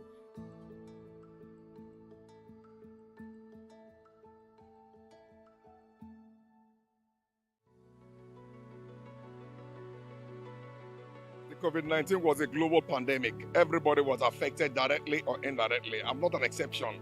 We were greatly affected, but thank God we didn't lose any life in the family. Everybody came out of it stronger and better. The COVID actually had its positive side, which I will look at as rediscovering who you are and giving the best of who you are to the society. I'm a legal practitioner by practice. My profession is legal practice. So at that period of COVID-19, many courts were not sitting. In as much as the lockdown brought some good, it also bedeviled certain professions. For like a month, there was a lockdown. So the economy was shut down. So it affected me. And I believe it affects everybody. By the grace of God, I didn't run out of COVID. Even though I'm working. I work with federal government, so I didn't run out. But notwithstanding, what about other relatives who are depending on us? We could not able to stretch out help towards them. So definitely, if it's not affecting me, it affects most of my relatives. Then I was overseeing a school, an international school. Our salaries were not halved, but were just paid like the basic of. So it was a terrible time. It was a terrible time.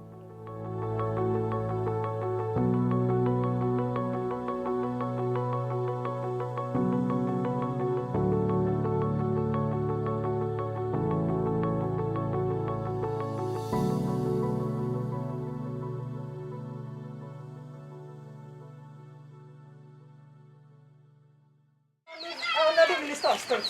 So we should give you people. That is why they ask people to start home. What comment? Thank you. You're welcome. Yeah, I certainly saw the impact of COVID around me economically. And I think it was the first time my wife and I had to sit to say, truly, there's an immense need to be grateful to God.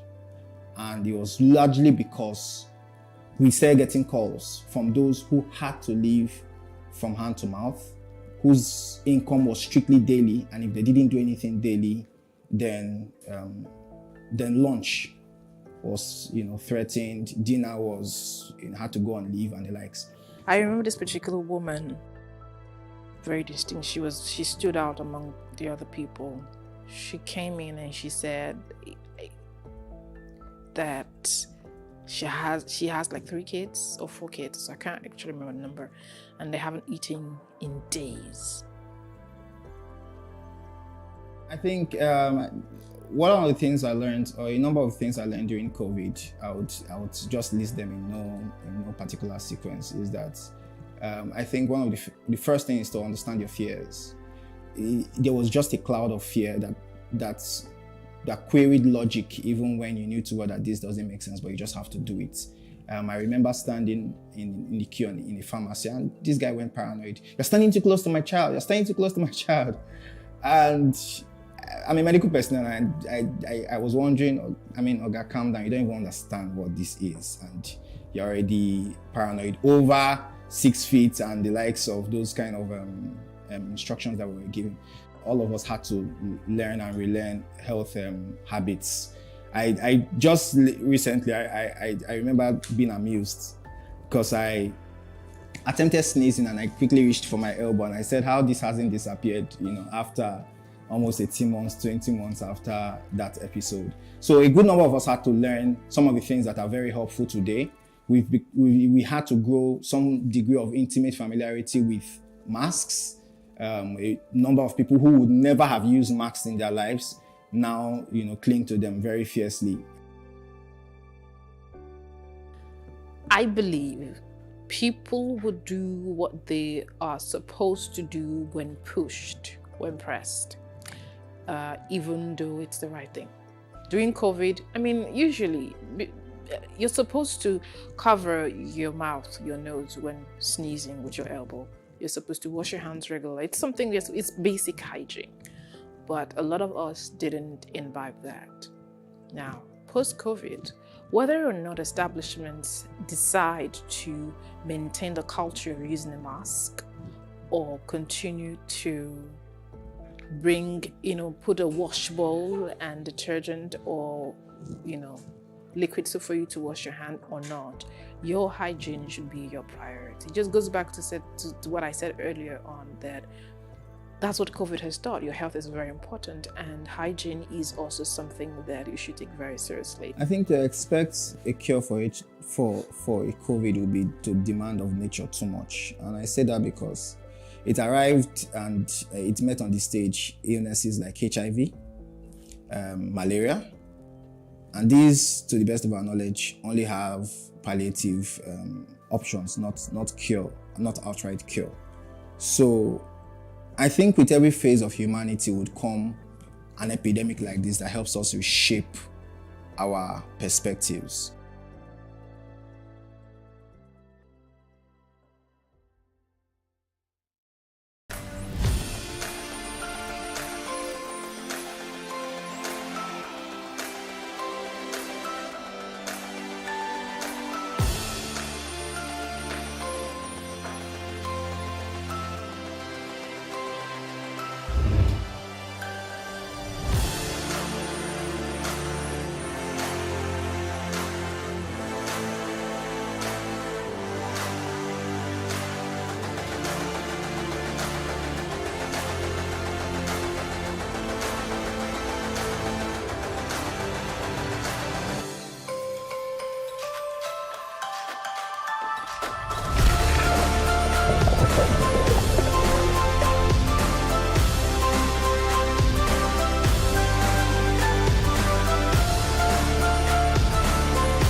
Hello Nigeria, hello Africa. You're watching Plus TV Africa, and the program is Sports Business with Orufo Ezaga. We're reaching you live from our studios in Lagos, and today we guarantee you yet another exciting package. We're going to be talking about the MPFL season that just ended. We all know that the MPFL football is the biggest sport in this country today.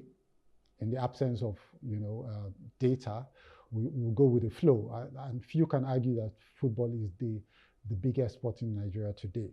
All right. And if you know about sports business, you know that sports business is basically driven by the local industry. All right. So if you want to be a country that turns sports into lucrative business, you've got to look in your local industry. For instance, what would the Super Bowl be without local American support? What would the EPL be without local support in England? What would the Spanish La Liga be without local support from the Spaniards?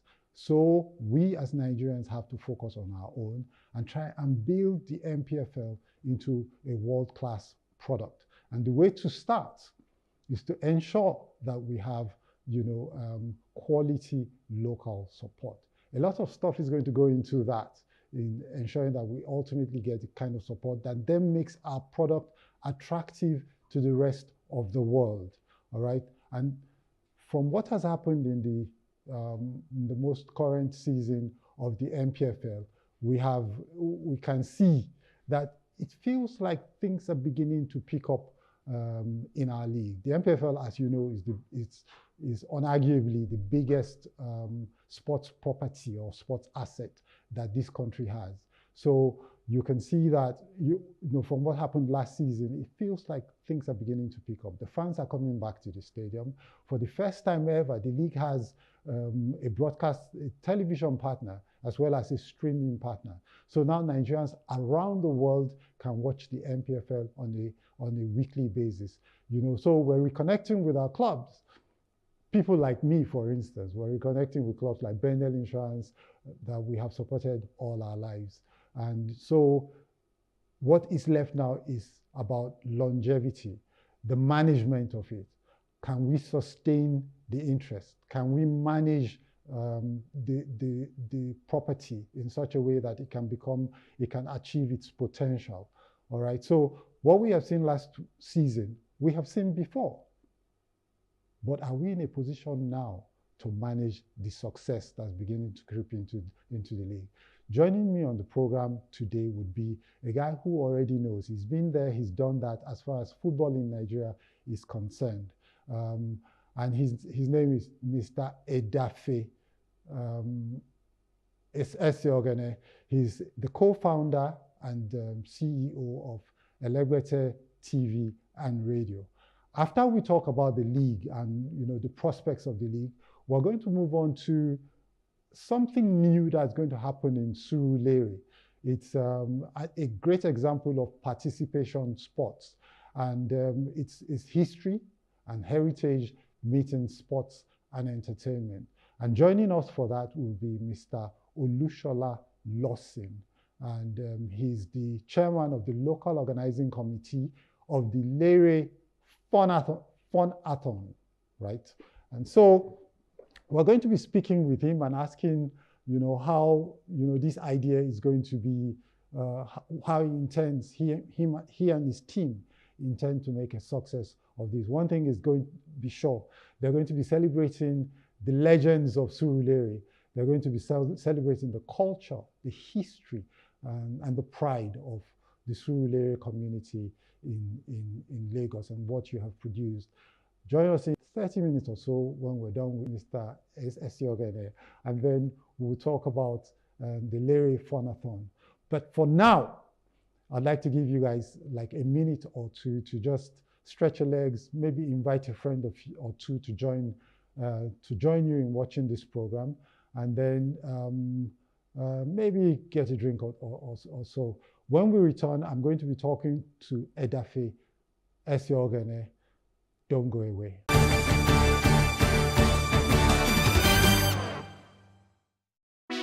Hey, what's up, guys? You're welcome to another edition of Plus Event, and I remain your host. Your absence isn't an excuse anymore, as Plus Events is all you need, as we bring you the glitz, the glamour, and loads of fun. Oh, definitely. By no question. He's a living legend.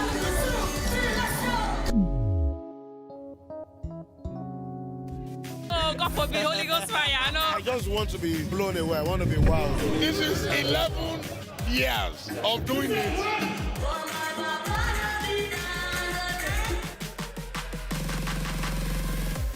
I'm surrounded by so much positivity. No, it's okay. Yo, what's up, my people? It's your boy Starboy Terry. You're watching Plus Event on Plus TV. Stay glued to Plus TV Africa every Saturday and Sunday, 4:30 p.m. West African time.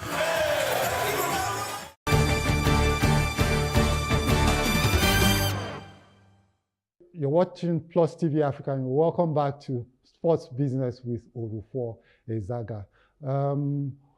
We're going to be talking to Mr. Edafe Eseogene in a bit, but until that time, I'd like to share with you a slide that shows the interesting developments that happened in the league in the course of the last season.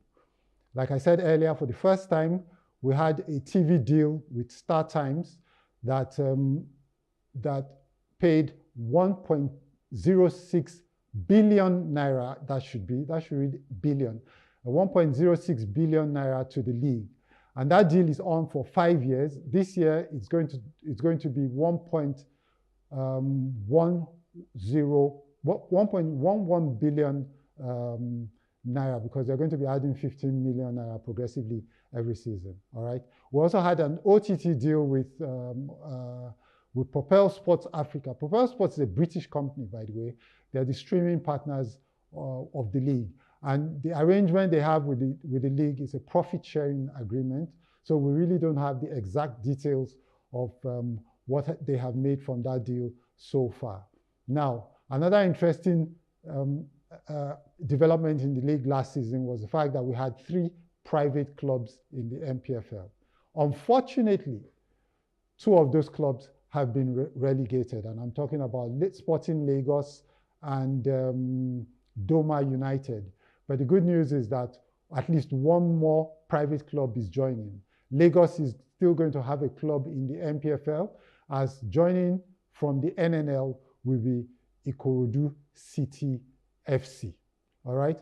And then, for those of you who follow the league, even casually this last season, you will remember the Oriental Derby between Rangers and Eyimba. All right? The stadium was packed full. The media was suffused with news about, Rangers and Eyimba, news and analysis, that is, about Eyimba and Rangers. A lot happened that showed a bit of a glimpse into what the future of our football will look like if we succeed in doing all of the good work that was done last season. All right, so if we could keep that going, and we have at least 30 to 50 important matches in a season, that would be a lot of business, a lot of engagement, and a lot of revenues to be made in our football, in our domestic club football. So for those of you who saw that, the Oriental Derby was really huge. Across all media platforms, the engagement was very strong, stronger than, even the Euros that people were planning to watch. And to some extent, even what happened in some parts of the European football season. So that shows that when we get serious with our football, the way we did with our music, our movies, and technology, the MPFL is going to be the biggest event in the Nigerian sports calendar every year, all right? And then social media has been Nigerian sports journalists who have taken a shine to the MPFL, and they're giving it as good a promotion as it has ever received. So that kind of publicity has sort of like improved the audience numbers, the interest, the engagement numbers. And if that continues into next season, the MPFL it would be expected to grow numbers in terms of viewers and interest significantly. And then also, there was match day commerce improvement. If you go to our stadiums now, maybe because of the private clubs that have joined, led by Remo Stars and Sporting Lagos, you know, even Rangers International and other clubs, Shooting Stars is another one, they have upped the ante, and then, you know, commercial activity has generally grown in the league. So a lot of things are happening now that we need to be thankful for. But now the question is, you know, when I hear about the league and what's going on, you know, you tend to hear people complain about how the MPFL management is not doing a good job, you know, and they also blame the NFF. But here's the question I'd like to pose to you. Are we as a country going to leave the fortunes of our league in the hands of just a few people in the MPFL or the NFF? Because if that is what we're doing, it means that we will all either grow with them or shine with them, or we will all suffer as we have done for the past few decades.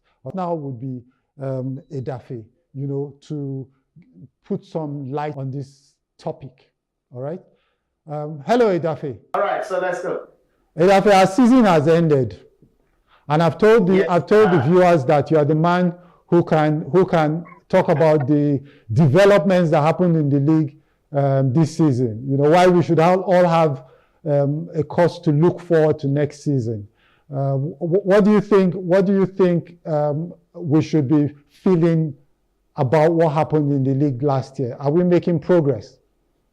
Yeah, of course we're making progress. The season before this one that just ended, we had the Abridged League, and after the Abridged League, it was resolved that let's go forward and do a full season and try as much as possible to run a season that would almost align with the European League calendar. So the transfer window, it is aligned. For those people who keep asking, must we align our calendar with the European calendar? Yes. If we are still banking on Europe for transfers, then we need to align that so that players don't just run in the middle of the season and then they are even afraid to tell their club. They just get an agent who, you know, get them visas and they escape. So that's the reason why we're aligning it. So when Europe is on break, whether it's the mid-season break or the end of the season break, the summer or winter break, the players can now go for tryouts. That's one. Secondly, I mean, our league is a dependent league, so it needs a lot of money.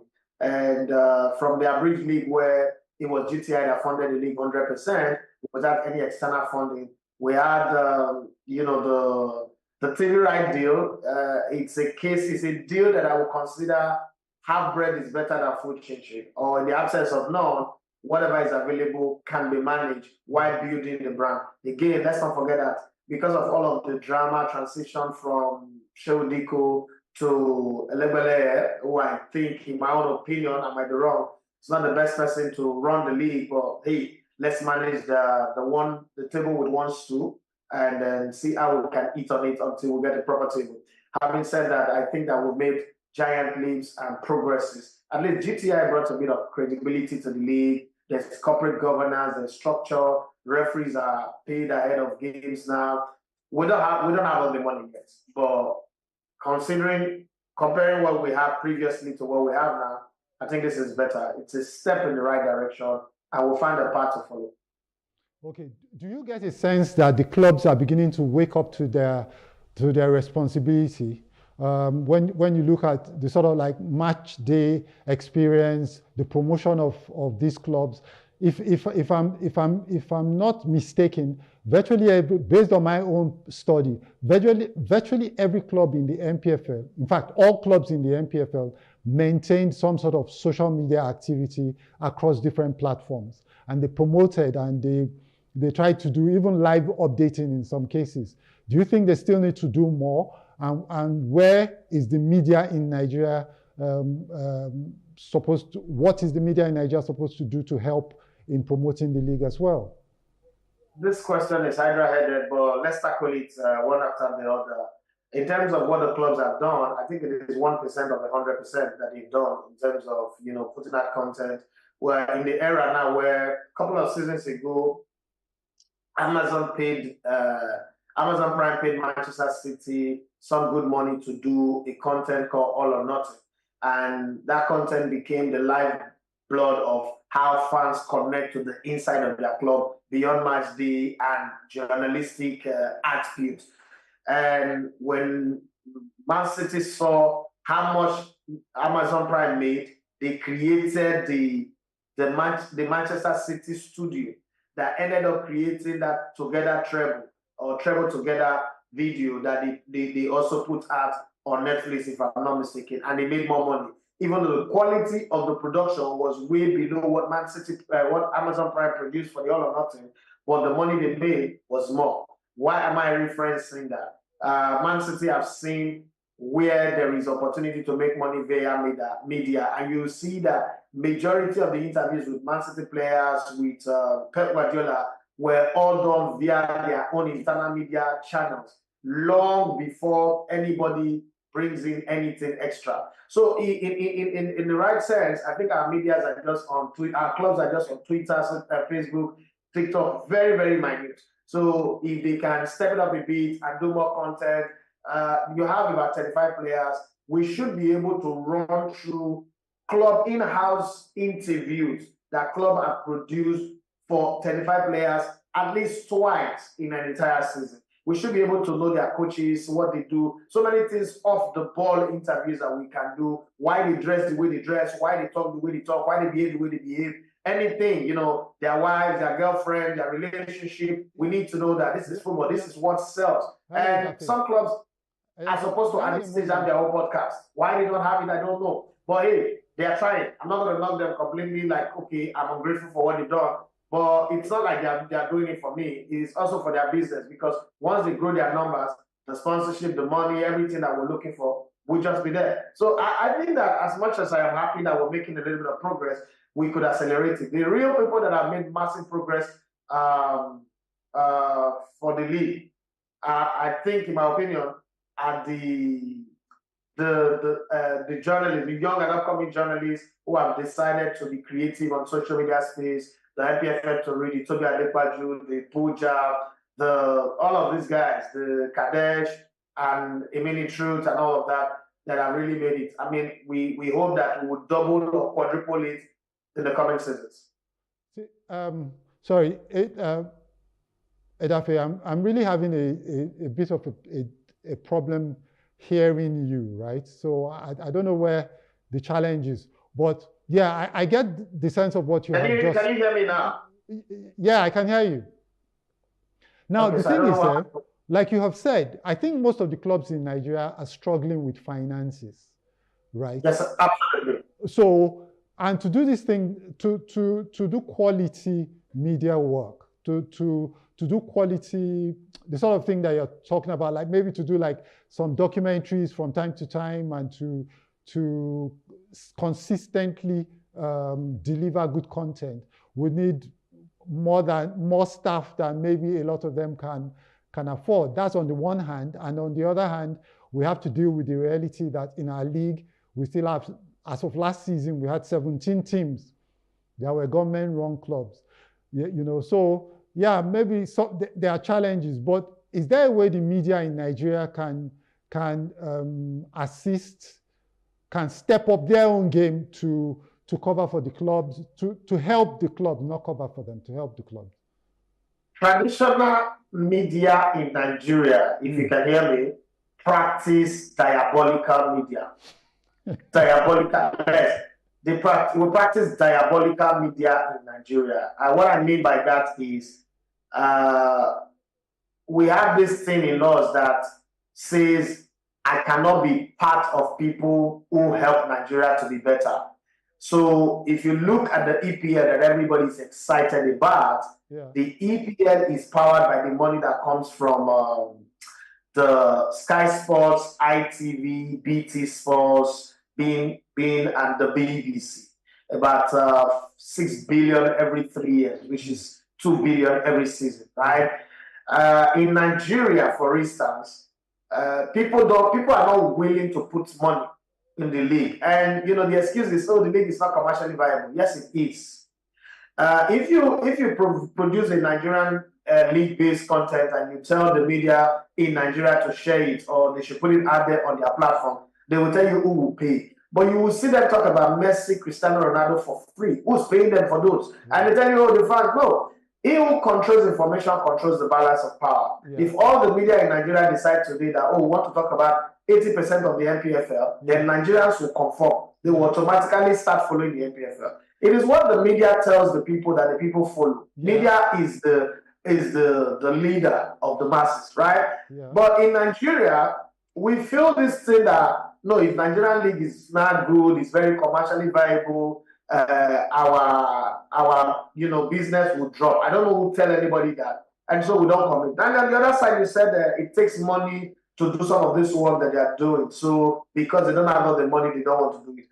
My people in pidgin English, you put this parable say, "Pikin wey mama dey cook food, hungry dey kill am." So in other words, what I'm saying is, if I know that pushing media content for my club's media channel will in the next 5 or 10 years start producing millions of dollars to us that we cannot use to run the club properly, I would go any length, look for the money, put the money into use, put a crew of 4. It's not much. A crew of 4 that will travel with the team, that will do a lot of work and training, and then, sell them. I can sell IP to them. Okay? It's not much compulsory that you must pay people. You pay them a little and say, okay, we're going to sell you IP. You're running this YouTube. If this YouTube become monetized, for every time we make a payment out, say 10,000, let's put our threshold at $10,000. Every $10,000 we pay out, we will give you 10 or 20%. So if you accrue for $10,000 is $2,000. 4 of them will share $2,000 for every time. So one thing is, they are driven to push the content to work fast, to get to that place where they can earn $10,000 every month, $2,000 every month. And if you sign them up to royalty deals, then you are doing good business.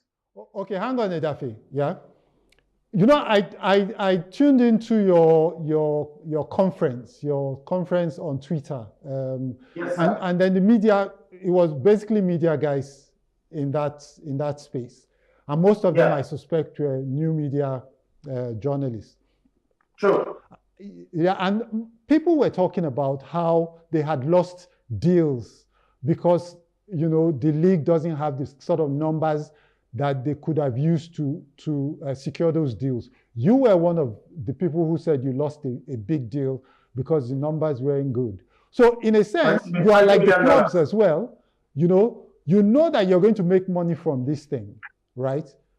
Why? So it means that you two must then go full throttle, just like the clubs, to say, you know what, we'll do anything we can to make sure that the league is successful. Because like you said, the media controls behavior, controls interest, controls what the public, in most cases, subscribes to.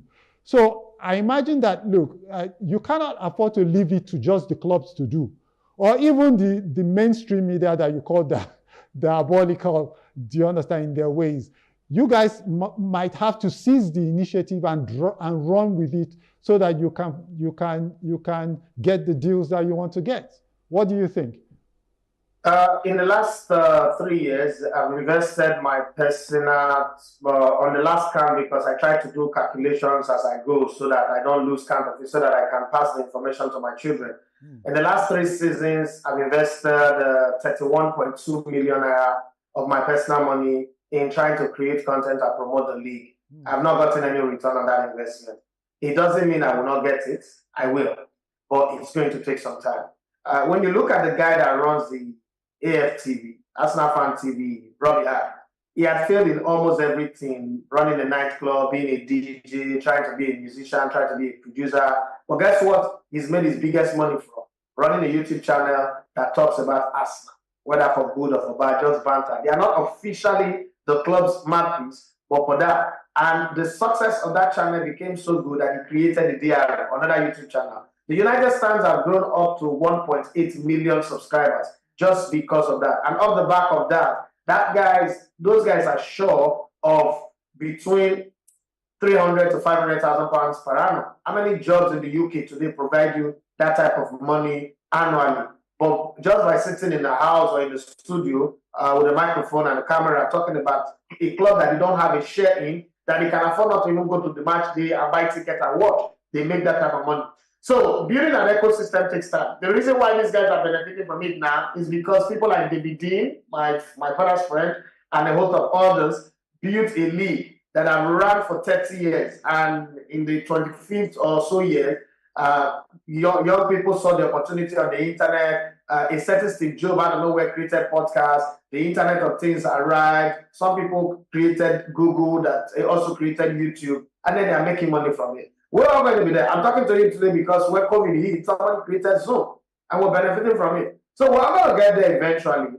We would invest. Some other people will come from behind and invest in us and make money. We will get there. I'm not even disturbed when people tell me you're spending this money. When are you going to get a return out of it? I definitely will get big returns out of it as time goes on. I mean, when Bosman went to court and demanded that he gets free from his contract when the contract ends, people said it was stupid. But today, when Mbappe signed that contract that gives him 170 million, it is because of Bosman going to court. So some people are going to be willing to make the sacrifice. Unfortunately, conventional media are diabolical in their ways. They're not willing to make that sacrifice. They're not willing to make the investment. So the speed is not accelerated. We have sports ministers who don't understand this conversation we're having. We have an NFL president who does not understand all these things that we're talking about. And then we have a government who does not really think that investing in sports is important to them. So all of those also is making it hard for people who are taking interest in it. But guess what? The choir, the congregation is increasing. There's going to come a time where we'll get a critical mass. And when that critical mass coming, it is going to be a boom. That is the same thing that happened with music, the same thing that happened with Nollywood, the same thing that happened with comedy. But look at them today. They fly private jets all over the place. Do you think that this is how that it was for Danjuma? No, it wasn't like this for Danjuma when he was a comedian doing Night of a Thousand Laughs. You think that Zebejiro and the other one, his brother, Chiko Ejiro, when they were doing Night of a Thousand Laughs, you think it was this easy? You think it was easy when they were doing Ineka the Princess Serpent? No. But look at the people who make big money from doing movies. The movie that came out yesterday, and on cinema, they already made in one day, 24, less than 24 hours, they made 47 million. So you can tell that eventually it's going to happen. We're just at the beginning stage, or just at the exploration stage, but it's going to happen. Okay, so Edafe, this is the point. This is the point I was going to make. Actually, if I was able to contribute to that on that platform, the fact that we will get there, like you have said, and there's reason to be optimistic, because when you're optimistic, then you can see opportunities, as opposed to when you dwell on problems. And I thought too many people dwelt on problems. Do you understand? So there's opportunity in the media industry and our sports. And I think that, like you said, you don't trust certain people with the league, and you know that some circumstances are not right. So I guess that what we need to preach now to the people in your constituency is that go ahead and do what you're doing. In fact, multiply your efforts, because you get there faster, and then there's going to be, the rewards are going to be really commensurate to whatever sacrifices you have made. Let me give you a little example. So for those who are watching us right now, who's seeing this and say, oh, why are you foolishly investing that much money? So if I put that whole 30 million into a landed property, I know it will appreciate, but believe me, it will not turn from 30 million to 60 million, 100 million overnight. It still needs about 10 years. And then I still need to pray that government will send a road network to that area, business services will come to that area. If not, it doesn't happen overnight. I live in an estate where when I moved into this area in 2006, land was going for 100,000, 500,000 and the rest. Okay, now inside this estate, land is now for 30 million in the deep end, and then on the other side is 50 million, 40 million. But I have been here since 2006. So if we're doing a proper calculation, it's almost 20 years now, 18 years that I've been here. So if we're also going to do that kind of calculation, let's do that kind of investment with the Nigerian League, and in another 10, 15 years, let's look back and see where the numbers is. If you do 1,000 views on any content from a monetized channel, if you do 1 million views, sorry, you get $1,000 paid, right? But as you progress, that 1,000 begins to come easier. As you progress with your numbers, your channel become monetized, but from monetized, you go to have membership, people start gifting you. There's a lot of things that happen. There are people in Nigeria who get $10,000 from TikTok, from talking rubbish, doing nonsense, right? There are people who get the same amount from just showing breast and backside on Facebook and on TikTok. So the thing is, you've got to tell yourself that some people think that when you promote the MPFL, you are helping Nigeria. No, you're not helping Nigeria. You're helping your economy. Not all of us will jackpot and go and be changing diapers for old people abroad. Not all of us will jackpot and go and be suffering and smiling and pretending abroad, and then, whenever we have a chance to come on social media, we pretend like everything is fine. Yeah. Some of us are going to roll up our sleeves here, like the people in that country where you are jackpotting to, roll up their sleeves, walk the mud, walk the walk, and set up a country that you now love. So some of us are going to do that, and eventually we would arrive. Listen. Okay, sorry, Ejiro, Edafe, sorry. Yeah? One last question, because we need to bring this home. Okay. On social media, yeah, or in the Nigerian media space, we think that promoting foreign content gets us more engagement and reads. But I see that most of the influencers in the space, the Pujas, the Adekwajus, built their following from the low domestic scene, and they're doing great. And when they engage on serious domestic sports issues, they get chunks of responses. So why do we still think that the foreign news or foreign sports is where we get our numbers from? Okay, so this is how it works. It's psychological. The idea here is, if you look at Toby, for every one Toby you see, there is an OJB, there is an Shina Okeleji, there is King of them all, Omar Katuba. The question I would ask anybody right now today, would you take Edafe over Omar Katuba? The answer is no. Everybody wants Omar Katuba, you understand, because he's able to travel within a system. So that waters down what we do. Again, Omar Katuba lives in Germany, and if he puts the content on YouTube and gets 1 million views, he gets 8,000 euros. Whereas if I do the same thing, I get 1 million views, I get $1,000. So you see the disparity. But it is a systemic thing. It is what the system, the structure is, because the advert power in Nigeria is lesser than the advert power or budget in Europe. But because people don't understand the algorithm and what happens with the algorithm system, they kind of like feel, I see here people say things to me. I own a company, I employ staff, I pay salary in Nigeria. But you see here people say things like, you this local journalist, go and see your mates abroad. Because that's how our minds have been conditioned. So they say to me, you're a local champion, go abroad and prove yourself. Do we need to go abroad and prove ourselves? The guys, Gary Lineker is not going abroad to prove himself. The Jamie Carragher, all of these guys are in England doing their thing, and we help them. Tajiri does not need to go abroad. Matitala does not need to go abroad. But when it's in Nigeria, he needs to go abroad. That mindset is what we need to fix. Once we fix that, then everybody will see that this farm is big enough for us to cultivate. Okay, Edafe, thank you very much for joining us today. This is not the first time, and this is most certainly not the last time. I'll be here for you. Yeah, thank you very much. The MPFL is growing. Nigerian sports is growing locally, and we need the local growth to be able to create the sort of business support that can then be taken globally. All right, if you don't like yourself, nobody's going to like you. The more we like ourselves, the more our sports is going to become more appealing to the world beyond. All right, we're going to go on a short break now. When we return, I'm going to have Mr. Olushola Lawson in the studio, and we're going to be talking about the Lere Fun-a-thon. It's a new concept, and it's a participation sports concept. When Mr. Lawson comes in, there's a lot you're going to hear about it that would pique your interest, especially if you live in the Surulere area. Don't go away. When we return, the business continues.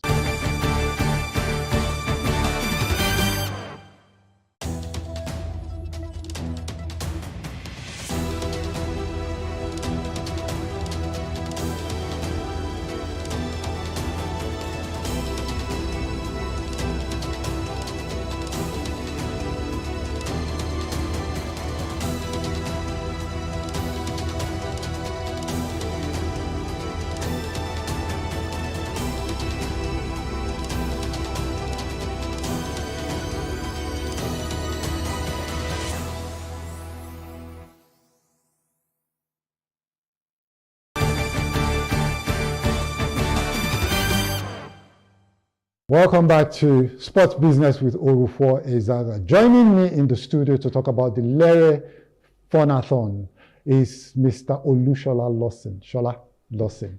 And he's the chairman of the local organizing committee for the event. Hello, Shola, how are you? Hi, Ken. Thank you for inviting me. You're welcome. You know, I see that you're onto a good thing with this, with the Lere Phonathon. You know, I follow you regularly on Facebook. Yeah. Tell us about the Lere Marathon. Well, Phonathon, I think. Phonathon, yes. Yeah. And the name Phonathon comes from, you know, mixing fun with a marathon. So, you know, just juxtaposing Phonathon. Yeah. But then Lere is the slang name for Surulere. Yeah. Amongst not just the young people, but it's a way of referring to Surulere. Instead of Surulere, just say Lere. Lere, yeah. But the meaning of Surulere in Yoruba is actually there's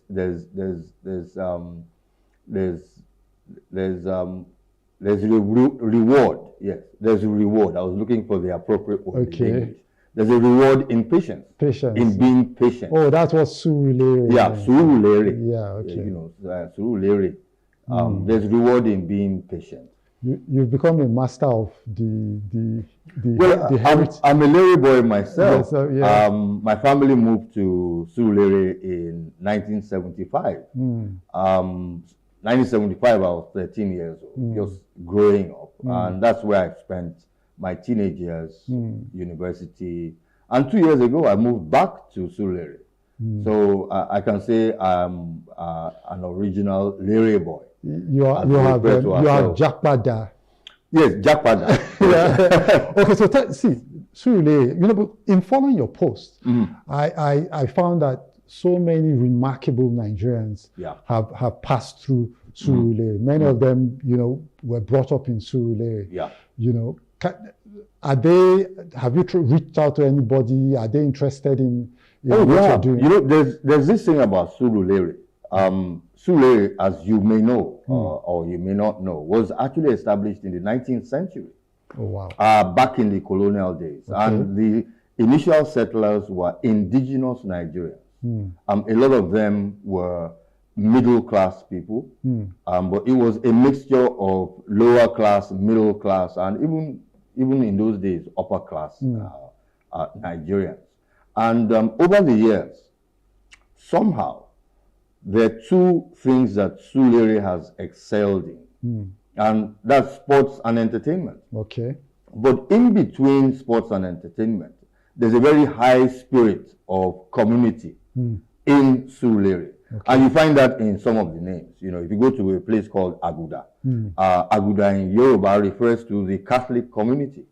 So the initial settlers were Catholics, yeah. And they came from all over the country, but predominantly the Igbo Catholics. So if you go into Itire, Ijesha, you'd find people from different parts of possibly Yoruba land who settled there. The Hausa community at Idiaraba, you know, so Surulere has always been like a potpourri. Yeah.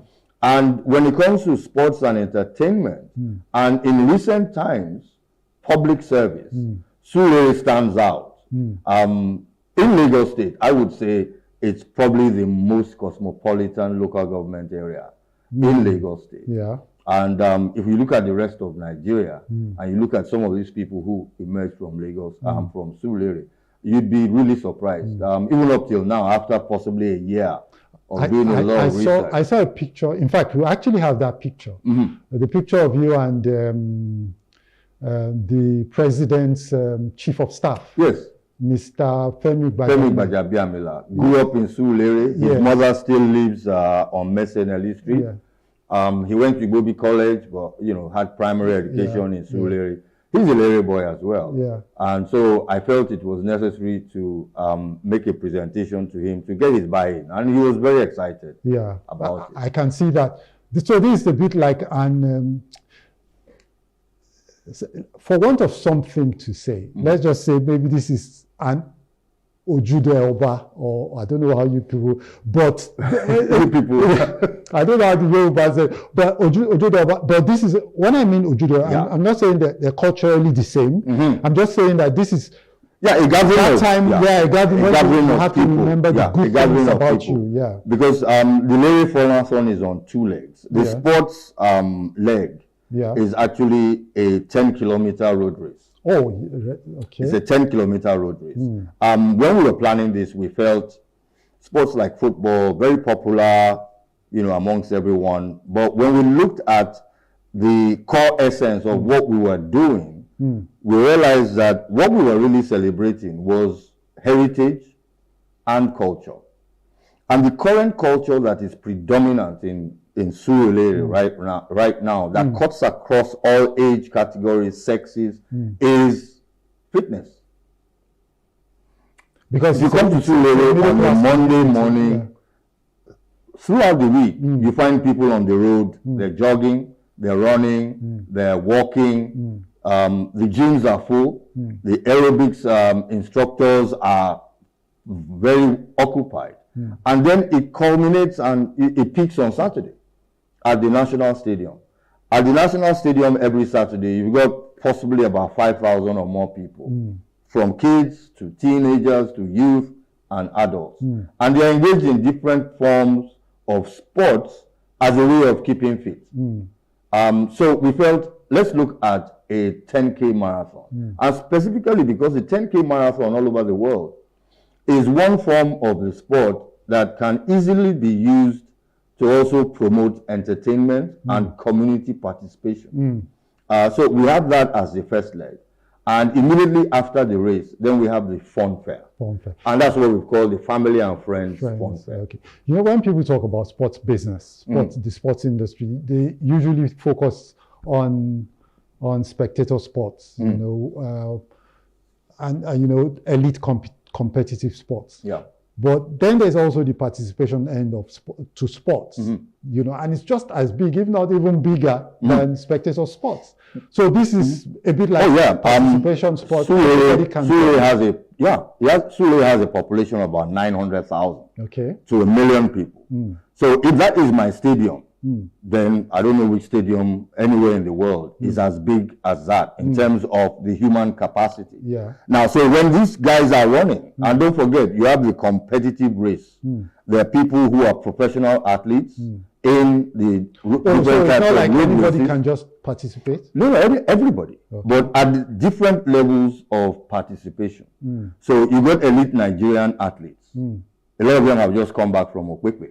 So this will now be another race for them, another event for them. Now these guys, this is what they do for a living. So they probably, this is our own first, so somebody wants to set the record for Surulere, the Lere Marathon 10K. Then you got people like you and I, who I walk every morning. So I want to walk 10K. I usually do 6 to 7 kilometers every morning. Now there's some people who say they run as well, but they're amateurs. They do it to keep fit. This is an opportunity for them to time themselves over that distance, 10K. There are other people who say, look, I just want to party with my friends. Now, the way the race will be structured, you've also got the social part of it. So there will be different community bands, so to speak. Agidigbo is popular in Shita. The first nightclub, indigenous nightclub, is still in Shita today. It's called Agidigbo. Been there a long time. Oh yeah, if you remember people like Fatai Rolling Dollar, who trained people like Ebenezer Obey, Sonny Ade. That's Agidigbo music. It's indigenous. This is really great. Then you got the boys in Aguda. There's this there's this dance now, I think it's called Ogene. That is very popular amongst our brothers in the Southeast. They've integrated it even into fitness. So you find guys moving in a group of possibly about 50 of them. Dancing. And they're dancing, they are singing, but they're exercising. And they're chanting and they're going on. It's going to be that kind. So different communities will come together. So everybody is participating for maybe different reasons, but for one common reason, which is keep fit. It's a lifestyle. What sort of buy-in do you have? Two things. first the buy-in from the Lere communities. Yeah. Yeah. And then sponsorship or do you want to put it on TV? Do you want to put it, are you going to stream it? Definitely. Like the plan is for us to stream television production and broadcast. It's very expensive. But thank God for the technologies that are applied now. So we know that, we can actually do a live stream, which would be of even much better quality than possibly what you find on terrestrial TV. Do you have sponsorship at this point? Sponsorship is coming in. It's trickling in. The reality is the economy is tough right now for everybody. But the rationale that we put before our prospective sponsors, first and foremost, is that it's a highly defined audience. And that audience is a very mobile one. It's an economically viable one. So especially for brands that are consumer facing, it's the kind of place you want to be. So if you're a water brand, if you are an energy brand, if you are a food brand, you're a telco, anything that has to do with being able to get into engagement with a highly defined audience of kids, youth, adults, it's a place to be. I think it's for me, with my advertising background, it's a marketing communications person's paradise. But this is the first of its kind, I think. The very first, and we're hoping that it will expand, it will continue, and we will also be able to join in a very short time. That we'll be able to join 10K marathons all over the world that have become the sporting event that you can use to engage communities. Have you secured the participation of some of your big sons? Maybe like maybe like your Joe Legba boy Wizkid. Those kind of guys, my comms people are reaching out to a lot of. On our Facebook page in the last 3 weeks or so, we did a focus on entertainment and sporting icons. So we've got people like Wizkid, who grew up in a place called Small London. We've got people like Segun Arinze. The other of Lagos actually went to Asarudin school in Lagos.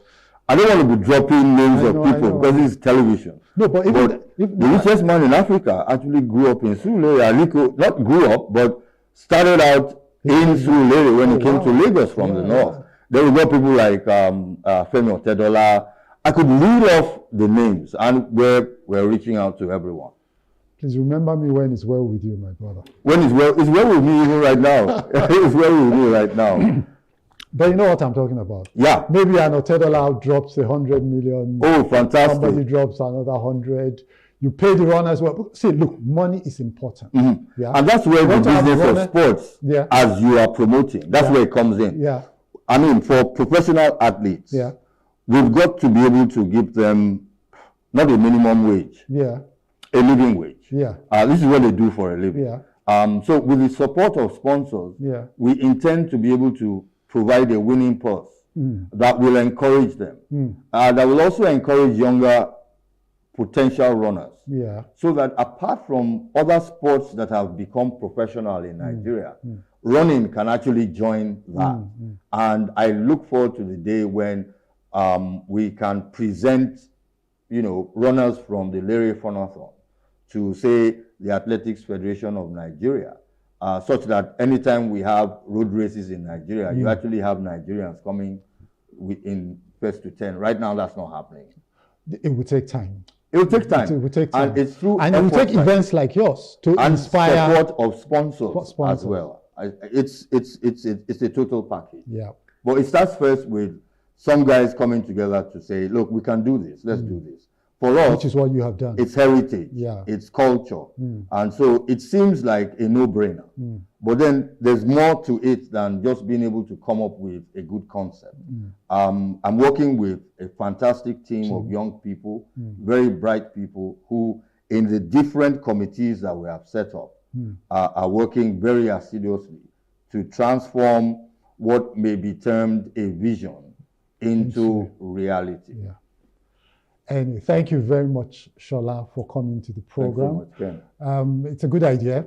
And if you're watching this program now, it's the Lere Faunathon. It's the first of its kind, and it's going to involve, lots of people around the Lere area, and maybe even from beyond. Oh yeah, everyone who lives in Lagos is invited, even from outside Lagos. Yeah. Yeah. If you watch this program on a regular basis, you find that what we do here is to promote local industry, because if you want to have a successful sports industry internationally, you've got to have a local foundation, and that's what we're doing. Trying to build a local foundation so that we can take Nigerian sports to the world. That's it for the program this week. Thanks for watching, and until we meet again next week, this is me, Orufo Ezaga, saying, be productive, be good, and stay safe.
On my paintings are Kike Johnson, but I mean, yeah, I think so.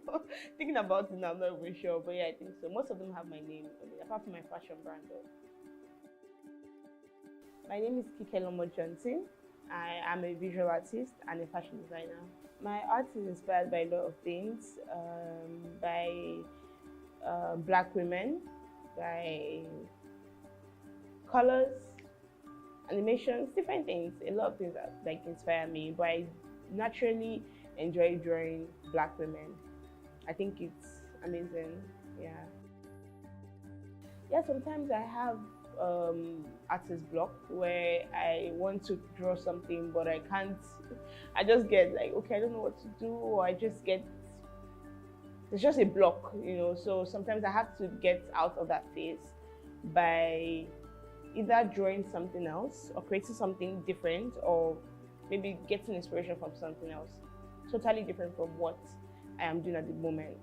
So that way I get inspired again and I get to draw and actually do something. Black women are amazing, number one. We have a lot of amazing features. As an artist, there are different things I see. I can see someone's face and I'm like, oh my God, I need to draw that, the angle, just different things on the face that makes it very interesting, to visualize and to draw. And then we have different skin tones. So it's just amazing to see how you can blend colors together to get a particular tone, and you can have 5 different women with 5 totally different skin tones. And it's just, every time I see someone, I always look through, look at those things, the shadow, the light, and all of that. I think I enjoy the process most about expressing myself through art. I enjoy how it's done. I enjoy seeing the finished product. After spending 6 hours drawing something, I'm like, okay, I think we're good to go. I enjoy the entire process generally. I just like doing, so there are days where I don't want to create portraits. I draw maybe something minimal. I can do like a minimal line art. And it's okay, this is all I'm doing today. And I enjoy the process of that. That might take me 30 minutes, but I still enjoy going through that process.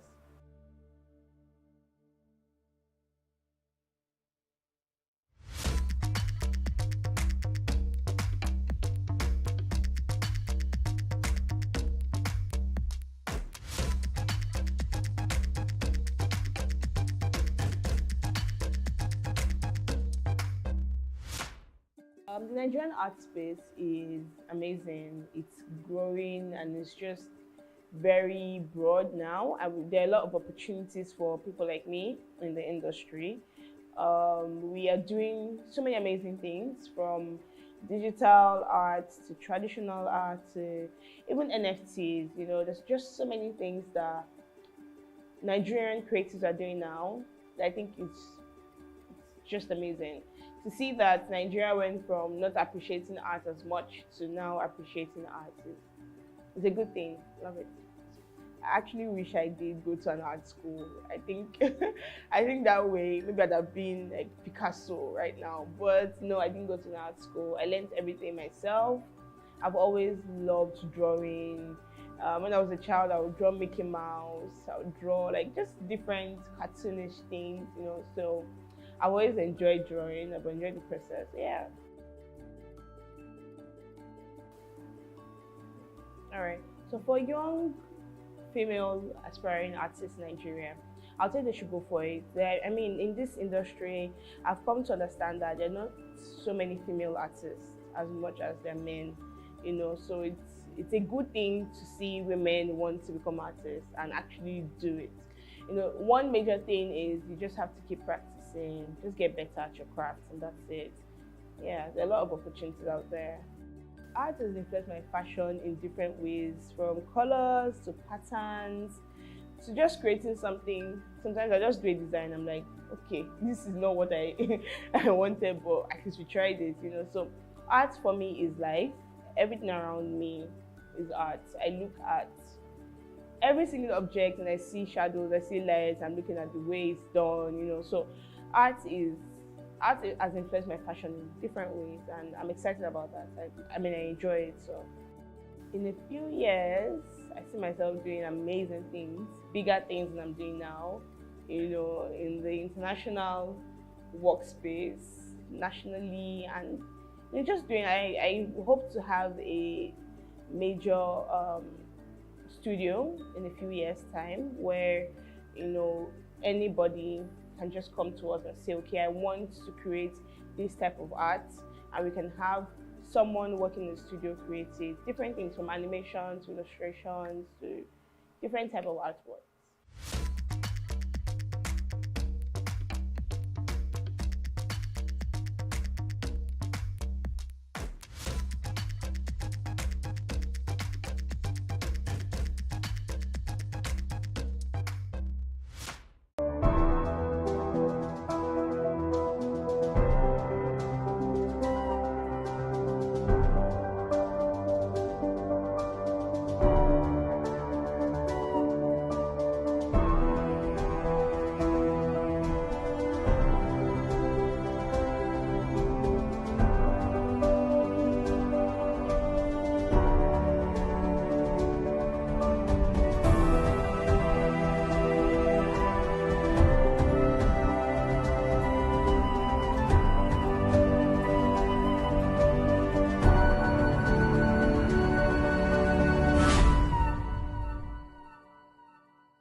Hello and welcome to the news update. My name is Nyamgul Agaji.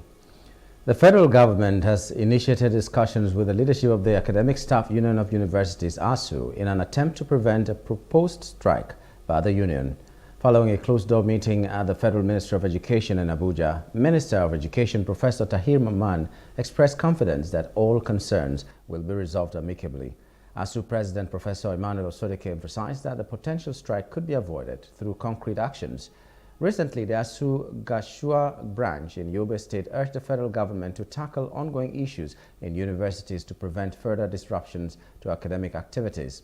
Branch Chairman Melemi Abacha highlighted the need for funding to revitalize Nigerian public universities and the renegotiation of the 2009 agreement as key challenges in the education sector.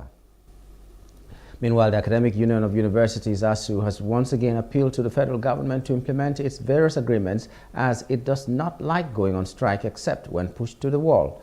At separate press conferences, the University of Ilorin and the Kwara State University called for funding for existing universities instead of establishing new ones that cannot be catered for. To call the attention of the public and stakeholders to their predicament, the University of Ilorin branch of ASU, while addressing journalists, listed several requests yet to be met. Similarly, the Kwara State University branch appealed to education stakeholders to prevail on the federal government to serve reason not to ground the education system, wondering why new universities are being approved when old ones are being neglected.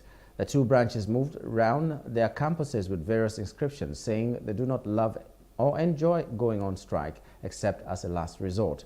While speaking with journalists, Chairman ASU Unilorin, Dr. Alex Akammu, brought to the fore some of the unmet agreements. He listed one of the unmet agreements to include the federal government's ASU renegotiation of 2019 agreement.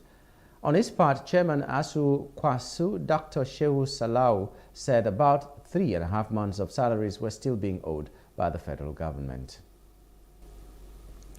The Nigeria Governors Forum, NGF, has provided reassurance to the Nigerian people that improved salaries will be the outcome of the current negotiations between the government, private sector, and organized labor.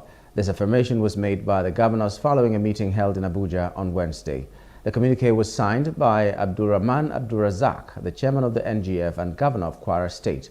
Additionally, the governors engaged in discussions regarding various matters impacting the nation, such as the ongoing fiscal policy and tax reform. President Bola Ahmed Tinubu is set to engage in discussions regarding the new national minimum wage with state governors during the 142nd session of the National Economic Council at the Aso Rock Villa in Abuja today.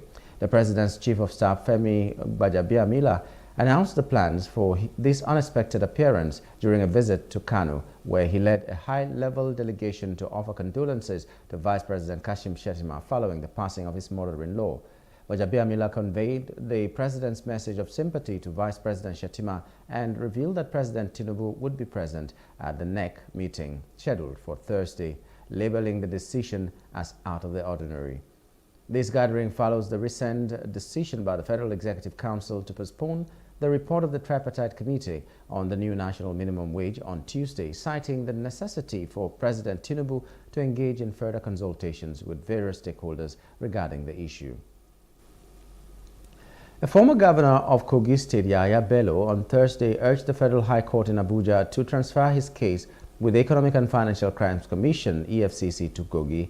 Speaking through his lawyer, Adeola Adedipe, Bello told the court on Thursday that since he was alleged to have committed the offense when he was the governor of Kogi State, it is proper for the case to be held in the state. EFCC had arraigned the former governor on alleged 82 billion naira fraud before the Justice Nwite-led court. It will be recalled that the former governor had on 4 occasions refused to appear in court, citing various reasons like bias against him by the anti-graft agency. The whereabouts of the former governor have remained unknown since operatives of the anti-graft agency attempted to arrest him from his Abuja residence. The former governor was not present in court. Contrary to the undertakings of his lawyers that they will be present, that they will ensure his attendance and appearance in court for arraignment. The court has on its record undertakings made by the different two senior advocates, promising to produce it in court. It was as a result of that promise that the state stepped down the issue of his arrest. Now, today in court, they have not produced him, he's not in court. We have now invoked the disciplinary powers of the court because a promise, an undertaking to the court, is akin, a breach of the promise or undertaking to court is akin to a breach of an injunction. We have now asked the court to proceed against the two senior advocates and have them docked for contemptuous conduct. When we invited the court to the different provisions of the rules. As a result of that, one of the senior advocates, in order to avoid it, has asked to withdraw from the case. But we've addressed the court on that, and the court has now directed that ruling will be delivered on the 17th of July, and that the two senior advocates must be physically present in court. On that day, the court will deliver a ruling one way or the other. A former Kaduna State Governor, Nasir El-Rufai, has sued the Kaduna State House of Assembly over the latter's claim that his 8-year administration allegedly siphoned 432 billion naira, leaving the state with huge debt liabilities. El-Rufai filed fundamental rights suit at the Federal High Court in Kaduna against the State House of Assembly on Wednesday. The suit filed by the ex-governor's lawyer Abdul Hakim Mustafa, a senior advocate of Nigeria, challenged the report of the Kaduna State Assembly Committee, which indicted El-Rufai for alleged corruption. In the suit, El-Rufai asked the court to declare the report of the Assembly probe as null and void, having not been given the opportunity of fair hearing over the allegations leveled against him and his administration by the committee. Joined in the suit as respondents are the Kaduna State House of Assembly and the State Attorney General and Commissioner of Justice. I'm here with Malam Nasir El-Rufai to file an application to enforce his fundamental rights. As we are all aware, the Kaduna State House of Assembly set up an ad hoc committee to investigate loan and other activities of the former administration. A lot of witnesses were called, and they did hearing and they admitted a lot of documents. But strangely, Malam Nasir El-Rufai, who apparently was the target of the investigative committee, was never invited. The law is very clear. Everybody deserves to be given a hearing. The right to fair hearing is a natural right that inures into every human being. Malam Nasir El-Rufai a lot of allegations were made against him. He was not given a hearing at all. As a law-abiding citizen who believes in the rule of law and who believes that when there are infractions, you need to approach the court, he's here today before the Federal Court to enforce his right that every infraction they alleged, he was not given an opportunity to state his own side of the story. And the law is clear about it. Any proceeding, be it court or quasi-tribunal, that he didn't give the parties concerned a hearing, the whole proceeding is void ab initio. The police and other security agencies on Wednesday night reportedly killed about 5 gunmen who allegedly attacked a police station in Ebonyi State. Sources in the area said the gunmen attacked the Isheke police station in Isheke, a suburb of Abakaliki, capital of the state. On arrival, the gunmen reportedly engaged policemen on duty in a shootout which lasted for some hours. The incident, according to sources, started around 9 p.m. with heavy shooting scaring residents into hiding. The situation later drew the attention of more security operatives, including soldiers, who came in their numbers to apprehend the hoodlums. The gunmen retreated while shooting sporadically in the air through Odomoke Isheke Market along Nwiboko Obodo Road, but the security agents gave them a hot chase and neutralized them. Meanwhile, the Katsina Incidents Manager and Director of Epidemiology at the State Primary Healthcare Development Agency, Dr. Kabir Suleiman, at the press conference held on Wednesday, revealed that the state has recorded 118 suspected cases of cholera. He also said it is fully prepared to prevent its spread and other vaccine-preventable outbreaks in the state. According to the agency, it has also activated its incident management system as part of the measures taken by the state government to ensure that the cholera outbreak is being managed. He announced that the state government has embarked on building about 102 health facilities across the local government areas and already looking at other interventions such as improvement in wash facilities, solarization and rehabilitation of boreholes in many local government areas. According to him, the state government has also designated 34 comprehensive health centers with cholera treatment units and centers for admission of cholera cases. Global Task Force for Cholera Control shows that Katsina has 10 of its local government termed as high risk, with Funtua, Jibia and Batsari local government areas topping the list. A former chief executive officer of Konga, one of Nigeria's e-commerce giants, Nick Imudia, has reportedly died by suicide. Imudia was said to have committed the act by jumping from the balcony of his apartment in the Lekki area of Lagos State on the evening of Tuesday, June 25, 2024. Before his death, the businessman reportedly made a call to his United States-based brother to give him instructions on how to distribute his wealth, and also called his young daughter to inform her that he would always be there for her. An indigene of Ika South local government area of Delta State, Imudia was previously married to the mother of his young daughter. The marriage ended due to irreconcilable differences. The State Police Public Relations Officer Benjamin Hundeyin confirmed the case on Thursday. Thanks for staying with us. We move now to other parts of Africa. Kenya braced for fresh demonstrations on Thursday under heavy security after major concessions from the government, which agreed to scrap contentious tax hikes following deadly protests that saw parliaments ransacked. The rallies this month, led largely by young Gen Z Kenyans, caught the authorities off guard as President William Ruto's government ricocheted between taking a tough line on the protests and issuing entreaties for dialogue with the demonstrators.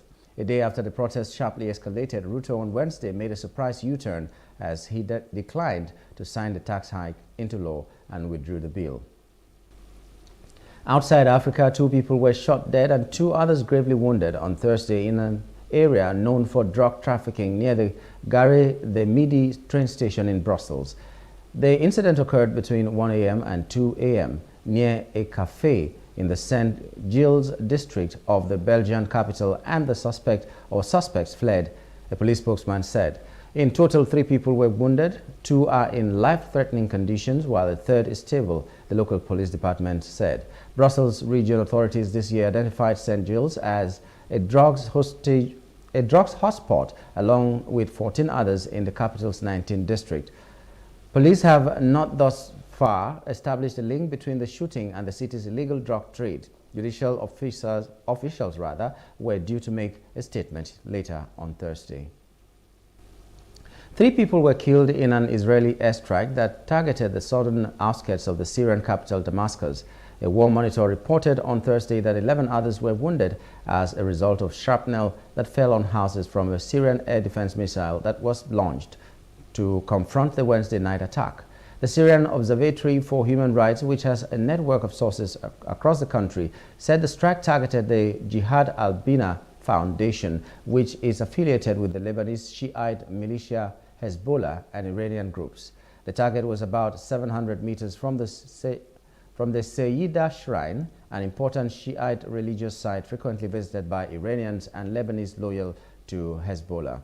It also said explosions were heard at the Tal Shan radar site east of the town of Malah in the eastern countryside of Suwaida. It is not known whether it was the result of Israeli targeting or from Syrian rockets, which were launched from the site to confront Israeli missiles.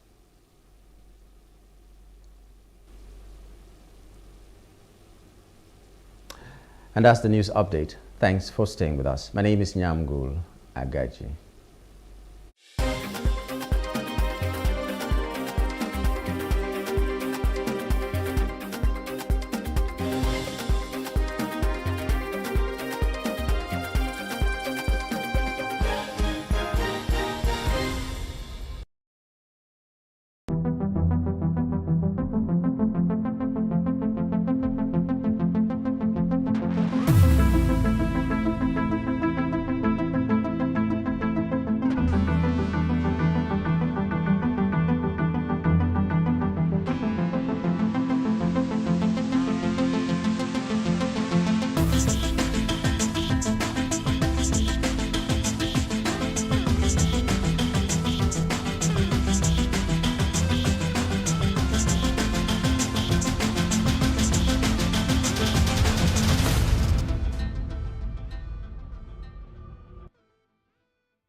is defined as an infectious disease that is caused by ingestion of food and water contaminated with the bacterium Vibrio cholerae.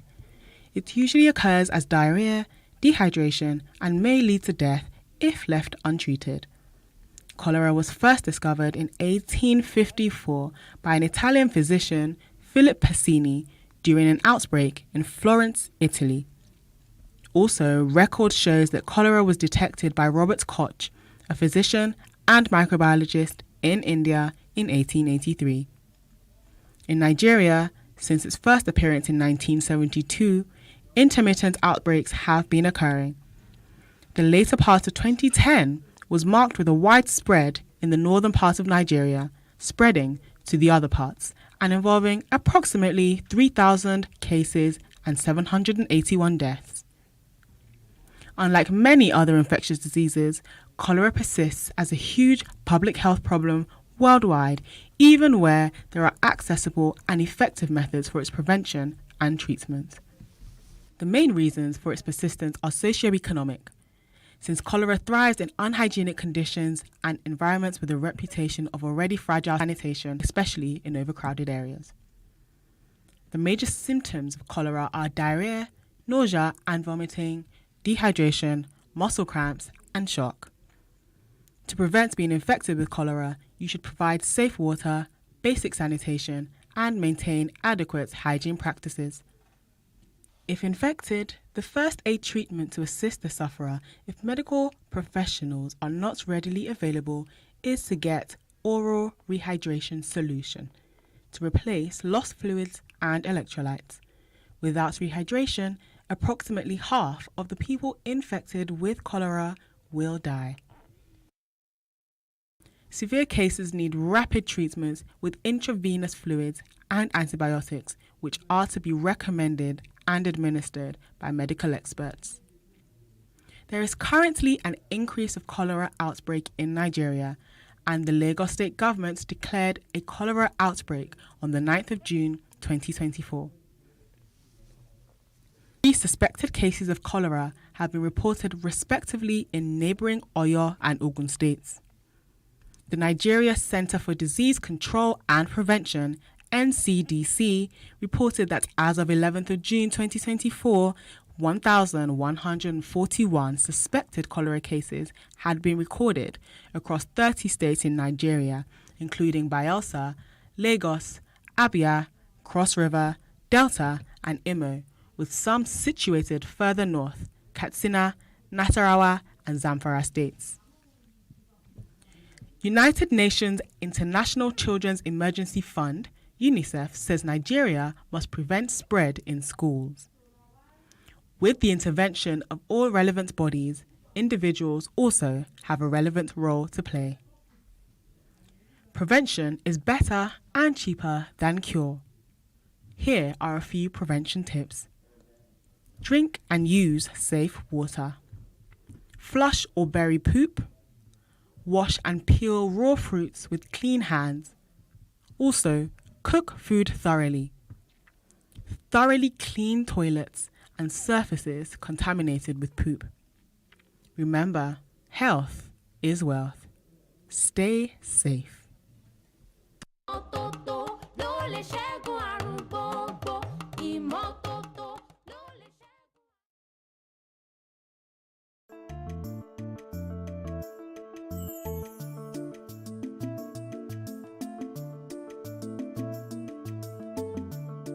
Peptic ulcer disease is the disease of, not exactly disease, a condition, a clinical condition where there is an ulceration, meaning a wound in the stomach.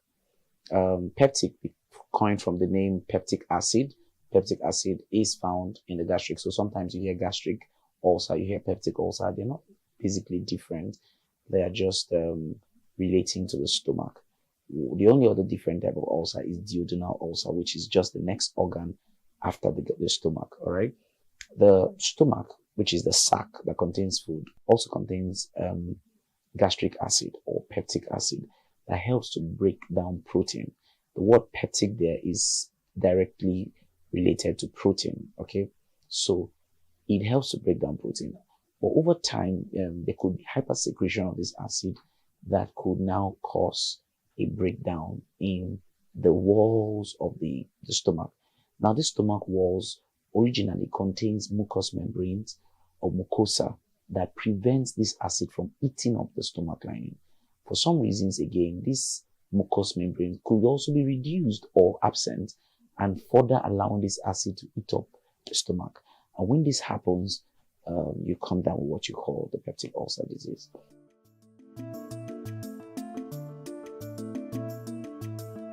Peptic ulcer disease can be caused by a couple of things. One of them is stress. During stressful moments, there is a hypersecretion of acid, right? Just to break down the food in it. It's natural. In the whole body, when you're stressed, the body metabolic rate is increased and intensified, and you have many activities going on. Carbohydrates is broken down, more proteins are broken down, fatty acids are broken down to provide one major thing, which is glucose, to allow you to think, send glucose to vital organs. One of them is the brain, the other is the eye, the other is the heart. All these organs, want to function optimally. Now, the gastric juice is also enhanced to break down any food in your body. So that's why if you just ate and you get into very major activity, not long after you'll be looking for the food. Or if you're chewing gum, because those are signs of stress. Now, so stress is one of them. But then when you try stress in an empty stomach, recurrently, you are giving room for this acid to act on the walls of your intestine. The second major cause of peptic ulcer disease is a bacteria called Helicobacter pylori. Helicobacter pylori is a very dangerous bacteria because, a bacteria that dwells in acid, I really don't know what you want to do to that bacteria, but basically, it stays there and it eats up the lining of the intestine, all right? So this is one of the implicative factors for those who are positive for ulcers. One of the third causes is the use of drugs, certain drugs, or certain chemical substances that are erosive, caustic soda. One of that one is some of all these drugs you buy on the road, you just ingest them, you swallow them anyhow, especially pain relievers. That's why you don't just go out to take pain relievers just anyhow. They affect the stomach, and of course they potentiate, because what they do is they inhibit that mucous membrane I talked about that prevents the acid from getting on the stomach, and then they remove it. And you see, you have the acid, the direct contact, and then you have some ulceration, wounds in your stomach, and it can get so bad that by the time those wounds get them straight to a vessel, it ruptures the vessel, and then you have bleeding. So you have people bleeding sometimes, all right? And then one other cause is a genetic factor. So sometimes ulcers can be genetic, all right? It's called the Zollinger-Ellison syndrome, where the vagus nerve that supplies the intestine is hyperstimulated, and so you have excessive secretion of acid. And listen, this is specific for certain people, okay? Just the way some people sweat more than other people, just the way some people, eat more than the other people. Some people produce saliva more than other people. You can also produce gastric acid more than other people.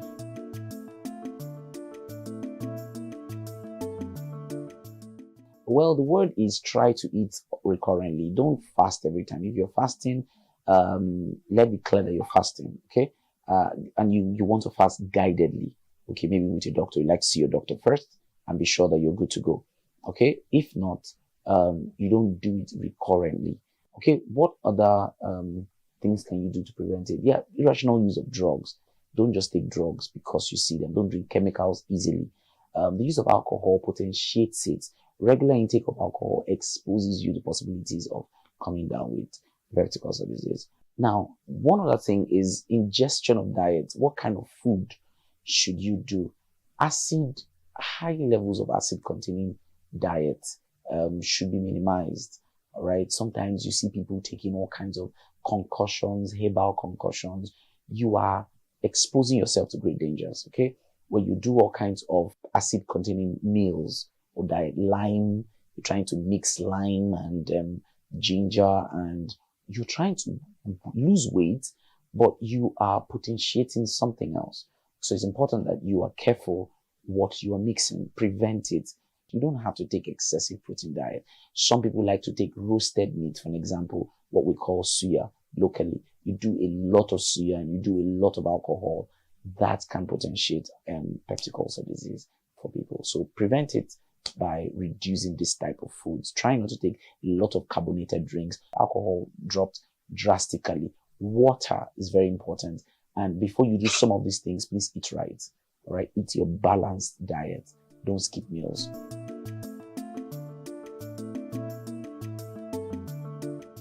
For basic treatments, you just get to meet your doctor who would prescribe the drugs for you. But you're not supposed to eat heavy foods, but just eat in bits. All right. So you wake up in the morning, you want to sometimes do alkalinized water and then a slight breakfast. Not anything acidic. A balanced diet is fine. If you must go for a fast, then tell your doctor. Major symptoms, remarkable symptoms of peptic ulcer disease is that you have painful sensation here on your upper stomach. Many times that gets you to the back. Many people have diagnoses of peptic ulcer disease, which are really not peptic ulcer disease. So they come up to the hospital and they say I have ulcer. And I say, who said? And they say, well, my auntie said, or my uncle said. No, you have to have a diagnosis of peptic ulcer disease. And one of them, like I said, is a test of H. pylori. The other test is, which is usually the gold standard. There's urine breath test, one of the tests, but the gold standard is an endoscopy, where you get to see the internal organ and be sure that there's a wound there. And this usually happens when there's bleeding, from the mouth or from the anus. All right. Other symptoms, like I said, is bleeding. You have bleeding. So you don't just have pain.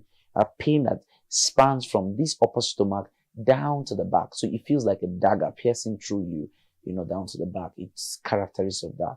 Okay. Especially worsened when you've not eaten or when you just ate. The moment you take in food, you feel that sharp pain that, wanes for a while. So food affects the pain. Okay. Of course, bleeding is one of the side effects, one of the symptoms of peptic ulcer disease, bleeding either from the mouth, just see slight trace of blood, or from the anus. One more thing is the heartburn. You feel that constricting pain, heartburn. Then lastly, there are few other symptoms, but one of the remarkable symptoms is a headache.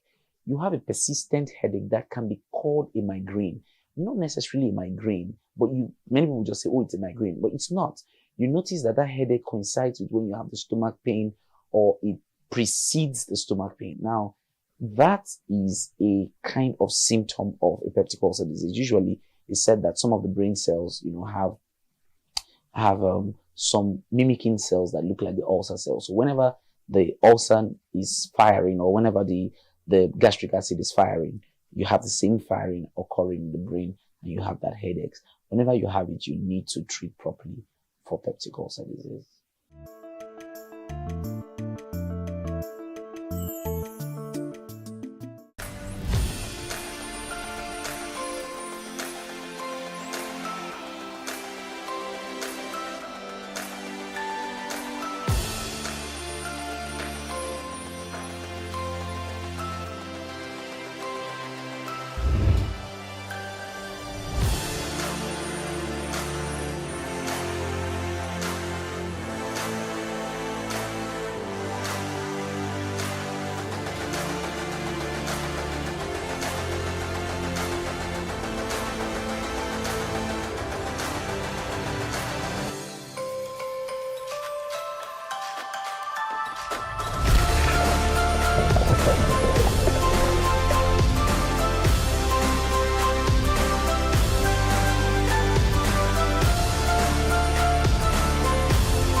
Hello and welcome to VOS Red Carpet. I'm Jackson Bunganyi.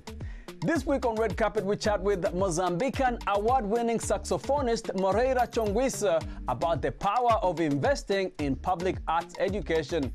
Afrobeat superstar Ashake has announced his world tour, codenamed Lungu Boy World Tour.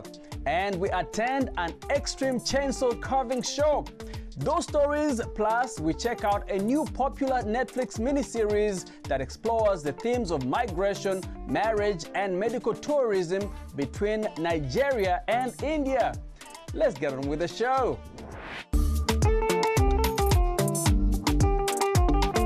Hero Games, a game design studio based in Cameroon, has made historic achievement by launching the first African role-playing game on Xbox. The game, titled Orion Legacy of the Coriodan, first debuted on Microsoft Windows in 2016 and later inspired a comic book adaptation 3 years after its release. And now, this innovative game is accessible on one of the most widely used gaming consoles globally. The game captivates players with its powerful storytelling, drawing them into a deeply layered world infused with a unique spiritual strength, delivering an immersive gaming experience. Afrobeat superstar Ashake announced his world tour, codenamed Lungu Boy World Tour, that will take him across North America and Europe. The 14-day tour begins on June the 26th at Afro Nation, Portugal, and the Wireless Festival in London. He will also make stops at Atlanta's State Farm Arena and New York City's Madison Square Garden before wrapping up on October the 6th at Promised Land Festival in Gold Coast. The Lungu Boy World Tour will support Ashake's upcoming third studio album, which is due later this summer. Award-winning Mozambican jazz saxophonist Moreira Chongwisa understands the power of investing in public arts education. His country, Mozambique, prioritized cultural development by building institutions that provided formal training in music and the arts. And today, Chongwisa is celebrated globally for his virtuosity and innovation in the jazz scene, blending traditional African rhythms with contemporary jazz elements. He tells me that his journey underscores the importance of investing in arts education as a catalyst for individual growth and national cultural enrichment. Let's check it out. Parents of African society, when you think about the arts, it's not something that they push their kids into. They usually want them to be lawyers, engineers, but your father put you into the musical school at the age of 7. This was a resource that was provided by the government. Yes.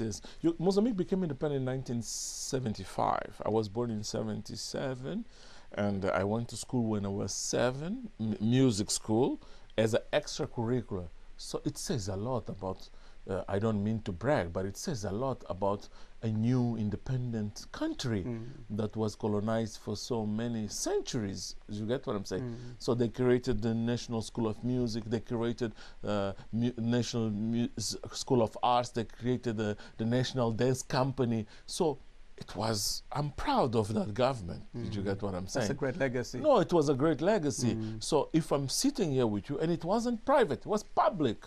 Do you get what I'm saying? With teachers prepared to fulfill their duties and to give us tools. I went to Cape Town, the University of Cape Town, without any extra preparation. The preparation that I had was from a basic level, not even from a middle level. But I did my audition. They said, yes, you are ready. I had my challenges with the language, of course, weather, food, homesickness, but technically, I was prepared to get into that. So I think my government, they did a fantastic role. Mr. Moreira!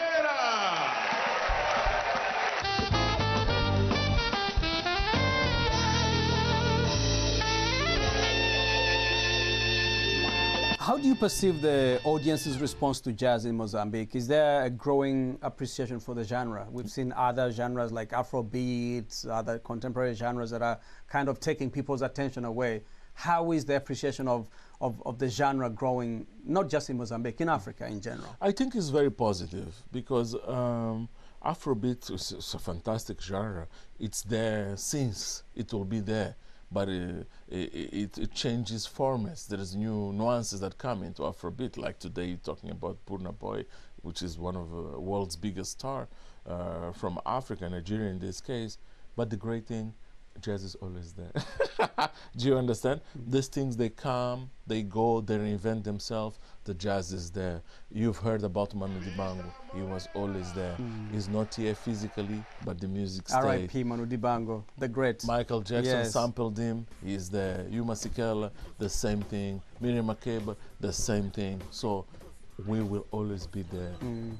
Jazz is not great music, no.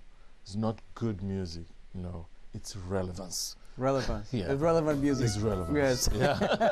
All right, before we end this, I wanted to ask you kind of advice you would give to young aspiring musicians on how to blend their cultural roots with jazz or other genres. What advice would you offer? Yeah, the first advice is, of course, you need to practice your craft, okay? And this is not just for jazz musicians, for athletes, etc. Education is key, because we want to create a multiply effect in order to inspire more youthful. So education is it. It doesn't matter how great saxophone player you are, how great of a singer, of football, whatever, soccer. You need to study. You need to read about your craft. You need to read about your heritage. Participants of the Extreme Chainsaw Carving Show have just a few hours to turn a cedar block of wood into a beautiful work of art. VOA's Natasha Mzogvaya reports from Arlington, Washington in the Pacific Northwest.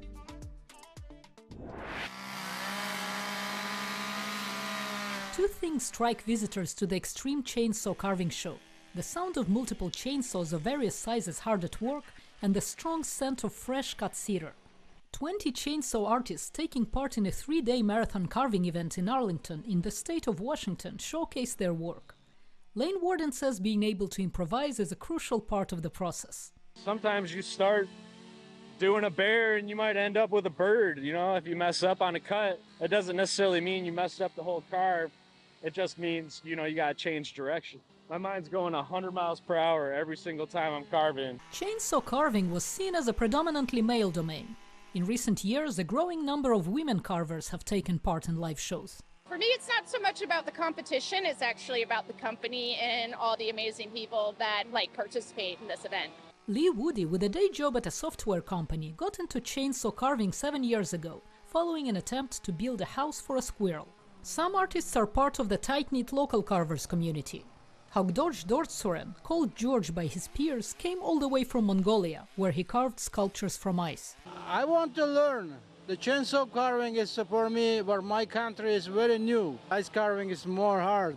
It's cold and more clothes and more tools. I like more chainsaw carving.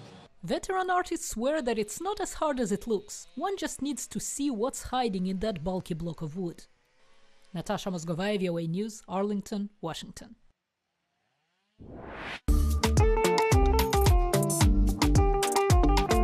A new Netflix miniseries exploring migration, marriage, and medical tourism between Nigeria and India is striking a chord with viewers in Africa's most populous nation, grappling with a struggling economy and dreams of life abroad.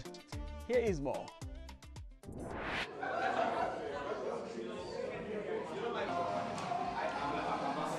Postcards, a 5-part series produced and directed by Hamisha Dariani Ahuja, tells stories of characters in both countries, including a talented but unmotivated Nigerian dancer struggling to leave for a better life. For businesswoman Oluwakemi Rapu, one of a growing number of Bollywood fans in Nigeria, a favorite episode touching on migration resonated amid soaring inflation and Naira currency devaluation that has battered incomes and fueled thoughts of leaving. In Nigeria, we believe that when we leave our country, we go to another country. That is when we are going to make it. You know, when I first saw when the guy got to India and I saw the place, the apartment, that I said, Nigeria is even better than this place. So sometimes if we are planning to, I want to leave my country, I want to go to another country, we should just We are going through the same thing. It's just that it's our currency that is different. The cultural ties between Nigeria and India depicted in postcards have helped drive its popularity. Filmmaker Hamija Dariana Ahuja, who has spent most of her life in Nigeria, is keen to create borderless content, bringing people together. You know, this time I wanted to go a little bit more modern, a little bit more slice of life. With Namaste Wahala, it was a bit of an escapism route. So you had dancing around trees, like the 90s style Bollywood. It was fun, a little bit fantasy to some extent. Of course, we had some real in there too. But with postcards, I really wanted people to see human connections. It wasn't Nigeria and India coming together. It was humans coming together with the backdrop of Nigeria and India. The miniseries, released almost a month ago exclusively on streaming platform Netflix, has remained in the top 10 in Nigeria, hovering between first and second place. Putting out hundreds of movies and television episodes a month, Nigeria's Nollywood is the world's second biggest film industry after India's Bollywood, and generated an estimated $600 million in revenue in 2022, according to audit firm PwC.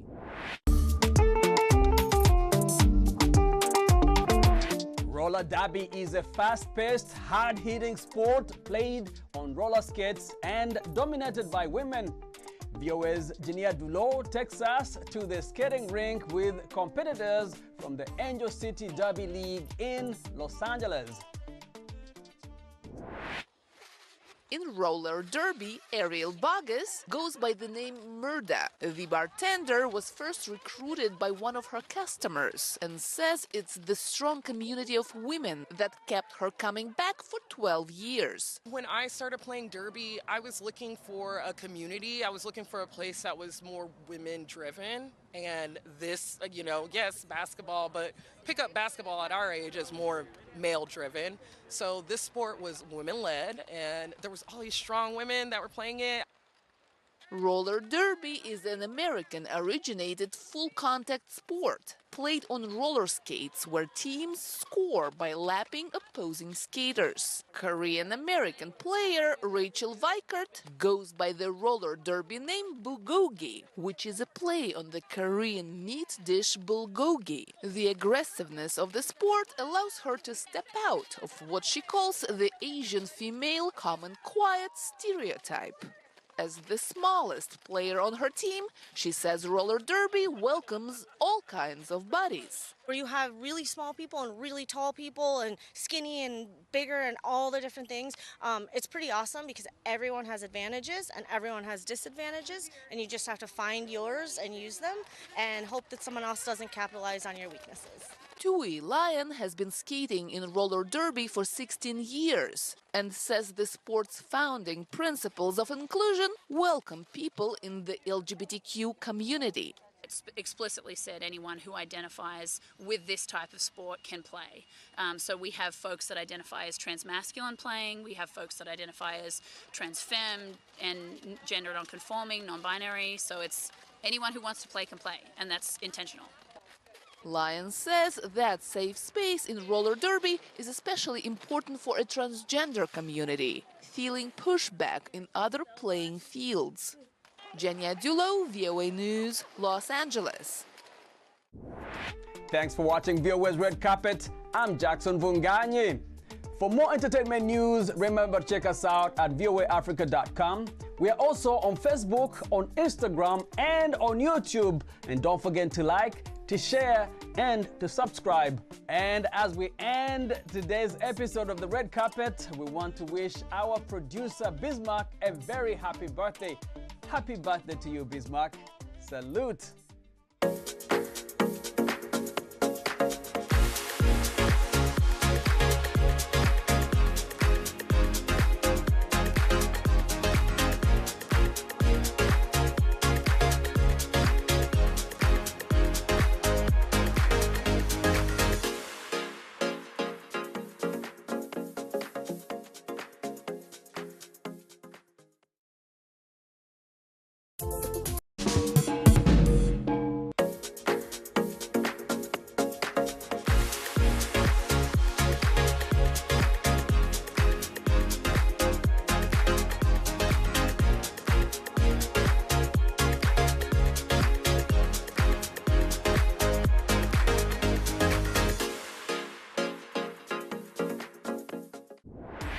Hello and welcome to VOA's Red Carpet.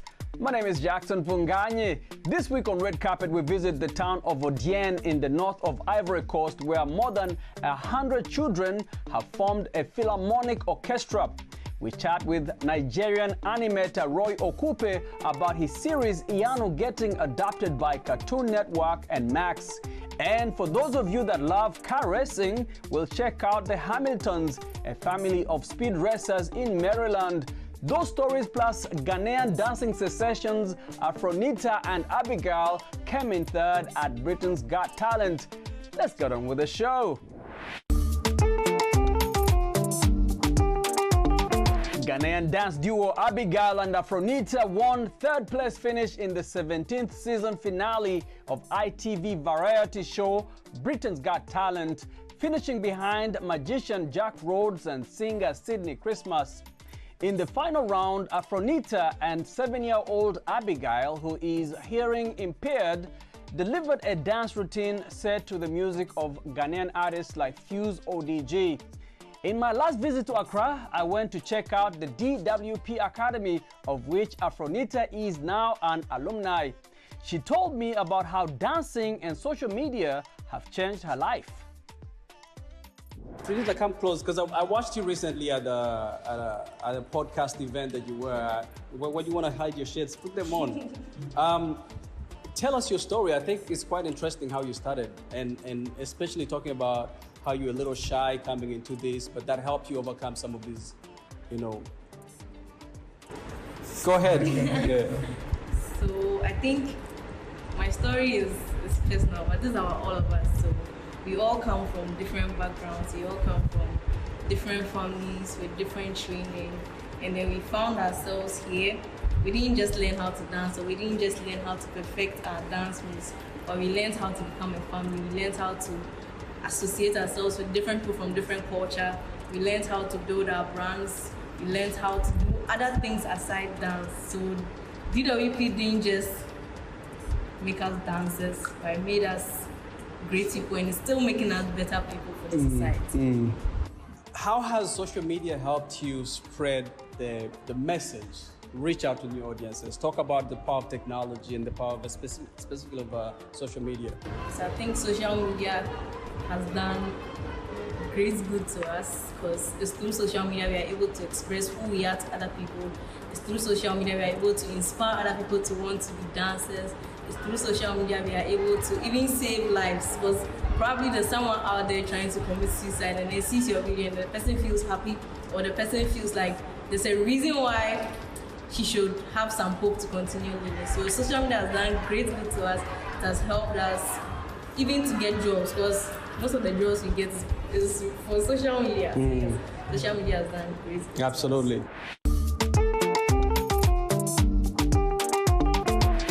In a small town north of Ivory Coast, we meet more than 100 children that form a philharmonic orchestra, the first of its kind in the country.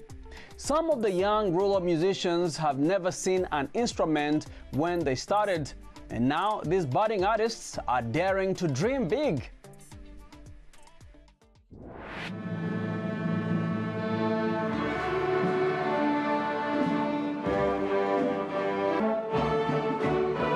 Nine-year-old Leila Koulibaly is among almost 140 children who make up an ensemble based in the rural northern town of Odiene in Ivory Coast. Although they gather once a week, the children aged 6 to 16 are usually picked up by a minibus every day and brought to a hotel. They practice music for more than 2 hours with traditional instruments, including the balafon, a type of xylophone, and djembe drums. I want to be a professional musician because the orchestra changed my life. There's nothing here. The orchestra is important for us. It helps us to organize ourselves well, to tolerate each other and be disciplined.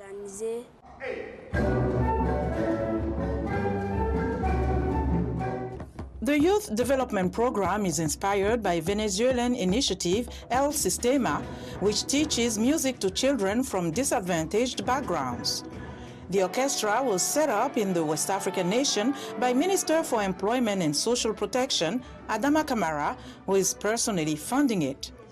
The conductor, Fabrice Kofi, has watched over each student from the very first rehearsal. In fact, we are doing the opposite of what a traditional orchestra does. That's to say, at a traditional orchestra is a gathering all of the best musicians who have won competitions, who have received a diploma, etc. Here, the Ojende Children's Philharmonic Orchestra started by bringing them together as an orchestra, and that's where they learn about instruments, playing technique, music theory, and so on. Musique et tout.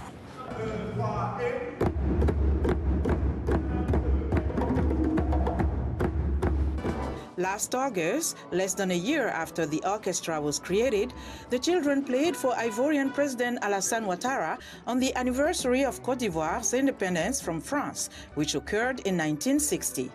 They also performed the popular Ivorian song Coup du Marteau, or The Blow of the Hammer, which became a hit during the 2024 Africa Cup of Nations.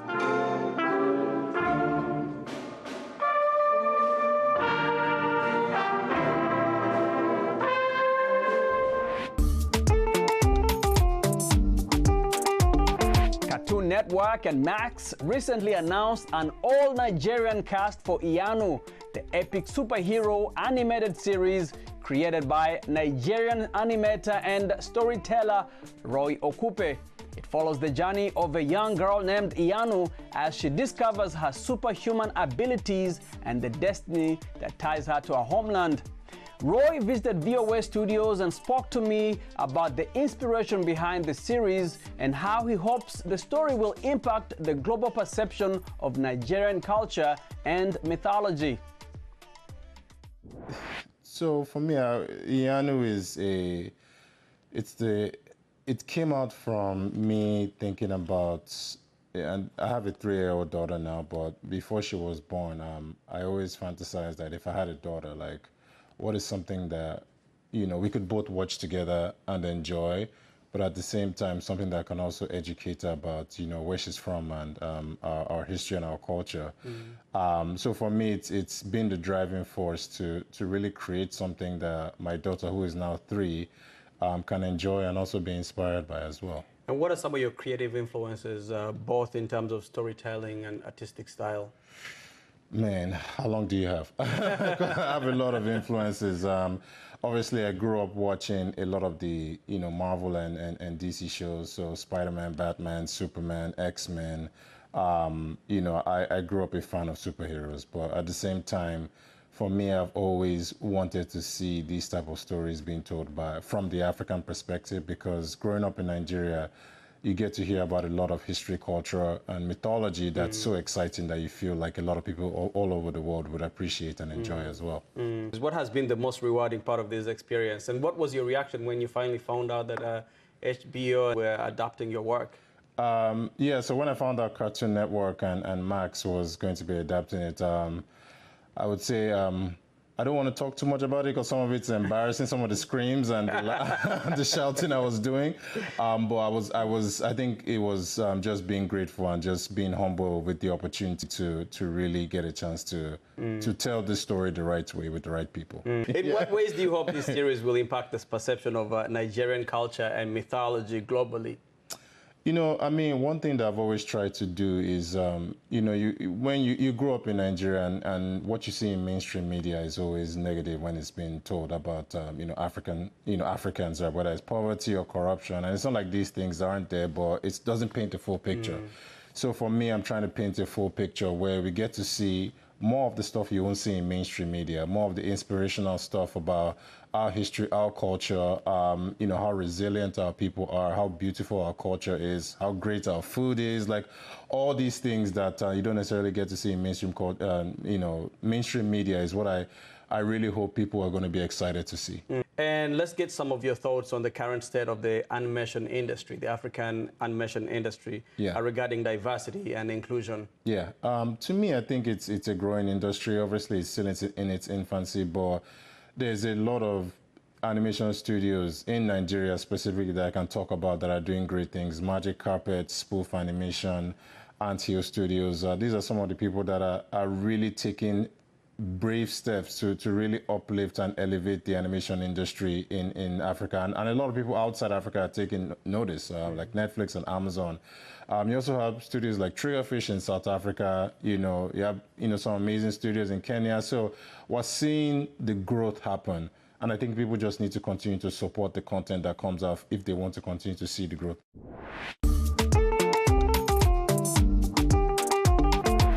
VOA's Azuma Kampore takes us to the heart of the action in Boonsboro, Maryland, to meet the Hamiltons, a family whose love for drag racing unites them in the most exhilarating way. Let's check it out. The Mason-Dixon Dragway Classic is a spectacle of speed and adrenaline. For 3 generations, they've made this track their second home, a place where their passion for racing has evolved into a family tradition. It's an incredible feeling, racing. It's a great adrenaline rush, it's release, it's like a little bit of everything. In the moment, I'm not feeling or thinking. It's so quick, my adrenaline's up, I love it. Kevin's passion for racing is infectious. His 2 sons and daughter, Haley, have all followed in his tire tracks. I grew up at the track. I was here since I was like 3. He taught me everything I know. That's how I was able to be track champ last year. Basically, just want to get a good reaction time, run my number, get a win.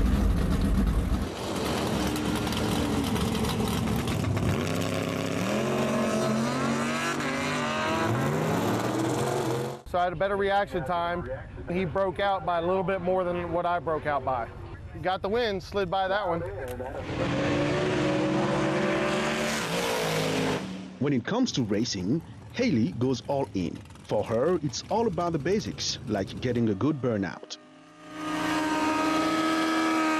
If I don't get a good burnout, my tire could slip and it could cause me to crash. It's good to get that traction. You want to get that tire hot so it sticks to the track.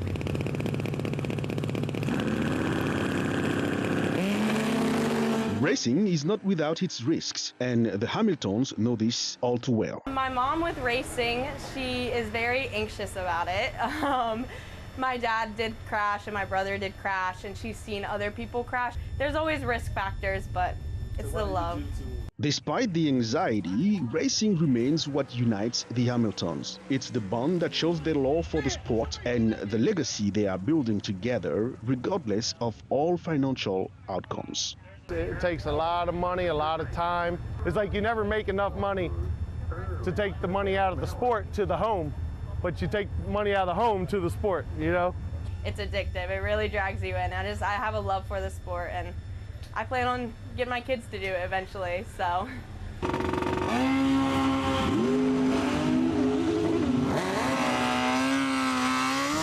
And on days like this, during Memorial Day weekend, the sacrifice is worth it, especially as they get to honor those who served and to celebrate family. Well, Memorial Day weekend's always been a special weekend where family and friends get together, and I just can't be any more happy that I get to spend time with my family, my friends, doing something I love. Remembrance, family, and the pursuit of passion. At the Mason-Dixon Dragway Classic 2024, the Hamiltons aren't just racing. They are creating memories that will last a lifetime. Azuma Kampore for VOA News, Boonsboro, Maryland. Thank you for watching VOA's Red Carpet. I'm Jackson Vunganyi. For more entertainment news, remember to check us out at voaafrica.com. We are also on Facebook, on Instagram, and on YouTube. Don't forget to like, to share, and to subscribe. Until next time, goodbye, everyone.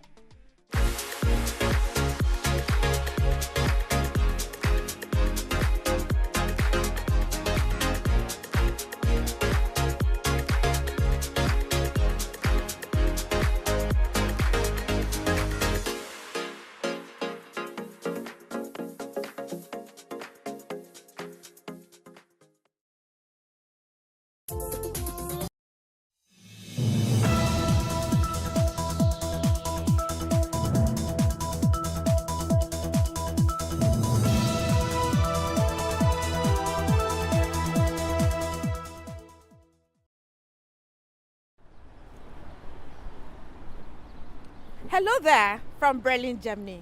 What are the indices around gender and sexual-based violence in Nigeria?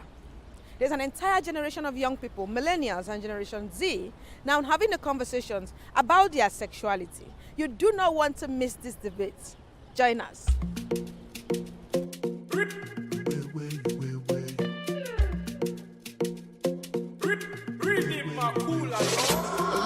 Hello, welcome to today's episode of Matasada Imani. I will be talking to young Nigerians about sexuality, body shaming, and ownership. From Berlin, Germany, my name is Mercy Abang. Welcome.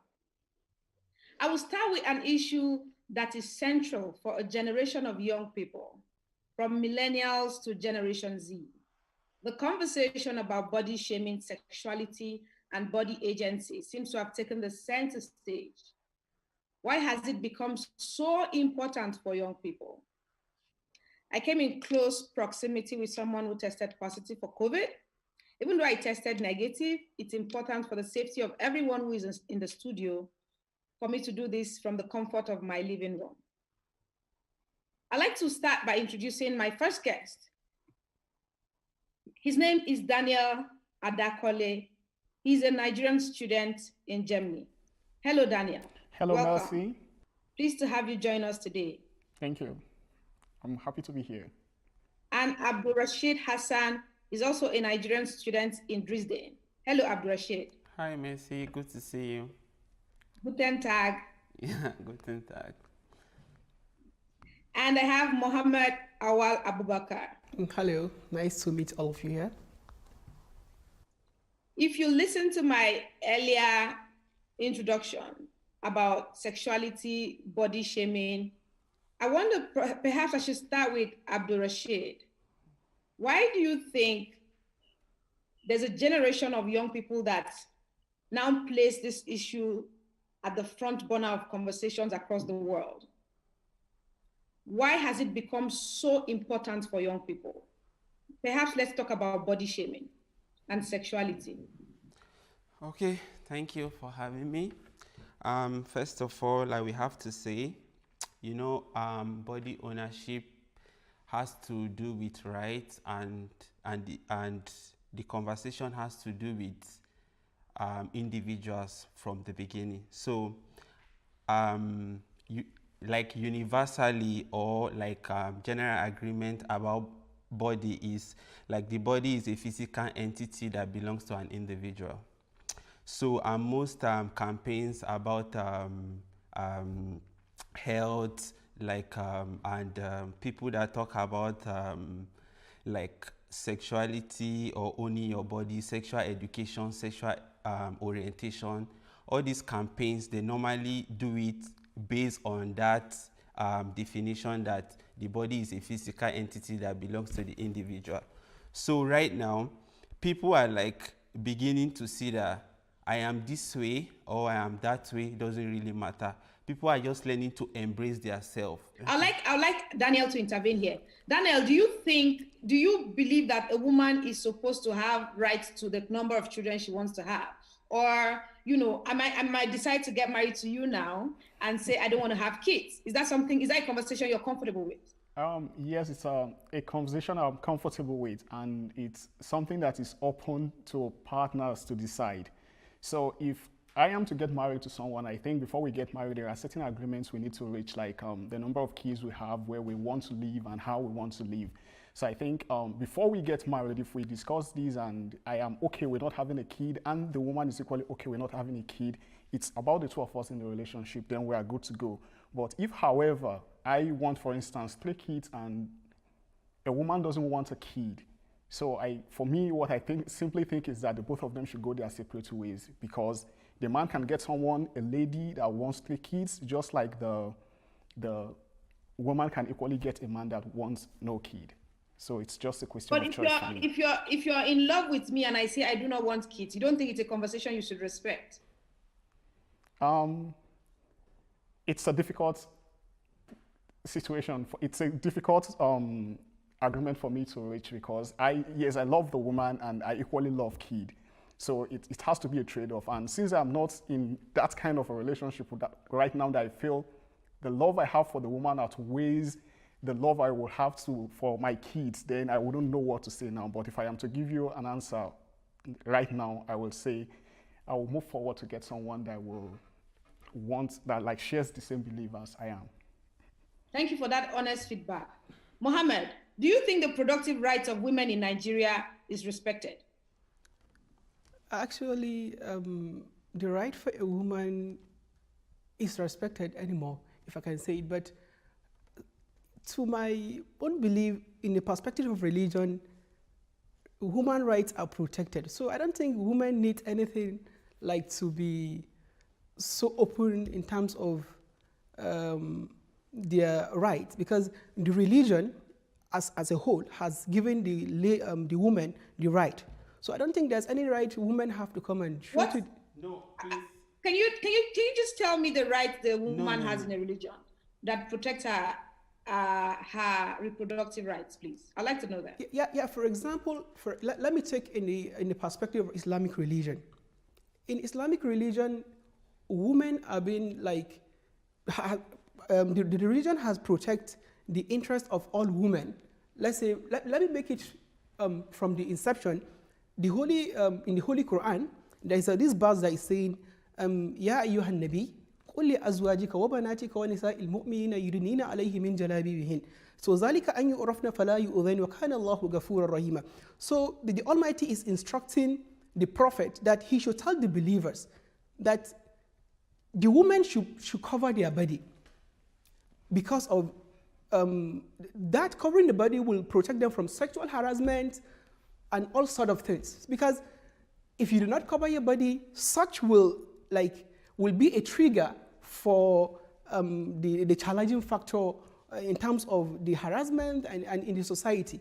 So I think there is nothing the religion has not done for a woman, rather than should be like coming out in the society, claiming rights. Please, can I say something? I don't think there's anything like. Can I say something? Yes, please, you can. Islamically, body are meant to be respected, and in the Islamic jurisprudence, there is right to protect women, but in Nigeria, I don't think it's being respected to some certain extent. See, because in Nigeria, we are still not able to separate between religion and the state. It's still intertwined together. So we need to separate Nigeria and the religion, because the most vulnerable set of people in Nigeria are women, and religion plays a big factor, Nigeria being a secular state. In the up north, women don't have reproductive rights. Let's be honest. It's glaring even for the blind to see. In the south, maybe a bit. But as a Muslim in the north, if your husband say, dress this way, that is how you dress. You have to obey it whether you like it or not. And Islam, I'm a Muslim too, and Islam doesn't necessarily say that, if we look at some of the pros and cons of all these things. And if you want to give birth to 2 children, and your husband wants 6 children, your body belongs to the community. The community will support the woman, the man, that your husband wants 6 children, you have to produce 6 children for him. There is no way she will take that argument to that she will win. Even though her body does not conform to that, she's not comfortable health-wise or anything, like she doesn't want to. The stress of a baby, I cannot do that anymore. This is too much for me. I just want 2. It's 2 I can take. Nobody will support her. Like, her body belongs to the husband and the community. I'm sorry, I want to Pardon? intervene. Mohammed, I probably want to take you up on something you said. Abdurrashid, thank you for that. You said something earlier on about the way a woman dresses and not, she should not be allowed to. Can we come back to that? Abdurrashid, do you think a woman has a right to what she wants to wear at any time? Sorry, not Abdurrashid, Mohammed. That's a question for Mohammed. No, I do not agree with that. It should be with accordance to the religion she's practicing. She should not do anything that should just suit her because she's in a certain community. She has to abide by the rules and regulations of that settings. So she cannot do anything beyond what is in that particular environment, her religion and her people. So I do not back the idea that a lady should be doing anything she likes rather than being abiding by the rules and regulation of the religion and the society. Are you talking about Islam or? Not necessarily Islam. The society you are. You have to abide by the conduct. No. She said Nigeria. Nigeria is a state. Religion is another thing. And Nigeria has its own laws. We have Sharia law, we have customary law, we have this. So which one are you really talking about? Because I don't kind of get the settings. I mean the settings. Let's say, for example, now if you are living in Kano State, yes, you don't expect a woman to be dressing with jeans without a hijab in Nigeria Kano. is a secular state. What if I'm not a Muslim? I'm from the West, and I come to Kano and live. I can wear whatever I like. There is no law in the constitution of Nigeria that said that there is a dressing pattern, you have to dress this way. But respect the people. If you are going to an Islamic conservative house, you can cover your body because they don't like it there. Abdurrashid, I think we need to allow Azina in now because she's been itching to react to some of the comments you guys have made so far. For me, I feel like Abdurrashid was already answering or tackling some of the issues that came up. As a Nigerian woman, I am slightly offended. In fact, I am massively offended that we have to justify our existence or that we have to debate the rights that we should have. He makes general comments about the religion. Whose religion? What happens to people who do not practice a religion, right? The Constitution of Nigeria allows people the freedom of religion and from religion. That is the most important part that we don't discuss. Freedom from religion. So your religion should start and end with yourself as the individual and the person, right? And culture is not law. Culture is what it is. The rules of Nigeria are the ones that are enshrined in the Constitution, and they're very clear about the equality that belongs to men and women. Men do not control women. And I find it very amusing that the speaker earlier on thinks that the way women dress actually justifies sexual abuse. It's conversations like this that permits, basically allows men to go ahead with sexual assault, where the blame is never with them, but with the women. It's now the victim's fault for being sexually assaulted. Women have the right to be in public the way that they feel like they ought to be, just as the same with men. We've never seen women tell men how to appear or jump their bones because they look attractive. Right? This excuse that we keep giving that women should cover themselves so that men will not be attracted to them, it's in the 1980s, should be dumped back there and do not belong in the laws of Nigeria. In fact, the laws of Nigeria are very clear that when you assault somebody, it's a crime punishable by time in prison. Yeah, and dressing. Thank you, Azina. But now that you jumped into the call, it's an opportunity for us to get into your segment, right? Perhaps I need to introduce Azina properly. Azina Mohammed is an activist in Nigeria. She's done a great job with the LGBTQ community and as the executive director at TS. I am happy she's here on the show. Now let's talk about LGBTQ community in Nigeria. Because from the conversations we've had so far, it feels like it's a women conversation. But let's talk about the plight of LGBTQ community in Nigeria. Can you give us a sense of what's going on? I don't understand what you mean by the plight of LGBT Nigeria. Nigeria, again, remains a secular state, but we have laws that target certain minorities. We have laws that make the country improbable and unlivable for people who belong to sexual minorities, for example. That's not new. We've known that the Same-Sex Marriage Prohibition Act, which is a law that simply criminalizes marriage, has been used to target people for the way they appear, for the way they look, the way they sound, and for various other things that lead to blackmail and extortion. So Nigeria in 2020 for people who identify as LGBT is not necessarily easy. But I say that with the caveat that it also depends on class. If you belong to a higher sociological or economic class, you don't have problems in Nigeria. If you belong to a lower class where you're most likely to follow public transport, where you're most likely to need certain helps that is provided by the government, then you suffer as an LGBT Nigerian. But if you're an LGBT Nigerian of means, of course, you have the freedom and the to explore whatever it is that Nigeria affords you as an individual. So I'm very wary of when people use things like religion to justify violence or to justify what their own beliefs are. There's a very popular legal maxim that says, your right stops where my nose starts, right? So if you believe that LGBT people should not have a relationship, do not have same-sex relationships. That's for you. For those who believe that same-sex relationship is acceptable, those people should then be in same-sex relationship. And I'm very clear, I have to say this because a lot of people don't know the law. The law in Nigeria simply criminalizes same-sex marriage, right? Same-sex relationships, same-sex identity is not criminalized. That's why someone like me, who is a lesbian, can exist publicly in Nigeria without being criminalized. But we've seen members of the LGBT community come out boldly from social media to say, you know what, I can no longer hide, right? What do you think influences that, that brazen show, of display to say, I need to live, even in a place where there are laws that criminalizes the activities that my desire to have sex the way I want to have sex, or with who I want to have sex with? I already find it problematic that you think that people are influenced, right? Or that it is bold for people to come out and own their sexuality, right? In a society where you can be detained for 12 years. Messi, please, can I say something? Is that not 14 years? Actually, is that not being brazen? That's clear. For marrying, that's when it is a crime. Being a lesbian or a gay man is not a crime. Again, I am a lesbian. I live in Nigeria. I walk on the streets of Nigeria. I walk into the National Assembly. My identity as a lesbian is not criminalized. Are you concerned that you cannot get married in Nigeria?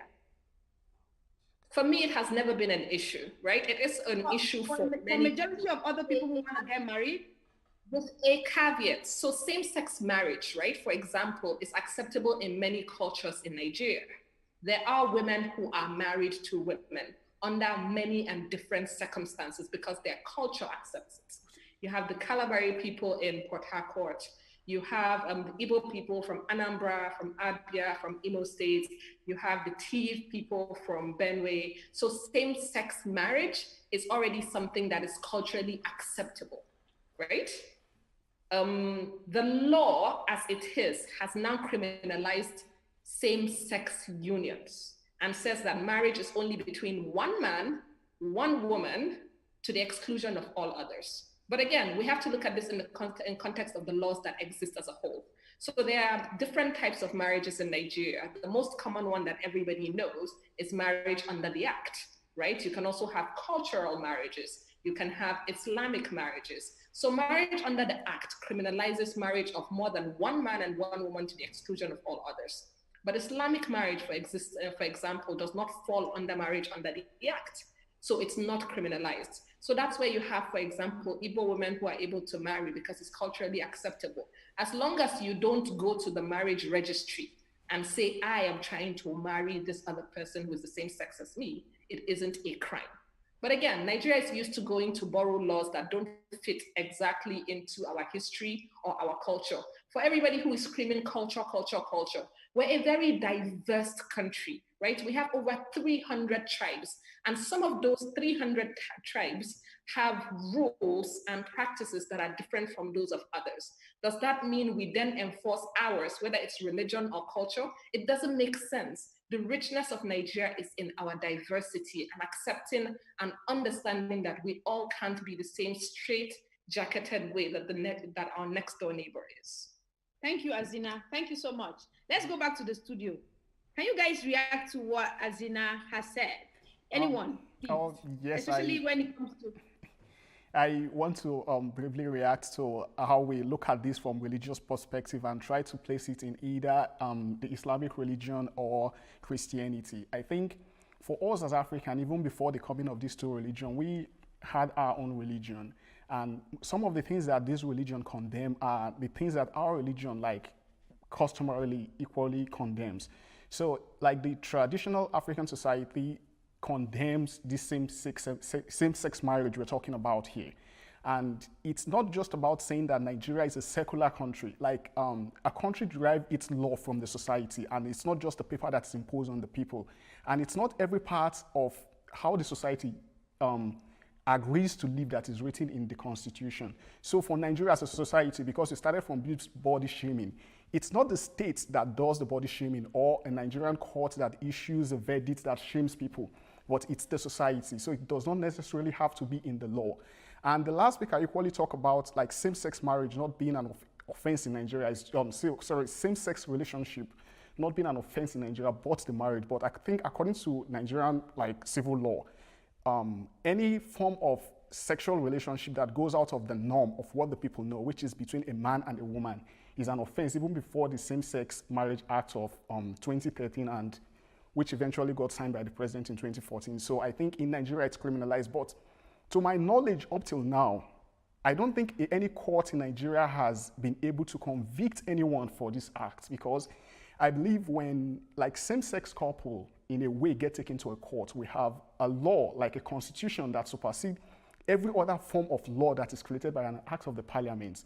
I don't see how this will necessarily go through the parliament, because the fundamental right of individuals is enshrined in our constitution. So we take this away from what the law say and take it to what the society thinks, because in my village, for instance, today, if a girl and a girl is caught in a relationship, it's not the police who is coming to harass them, it's the people.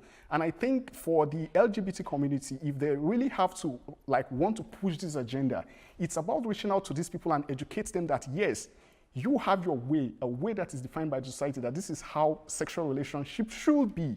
But these people too are into this class, and their right as well should be accepted and recognized by the majority. So like trying to say they are on the wrong side, I don't think will win this argument. I think it's like educating them, telling them to be open-minded, that if you can live this way, these people can as well live in that way. So it's not just about the law, because if Nigerian government make a law today and legalizes same-sex marriage, it will still be shamed where I come from. So it's not just about what the law say, it's what's in the mind of the people. I don't agree with something. There is no Nigerian law that was derived from the society. All the law we practice were imported and borrowed. If you want to solve a problem, you have to start from the beginning. Where did this problem start from? Nigeria was bequeathed to us by some people. Even the name Nigeria, we don't even know the meaning. So growing up as a kid, I used to visit my dad's place far in the north, close to like Niger Republic. I see men dressed as women far back in the early 90s. Men dressed as women, cutting like they are doing a festival, they are openly holding their self-kissing. That was the call down Odo in Kano. Exactly. So if our laws were derived from the society, why did those people are part of us? So the law wasn't derived. Those people were not consulted. They didn't derive any law from any society. As I told you from the beginning, Nigeria as a country and religion, we've not still learned to separate it since the British used administrative convenience to just call some people together, merge them and call them the name Nigeria. Maybe the person's wife even gave us a name. There is no identity. There is no, if our laws are derived from the society, people from the south, people from the north, they have to regionalize everything. We can't have one Supreme Court. People from the south and people from the north are supposed to have two Supreme Court. Own your body, this is who I am. Anybody now, you willingly come. This thing you people are saying is wrong. But if when I came into the studio, I saw facts, Ms. Hashim. I know she talks about some of these things on social media, and we know about the attack she gets. So people are just using this conservative Islamic norm that is, to me, is wrong, to just suppress people and not make them know their rights. When I was young, I was growing up, going to the Islamic school. What those scholars were telling me when I grew up now and could read the Quran and understand it for my own, what I'm understanding is not the same. It's not the same the way because all this, Zina maybe now, she can walk in the street of Abuja because maybe she has some class, she has some backings. But an ordinary person from my street, from Iya-Ibeji shop in one street, she cannot try that, come out from my house. I'm a lesbian, walk around the street of Nigeria. I don't I don't say support like same-sex marriage, but I have nothing against people that do it. It does not concern me. It does not affect the food they put on my table. I can work with them and do anything with them. But anything you want to be, since we've agreed that that country is a secular state, let's keep it as a secular state. If we don't agree anymore that it's not a secular state, let them do. Let these people law be different, these people law. You can't, because one section of the country say we don't want to do this thing anymore, you just impose it on everybody where there are those traditions. Even those sexualism or say started from the way north. I see those people growing up, they hold sticks, they are dressed beautiful. Why were nobody criminalizing them those period? Everybody plays with them. They are part of society. They come there every day. So I don't see now why some people went to make that law, how they, like maybe some people were just uncomfortable, because Nigeria, a group of 50 people that are in the elite class can just be uncomfortable with something. They will just go make one law. No one can do anything about it for 200 million people. Like, the power that those people possess are too much. That is where we need to start from. The beginning, the root cause of all these things, and begin to break it down from the beginning for people to be happy. I want to get back to Mohammed. To me, Nigeria is a religious nation, to my belief. Nigeria is so there is no way Nigerian can be like separated with religion. Okay? I don't think there's any place in the world like that religion is being practiced more like Nigeria, to my own knowing. So to this extent, all laws that should be taking place should be in accordance to the practices of those people in the country. That's my belief. So Nigeria as a nation, a religious nation, so we should abide by what our religion is saying. And those people, our representative in, let's say, in the House of Assembly and the rest, they are representative of course. They represent us as individuals in the society, so they should go in accordance to the teaching of the culture and the religion. Which culture? I don't understand religion. Religion, you like what? Religion. Which, you see, there are three religions recognized by the constitution in Nigeria. Are you talking about Islamic religion? Are you talking about Christian religion? Or are you talking about Muslim religion? In the two major religions we have, I don't think in Islam is penalized. Okay, you can't be married same-sex. So what about in Christianity religion? Daniel, what about people that you are talking about culture? I mentioned some people to you that they've been culturally living like that. What about those people that are in that culture? Where do you factor them in now that are not Muslim or Christian? Because I told you I knew some people that have been living that life before. When I was growing up, we never cast aspersion on them. They mix with us. We like them. Like, nobody, when I was growing up, tell me, oh, those people are bad people. They are not good. Nobody said that to me. But we are all living together. So where do you put those people now? Mohammed, so now they have to go and live in hiding. Azina, I know you're itching to talk. Mohammed, just last question for Mohammed. I'll come back. I need to go to Fakria. Mohammed, are you against a woman liking a woman and sleeping with a woman and marrying a woman? I am totally. To me, I am totally I'm not in support of a woman marrying a woman or a man marrying a. For what reason? Because I'm a religious person, so I can't go beyond what my religion is telling me.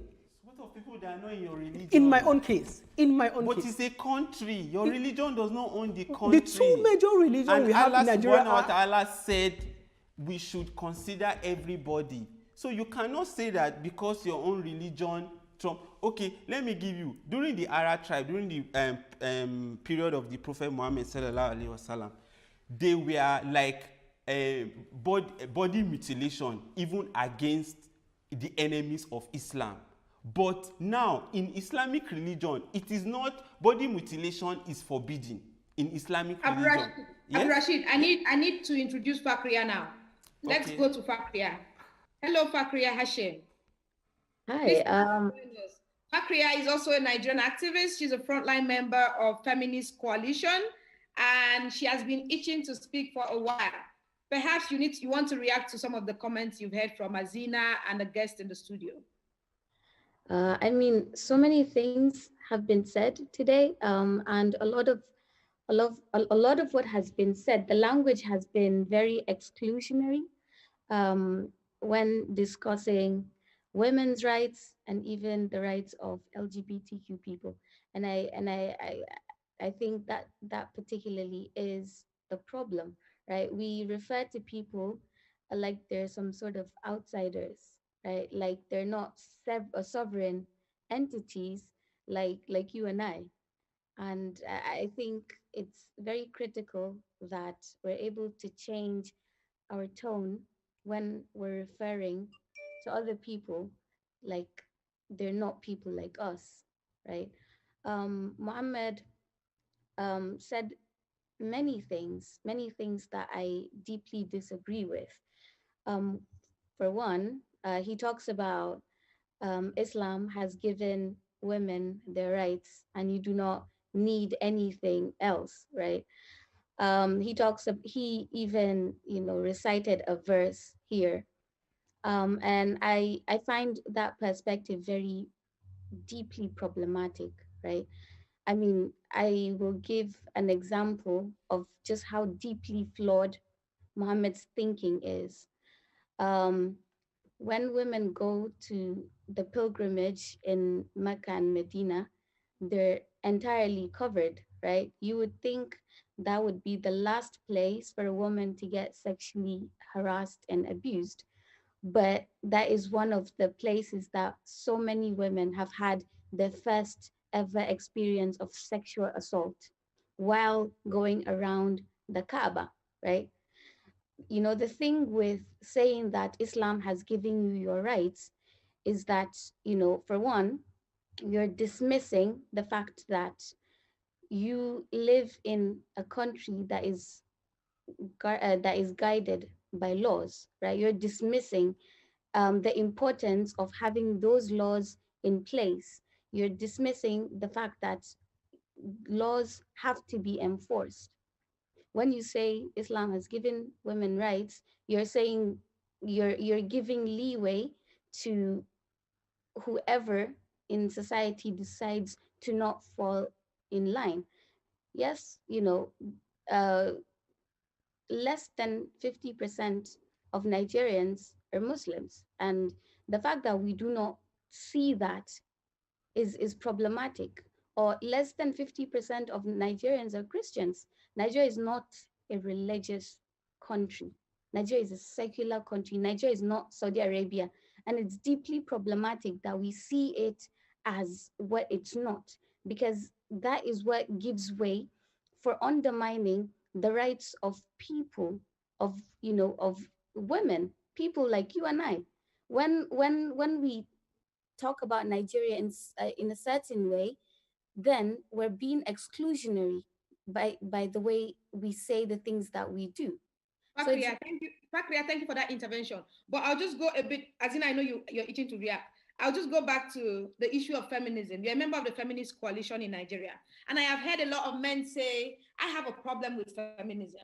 I mean, a lot of men have said that to me. I don't know about you, but they say, oh, if you want to talk to me, don't talk about feminists. Don't say you are a feminist. Don't say, why is it that feminism, the term alone, has become very problematic for some men in Nigeria?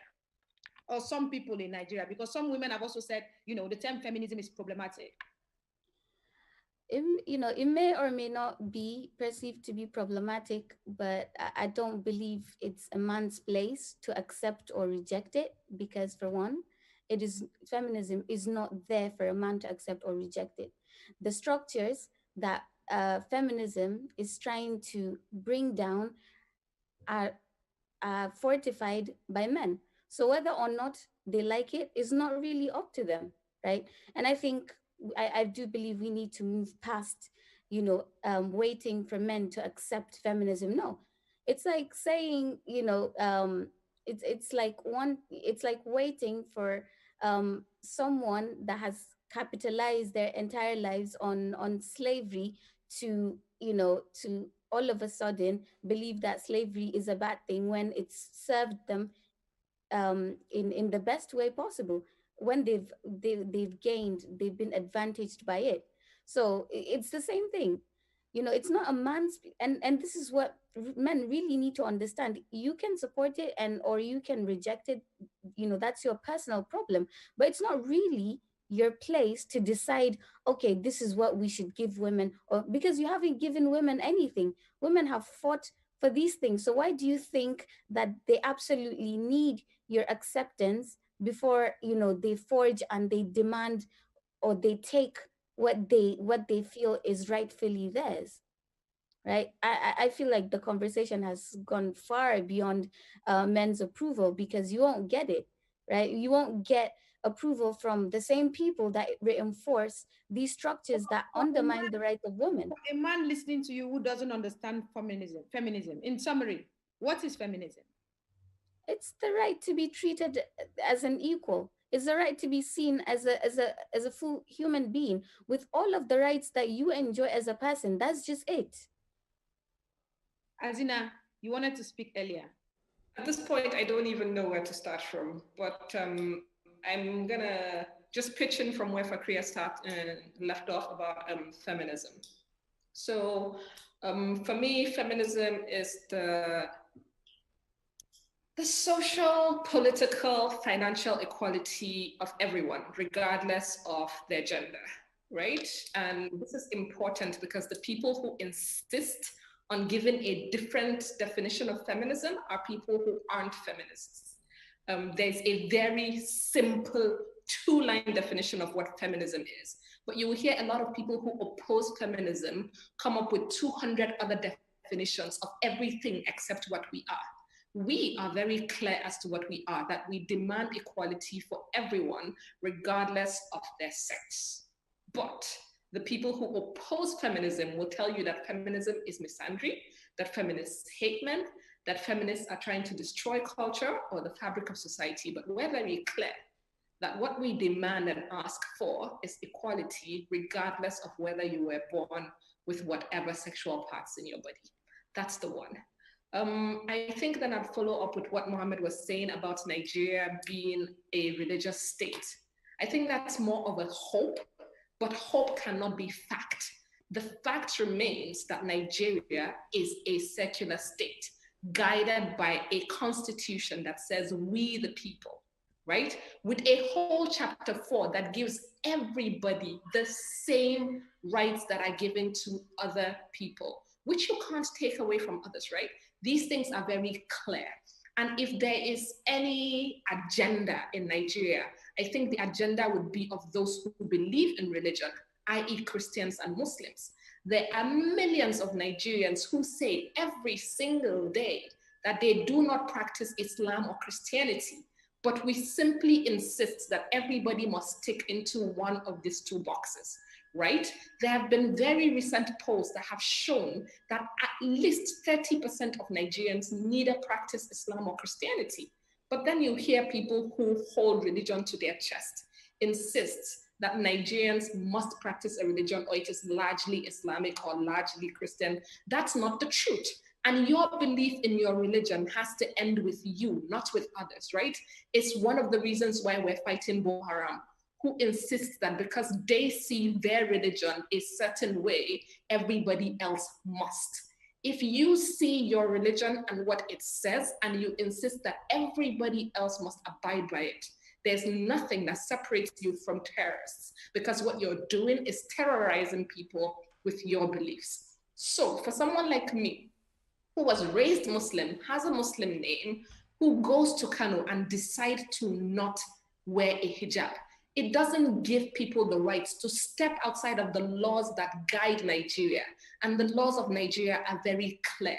There was earlier on a flippant line that was said that even though the laws exist, that culture should be prioritized and people should go outside laws. That's literally calling for mob violence, which is a crime.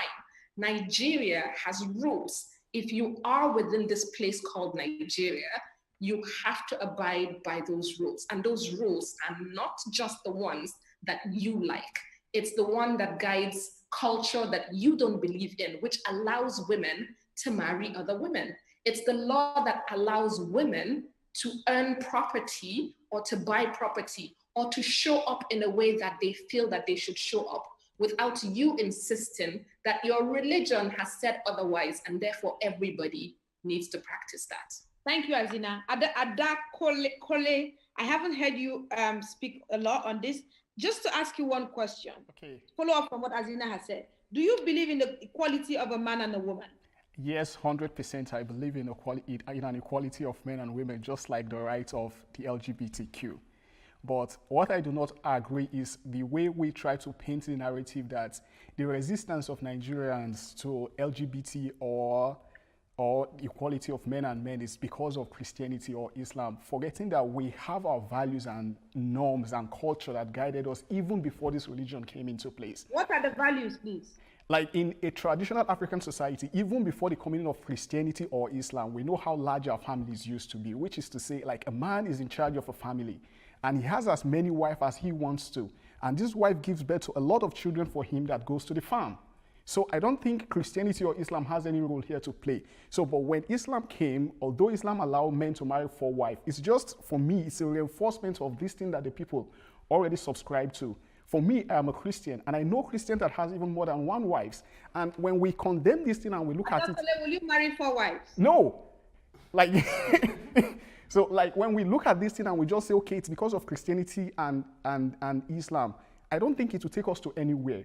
What we need to tell the people is to teach them how wrong this thing is and how they progressively need to shift from how our grandparents live and live up to this time where we are. It's not by saying it's because you're Christianity. If you go to my village where they are not Christian, I believe my grandfather, he's dead, but I believe he will be opposed to same-sex marriage. But the only way to get people at this grassroots to accept this form of relationship is by educating them that, yes, you can be what you are, and let these people be what they are, as long as their right to live, their right to get married, does not temper with your own right to get married to a woman or as a woman get married to a man. So, and this is something that needs to be achieved with education. And with can I just take you back on what you said earlier on? You said back in the days, men marry women just to have them birth children for the farm. Yes. So you also, by what you have said, do you think that women, the function of a woman is just to birth children? This is the belief of our people. This is the culture of our people. Let's not unmarry these two things. People? Yes, it's not just in Nigeria. It's by extension, even, I don't want to speak for Europe, but like the world has moved from what it used to be 200 years. Even when we're talking about the rights of men and women, we are in Germany. The right of women used to be trampled upon here in Germany too. The changes we have here in Germany did not happen overnight. It happened with the education of their men, the education of their boys, and these women whose rights are violated are the mom of these men that are violating their rights. So as a woman, when you have a child, it's your duty to as well educate your boy child that don't say, okay, because you are a girl, you wash plates at home and let the guy wash cars or the guy wash the father's car in the morning. I grew up in a family where when my mom apportioned responsibility, he does not apportion responsibility based on the gender of the kids. But when we do this at home, we put this idea into our boy child or girl child that this is supposed to be. Can your wife tell you, I don't want to have children, no, I want to have just 2 children? Do you think she can say that? When we started this argument, we started from a point. We are human beings too, and we have our own belief and we have what we want to be in the society. And I told you earlier that if my plan is to have 3 children, for instance, I don't want to marry 4 wives or have 20 children or have 2 boys. And I I said boys, have 2 children. And I need a woman who conforms with me. And in a relationship, it's not just the number of kids we have. The relationship breaks up not because a woman fails to give a man the number of children the man wants. There are other factors too. And there are other factors that may lead to disagreement in the relationship, and this could be one of them. So I think before getting married to someone, that's why there is a need for courtship, you need to understand there's something yourself. I need you to clear up. Okay. If I get married to you and we agree that we're going to have 4 children, okay, and we started with 2, and at some point I felt like I am tired, my body is tired to have more than 2, and I called you and said, you know what, I'm done. I will understand because we are all together in this journey. When you gave birth to the first child, I was there to see what you went through. When the second child came, I saw what you went through. So if you're going to come up with this, I just needed to clear that. Okay. Yes, of course. I will, if we don't have it, if we agree to have a child and we don't have a child, it's not just from the beginning, but we're already there, and I can understand what is happening, then so be it. Thank you. Abdul Rashid. One thing that is lacking in Nigeria, I think, is education and the elite class trying to like suppress people psychologically to always impose on them what they want. They come to Europe enjoying these things, they go back home and keep our people brain drained. If not, this feminism or this conversation in Nigeria, we are not even supposed to be having them. Because back then, we have people like Queen Amina of Zauzau, Funmilayo Ransome Kuti, Margaret Ekpo, and them. They were all leaders in their thoughts. And is it the name feminism they don't like? I don't really understand. Let me tell you something. Anyone that try to squeal or you talk about feminism, they bring one definition or the other. They know the truth, the main fact of what people are talking about. But just because to score some point or they try to bring... I grew up with a single mom, and I know like how society are trying to bring her down. She's educated. She has a BSc, has a master's degree. Then she wants to go for another promotion to another stage. They'll say, oh, because she's a single woman, we can't trust her with that kind of situation. They bring another person there that is incompetent and screw the whole process. Society is derailing.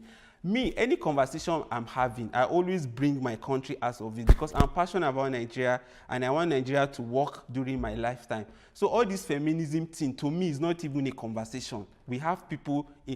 when Nigeria started, before the white people came and colonized us, we don't used to have boys class, girls class. It's the white people that say boys will be having one class different, girls will be having one class different.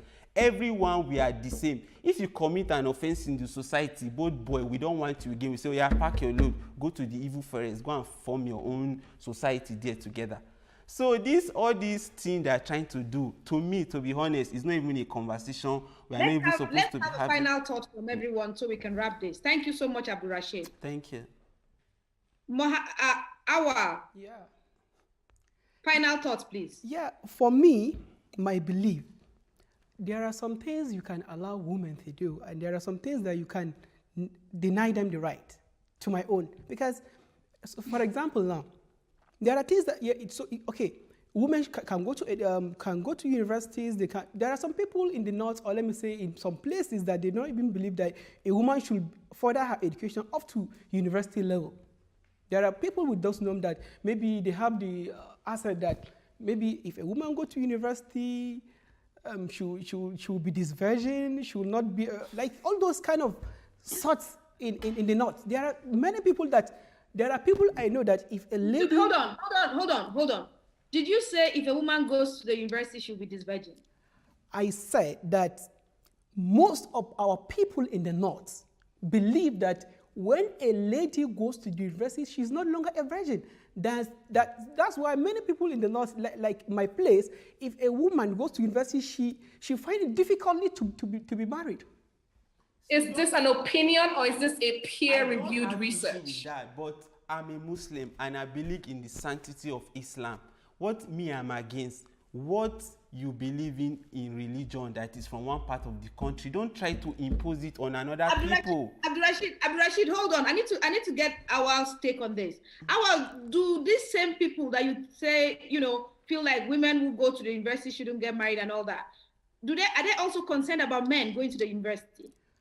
Again, I'm very, very worried that you keep taking opinions as facts, right? This is Abdul Rashid's opinions that are not supported by anything but his belief. So these are things that are coming from nothing but his belief and nothing to support it. Awa, can you just respond to this? Are they of the same? Why is it tilted towards women and not men? Why is it that men are excluded from this conversation? Why should a man go to the university and not get this virgin there, or not be seen as someone that I shouldn't get married to because he's gone to the university? For me, I'm going to marry a university graduate, but that's my belief. I think she's pure, and I don't have anything like... Hold on. What do you mean she's pure? She's good. Like, I believe that she's good. She don't have such problems, rather than like some other people believe different things. My belief is that women should go to university. They should also have right to education. They should have right to many things, but rather some things that they should be denied the right. Okay? Thank you. Fakria, please, final thoughts. I think it's very audacious to use words like can or allow or deny, because it's not any man's place to give or take away any woman's rights. It really isn't. And the sooner men understand that, the better for all of us in this society. These rights are not given by you, so they can't be taken away by you. You can't allow women, because women are sovereign entities. It's very interesting that Mohammed is in Berlin and he's going to university, but he still believes that, when it comes to a woman, there is a bit of a zigzag to, where women should or should not end up. But it really isn't up to you or any man. Like we are guided by constitutions in the countries that we live in, and those are the only laws that matter at the end of the day. And even those laws are not, it's not a full stop that you have those laws, because if laws undermine the human rights of a segment of a people within any society, then they need to be repealed, right? And that's really progress. But being able to deny people rights, no. Thank you so much, Fakria. Final thoughts, please. So I know that a lot of comments were made today about values, norms, and cultures. I want to remind everybody here that these values and cultures are not universal. What is acceptable in the North is not acceptable in the South, or in what is acceptable in the East is not acceptable everywhere. So there is diversity, which is why I keep giving you examples of things that are different, like women being allowed to marry each other in various tribes. They're not universal and they're not static. They change and they evolve. People are telling you that they've evolved, but you refuse to listen to it and you fall back on my religion, my culture. I'm telling you, women, LGBT people, minorities are standing up daily and telling you that we've evolved. You haven't, and you're trying to keep us back, and that needs to change. And unlike Fakria, I actually do believe that to a large extent, women need to start behaving like men. If men want to allow or deny us things, it's time we too deny men certain things. I don't think we should allow men out at night. They are the ones who bring the most violence to Nigerians generally. We shouldn't allow men to be outside. We shouldn't allow men positions of power, because frankly, they've had it for too long and all they've done is destroy the country. We shouldn't allow men access to rights of others, right? They've proven that they can't be trusted with it. How dare we give men rights over their own bodies? I think that we need to also start being audacious and take up space and take away rights from men. Let them see how it feels for a while. Thank you so much, Azina, for the final thought. Let's take away rights from men and see how it feels for a while. That's a powerful one. Daniel Adakole, thank you so much. Abdul Rashid Hassan, thank you for making our time to join us. Mohammed Awal Abubakar, thank you so much. But especially, I will not forget Fakria Hashim joining us from London, and Azina Mohammed from Lagos, Nigeria. Thank you so much. I want to thank everyone for sharing their thoughts with us on this issue, gender, sexuality, family planning. From all of us in Berlin, thank you for joining us. My name is Mercy Abang. Join us again next time. See you. Bye-bye. Bye-bye. Bye.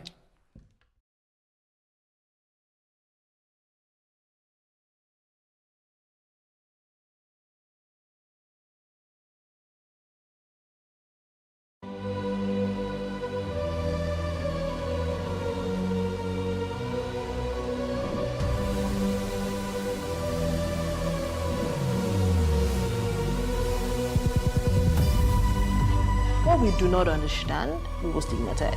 What you can see is the remaining of the tanker that exploded. The suspect equally confessed.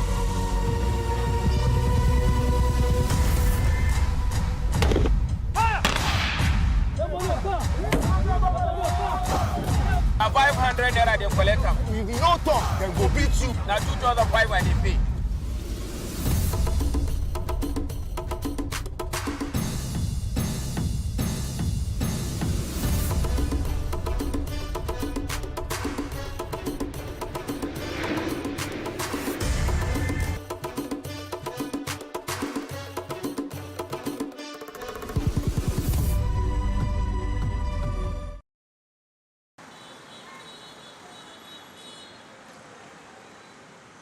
You may want to ask why murals are important.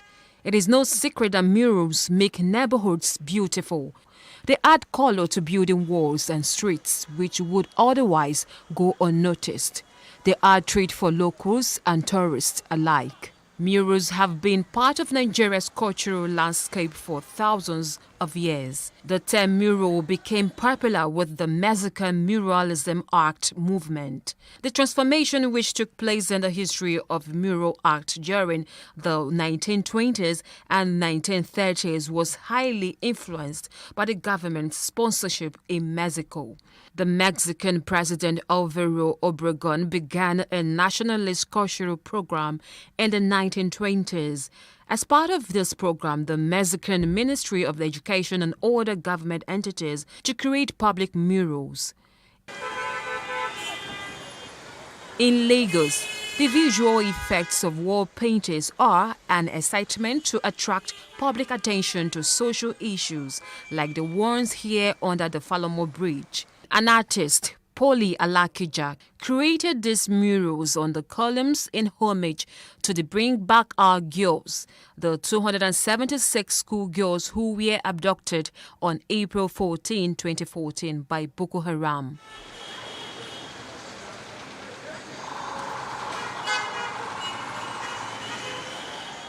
We speak to an artist, Ebenezer Omole, a 34-year-old who started off as a child and has been painting for many years. This is one of the locations where he has some of his works.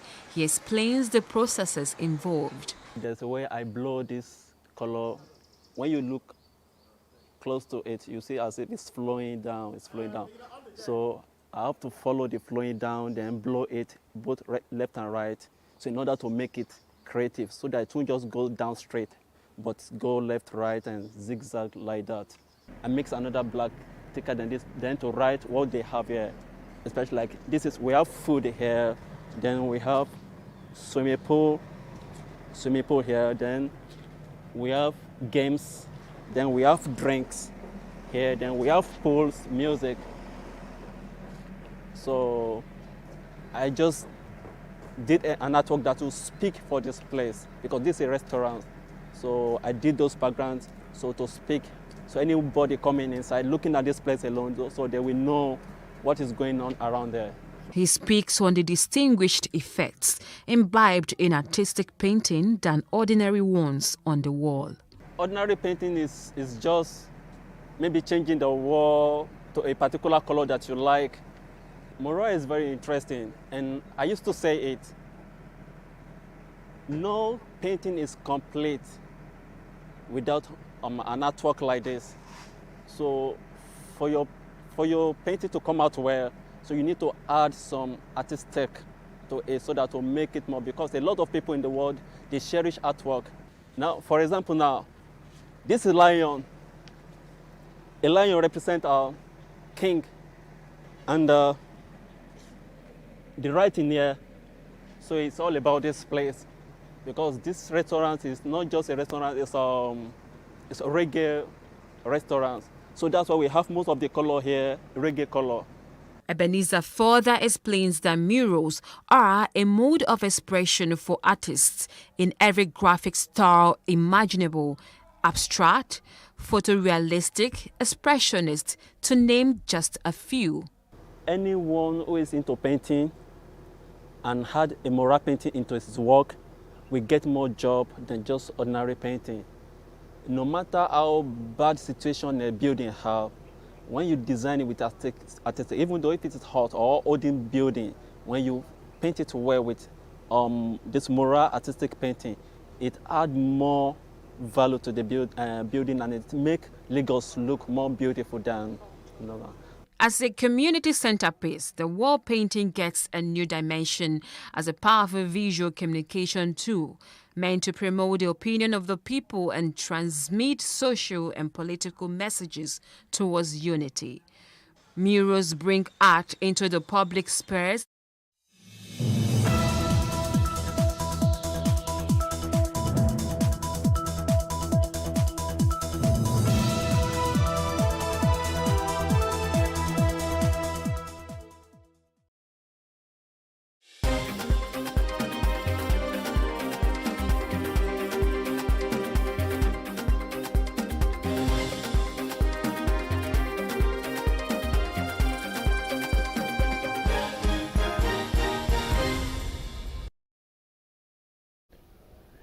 Good evening to you. I am Justin Akadonye, and this is the news update on Plus TV Africa. We begin from the National Assembly, as it has granted an extension to the implementation of the capital aspect of the Appropriation Act of 2023 from 30th November or June 2024 to 31st December, following a request by President Bola Tinubu. The Senate and the House of Representatives also passed a bill for an act to amend the implementation of the 2023 Supplementary Appropriation Bill till the 31st of December this year. President Tinubu seeks the extension of the two budgets until 31st December to allow for a full implementation of the law. The passage followed the emergency plenary convened, which was presided by the President of the Senate, Godswill Akpabio. Mr. President and my highly esteemed colleagues, the bill seeks to amend the 2023 Appropriation Act as well as the 2023 Supplementary Appropriation Act to, among other things, extend the implementation period to the 31st day of December 2024. The bills were read for the first time today, Thursday, 27 June 2024. Distinguished colleagues, you will recall that on Wednesday, 20th March 2024, this act were amended to allow for exhaustive implementation of capital projects under the Act to the 30th day of June 2024. Supporting the passage of the bill, lawmakers speedily okayed the request as bills went through the three stages of bill passage on the same day. And since it's the executive that oversees the pulse of the nation, if the reason that extending the lifespan of the budget is necessary to execute projects in order to ensure that no projects are abandoned, to leave out the specter of abandoned projects in Nigeria, Mr. President, to all intents and purposes, I think we should resolve to allow this bill to pass. It is important, lastly, sir, that the chairman of appropriation, the chairman of finance, should be able to make sure that before December, that this particular inputs are actually implemented. And if for any reason the government could not do that, they should report back to the National Assembly for discussion year from 30th June 2024 to December 31st, 2024, and for related matters 2024. Third reading taken and passed. I thank you for your contributions. I thank you for your patriotic duties, and most especially, I thank you for your timely intervention, which will enable us and enable the executive arm of our government to continue with projects without abandonment. May God bless the federal. The implementation of the 2023 supplementary budget by implication would run in pari passu with that of the 2024, which stands at 28.78 trillion naira. Meantime, the President and Vice President Kashim Shettima have met with governors of the 36 states of the Federation and ministers to deliberate on the new minimum wage for workers in the country, as well as other economic matters. The President and the governors met at the 141st meeting of the National Economic Council, NEC, which took place in the Council Chamber of the State House in Abuja, the nation's capital. The Vice President chaired the meeting with state governors, deputy governors, and ministers before the arrival of the President. Now, Thursday's meeting comes after 2 days after the Federal Executive Council stepped down a minimum wage review memo to allow for more consultations. Earlier, governors under the aegis of the Nigerian Governors Forum met in Abuja and assured Nigerians that ongoing negotiations between the government, private sector, and organized labor would produce better wages. Now, the 17 governors from the southern part of the country under the aegis of the Southern Governors Forum have advocated that each state be allowed to negotiate a new minimum wage they can pay with the labor unions. This was contained in a communique issued at the end of their meeting held in Abeokuta, the Ogun State capital. In a 16 points communique, the forum called for the strengthening of fiscal federalism and devolution of powers, and expressed concern over current practices where mineral licenses are issued and explorations undertaken without recourse to state governments. It noted that issuing mineral licenses without carrying the state along has resulted in criminal activities, attendant negative environmental impact, ecological degradation, and no remediation commitment or revenue accruing to the state or the federal government. Now, former governor of Kogi State, Yahaya Bello, has urged the Federal High Court in Abuja to transfer his case with the Economic and Financial Crimes Commission, EFCC, to Kogi State. Speaking through his lawyer, Adeola Adedigbe, Bello told the court on Thursday that since he was alleged to have committed the offense when he was the governor of the state, it is proper for the case to be held in Kogi. Now, the EFCC had arraigned the former governor on alleged 82 billion naira fraud before the Justice Nwite-led court. It would be recalled that the former governor had on 4 occasions refused to appear in court, citing various reasons like bias against him by the anti-graft agency. The whereabouts of the former governor have remained unknown since operatives of the anti-graft agency attempted to arrest him from his Abuja residence. Also, the Economic and Financial Crimes Commission has asked the Federal High Court in Abuja to put the 2 lawyers defending former governor Yahaya Bello on trial for alleged professional misconduct and contempt of court. The 2 lawyers, Abdul Wahab Mohammed and Adeola Adedigbe, both senior advocates of Nigeria, were accused of exhibiting professional misconduct and contempt of court by undertaking to produce their client in court and failing to keep the promise made in open court. Now, in an application by its lead counsel, Kemi Pinheiro, SAN, the EFCC accused the 2 senior lawyers of frustrating the arraignment of Bello by deliberately shielding him from appearing in court.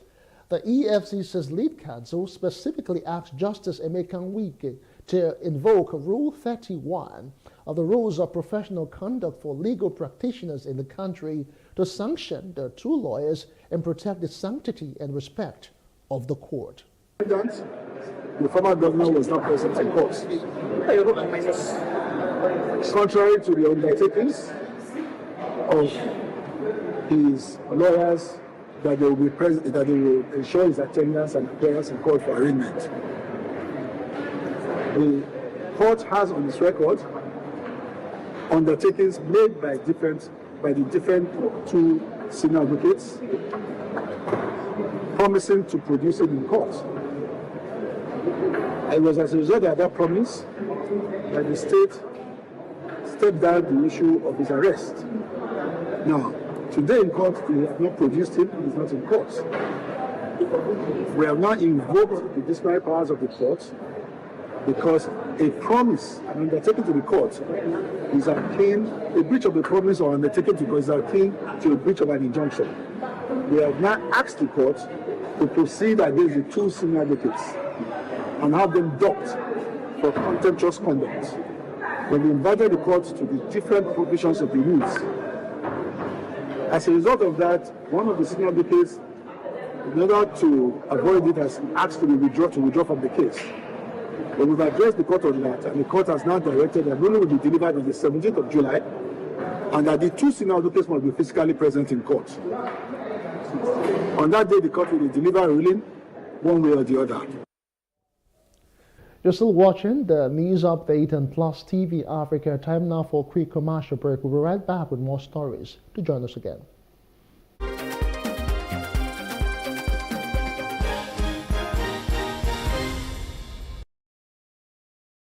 Picture this.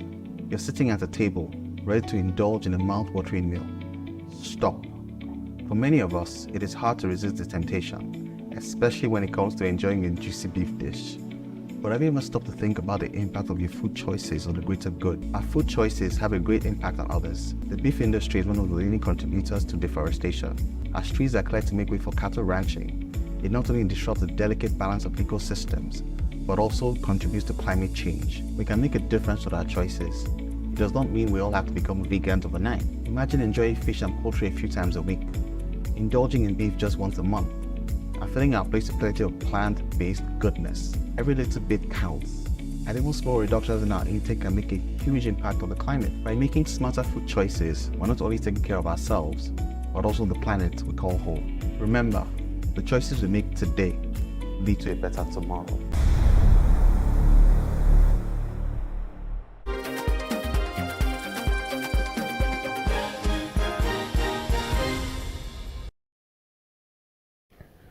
Welcome back now to news now to other parts of the continent.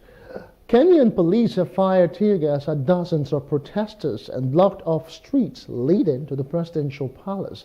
Small demonstrations continued in several cities, even after the president vowed to pressure to withdraw a tax hike bill. Turnout was well down from the height of the mass rallies sparked by the bill over the past week. On Wednesday, President William Ruto withdrew the legislation on a day after clashes killed at least 23 people and Parliament was briefly stormed and set alight. Ruto is grappling with the most serious crisis of his two-year-old presidency as a youth-led protest movement has grown rapidly from online condemnations of the tax hikes into mass rallies demanding a political overhaul. Outside the continent now, the European Union and two of its member countries, Lithuania and Estonia, have signed security agreement with Ukrainian President Volodymyr Zelensky at the summit in Brussels today. The agreement with the EU lays out the bloc's commitment to help Ukraine in 9 areas of security and defense policy, including arms deliveries, military training, defense industry cooperation, and the mining, according to a draft seen by Newsman. The pact, along with documents signed by Lithuania and Estonia, is intended to complement other similar agreements sealed between Ukraine and its allies as it continues its defense against Russia's invasion. Now, countries including the United States, Britain, France, and Germany have sealed such pact with Kiev. Officials say the agreements are not the same as the mutual defense pact between NATO nations, but pledge to provide Ukraine with weapons and other aid to bolster its own security and deter any future invasion. Well, let's talk business now. The Naira has lost 1.32% of its value as the dollar was quoted at 1,520 Naira on the parallel market, commonly referred to as the black market. Now, this represents a 1.32% loss when compared to 1,500 Naira to the dollar quoted on Wednesday. At the Nigerian Autonomous Foreign Exchange Market, NAFEM, on Wednesday, the Naira lost 0.47% as the dollar was quoted at 1,507 Naira 83 kobo compared to 1,579 kobo quoted on Tuesday, according to the data from the FMDQ Securities Exchange Limited. On Wednesday, the Central Bank of Nigeria announced the discontinuation of its price verification system PVS portal effective July 1. This decision comes in light of recent developments in the Nigerian foreign exchange market. And that's the news update. For more stories, please follow us on Facebook, on X, and Instagram. And do subscribe to our YouTube channels at Plus TV Africa and Plus TV Africa Lifestyle. You can also view us from Limex on limex.tv and Glow TV apps anywhere in the world. I am Justin Akadonia. We urge you to join us again at 9:30 for a flagship bulletin. Many thanks for watching.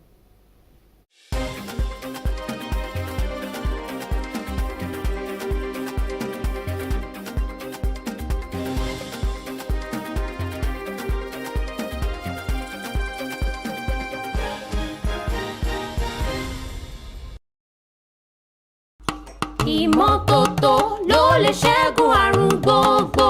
Ìmọ́tótó ló lè ṣẹ́gun àrùn gbogbo. Cholera is defined as an infectious disease that is caused by ingestion of food and water contaminated with the bacterium Vibrio cholerae. It usually occurs as diarrhea, dehydration, and may lead to death if left untreated. Cholera was first discovered in 1854 by an Italian physician, Philip Pacini, during an outbreak in Florence, Italy. Also, record shows that cholera was detected by Robert Koch, a physician and microbiologist in India in 1883. In Nigeria, since its first appearance in 1972, intermittent outbreaks have been occurring. The later part of 2010 was marked with a widespread in the northern part of Nigeria, spreading to the other parts, and involving approximately 3,000 cases and 781 deaths. Unlike many other infectious diseases, cholera persists as a huge public health problem worldwide, even where there are accessible and effective methods for its prevention and treatment. The main reasons for its persistence are socioeconomic, since cholera thrives in unhygienic conditions and environments with a reputation of already fragile sanitation, especially in overcrowded areas. The major symptoms of cholera are diarrhea, nausea and vomiting, dehydration, muscle cramps, and shock. To prevent being infected with cholera, you should provide safe water, basic sanitation, and maintain adequate hygiene practices. If infected, the first aid treatment to assist the sufferer, if medical professionals are not readily available, is to get oral rehydration solution to replace lost fluids and electrolytes. Without rehydration, approximately half of the people infected with cholera will die. Severe cases need rapid treatments with intravenous fluids and antibiotics, which are to be recommended and administered by medical experts. There is currently an increase of cholera outbreak in Nigeria, and the Lagos State government declared a cholera outbreak on the 9th of June 2024. 3 suspected cases of cholera have been reported respectively in neighbouring Oyo and Ogun states.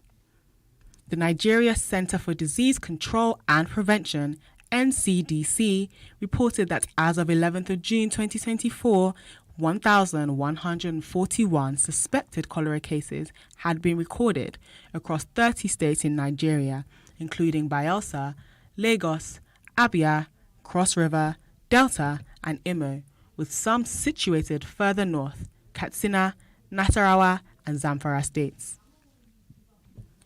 United Nations International Children's Emergency Fund, UNICEF, says Nigeria must prevent spread in schools. With the intervention of all relevant bodies, individuals also have a relevant role to play. Prevention is better and cheaper than cure. Here are a few prevention tips. Drink and use safe water. Flush or bury poop. Wash and peel raw fruits with clean hands. Also, cook food thoroughly. Thoroughly clean toilets and surfaces contaminated with poop. Remember, health is wealth. Stay safe.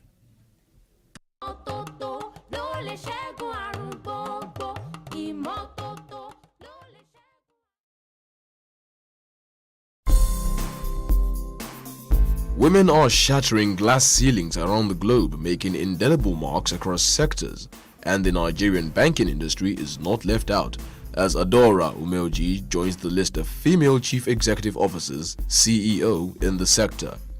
In this feature, we bring you the profile of female chief executives of banks in the country.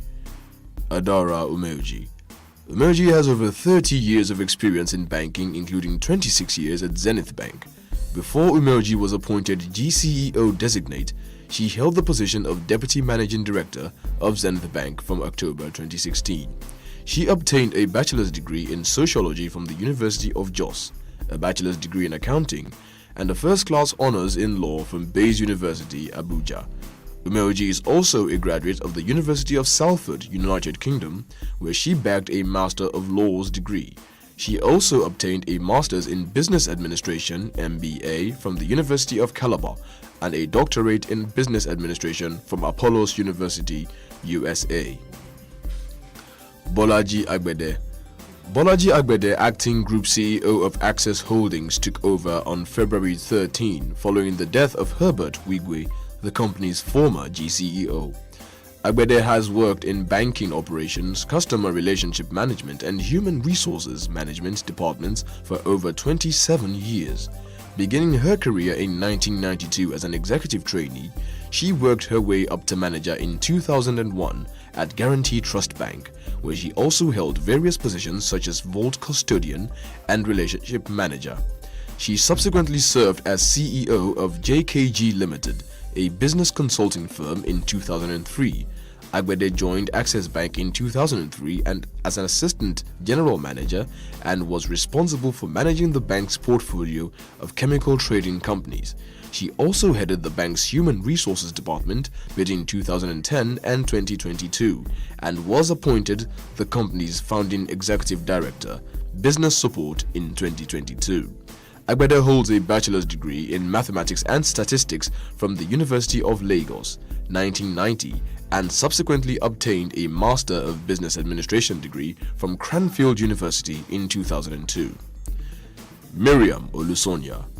Miriam Olusonya is the MD of Guarantee Trust Bank Nigeria Limited, a subsidiary of Guarantee Trust Holding Company, GTCO PLC, a position she assumed in July 2021.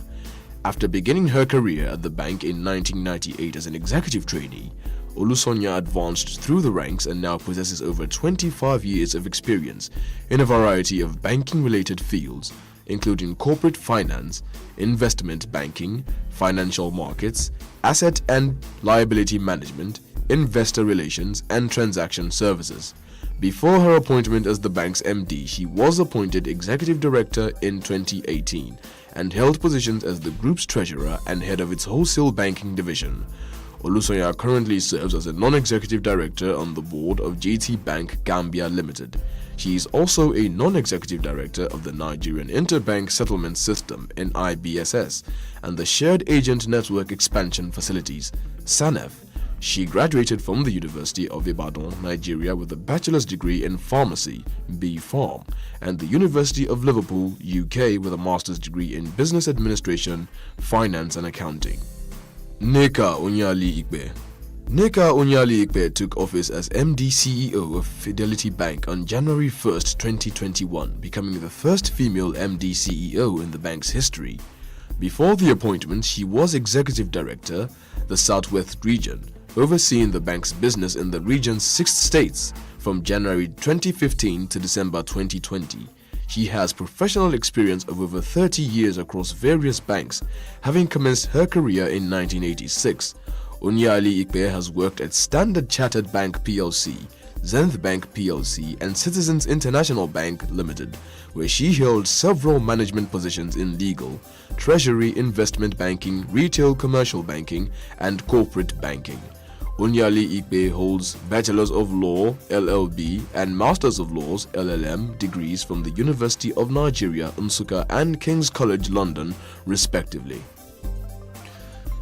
Yemisi Edun.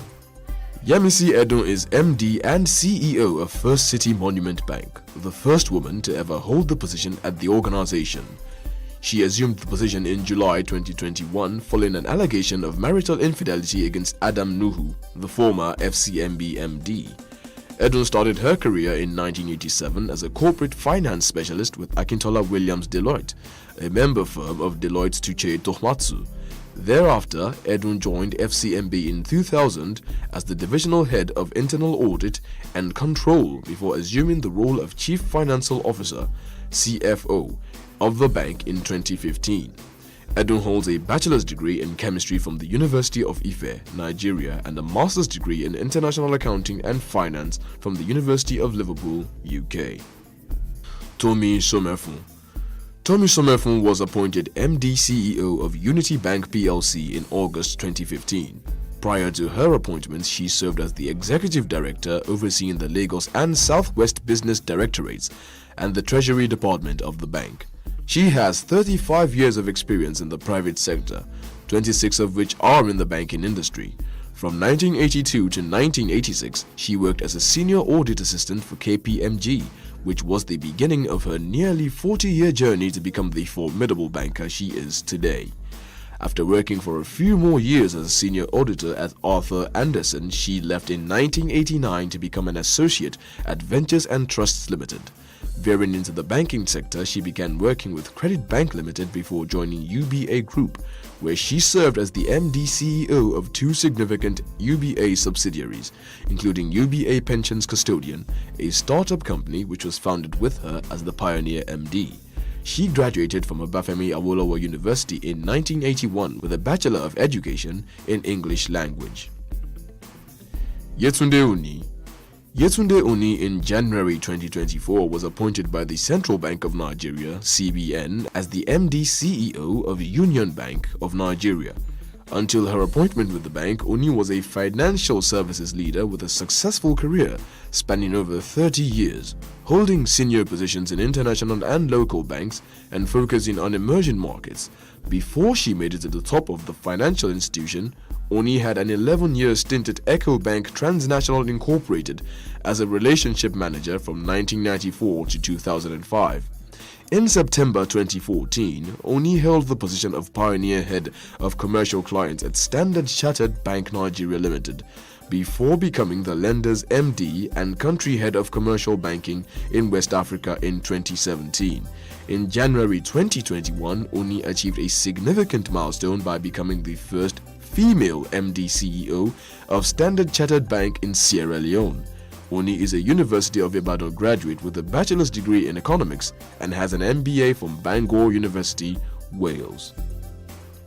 Ireti Samuel Ogbu.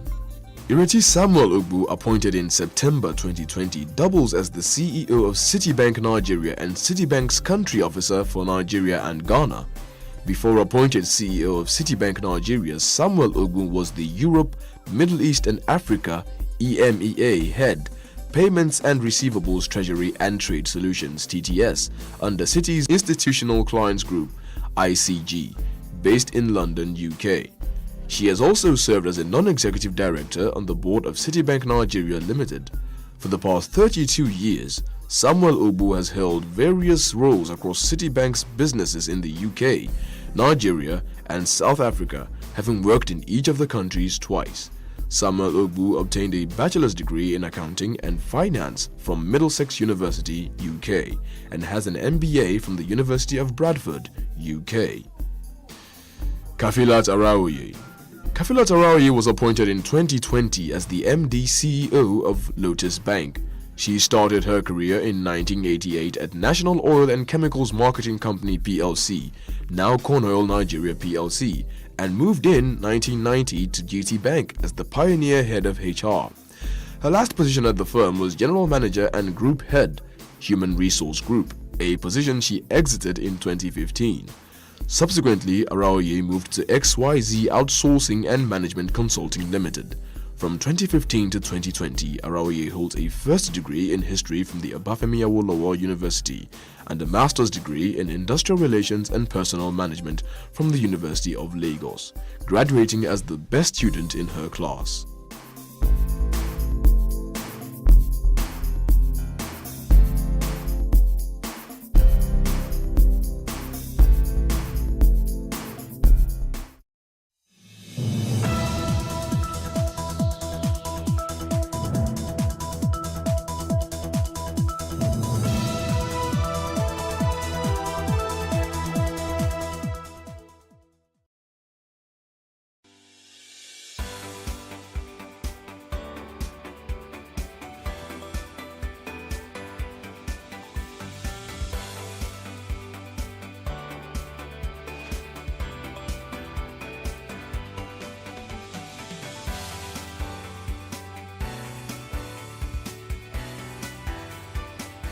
For an increasing number of individuals working remotely, establishing boundaries at work and preserving a healthy work-life balance has become increasingly challenging.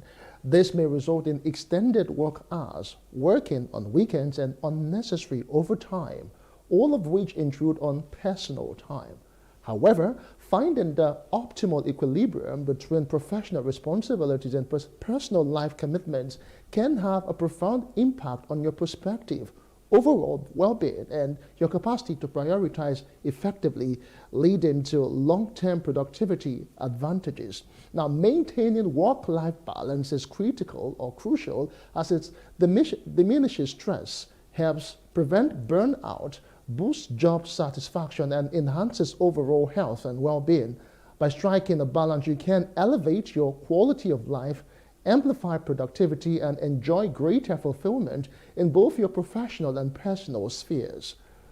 In this discussion, we will explore the advantages of work-life balance, strategies for achieving it, and recommendations for employers to assist their staff in upholding equilibrium. Well, let's dive into it in a moment. I am Justin Akadonia. Welcome to Business Insights.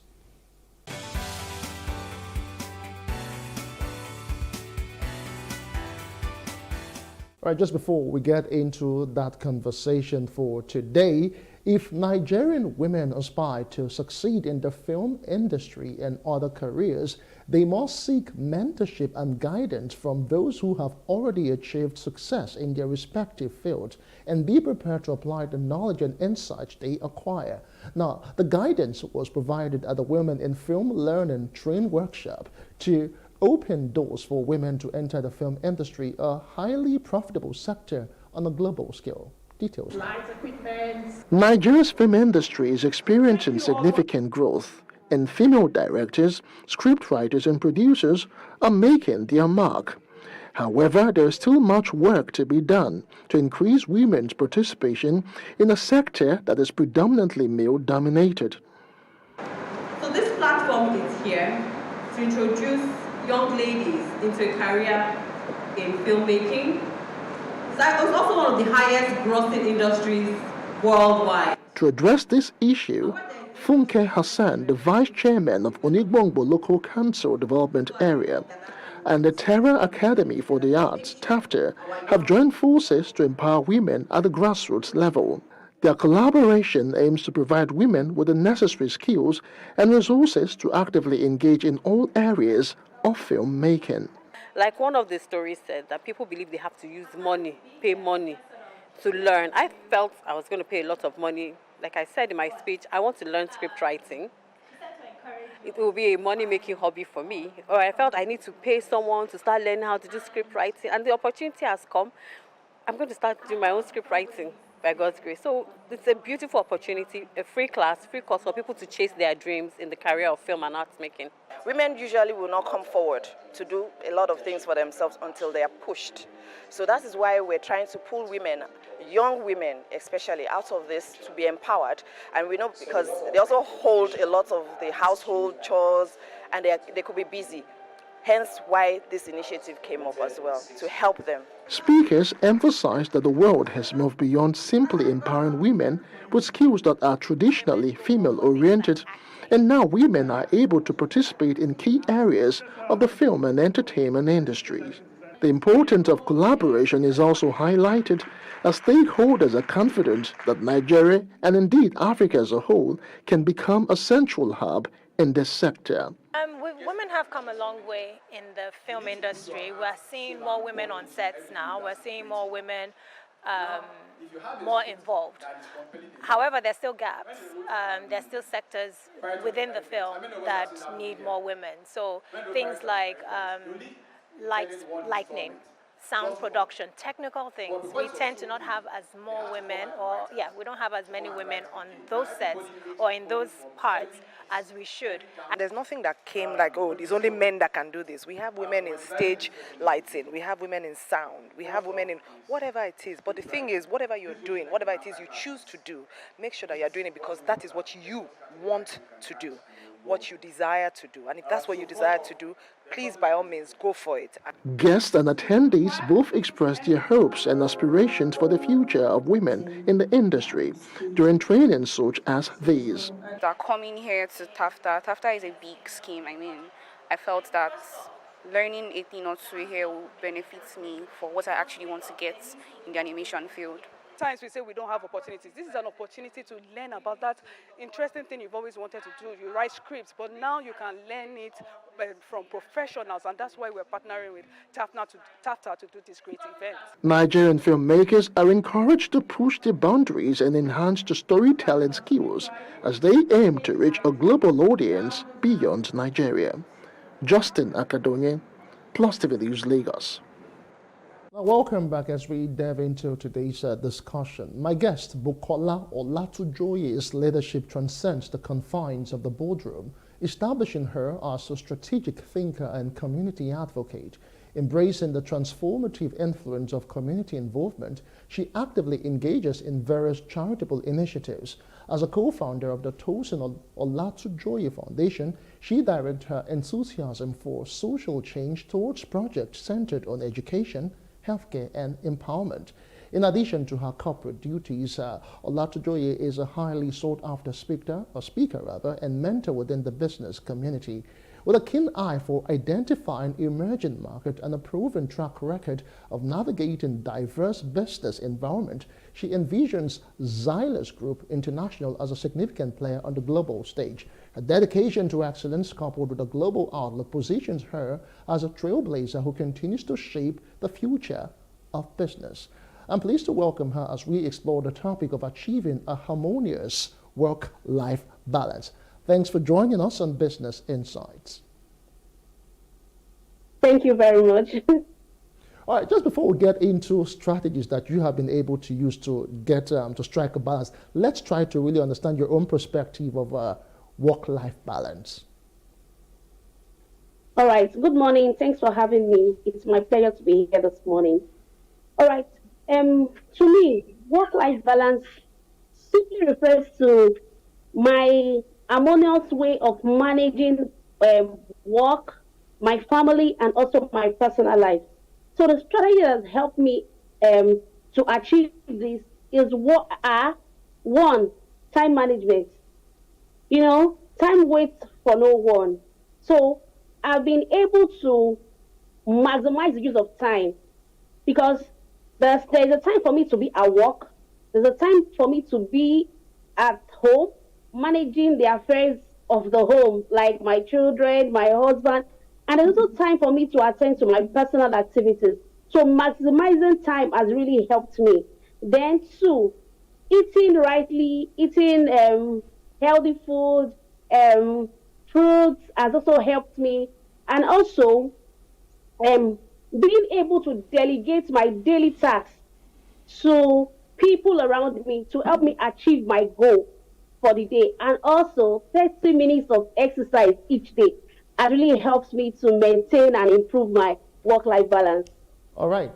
Interesting perspective there, I must say. But let's try and understand the strategies that you have employed to maintain this healthy work-life balance and how effective they have really been for you.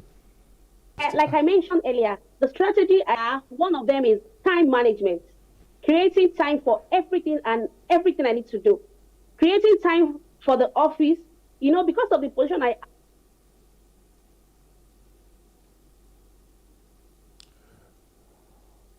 am in the decision-making department, and also I need to also create a time for me to be at home with the family, so I can mentor my children and have quality time for my husband.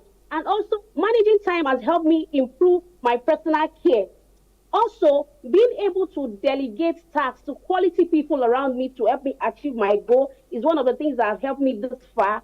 Eating healthy, fruits and food, and also 30 minutes of exercise each day has actually helped me to improve my work-life balance. Interesting conversation, I must say. You have talked about time management. For some people, really, they feel that 24 hours is not really enough to be able to accomplish all that they have specifically at home, at work, and other businesses or endeavors that they get involved with. But then, how do you prioritize your tasks and responsibilities to ensure that both your professional and personal life are adequately managed? I know you talked about the power of delegation, but to some people, they feel that if they delegate, they might not be able to achieve or get the exact results that they expect. So how do you circumvent all of that? All right. For me, first thing each day, I create a to-do list. What am I supposed to do each day?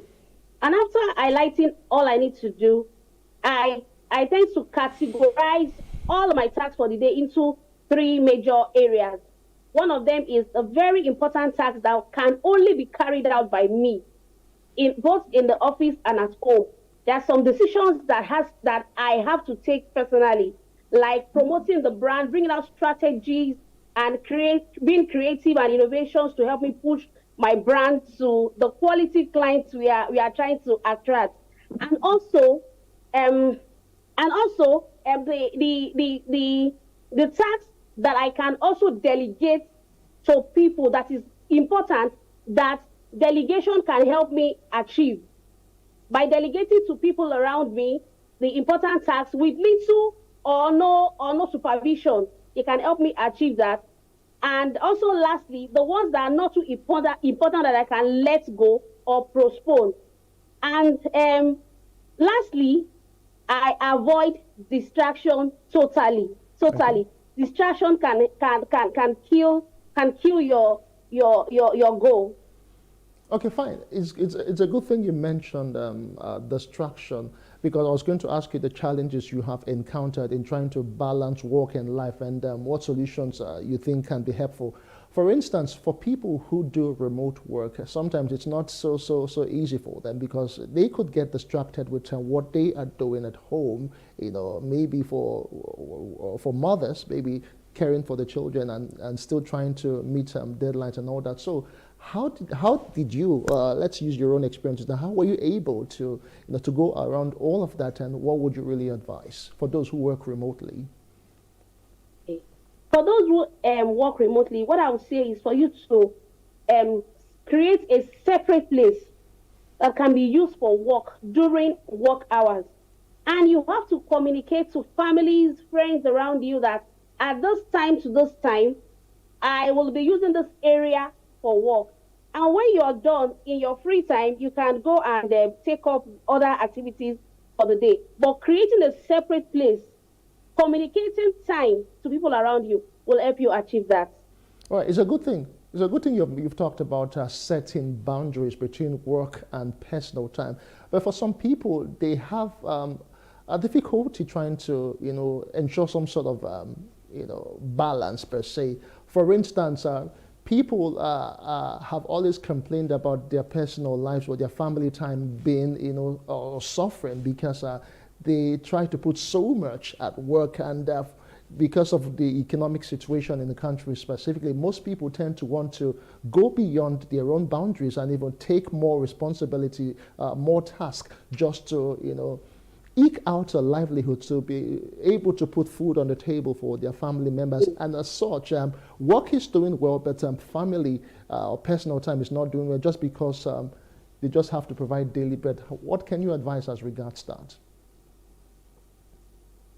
Okay, that's why I said if you're able to create your to-do list, things that you need to do at each time, then after creating the to-do list, you categorize them. Look at the one that can be done.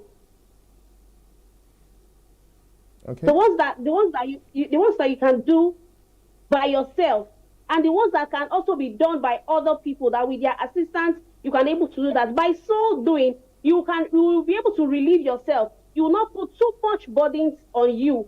And because, like myself now, I'm a married woman. I need time for my family to attend to their after school activities, and also to be with them, to bond with my family. So creating your to-do list, assessing, properly placing time to everything you do will help you achieve the set goal. Okay, so let's talk about self-care now, because in all of this, you have to even care for yourself. So what role does self-care play in your own approach to work-life balance, and what specific activities or practices do you incorporate into your routine to support this?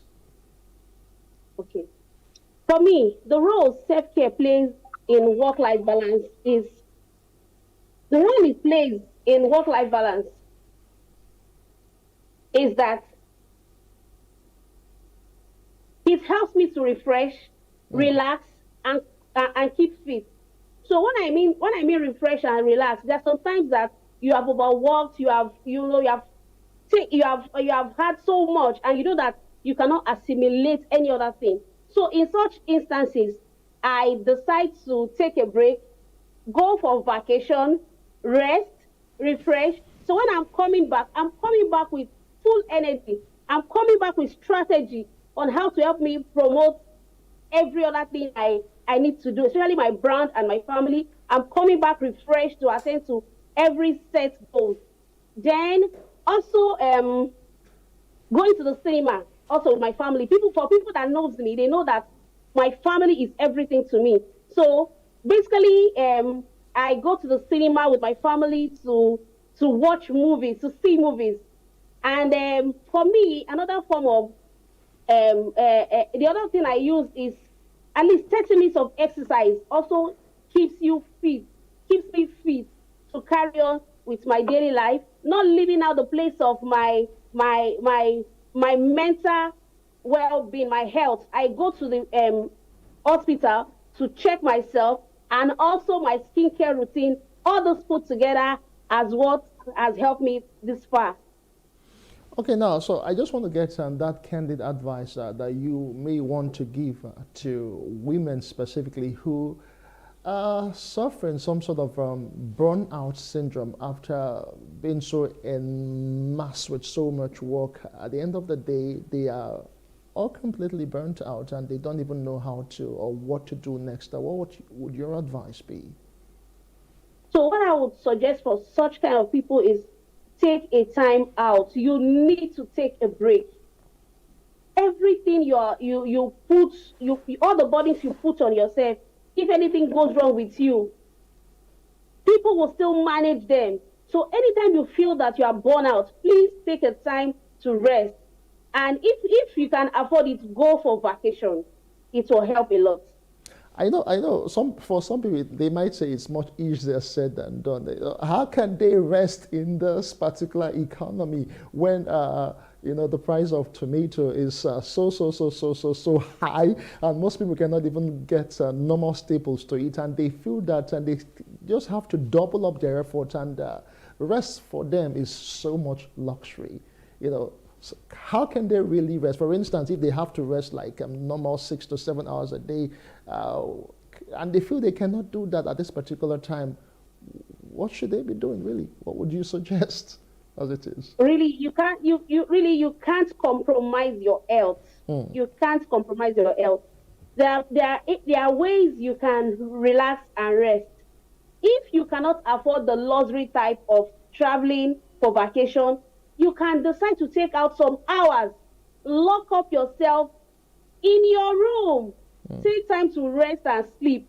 When you are coming back, you are coming refreshed. You are coming with new ideas to even help you promote that business you are thinking of, how you'll be able to do it. Anytime you stay back to rest and relax, you are always going to come out refreshed and relaxed.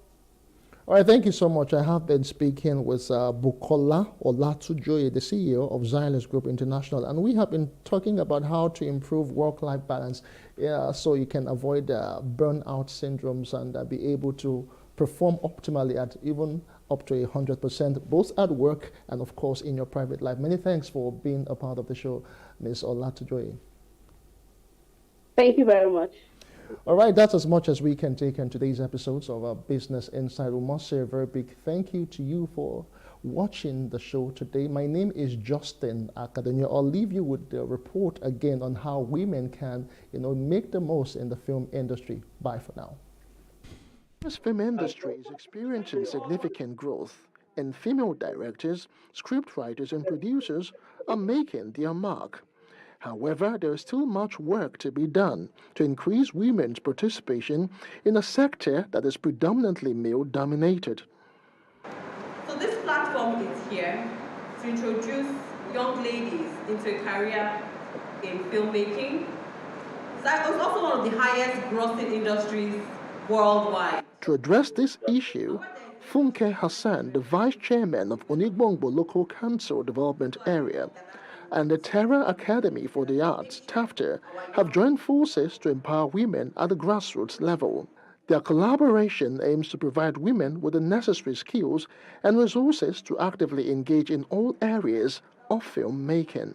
Like one of the stories said, that people believe they have to use money, pay money to learn. I felt I was going to pay a lot of money. Like I said in my speech, I want to learn script writing. It will be a money-making hobby for me. Or I felt I need to pay someone to start learning how to do script writing. And the opportunity has come. I'm going to start doing my own script writing by God's grace. So it's a beautiful opportunity, a free class, free course for people to chase their dreams in the career of film and arts making. Women usually will not come forward to do a lot of things for themselves until they are pushed. So that is why we're trying to pull women, young women especially, out of this to be empowered. And we know because they also hold a lot of the household chores and they could be busy. Hence why this initiative came up as well, to help them. Speakers emphasized that the world has moved beyond simply empowering women with skills that are traditionally female-oriented, and now women are able to participate in key areas of the film and entertainment industries. The importance of collaboration is also highlighted as stakeholders are confident that Nigeria, and indeed Africa as a whole, can become a central hub in this sector. Women have come a long way in the film industry. We're seeing more women on sets now. We're seeing more women more involved. However, there's still gaps. There's still sectors within the film that need more women. So things like lighting, sound production, technical things, we tend to not have as more women, we don't have as many women on those sets or in those parts as we should. And there's nothing that came like, oh, there's only men that can do this. We have women in stage lighting, we have women in sound, we have women in whatever it is. But the thing is, whatever you're doing, whatever it is you choose to do, make sure that you're doing it because that is what you want to do, what you desire to do. And if that's what you desire to do, please, by all means, go for it. Guests and attendees both expressed their hopes and aspirations for the future of women in the industry during trainings such as these. Coming here to TAFTA, TAFTA is a big scheme. I felt that learning a thing or two here will benefit me for what I actually want to get in the animation field. Sometimes we say we don't have opportunities. This is an opportunity to learn about that interesting thing you've always wanted to do. You write scripts, but now you can learn it from professionals, and that's why we're partnering with TAFTA to do this great event. Nigerian filmmakers are encouraged to push the boundaries and enhance the storytelling skills as they aim to reach a global audience beyond Nigeria. Justin Akadonye, Plus TV News, Lagos.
The pandemic opened the world to a new dispensation regarding work.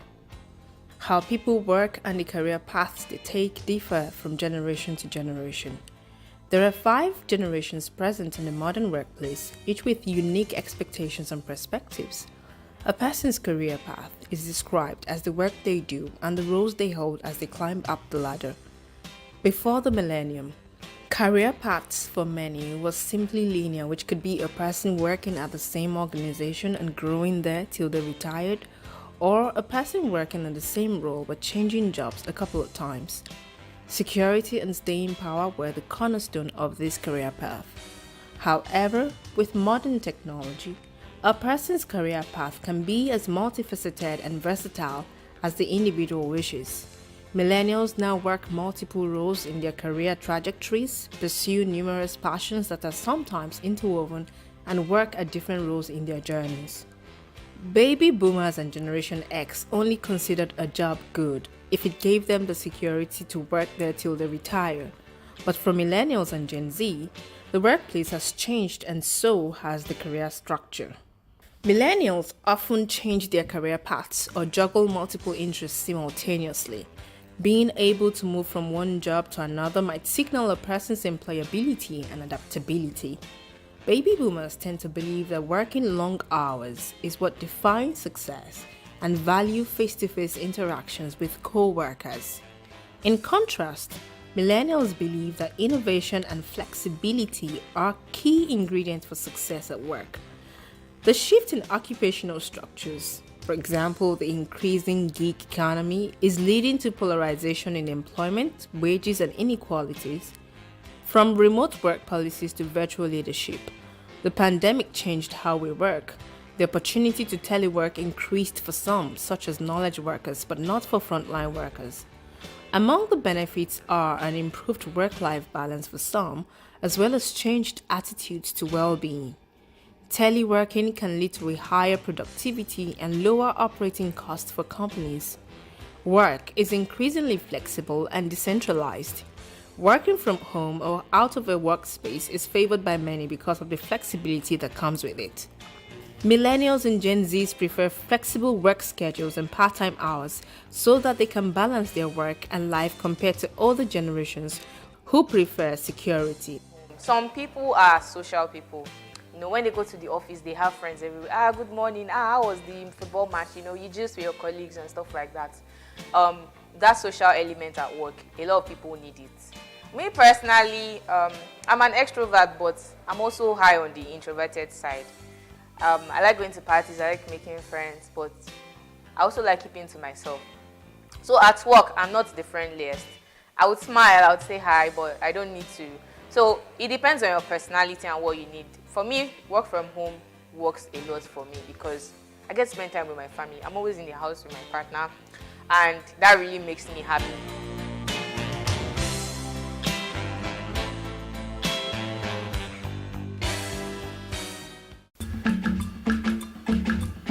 I had no desire to study law, none whatsoever.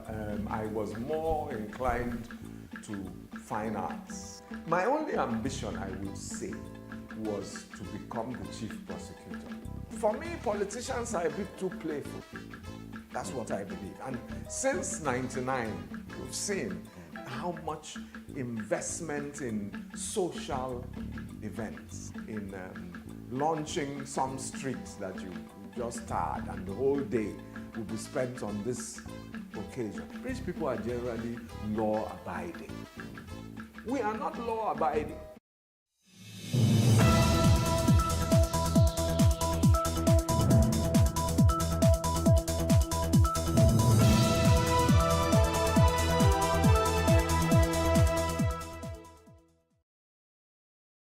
Crisis. One killed in an explosion during protests as Stephen Missy condemns the introduction of the law.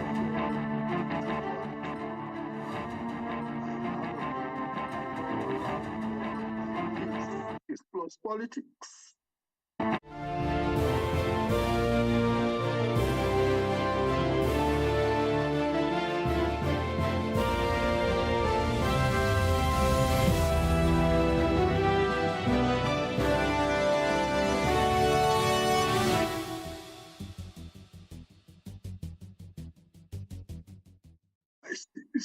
one allegedly killed in an explosion during protest. One person has been reported killed, and another has suffered severe injury.